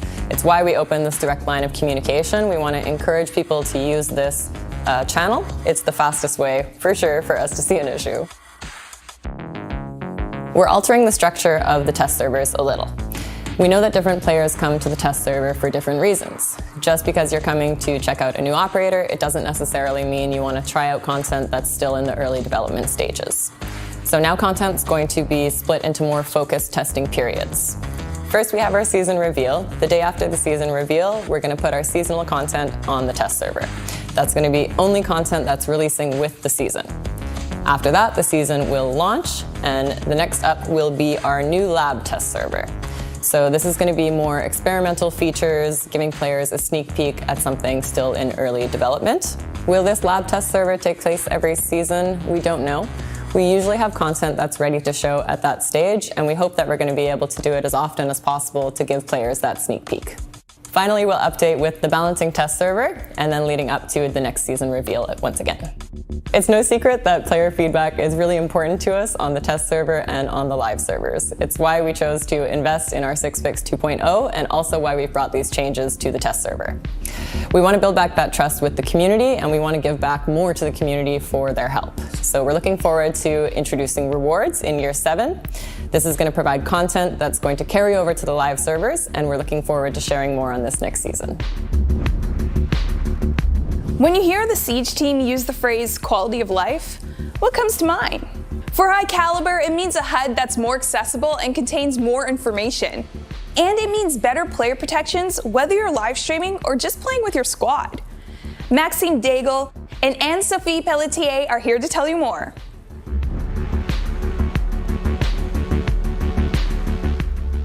The current HUD has a few issues, one of which is that the game has changed a lot in the past few years. Unfortunately, the HUD remained pretty much the same. We've also looked at the future operators and the ambitions of the team, and there's a real need for a reshuffle of information we're showing. You might not know this, but Siege's UI is based on Flash. And internally, we created a new tool called Phoenix. Basically, is faster, it's easier to work with, more future-proof. It's the perfect time for a rework of the HUD.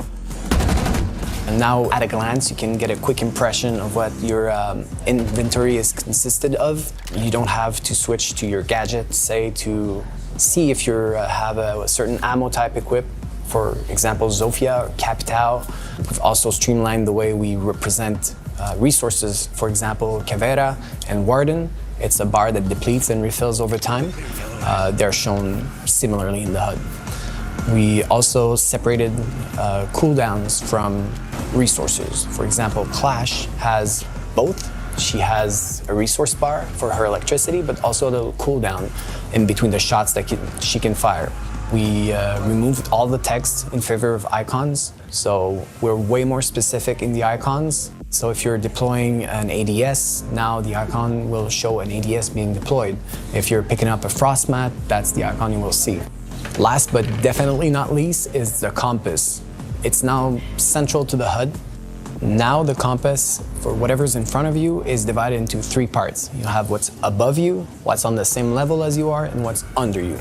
We've also added a ton of new world markers into the compass. So before you only had the yellow pings, but now you have the marked positions, you have the objective markers, you also have the player death markers. We've also added a new module called the ping location reminder. It'll show the floor and the location of the ping so you can make better callouts. We've added a ton of new customization options.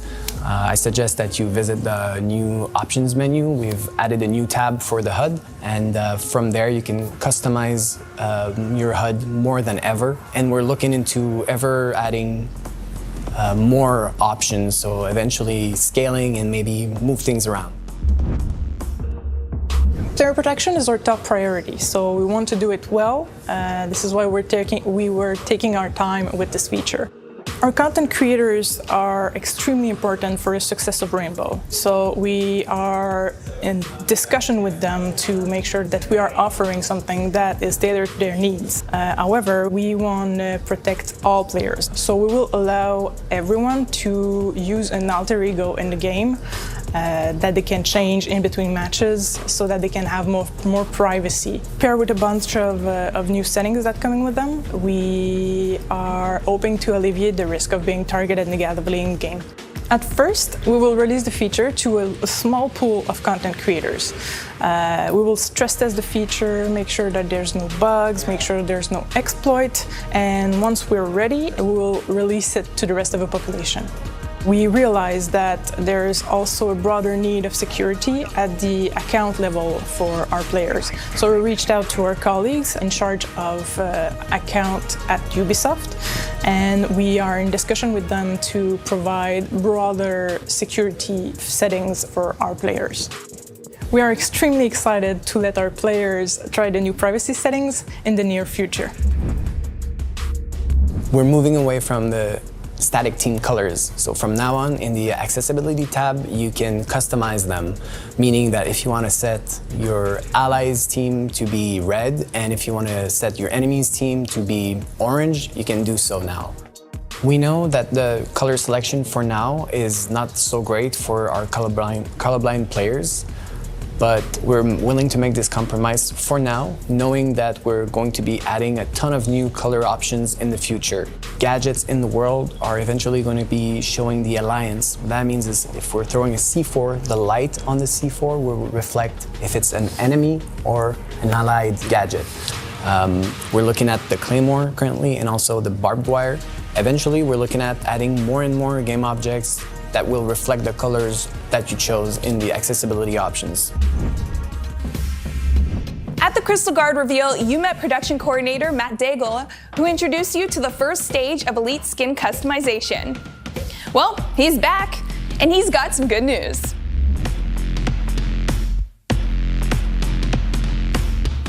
Hey, it's me again. Firstly, thank you so much for all your Elite 2.0 combinations. It's been a blast watching social media explode with all the awesome and unique creations. So as we teased in the previous season with customizable headgears and uniforms, I'm excited to announce that this season we're fully ready to release the Elite 2.0 complete package. You'll be able to customize between your ability skins, your victory dances, and your customizable op cards. I'm also excited to announce that we'll be releasing a brand new MTX category, the exotic weapon skins. The animated weapon skins will arrive for Season 4. Here's a sneak peek of what it will look like. Our new exotic MTX category will open the door to tons of brand new possibilities in the future. The show is almost over, which means it's time to tell you when the test server is going live. It's tomorrow. It's usually the day after these reveals. You know how it works. In addition to the updates we've talked about thus far, the high caliber test server will also include the bulletproof camera rework and the HUD drone counter. These changes debuted in Year 6 Season 2 test server, and they are scheduled to go live this season. Experience all these exciting changes for yourself in the high caliber test server starting tomorrow.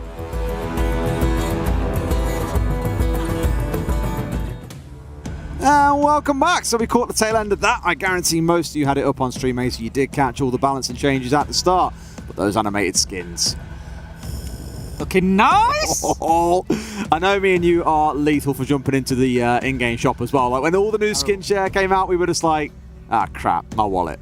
Absolutely terrible for it. And as you say, the animated skins, they're just going to add another layer onto that. It's just another level. It looks great. Absolutely. Really looking forward to what they bring, of course. And I guarantee you there is going to be plenty of discussion on the subreddit, on Twitter, you name it, about these balance changes. So if you want to join the conversation, that's your best place to go. We, of course, had a game that closed out earlier on, so we'll take a look at some highlights from that, take a look at the scoreboard, and have a good chat about those when it's ready. And just as a reminder, Rogue, in overtime, did beat Oxygen 8-6, despite for much of it, in my opinion at least, it feeling like Oxygen were the ones who were in charge. Certainly did in the earlier stages. They had a great performance. I think Oxygen can use that to build on. It maybe just gives them that, feeling that, right, we can go on and we can get some more points here. They've got the first one on the board. It's not going to be an easy run for them, but the opportunity's there now. What I found really interesting, I jumped on Twitter whilst that panel was up as well to see what was going on. Leon said we didn't deserve to win that. He was like, we did not play the way that we should have. We didn't deserve to win that game. And to be fair, with it being a 6-4 to Oxygen, we kind of looked on the same sort of side of the fence and said, hey, Oxygen should be able to close this out. But unfortunately, just couldn't quite get there. And I don't want to pile this and say it's one player's fault, but imagine if that was Foxer playing here versus Hopes. And I'm not all saying, again, this is on Hope's fault. He's doing what he can in the situation he's got. An Oxygen at full strength, they would have won this game. I think that's probably fair to say. At the point where they're 6-4, you would expect them to get it over the line there. There was a couple of rounds where you think, yeah, that, maybe could have been the difference. Like you say, that's absolutely in no way, shape or form down to Hopes. It's just the situation being what it is. It was one of those games that we came into it and picked it out and was like, that's going to be a good game. As it was a good game. It just wasn't necessarily what we might have expected from it, but Rogue, they managed it. At the end of the day, you can only win the games in front of you. I say this over and over. Rogue have done what they needed to do. They've got the 2 points, good or bad. That's what counts. That's it. 2 big points. Because let's not forget as well, this is a double round-robin group. These teams have still got to play each other again in a couple of days' time. So still lots to look forward to, at least in my mind, when that game rolls round to say, okay, similar result, same map, do we change away from it? Because we've seen at some events previously, in double round-robins, teams will just play each other on the same map again because they feel they can course correct. But some, they just go completely to the winds, a different style of map altogether, and just say, hey, if we completely change it up, maybe we can surprise them. This is it, and we'll find out in the next couple of days. I mean, you know, looking at this one that we've just seen on Chalet, thinking about the players, Rogue owe a lot to Prano, I think, after that performance. 17 and 8. On 17 and 8, but not only that, he switched sort of roles almost partway through that. You commented on it at the time. They had the tactical timeout, and he came back on the Oryx, which Aces had been playing on the round previous, and just went out on the roam, and it was really one of those situations whereby, right, I'm actually going to go out and try and get some kills here, and he certainly did. Look at it, 93% cost as well. It's unbelievable. We mentioned throughout the game as well the entry war that was going on between Leon and Yoga. Leon coming out 5 and 3, Yoga at 2 and 4. Not the best performance for the new boys there as well. I know we kept on touching on Kino and Yoga. They've still got some work to do, I think, as well, in terms of them becoming a lot stronger. And don't worry, it wasn't on Consulate, it was on Chalet. Unfortunately, much to my dismay, Consulate is not in the map pool right now. But you look across the usual suspects, right? Latsing, Vert having great games. On the other side, 4 members, all 10 kills plus. And for Crying earlier on today, he was like 12 and 7. It has been a great play day individually for different members of Rogue, even if they haven't got the clear-cut result that they all really wanted. Thing is, you look at those stats there and you say, you know, Rogue are coming away from that and saying that's maybe not the game we wanted to play. We should be playing better than that. If they play better than that, they're going to be a real threat to teams. They could do, and maybe it's just warming up. Let's not forget, it has been a long time since any of these players have stepped into LAN territory. So maybe it's just a little bit of warming up and work for them to do. Who knows what comes tomorrow? Because after you've had a sleep, we've seen it before, teams can be completely different on day 2 onwards. Certainly can be, and who knows how that one will go. We're going to look at the table breakdown now. Group A that we've just seen played out 2 games each.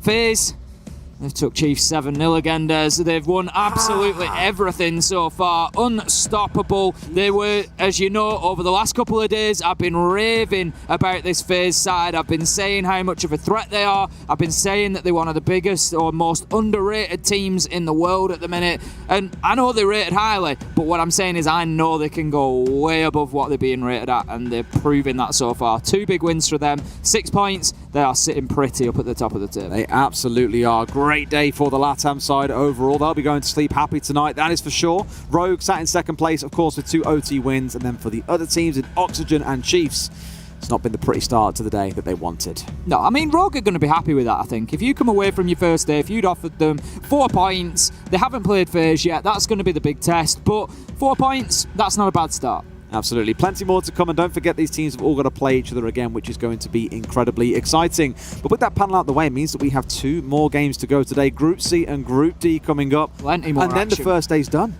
Yeah. It's flown by. It's honestly gone so quick today, and I can't wait to see how those next games play. And now that we are back on schedule, we can look forward to those games coming up real soon. We'll go to a quick break. Ace is buggering off for the night. He ain't going to be back anymore, but I'll be back with you later on today as well. See you guys very soon for Group C. Stick around.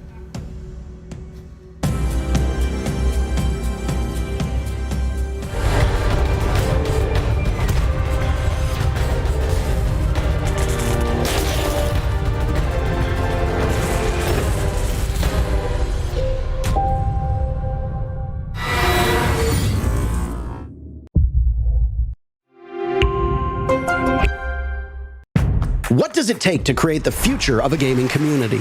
Join us on this 4th episode of I Call Next as we discover how to level up gameplay and reset the expectations of an entire league. PayPal. Press play.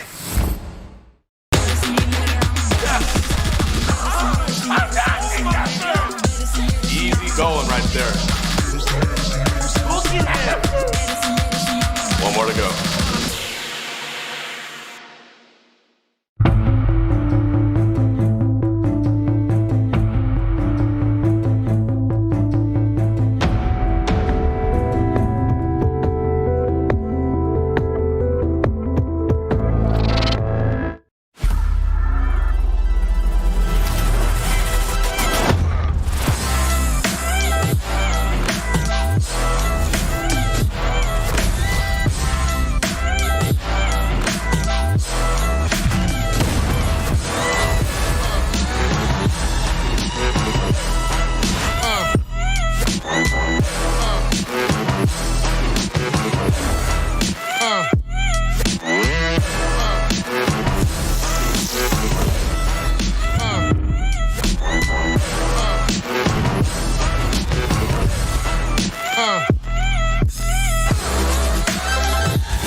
never need for us to pretend. When there was nothing beyond the confines of our skin, I know the fellow won't die in the end.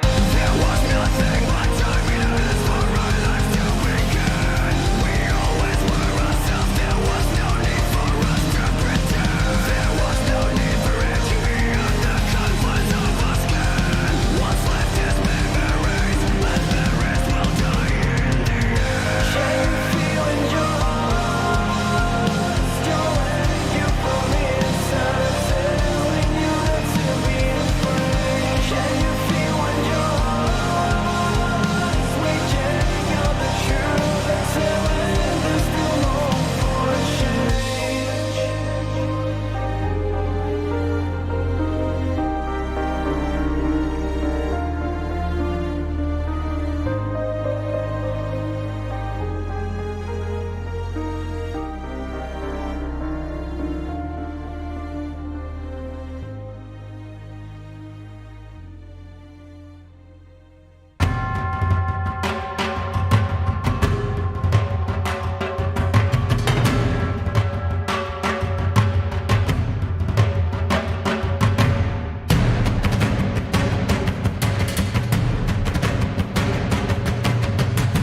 and welcome back to Rainbow Six Bravo. Wowee, wasn't that an amazing panel of cool things to come?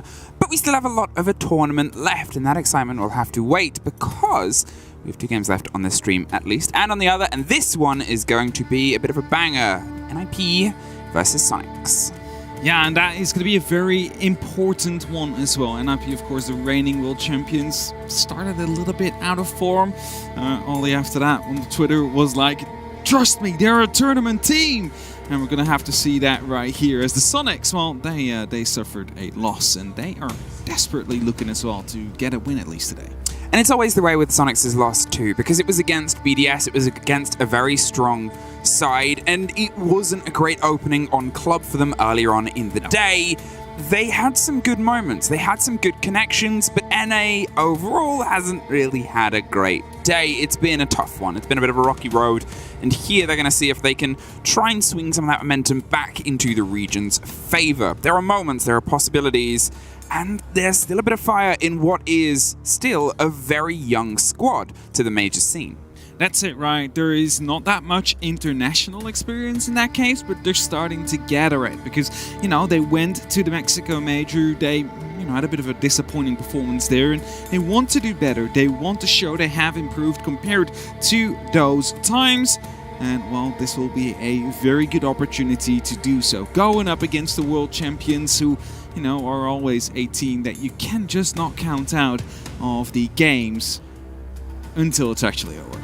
That's the tough thing with NIP, though, because it's one of those strange little dances a team does in building up towards this sort of situation is, are they out of shape and out of form? Is it the changes in the recall and the meta that have struck them so hard? Or is it because of the difference in the system? And here, these are the 5 players they're going to see if they can keep that mantle of supremacy that they waved at SI. Because, to be fair, we've seen some other great teams from their region, and they are sort of stumbling. They are, but that's kind of the thing we've always been talking about as well. Due to the way that LATAM works, you do not really need to perform if you already performed in the first 2 stages. Your qualification starts to get closer and closer as that progresses. And NIP, of course, being here, did not really have to show too much until, of course, the moments it mattered. They were there at that very moment, and now here at the Major again, looking to pick up yet another title and do so for Brazil as well. Now, obviously, their game earlier today was against Invictus and did not get off to the best start. Invictus put so much pressure down. They were able to scream themselves into a great position, and they've done that to NIP before. They've almost beat NIP before, and it's this sort of continual story. But then NIP were able to bounce back and put the pressure down themselves. So here, are we going to see that same story? Are Soniqs going to suffer what was an awakening of a team that has been a bit sharp with them before? Because if we're going to look at Soniqs as a young team, if we're going to sort of highlight the fact that their only real online player was at Mexico recently, the only team that they did beat was Team 1, was a Latin America team. Yeah, definitely so. And while they're coming up against one more now, it's going to be Bank. What again? Surprise, actually, we are going to Bank. So the stats today was given to us by Easy, our wonderful observer. 5 plays of Bank on the B stream today. Yeah, so on that just is the B stream. That is the majority. There's been 2 maps that haven't been Bank on the B I've already heard on the other stream as well. Parker and Pangu were like, we're in Bank again. Yeah, Pangu was like, this is the map I didn't play recently competitively, and I keep having to analyze it. So he's really been thrown in the deep end. I do want to say, I know I tweeted it earlier, that obviously I'm loving all of this and intelligently smashing it. Yeah. But Penguin and Fresh coming in on their first major on this side of things, especially, they are doing such a good job. They are doing an incredible job indeed, and let's see what kind of a job these players will do. 79% think that NIP will take it home, whereas 21% of the fans, they have a feeling that Soniqs, they might surprise here against the current reigning world champion. So, as we get going, the operator phase, or ban phase, will be first. And Soniqs get the choice of the first attacking operator. Now we might see some of the Heartbreach removed again. No, it's the Thatcher for now. And that means that it is going to be just a little bit harder to open the hatches, but not impossible. Yeah, it becomes trickier, but it's one of those, I guess we have such a great pool of bank data to pull from. It's not one of the biggest impact plays in terms of controlling all of the spaces. You said hatches, sure, you still have teams that go for the default takes, but most teams are going for these bigger plays. Talking of, NIP removing the Nook, getting that off the board. Not really a huge play from the pockets of Soniqs too recently. No, I mean, they have played it, just not really to much effect so far in D Major. And as the next band is about to be coming in, it's a defensive one. It's going to be Valkyrie. I understand that choice. Just removing those cams, remove the opportunity to go for these flanks, for these roams on those floors above or below. It's going to be making it a little bit easier for the attack to try and clear out. And, you know, if you ban a Thatcher, the Cade often follows. It's tradition. It's tradition. It's traditional. And it is standard. What I will say is, from some of the bans that we've had throughout the day so far, we have seen a limitation on hard destruction, which has caused some fun play. It's, you know, as soon as the Ace and the Hibana are gone, which has been a ban set we've seen, you're looking at corners like Kanto, you're looking at the awkward situations from range where there is that little bit of necessary hard destruction, but at the same time, in how a lot of teams like to play this and how a lot of teams like to push this, it's not the biggest ask. Bandit on the board for the start from open area hold with the extension and the lockdown that we're expecting to see here. This could be a very sturdy lock-in that they're going to try and push here from Soniqs. And to be fair, where NIP have struggled is time management. Yeah, that's been the age-old story ever since and before the 6th Invitational this year. Managing that time, making sure that the utility gets taken care of before it starts to become an issue. And Soniqs, well, they've had a rough matchup, but now they need to show that they have the opportunity to stall as much time as you possibly can against NIP, because honestly, that is the secret. That's their kryptonite. Manage to stall out, you win the round. You win your round, you win your round. Win your round, as simple as that. It's a simple equation. It is, to some extent. I like this actually, so you know, normally the mute will be used here, but as we've seen before today, there is a bit of a gap that comes up in that case, so you just use the bandit batteries instead, and there's no gap suddenly anymore, so we'll have to use a grenade, toss that over to start opening up a small bit. Okay, I'm going to do that rare thing, because all casters are infallible and nothing we say is wrong, but what I do like is, if we're going to highlight, and I said at the beginning that a Thatcher ban here can't be the biggest impact, if Soniqs are going to play into it, like this Bandit lineup, which you don't see too often, like these sort of stretches, okay, my curiosity has peaked, because it's not just removing the Bandit, but it's playing back into a game that, again, is working against NIP's weakness of slowing them down, causing them issues. For a lot of other teams, it might not be a big problem. For NIP, as they go for the second round round, it might be something that starts to stutter them. You could definitely start to stutter them. As they're starting to clear out, some yellow pings will be pre-fired, but unfortunately no one there anymore. One of the X-Scars actually got taken care of there, as Grixer is the first one to fall. It's Psycho already inside of the elevator here, taking some control of that top floor portion of the map, but there's still a bit more to take. And Raxon, of course, with that cardiac sensor, has the opportunity to guide 2 or 3 of these 3 C4s up towards the ceiling and potentially pick per kill, but he needs to be very careful because he just got spotted there. Now, Raxon's trying to get the read of anyone else that might be playing around the top of square. Yeti is going to be a bit of a blatant play there, but the grenade rolled down perfectly. Couldn't quite get the connection. Muzi's safe to get another one. As they tried to sliver their way back into the archives, they couldn't quite get the connection there, and suddenly everything's starting to fall away from the Soniqs. They're going to see if they can put a bit of a blow with the C4 underneath, but it's dangerous territory because of the pressure NIP is putting flat across the ground. Though it was an opening on the wall, they're still going to send some drones in and see if they can get a bit of a collapse round onto those stacks inside the core of this floor. But a minute 10 and NIP have been able to really punish those swings in aggression. This normally does not count under the time issue we have seen so far. Kansan, with a rotation all the way to the bottom floor, will be rotating back up to the main stairs. Pino will take some damage from Super, but as you said, loads of time left for NIP here. 50 seconds, and all they need to do is close out these basically 1v-axes, really, to make sure that they have a good opportunity of locking off this first round. It's only the first round. you know how important those may be. Mercy gets a bit of a taste of where one of the members is. It's Super that takes the first shot there, but Kansan with the first kill, and he's rotating all the way up, and that is going to be a good opportunity to go for a potential flank. Super gets one more and starts to put some pressure back into the side of NIP, who are trying to do that slow creep round onto the big kitchen doors. There's a pop round, there's Super, shuts the door, can't quite get one more. It's technically a 2 versus 1, but with only 10 seconds left, they're going to see if they can try and stick the diffuser. Repositioning and gives the game away on the location. They'll know exactly where he is. They're going to try and stick it. The C4 doesn't get the catch, but he's up. Now he's going to see if he can stick it down. Julio has the cover. Going to see if he can put the pressure on the swing. Moves off at the last second. Can't quite get the connection. It's a lockdown anyway. And NIP just pull it back, but almost Soniqs clutching that one out. That was so close there indeed. Soniqs on the back of Super as well. Almost managed to take that one home. They managed to, of course, put a bit of damage and a bit of a dent into the final approach of NIP in that 2v5, turning into a 3v2, which, of course, eventually turned back their way. But there was a lot of stress right there, especially as soon as they wanted to get the plan down. Did not really seem to be working out too well.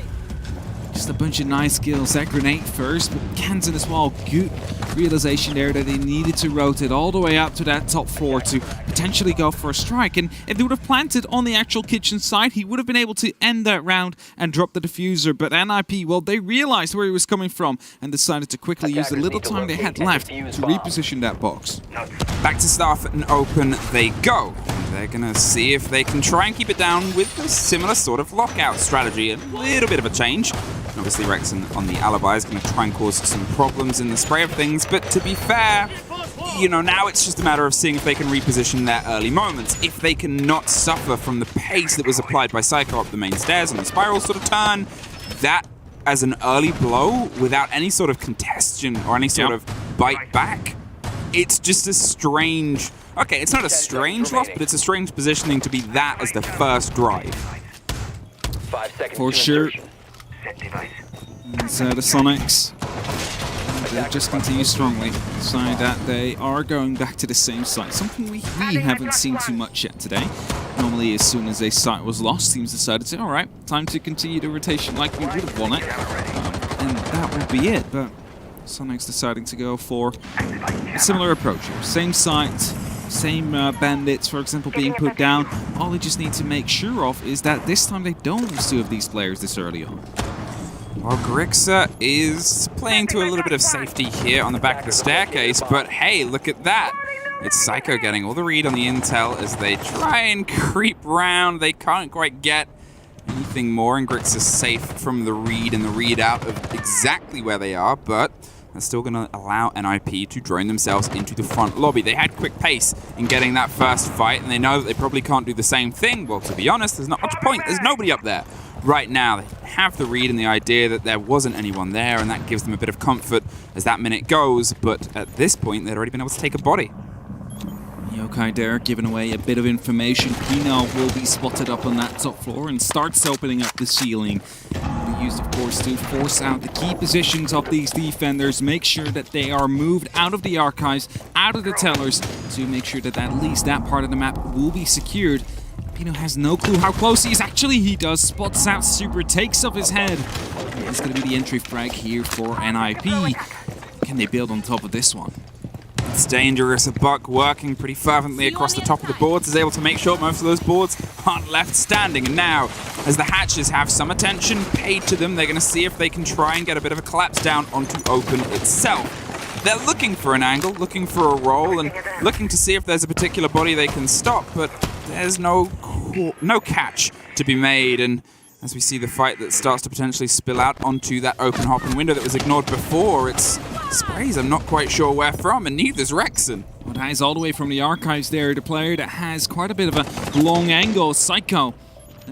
Is still looking to try and punish one of these Soniqs players. NIP, they have a 2-minute advantage here and a 45 seconds left on the clock as Rexon will finally be able to find one. Pino, however, responds back by Grixer. He just pops up on the top of the blue stairs. He's trying to rotate all the way back out. Of course, has some yokais to play with here, but he's going to be going to fight there. Gets challenged, goes back into the yokai, needs to get them in position if he wants to stop these plans from happening, but realizes that's not going to be happening, so he needs to rotate all the way back up. The question is, will he be able to get this clutch to work? Well, the alarm bells and the signal on a drone gives an impression of where he is, and that's a very strong, sturdy wall to try and break their way through.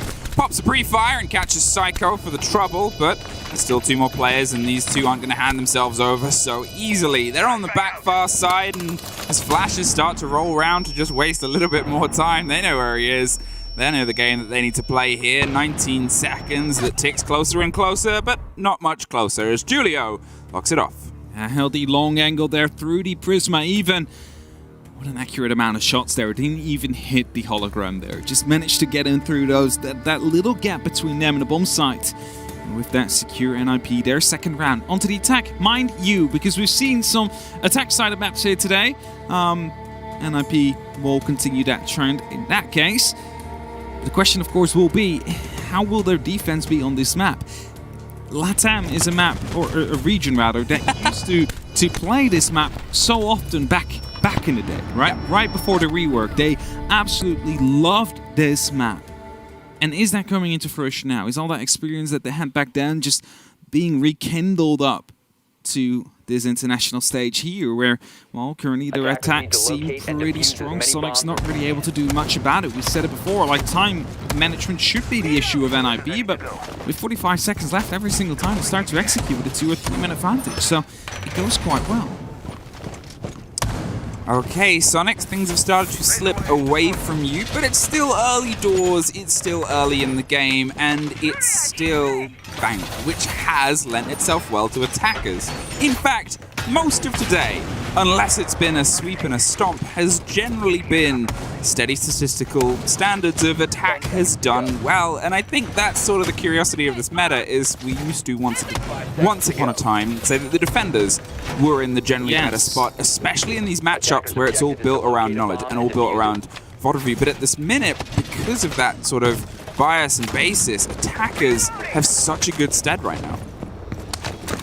It's definitely seeming to be a bit more attack-sided nowadays than compared to in the old days, of course, where the defense would really have to get 4 rounds and a half, or otherwise it would have almost been certain already that they would have lost that game.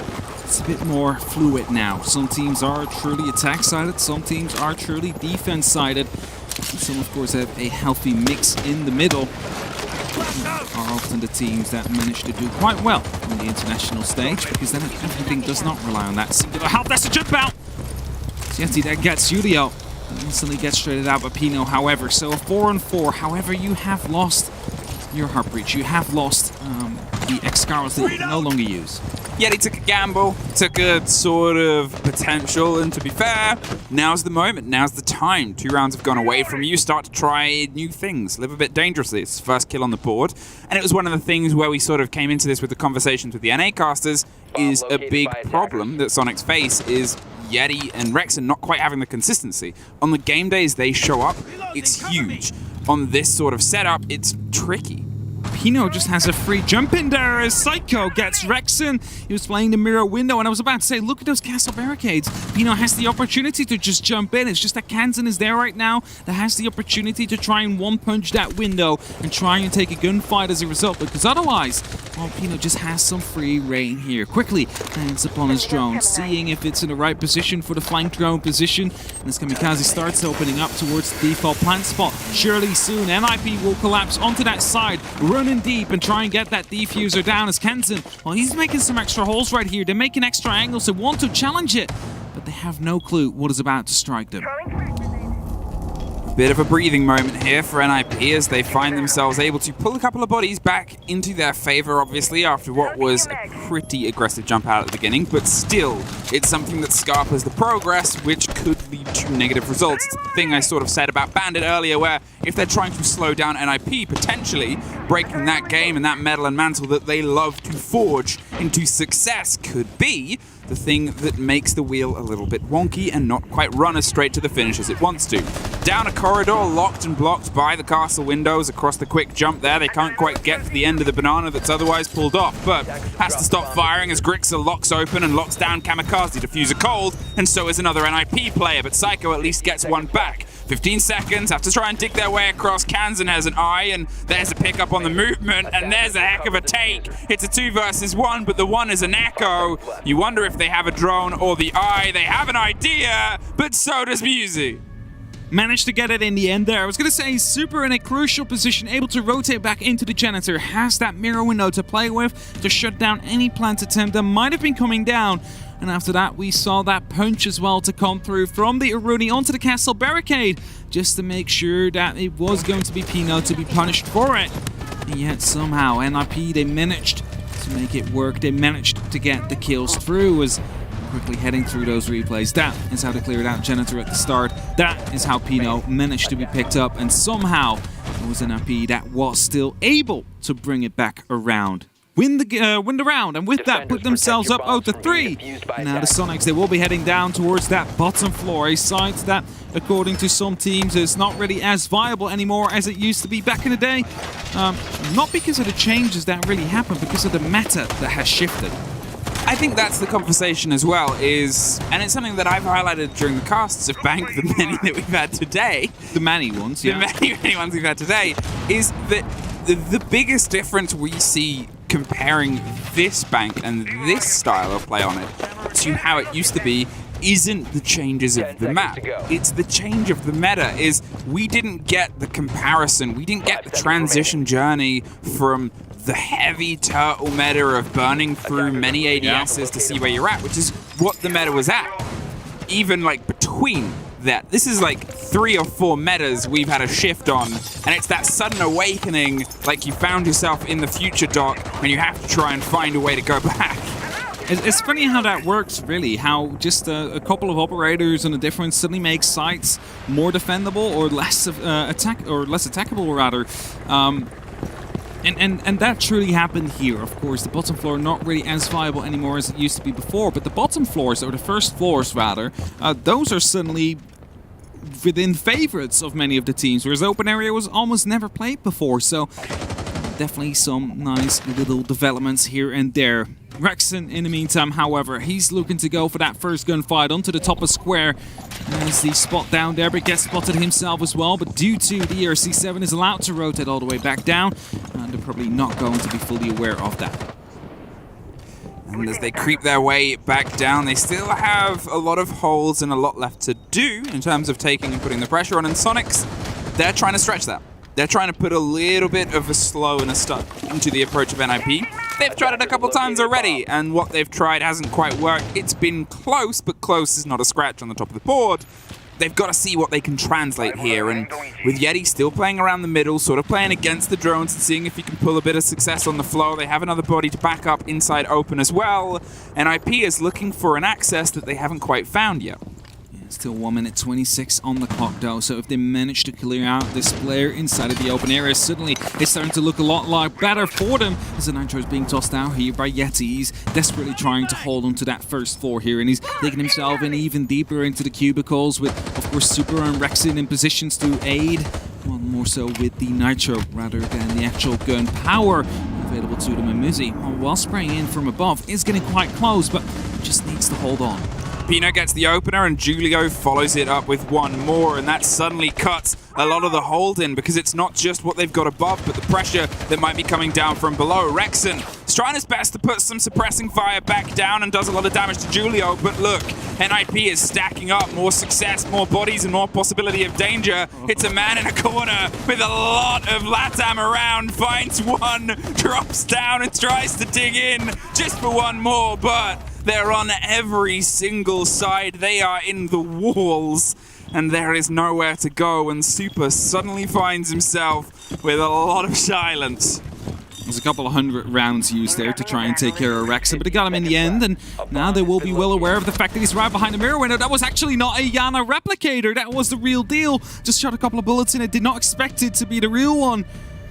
And managing to lock off that round as well. NIP, they are on a steamroll right now, really showing up big here on this bank. 4 rounds in a row. That is not at all how they started off against Invictus. No, and I think that's the sort of difference here. As I said, it might be a problem for Soniqs that NIP struggled earlier on in the day, because we've seen teams that struggled in Game 1 start to put some pressure down into Game 2, and going against Invictus, a team that has pushed NIP to the mantle and the brink before, for them to then go on and find some success. This could be one of those stories where, unfortunately, for Soniqs, they got a warm-up game, and Soniqs, they had a tough opener against BDS, and here, well, they're having a tough opener against NIP as well. Definitely a tough opener of the first half. We're 4 rounds through. All 4 of them have been won by NIP. And as the tactical pause is being called out, the coach is having the opportunity to speak in this case. So does the rest of the lineup. They have the opportunity to try and figure out what is currently going wrong. But if you're just looking at it, they're basically being outgunned by NIP as well. They just do their own thing to try and hold their ground, but they get taken out whilst they do. And NIP, well, they leave it till those last 30 seconds, but then they all come together as a team. You saw it before. They don't just take the one-on-ones with Rexon whilst he's stuck in there. They wait till 4 players are in a position to strike all at the same time, and that's when they hit him. And that's when they get him with only just that singular loss they've had. Now Super is trying to break things down for a team that's again had a bit of a tough day, and to be fair, in terms of the group, the storyline that you sort of build in with them is they are still a very young team.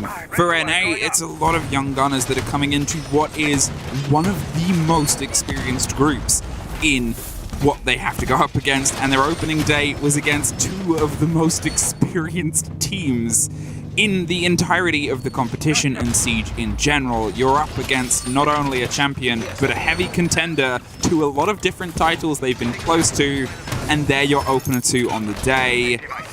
It's tricky for anybody, and as a team that had your first international experience recently and took it as a learning experience, which is what you do, took a map against the eventual champions, which is fantastic, it's still a very tough first day. It's definitely a tough first day to go up against a favorite and that champion.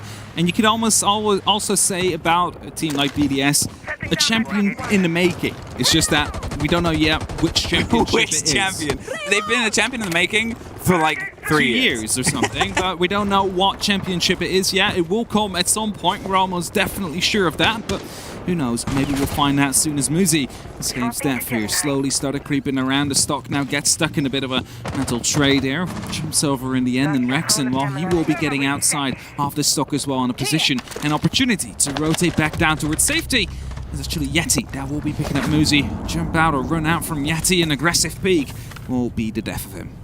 To be fair, it's the first time we've seen Soniqs take the opener and not have it instantly traded out. It's the first time we've seen them able to punish NIP as an opener as well, without it having to be a play that comes at a sacrifice. And it's against a player that we just saw lock off a round that could have been something Soniqs locks in. Psycho is holding a close angle.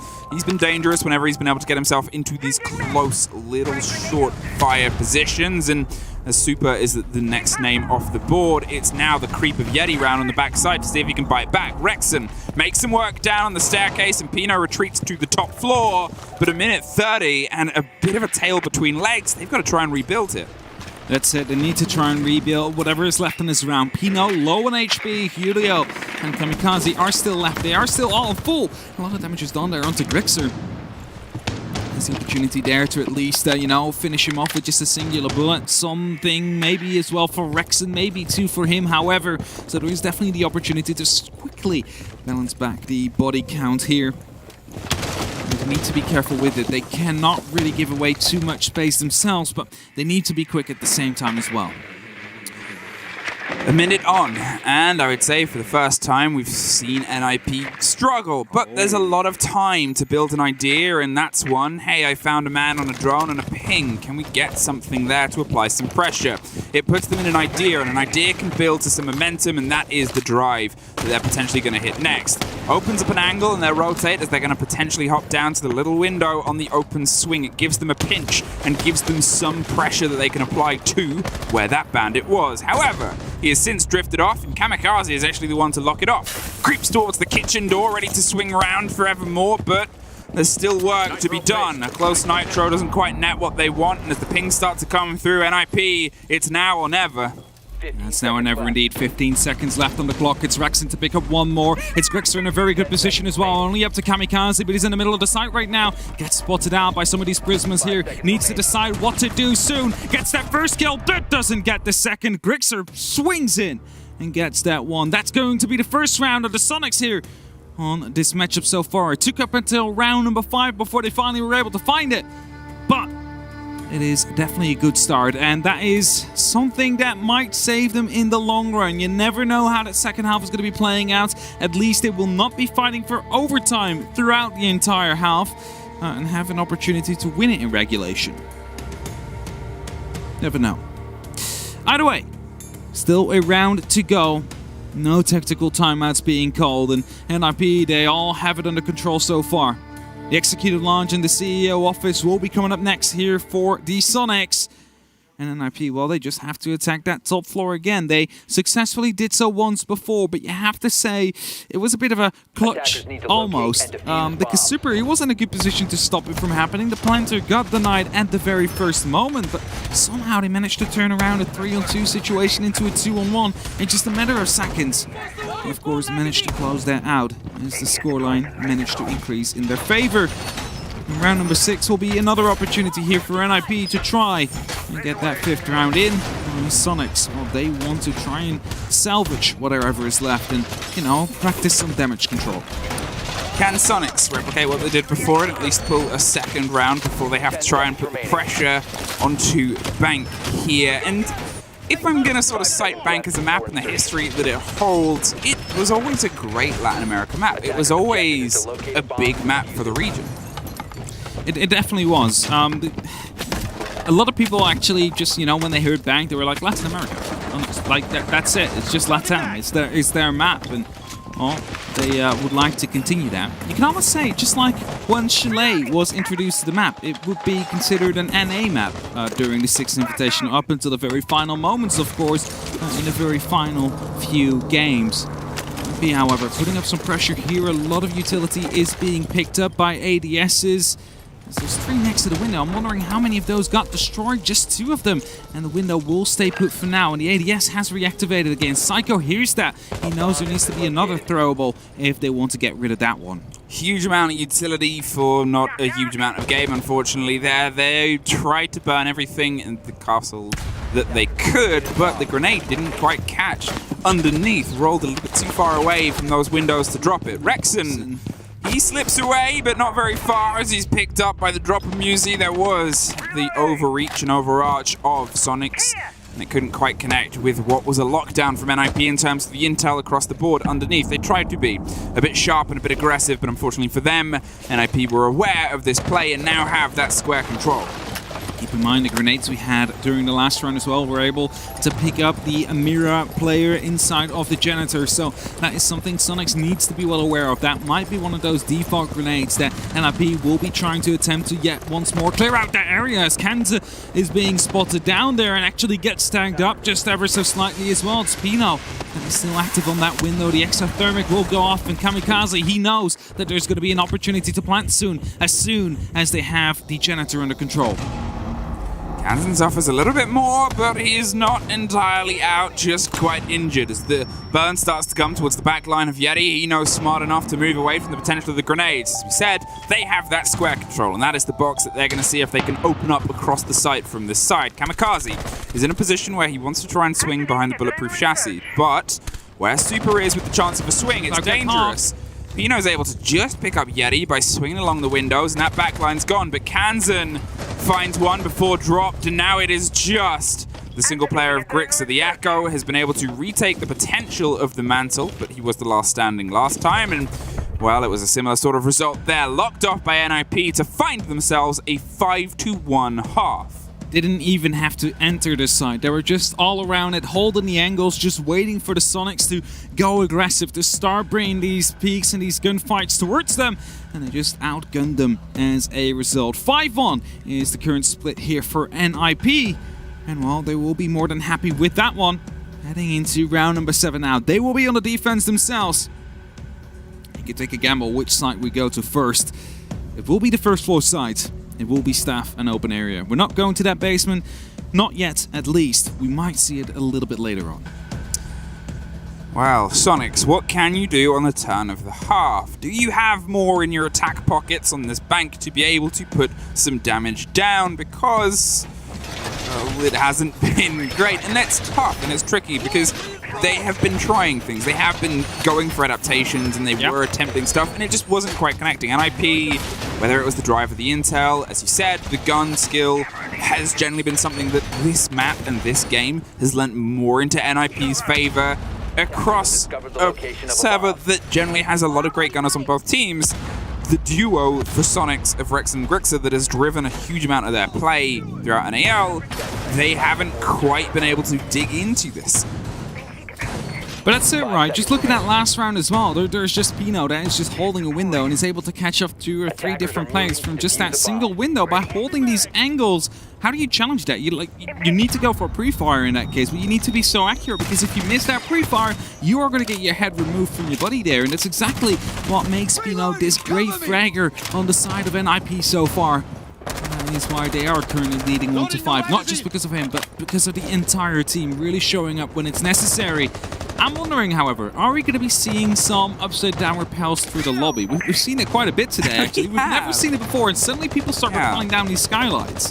It's a gamble, it's a play, and it's a bit of a risk, but at the same time, sometimes taking these risks is what leads to the success in the bite, because that little space just on the inside of Banana, that top and the swing is where the danger can come to. Now, as they try and put the pressure here across towards the janitor's side, Kamikaze is locked in, but the mute jam is going to mean that they do not pop off.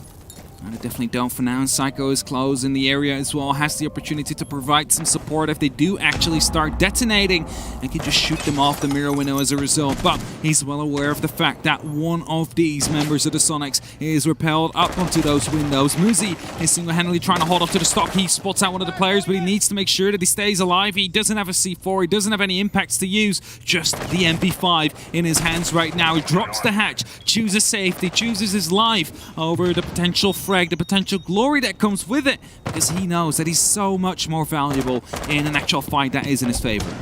Psycho suffers a little bit, but you gotta look at the timer at this moment in time. NIP aren't handing themselves over to the firefight. They're not quite going for the confrontation. They're hoping they can push it until that final throw. Soniqs have a spare round in case things go awry from them, and they've got to try and lead into that pressure with a little bit of their own here. As the minute mark starts to come across, they're finally going to see if they can clear some of this top floor, but there's still a C4 in the pocket of at least player. Not sure if the other two are just pre-placed or utilized. I haven't heard too much in terms of explosives as of yet, so as you said, that's a risk, it's a danger, and it's going to potentially slow down this take. It's another pre-placed C4 there. You can see it on the HUD on the right top of your screen. One of them just blew up right next to the outside windows. There you have it, that big hole there. That was one of those nitros. Wasn't able to catch any of the Soniqs players off so far, but just look at the amount of drones left. Just 2 of them with 30 seconds left on the clock. There's not much utility for them to try and clear and find these 5 players with. They don't know if there's any flank still going on currently. They just need to trust on their gun skill. They just need to trust in their attacks into the process. And as Grixer is the first one to be finding themselves quite close to the site, he's the first one to potentially find gunfights here as well. 15 seconds and he's moving as silently as the G in Lasagna, but he gets cut down and eaten all up. 5 seconds left and it's a 4 versus 2. Super and Rexin, well, just Super tries to stick it in the smoke, but there is no way that's landing, and now there is one way for this game to go in Soniqs' favor, and that is to sweep every round in front of them. Yeah, it is a match point for NIP, not just a singular one, Emmy. It will be 5 of them in a row, and that means that Soniqs, they need to gap that bridge. They need to get 5 rounds in a row if they want to bring it to overtime. And well, then they need to win the sprint of the best of 3. That comes right after. Not in maps, in rounds. Don't worry, guys. If we're going to overtime, we do not suddenly turn this whole match into a best of 3. That's not how it works. No, it's just the 3 rounds that come afterwards. And they need to get 2 out of 3 in those ones. So in total, they need to win 7 rounds out of the next 8. But not lose 1 within the next 5. I just made it a lot more difficult. You did! You overcomplicated it, but to be fair, mathematical equation. The mission is simple, Agent Soniqs.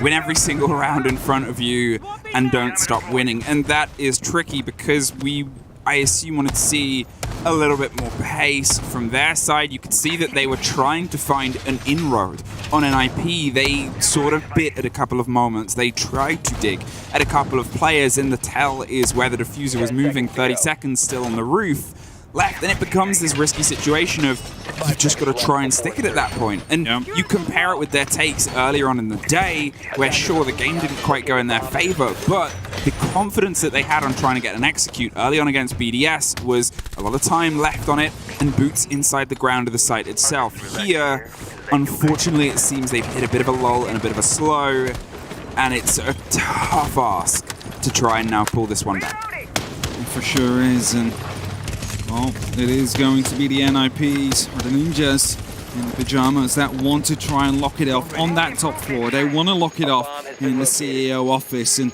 well, Kansan, this is about as far as your drone can go, because if you move it any further, it's going to be picked up by that pest. They're going to be shooting it, though, just to clear out that piece of utility. Get a second drone in, just barely sticks, though, onto the ceiling there. But you have to be careful that it doesn't get spotted from that mirror window, because they're actively watching it.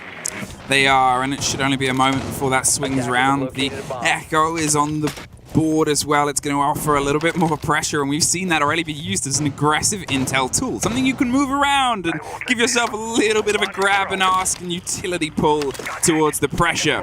Now on the top of the square, they have an angle and an idea of what they want to do here. They're weighing it up, and the first falls. This is already a much better success story than it was last time, because previously, as I said, they were biting but not catching anything. This time they've got that first take, and that's going to force NIP to have to play a little bit more of an idea towards the pressure of Soniqs. Now, Pino was just hunting. He spotted that drone. You saw it earlier on. He pulled out the pest crossbow. Wanted to really get that one, but failed to do so.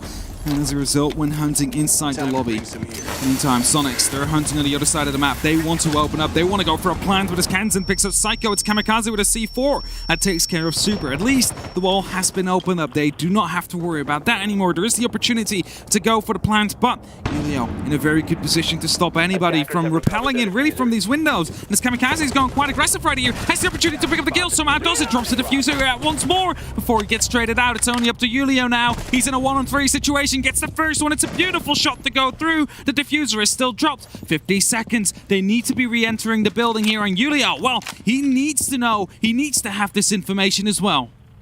46 seconds and the swing comes round on the first, but it's a great shot from Grixif from deep, and from the bottom they're able to start their potential climb to the top. One doth not make a round. They have matched their earlier show against BDS, but they still have to build from it. They still have to see if they can dig some more rounds out of a tough NIP.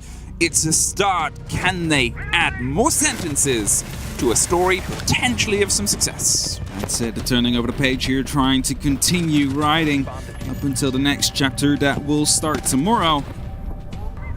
Well, that could have either gone either way, really. That gunfight where Grix are repelling in. They had the information. Julio had the information. If that gunfight would have gone his way, suddenly it's a 1-on-1, and the last member is also outside, doesn't have the diffuser, 20 seconds left, and that is suddenly turning into quite a grim story for the side of the Soniqs. We're not going to the top floor yet once again, though. NIP, they're deciding to bring it to the archives, and the tellers deciding to continue their rotation instead of running it back, something Soniqs did just before this. Okay, Soniqs, taking a round, second of the game, your fourth of the day. Will this lead to some confidence? Will this lead to you leaning against NIP a little bit more? You found that first take, and that's a very important statistic, because that entry, that frag, is something that really does drive home a lot of the rest of the round, and the confidence that you can swing for these firefights with. You have to put yourself into it. Otherwise, you'll quickly get taken out. You will indeed. And as NIP is setting up their defensive, once more, aggressive shields, we will see the alibi Brismus to come through. Of course, the vigil on Psycho as well. Talking about Psycho, he just went for a jump out, went for the kill, decided to go for the second one because he's seen that before, you know, back when one of the earlier Bane games, someone is around that position, you know what, so let me just try and swing for it. Unfortunately, wasn't able to win that gunfight, however, that would have been actually amazing though if he would have gotten that one. That would have been a nail in the coffin as well for the side of the Soniqs. keep it even for now, 4-4. But they have, however, lost their Hibana, which is quite a big loss. Yeah, obviously we talked about how this map has sort of limited modus of hard destruction operandi, and Hibana probably has a little bit more of a stretch depending on the site itself. Usually the hatches for this take are going to be open anyway, and a lot of teams will often fall themselves back here. It seems like they are closed, so you still have Super with some explosives, but for a lot of teams, you want those to take across from the lobby side. You want those to open up the big monolithic walls over there instead to put some pressure onto the backside of the core site itself. Pino's quite injured and put some bullets towards the toes of Rexon, but he's able to slip his way back to the top and force them to an uncomfortable situation. There's the Soniqs now trying to take control of that top floor, something they haven't done before, but is quite crucial. If you're going to be taking this site, you need to force them outside of the actual site, force them towards the open area for them to have any impact. What's Pino doing up here? He has the opportunity to just shut down Rexon, but he should be aware if he just activates the Inox scanner. He has the opportunity to see that someone went up on that top floor. I believe he just got a scan out. I'm not quite sure on who it was. It's going to be at the bottom of the blue, and that will be Pino that picks him up from the stock room. He just rotated up. I said he could be picking up these kills, and yes, he did, at least with one.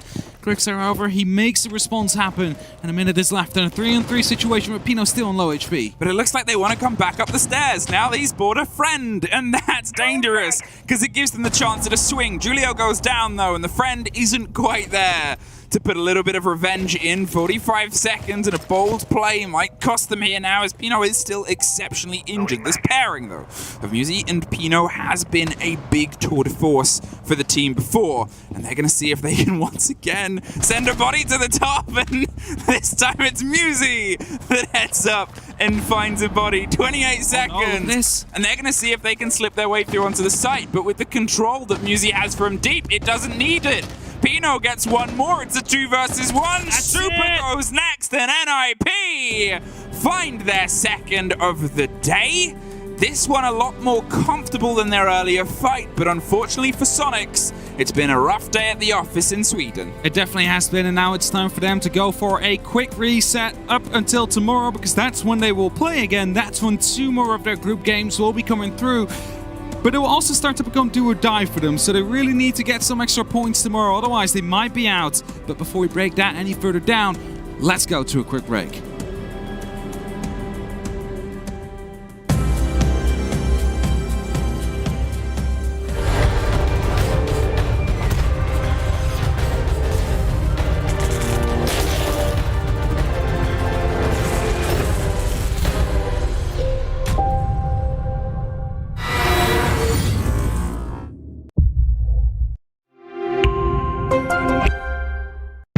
What does it take to create the future of a gaming community? Join us on this 4th episode of I Call Next as we discover how to level up gameplay and reset the expectations of an entire league. PayPal. Press play.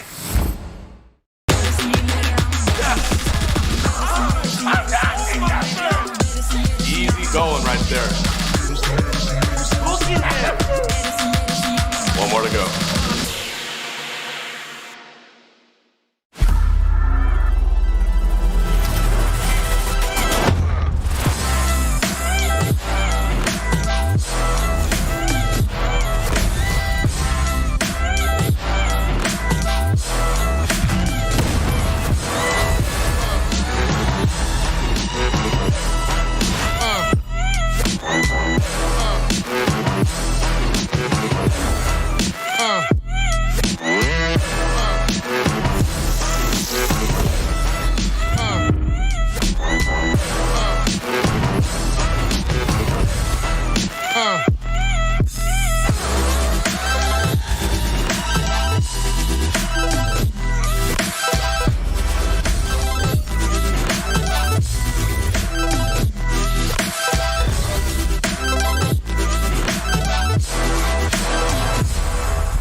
Welcome back to the desk here. We just had another quick game.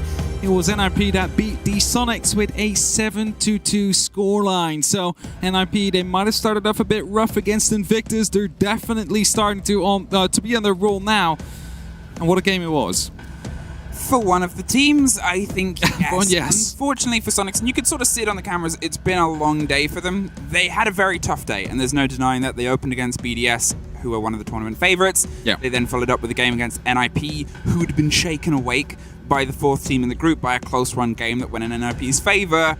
It's tricky to get yourself into that as a new team. They put up some valiant rounds, but a rough day today, a fresh day tomorrow, and there's still a lot of games left ahead of them. This one, though, the bank, it was NIP that cashed out. It's definitely NIP that cashed out here. It is 7-2, and I think it was, normally we would say time management is a bit of an issue for them, but not really that much here today. Of course, in the early rounds, yes, slightly so, but as time went on, they got quicker and quicker, but also smarter about how the Soniqs play. Because if you remember one of the rounds, they didn't even need to enter the site because the Soniqs came to them and took the gunfights towards them. And they just had to open up the wall. That's all they needed to do. The Soniqs just brought out the kills to them. And that was one of those sort of moments that you could see the frustration coming through from the side of Soniqs. It was just things not quite hitting the mark. They weren't quite able to find the connections. They tried different things. They went for different plays. They went for aggression. They went to try and build some ideas up. But NIP have this habit of that intel game. They're great on bank. The region's good on bank. They can be a bit fast and a bit sharp, which is sometimes where they stumble on bigger, heftier maps. And that led to a 5-1 half, led to a 6-1. A lot of rounds ahead of them. It's not easy. It's definitely not going to be easy for them, especially not if you keep in mind what matches are ahead. But before we do that, before we talk about the standings, we have the scoreboard here in front of us. And well, Pino is one of the members whose name we kept on shouting out many times. But Kamikaze and Muzi also really close behind him there, all on 78% cost. Everybody actually of NIP on 78% cost, which means there's only 1 or 2 rounds that none of these players had any impact. That's the risk as well, because you sort of look at the stats on the far side of NIP, all of them operating on a solid game. It's dangerous when every single prong is sharp, and that was one of the problems that we kept on seeing Soniqs run into, is they weren't quite able to connect with NIP. Sometimes it's a situation where the game just isn't your game, or the day isn't your day. This game, they couldn't quite get the sharpness we've seen them able to play on NAL play days. That sort of aggression and confidence wasn't quite connecting with that control and the cool of NIP, who had these moments where they went for double swing-ins, they were able to punish trades. Consistently a problem for Soniqs today. Yeah, definitely so. And with that, both these teams will close out their first game of the group stages. One is looking a bit better than the other in the standings, so you know what, let's just pull those up in the meantime as well. And we're talking about Group C, of course. BDS was able to already pick up those 6 points, a little bit more convincing than NIP was, just by 2 rounds, however. So that game between them two tomorrow is going to be a banger of a matchup as well. Invictus Gaming International actually managed to best the Soniqs for now with a +4, or rather a 4-round differential. So tomorrow could be a very deciding day, because we could see one of the teams basically be confirmed already, whereas we could also see one of the teams be basically, well, not really on their way home, because they still need to play the next 2 days, even if you're already out. But it could be that they don't have an opportunity of making it even to the playoffs.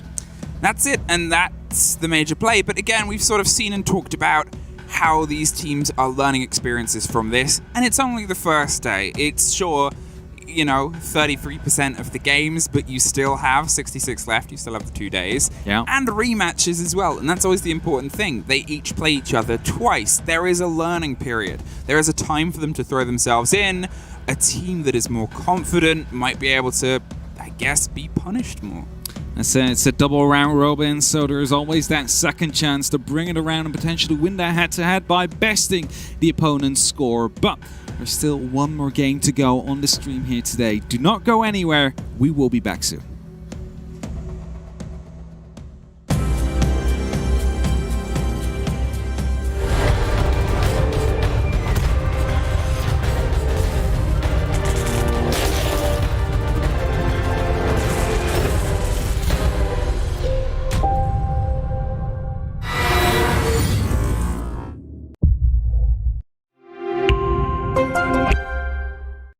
What does it take to create the future of a gaming community? Join us on this 4th episode of I Call Next as we discover how to level up gameplay and reset the expectations of an entire league. PayPal. Press play.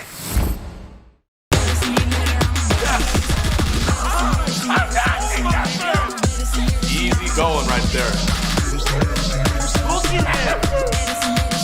One more to go.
lives to begin.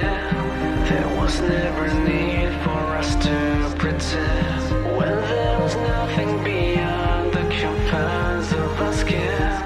I know the fellow won't die in the end. There was nothing but time in us for our life to begin. We always were ourselves, there was no need for us to pretend. There was no need for it to be on the confines of our skin. What's left is memories, let the rest will die in the end.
for the final time this evening, ladies and gentlemen. Welcome back to the Rainbow Six Major from Sweden, Gävle specifically. We are getting ready to jump into our final match of the day here on the Bravo stream. And it's one that initially probably wasn't going to be on everyone's radar, but after the results from earlier today, it's a very, very different case. It's going to be DWG KIA going up against FURIA. Let's start talking about this matchup. It's starting out by talking about the upsets these two teams pulled off earlier. I want to talk about first our names. Is it Desert Blue? Is it Blue Chew? Or where are we going? Kind of like Blue Chew. It sounds like a Pokemon. Blue Chew does sound like a Pokemon. Yeah. It actually is where Desert Chew comes from. That would make sense. I used to be a big fan of Pokemon Yellow when I was younger. Des and Pikachu, the two together, it works out wonderfully. Let's talk about the two teams, as you mentioned, though. First up for most is FURIA, a team that, looking back at how they played against SSG earlier on, we touched on it then. They played SSG twice, once at Mexico, once here, beat them 8-7 both times. They are a super exciting team to watch. In Fantasy, you cannot ignore the kind of numbers this guy's putting on the board. 17-11 on Cafe earlier on. Rare getting up there as well, to be fair, and even with Fultz and Hot and Cold doing great work on the other side, no one could compare to Fantasy, unfortunately. Just dragged a couple of rounds through, got himself an ace, a 4K, you name it. Dude's a miracle worker. And you look back at their performance in Mexico, there was moments for a lot of the other individual members on FURIA as well. Very much kind of hit or miss in some matches there, but I think that every single member of that team in some aspect has that potential to frag out, which is very, very dangerous, but it is one of the trademarks of Latin America. They always seem to kind of have that for among all 5 players in their pocket. Meanwhile, on the other side of the coin, for DWG KIA, things were dominant for them as they took a 7-2 victory, if memory serves me correctly, versus Empire earlier, thrashing them inside of that matchup. 7-3, excuse me. Yeah, 7-3 was the scoreline. It's one extra round there for Empire, but either way, still just as dominant of a scoreline in my opinion, considering what everybody thought about that match going into it. It's interesting because naturally in the regular season, we cast both of these teams, right? I cover DWG KIA weekly, I cover Empire weekly.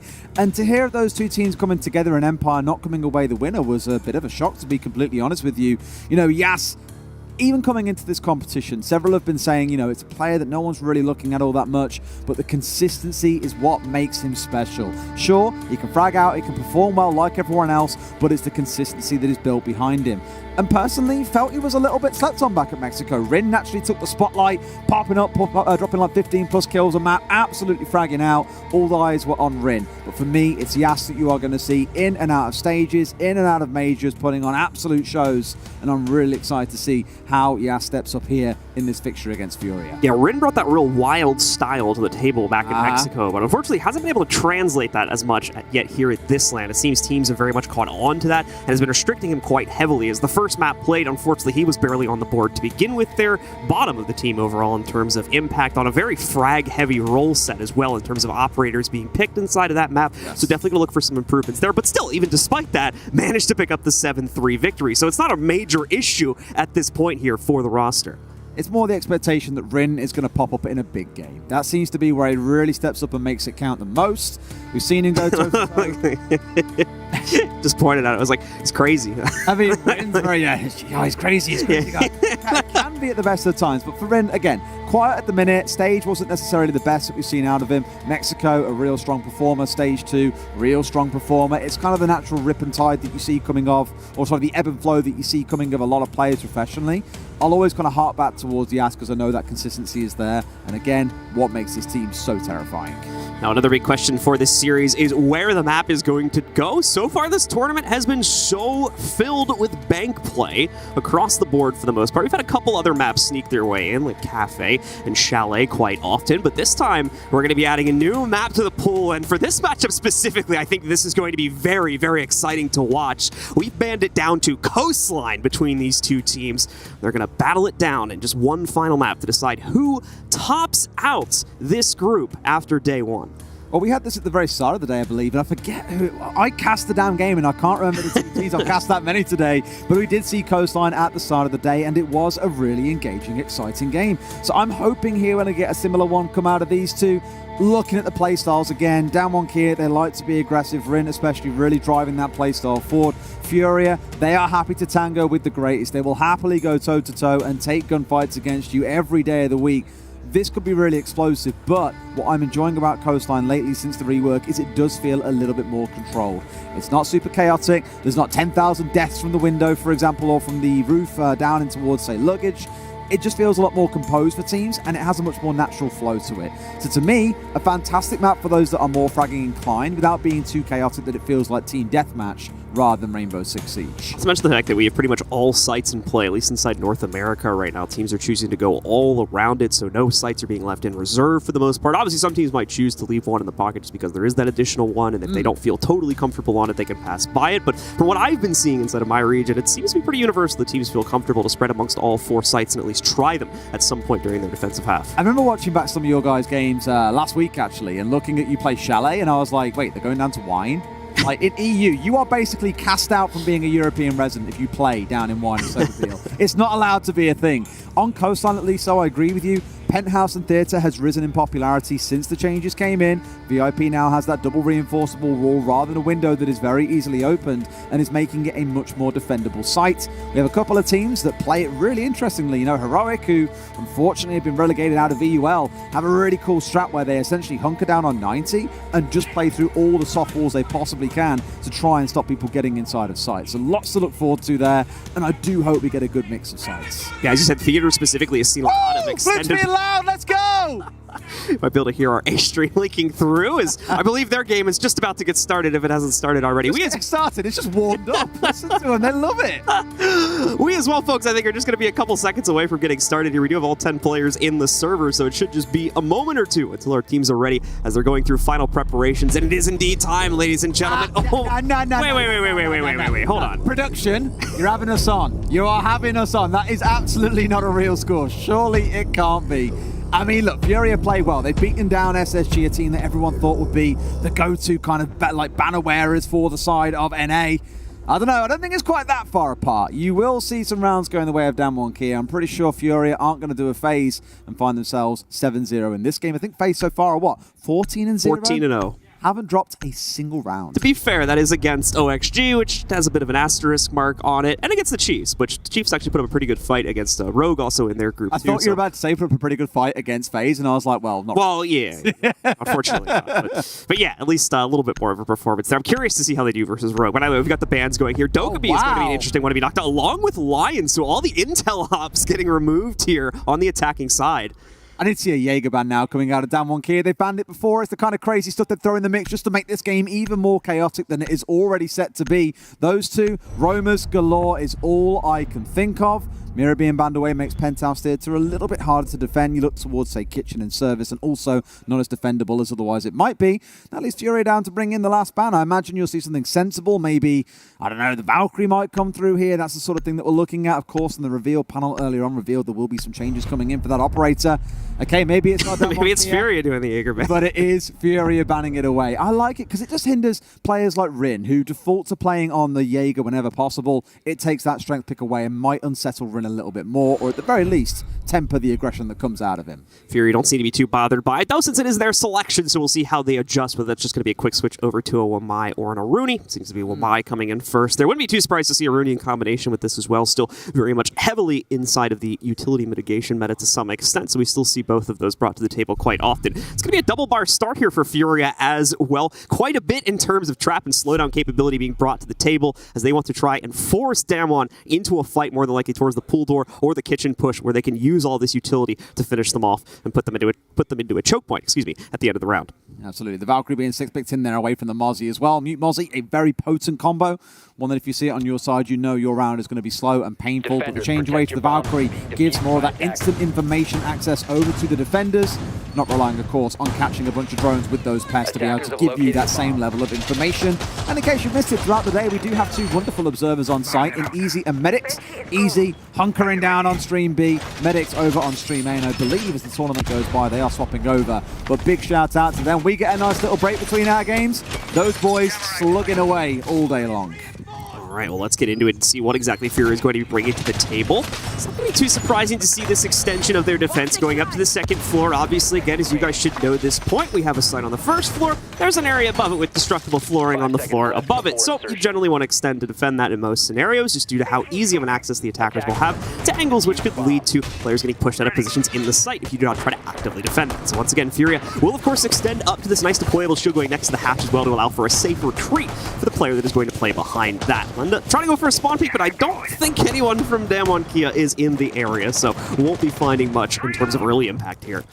Be a little bit late driven in there as well to make sure that the panel was always within his sight line rather than being too low or too high. So just in case you're wondering why it was bouncing up and down like a yo-yo, there is your explanation. Forward side of Damwon Kia, quite spread so far with 3 pushing up towards the north side. Bit of drone work being done. Rin's already up on the roof, for example, and you've got Yas pushing inside of Aqua. So all but the east side of the map currently being focused in their attacking point, but it's Rare to strike first with a rare kill onto Yas, it feels like. Not normally a player to be brought down so easily.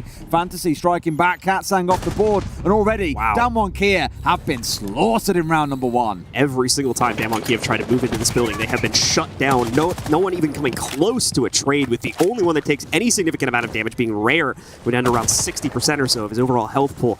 Coded and Woogieman looking for some way to get into this building here now. Coded's going to take the smart approach, try to open up a couple more sight lines from the range and from that windowsill over there before he tries to push his way back in, just so his opponents won't have as easy of a time trying to take him out when he goes for this push. He does have the support from the Nomad air jab on the wall too, so he on the door rather, so he knows he's not going to get pushed out from that position at a minimum, but still it's tough to move yourself forward here. More than likely waiting for Woogieman to get into a more advantageous position, as you can see him going towards the Aqua entry right there, so they can try to go for some type of a pinch to get upstairs control. Mind you, there's still about half the round remaining, so they had plenty of time to play with, but unfortunately Coded goes down, and that leaves Woogieman all alone in this harsh, cruel world where FURIA has 5 players still standing. It's been one of those rounds where it's essentially been over since the 2-minute 10 mark, outside of one of the craziest clutches you would see all competition long. But Woogie in a 1 versus 5 and 60 seconds to play. This is not one of those rounds where someone comes out a hero, unfortunately. Bit of chip damage coming down on towards Miracle, but being down about 25 HP himself, Woogie is done and dusted.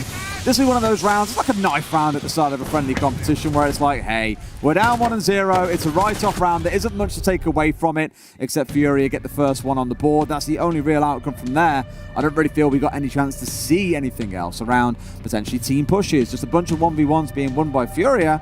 That comes as no great surprise. They are a fantastic team with high gun skill. Yeah, great aggressive play being weighted out across the map there for them as well. DWG just immediately losing all of their pushing force right from the get-go as soon as they try to move themselves in the building. And you're right, we never really even got to see what the general attacking strategy was because it fell apart so quickly. The 2 remaining players as well were more just fighting to try and take some sort of positioning to work off, as we were seeing there on the second floor. But even that, unfortunately, couldn't be achieved because FURIA fully activated the aggression once it had gone down to a 2v5. So great work by them on the defense, however. And of course, the world is going to continue to be theirs to play with if they are going to continue to succeed like that in terms of early round aggression. What I quite like is that that's almost an off-site one as well, right? Blue Bar and Sunrise was the defensive round there, and they've won it without the site ever really being in consideration. So now you can rotate back into the 2 most popular sites. Luca and Billiards first, then stepping down into Kitchen in the next round.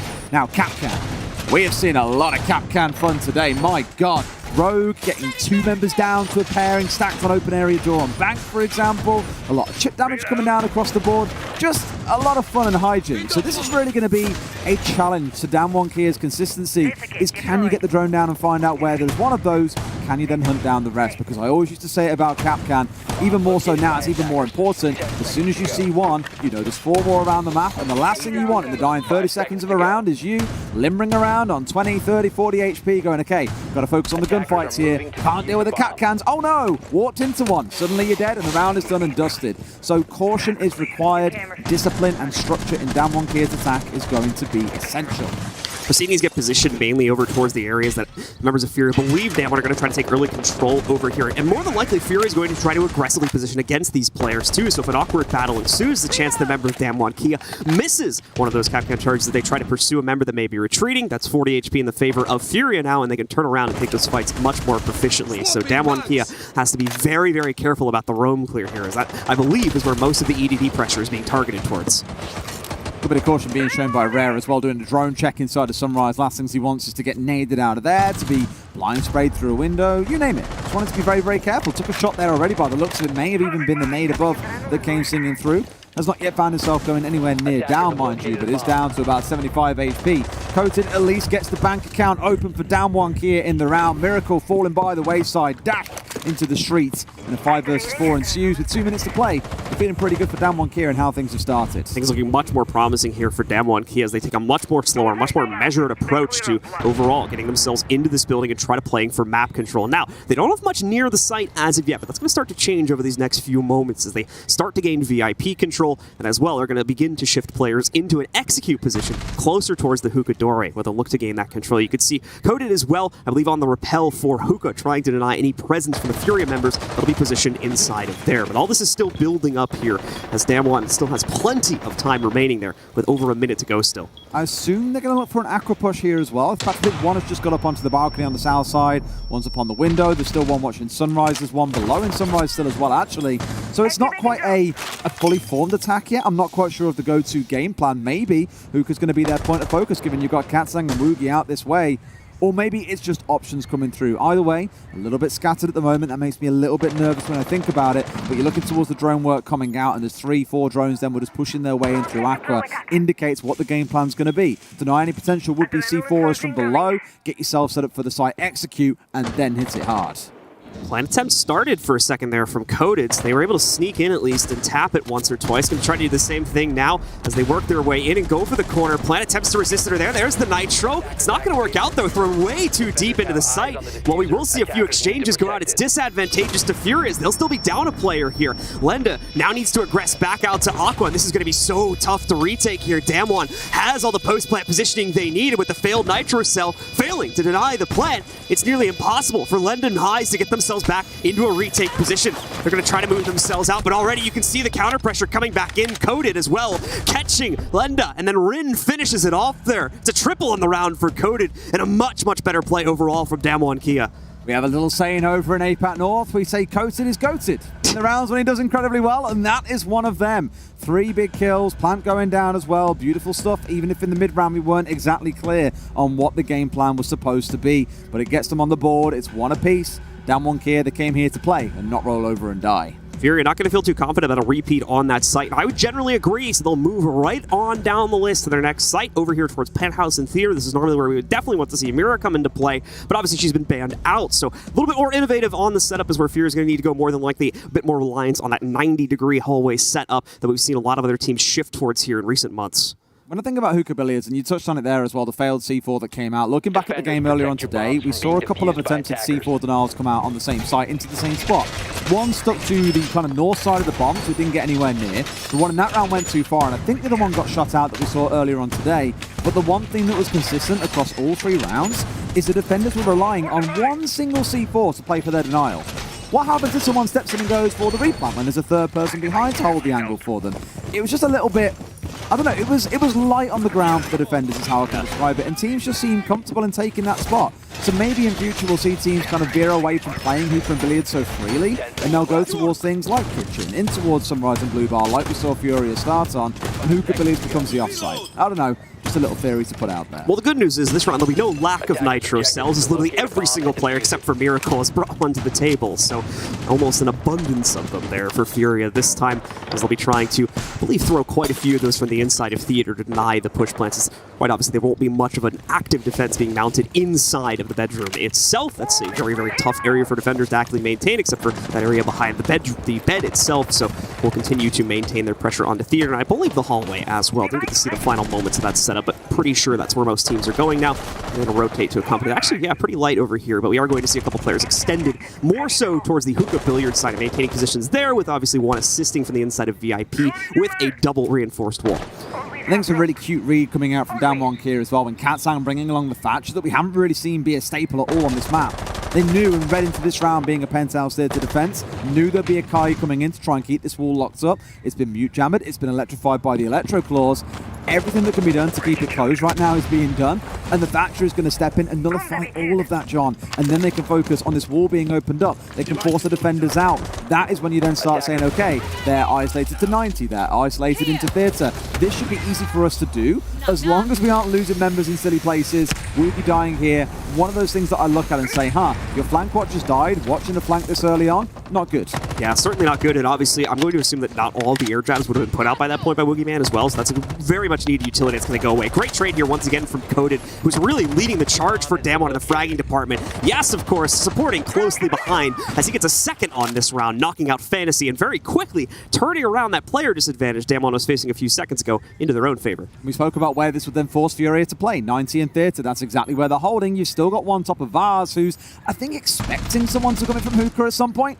But this is one of those ones where you can simply watch for the cut if you want. There's a rotate sat there, get control of VIP, and this is absolutely free for you. There's not going to be much to worry about. And Rin, I guess, is the problem when you're a little bit thin on the ground. Two of them coming in from the south side flank, some pushing it from the north. They could just pincer into two of these players, and the rest are essentially irrelevant. Rin up on the repel. Lender shutting down Yas is a big one because that removes most of that north side threat. Rare also coming in to counter out the pressure on Repel here by the main story window, but is Rare going to catch it? No, he's not. Rin gets a free pickup against the rotate over towards Luggage. Lenda also goes into a downstate here, so suddenly FURIA falls just down to Miracle to clutch this one out. He's held back, but he's not going to be able to deny the plan as a result of that. Lenda's finished off, and now Miracle truly alone. A great pump from the M590 to finish off Rin. Nearly catches a player leaping out the big window, but now he's going to go blind for a few seconds here. That gives Damwon Kia the relief they need to probably close this one out.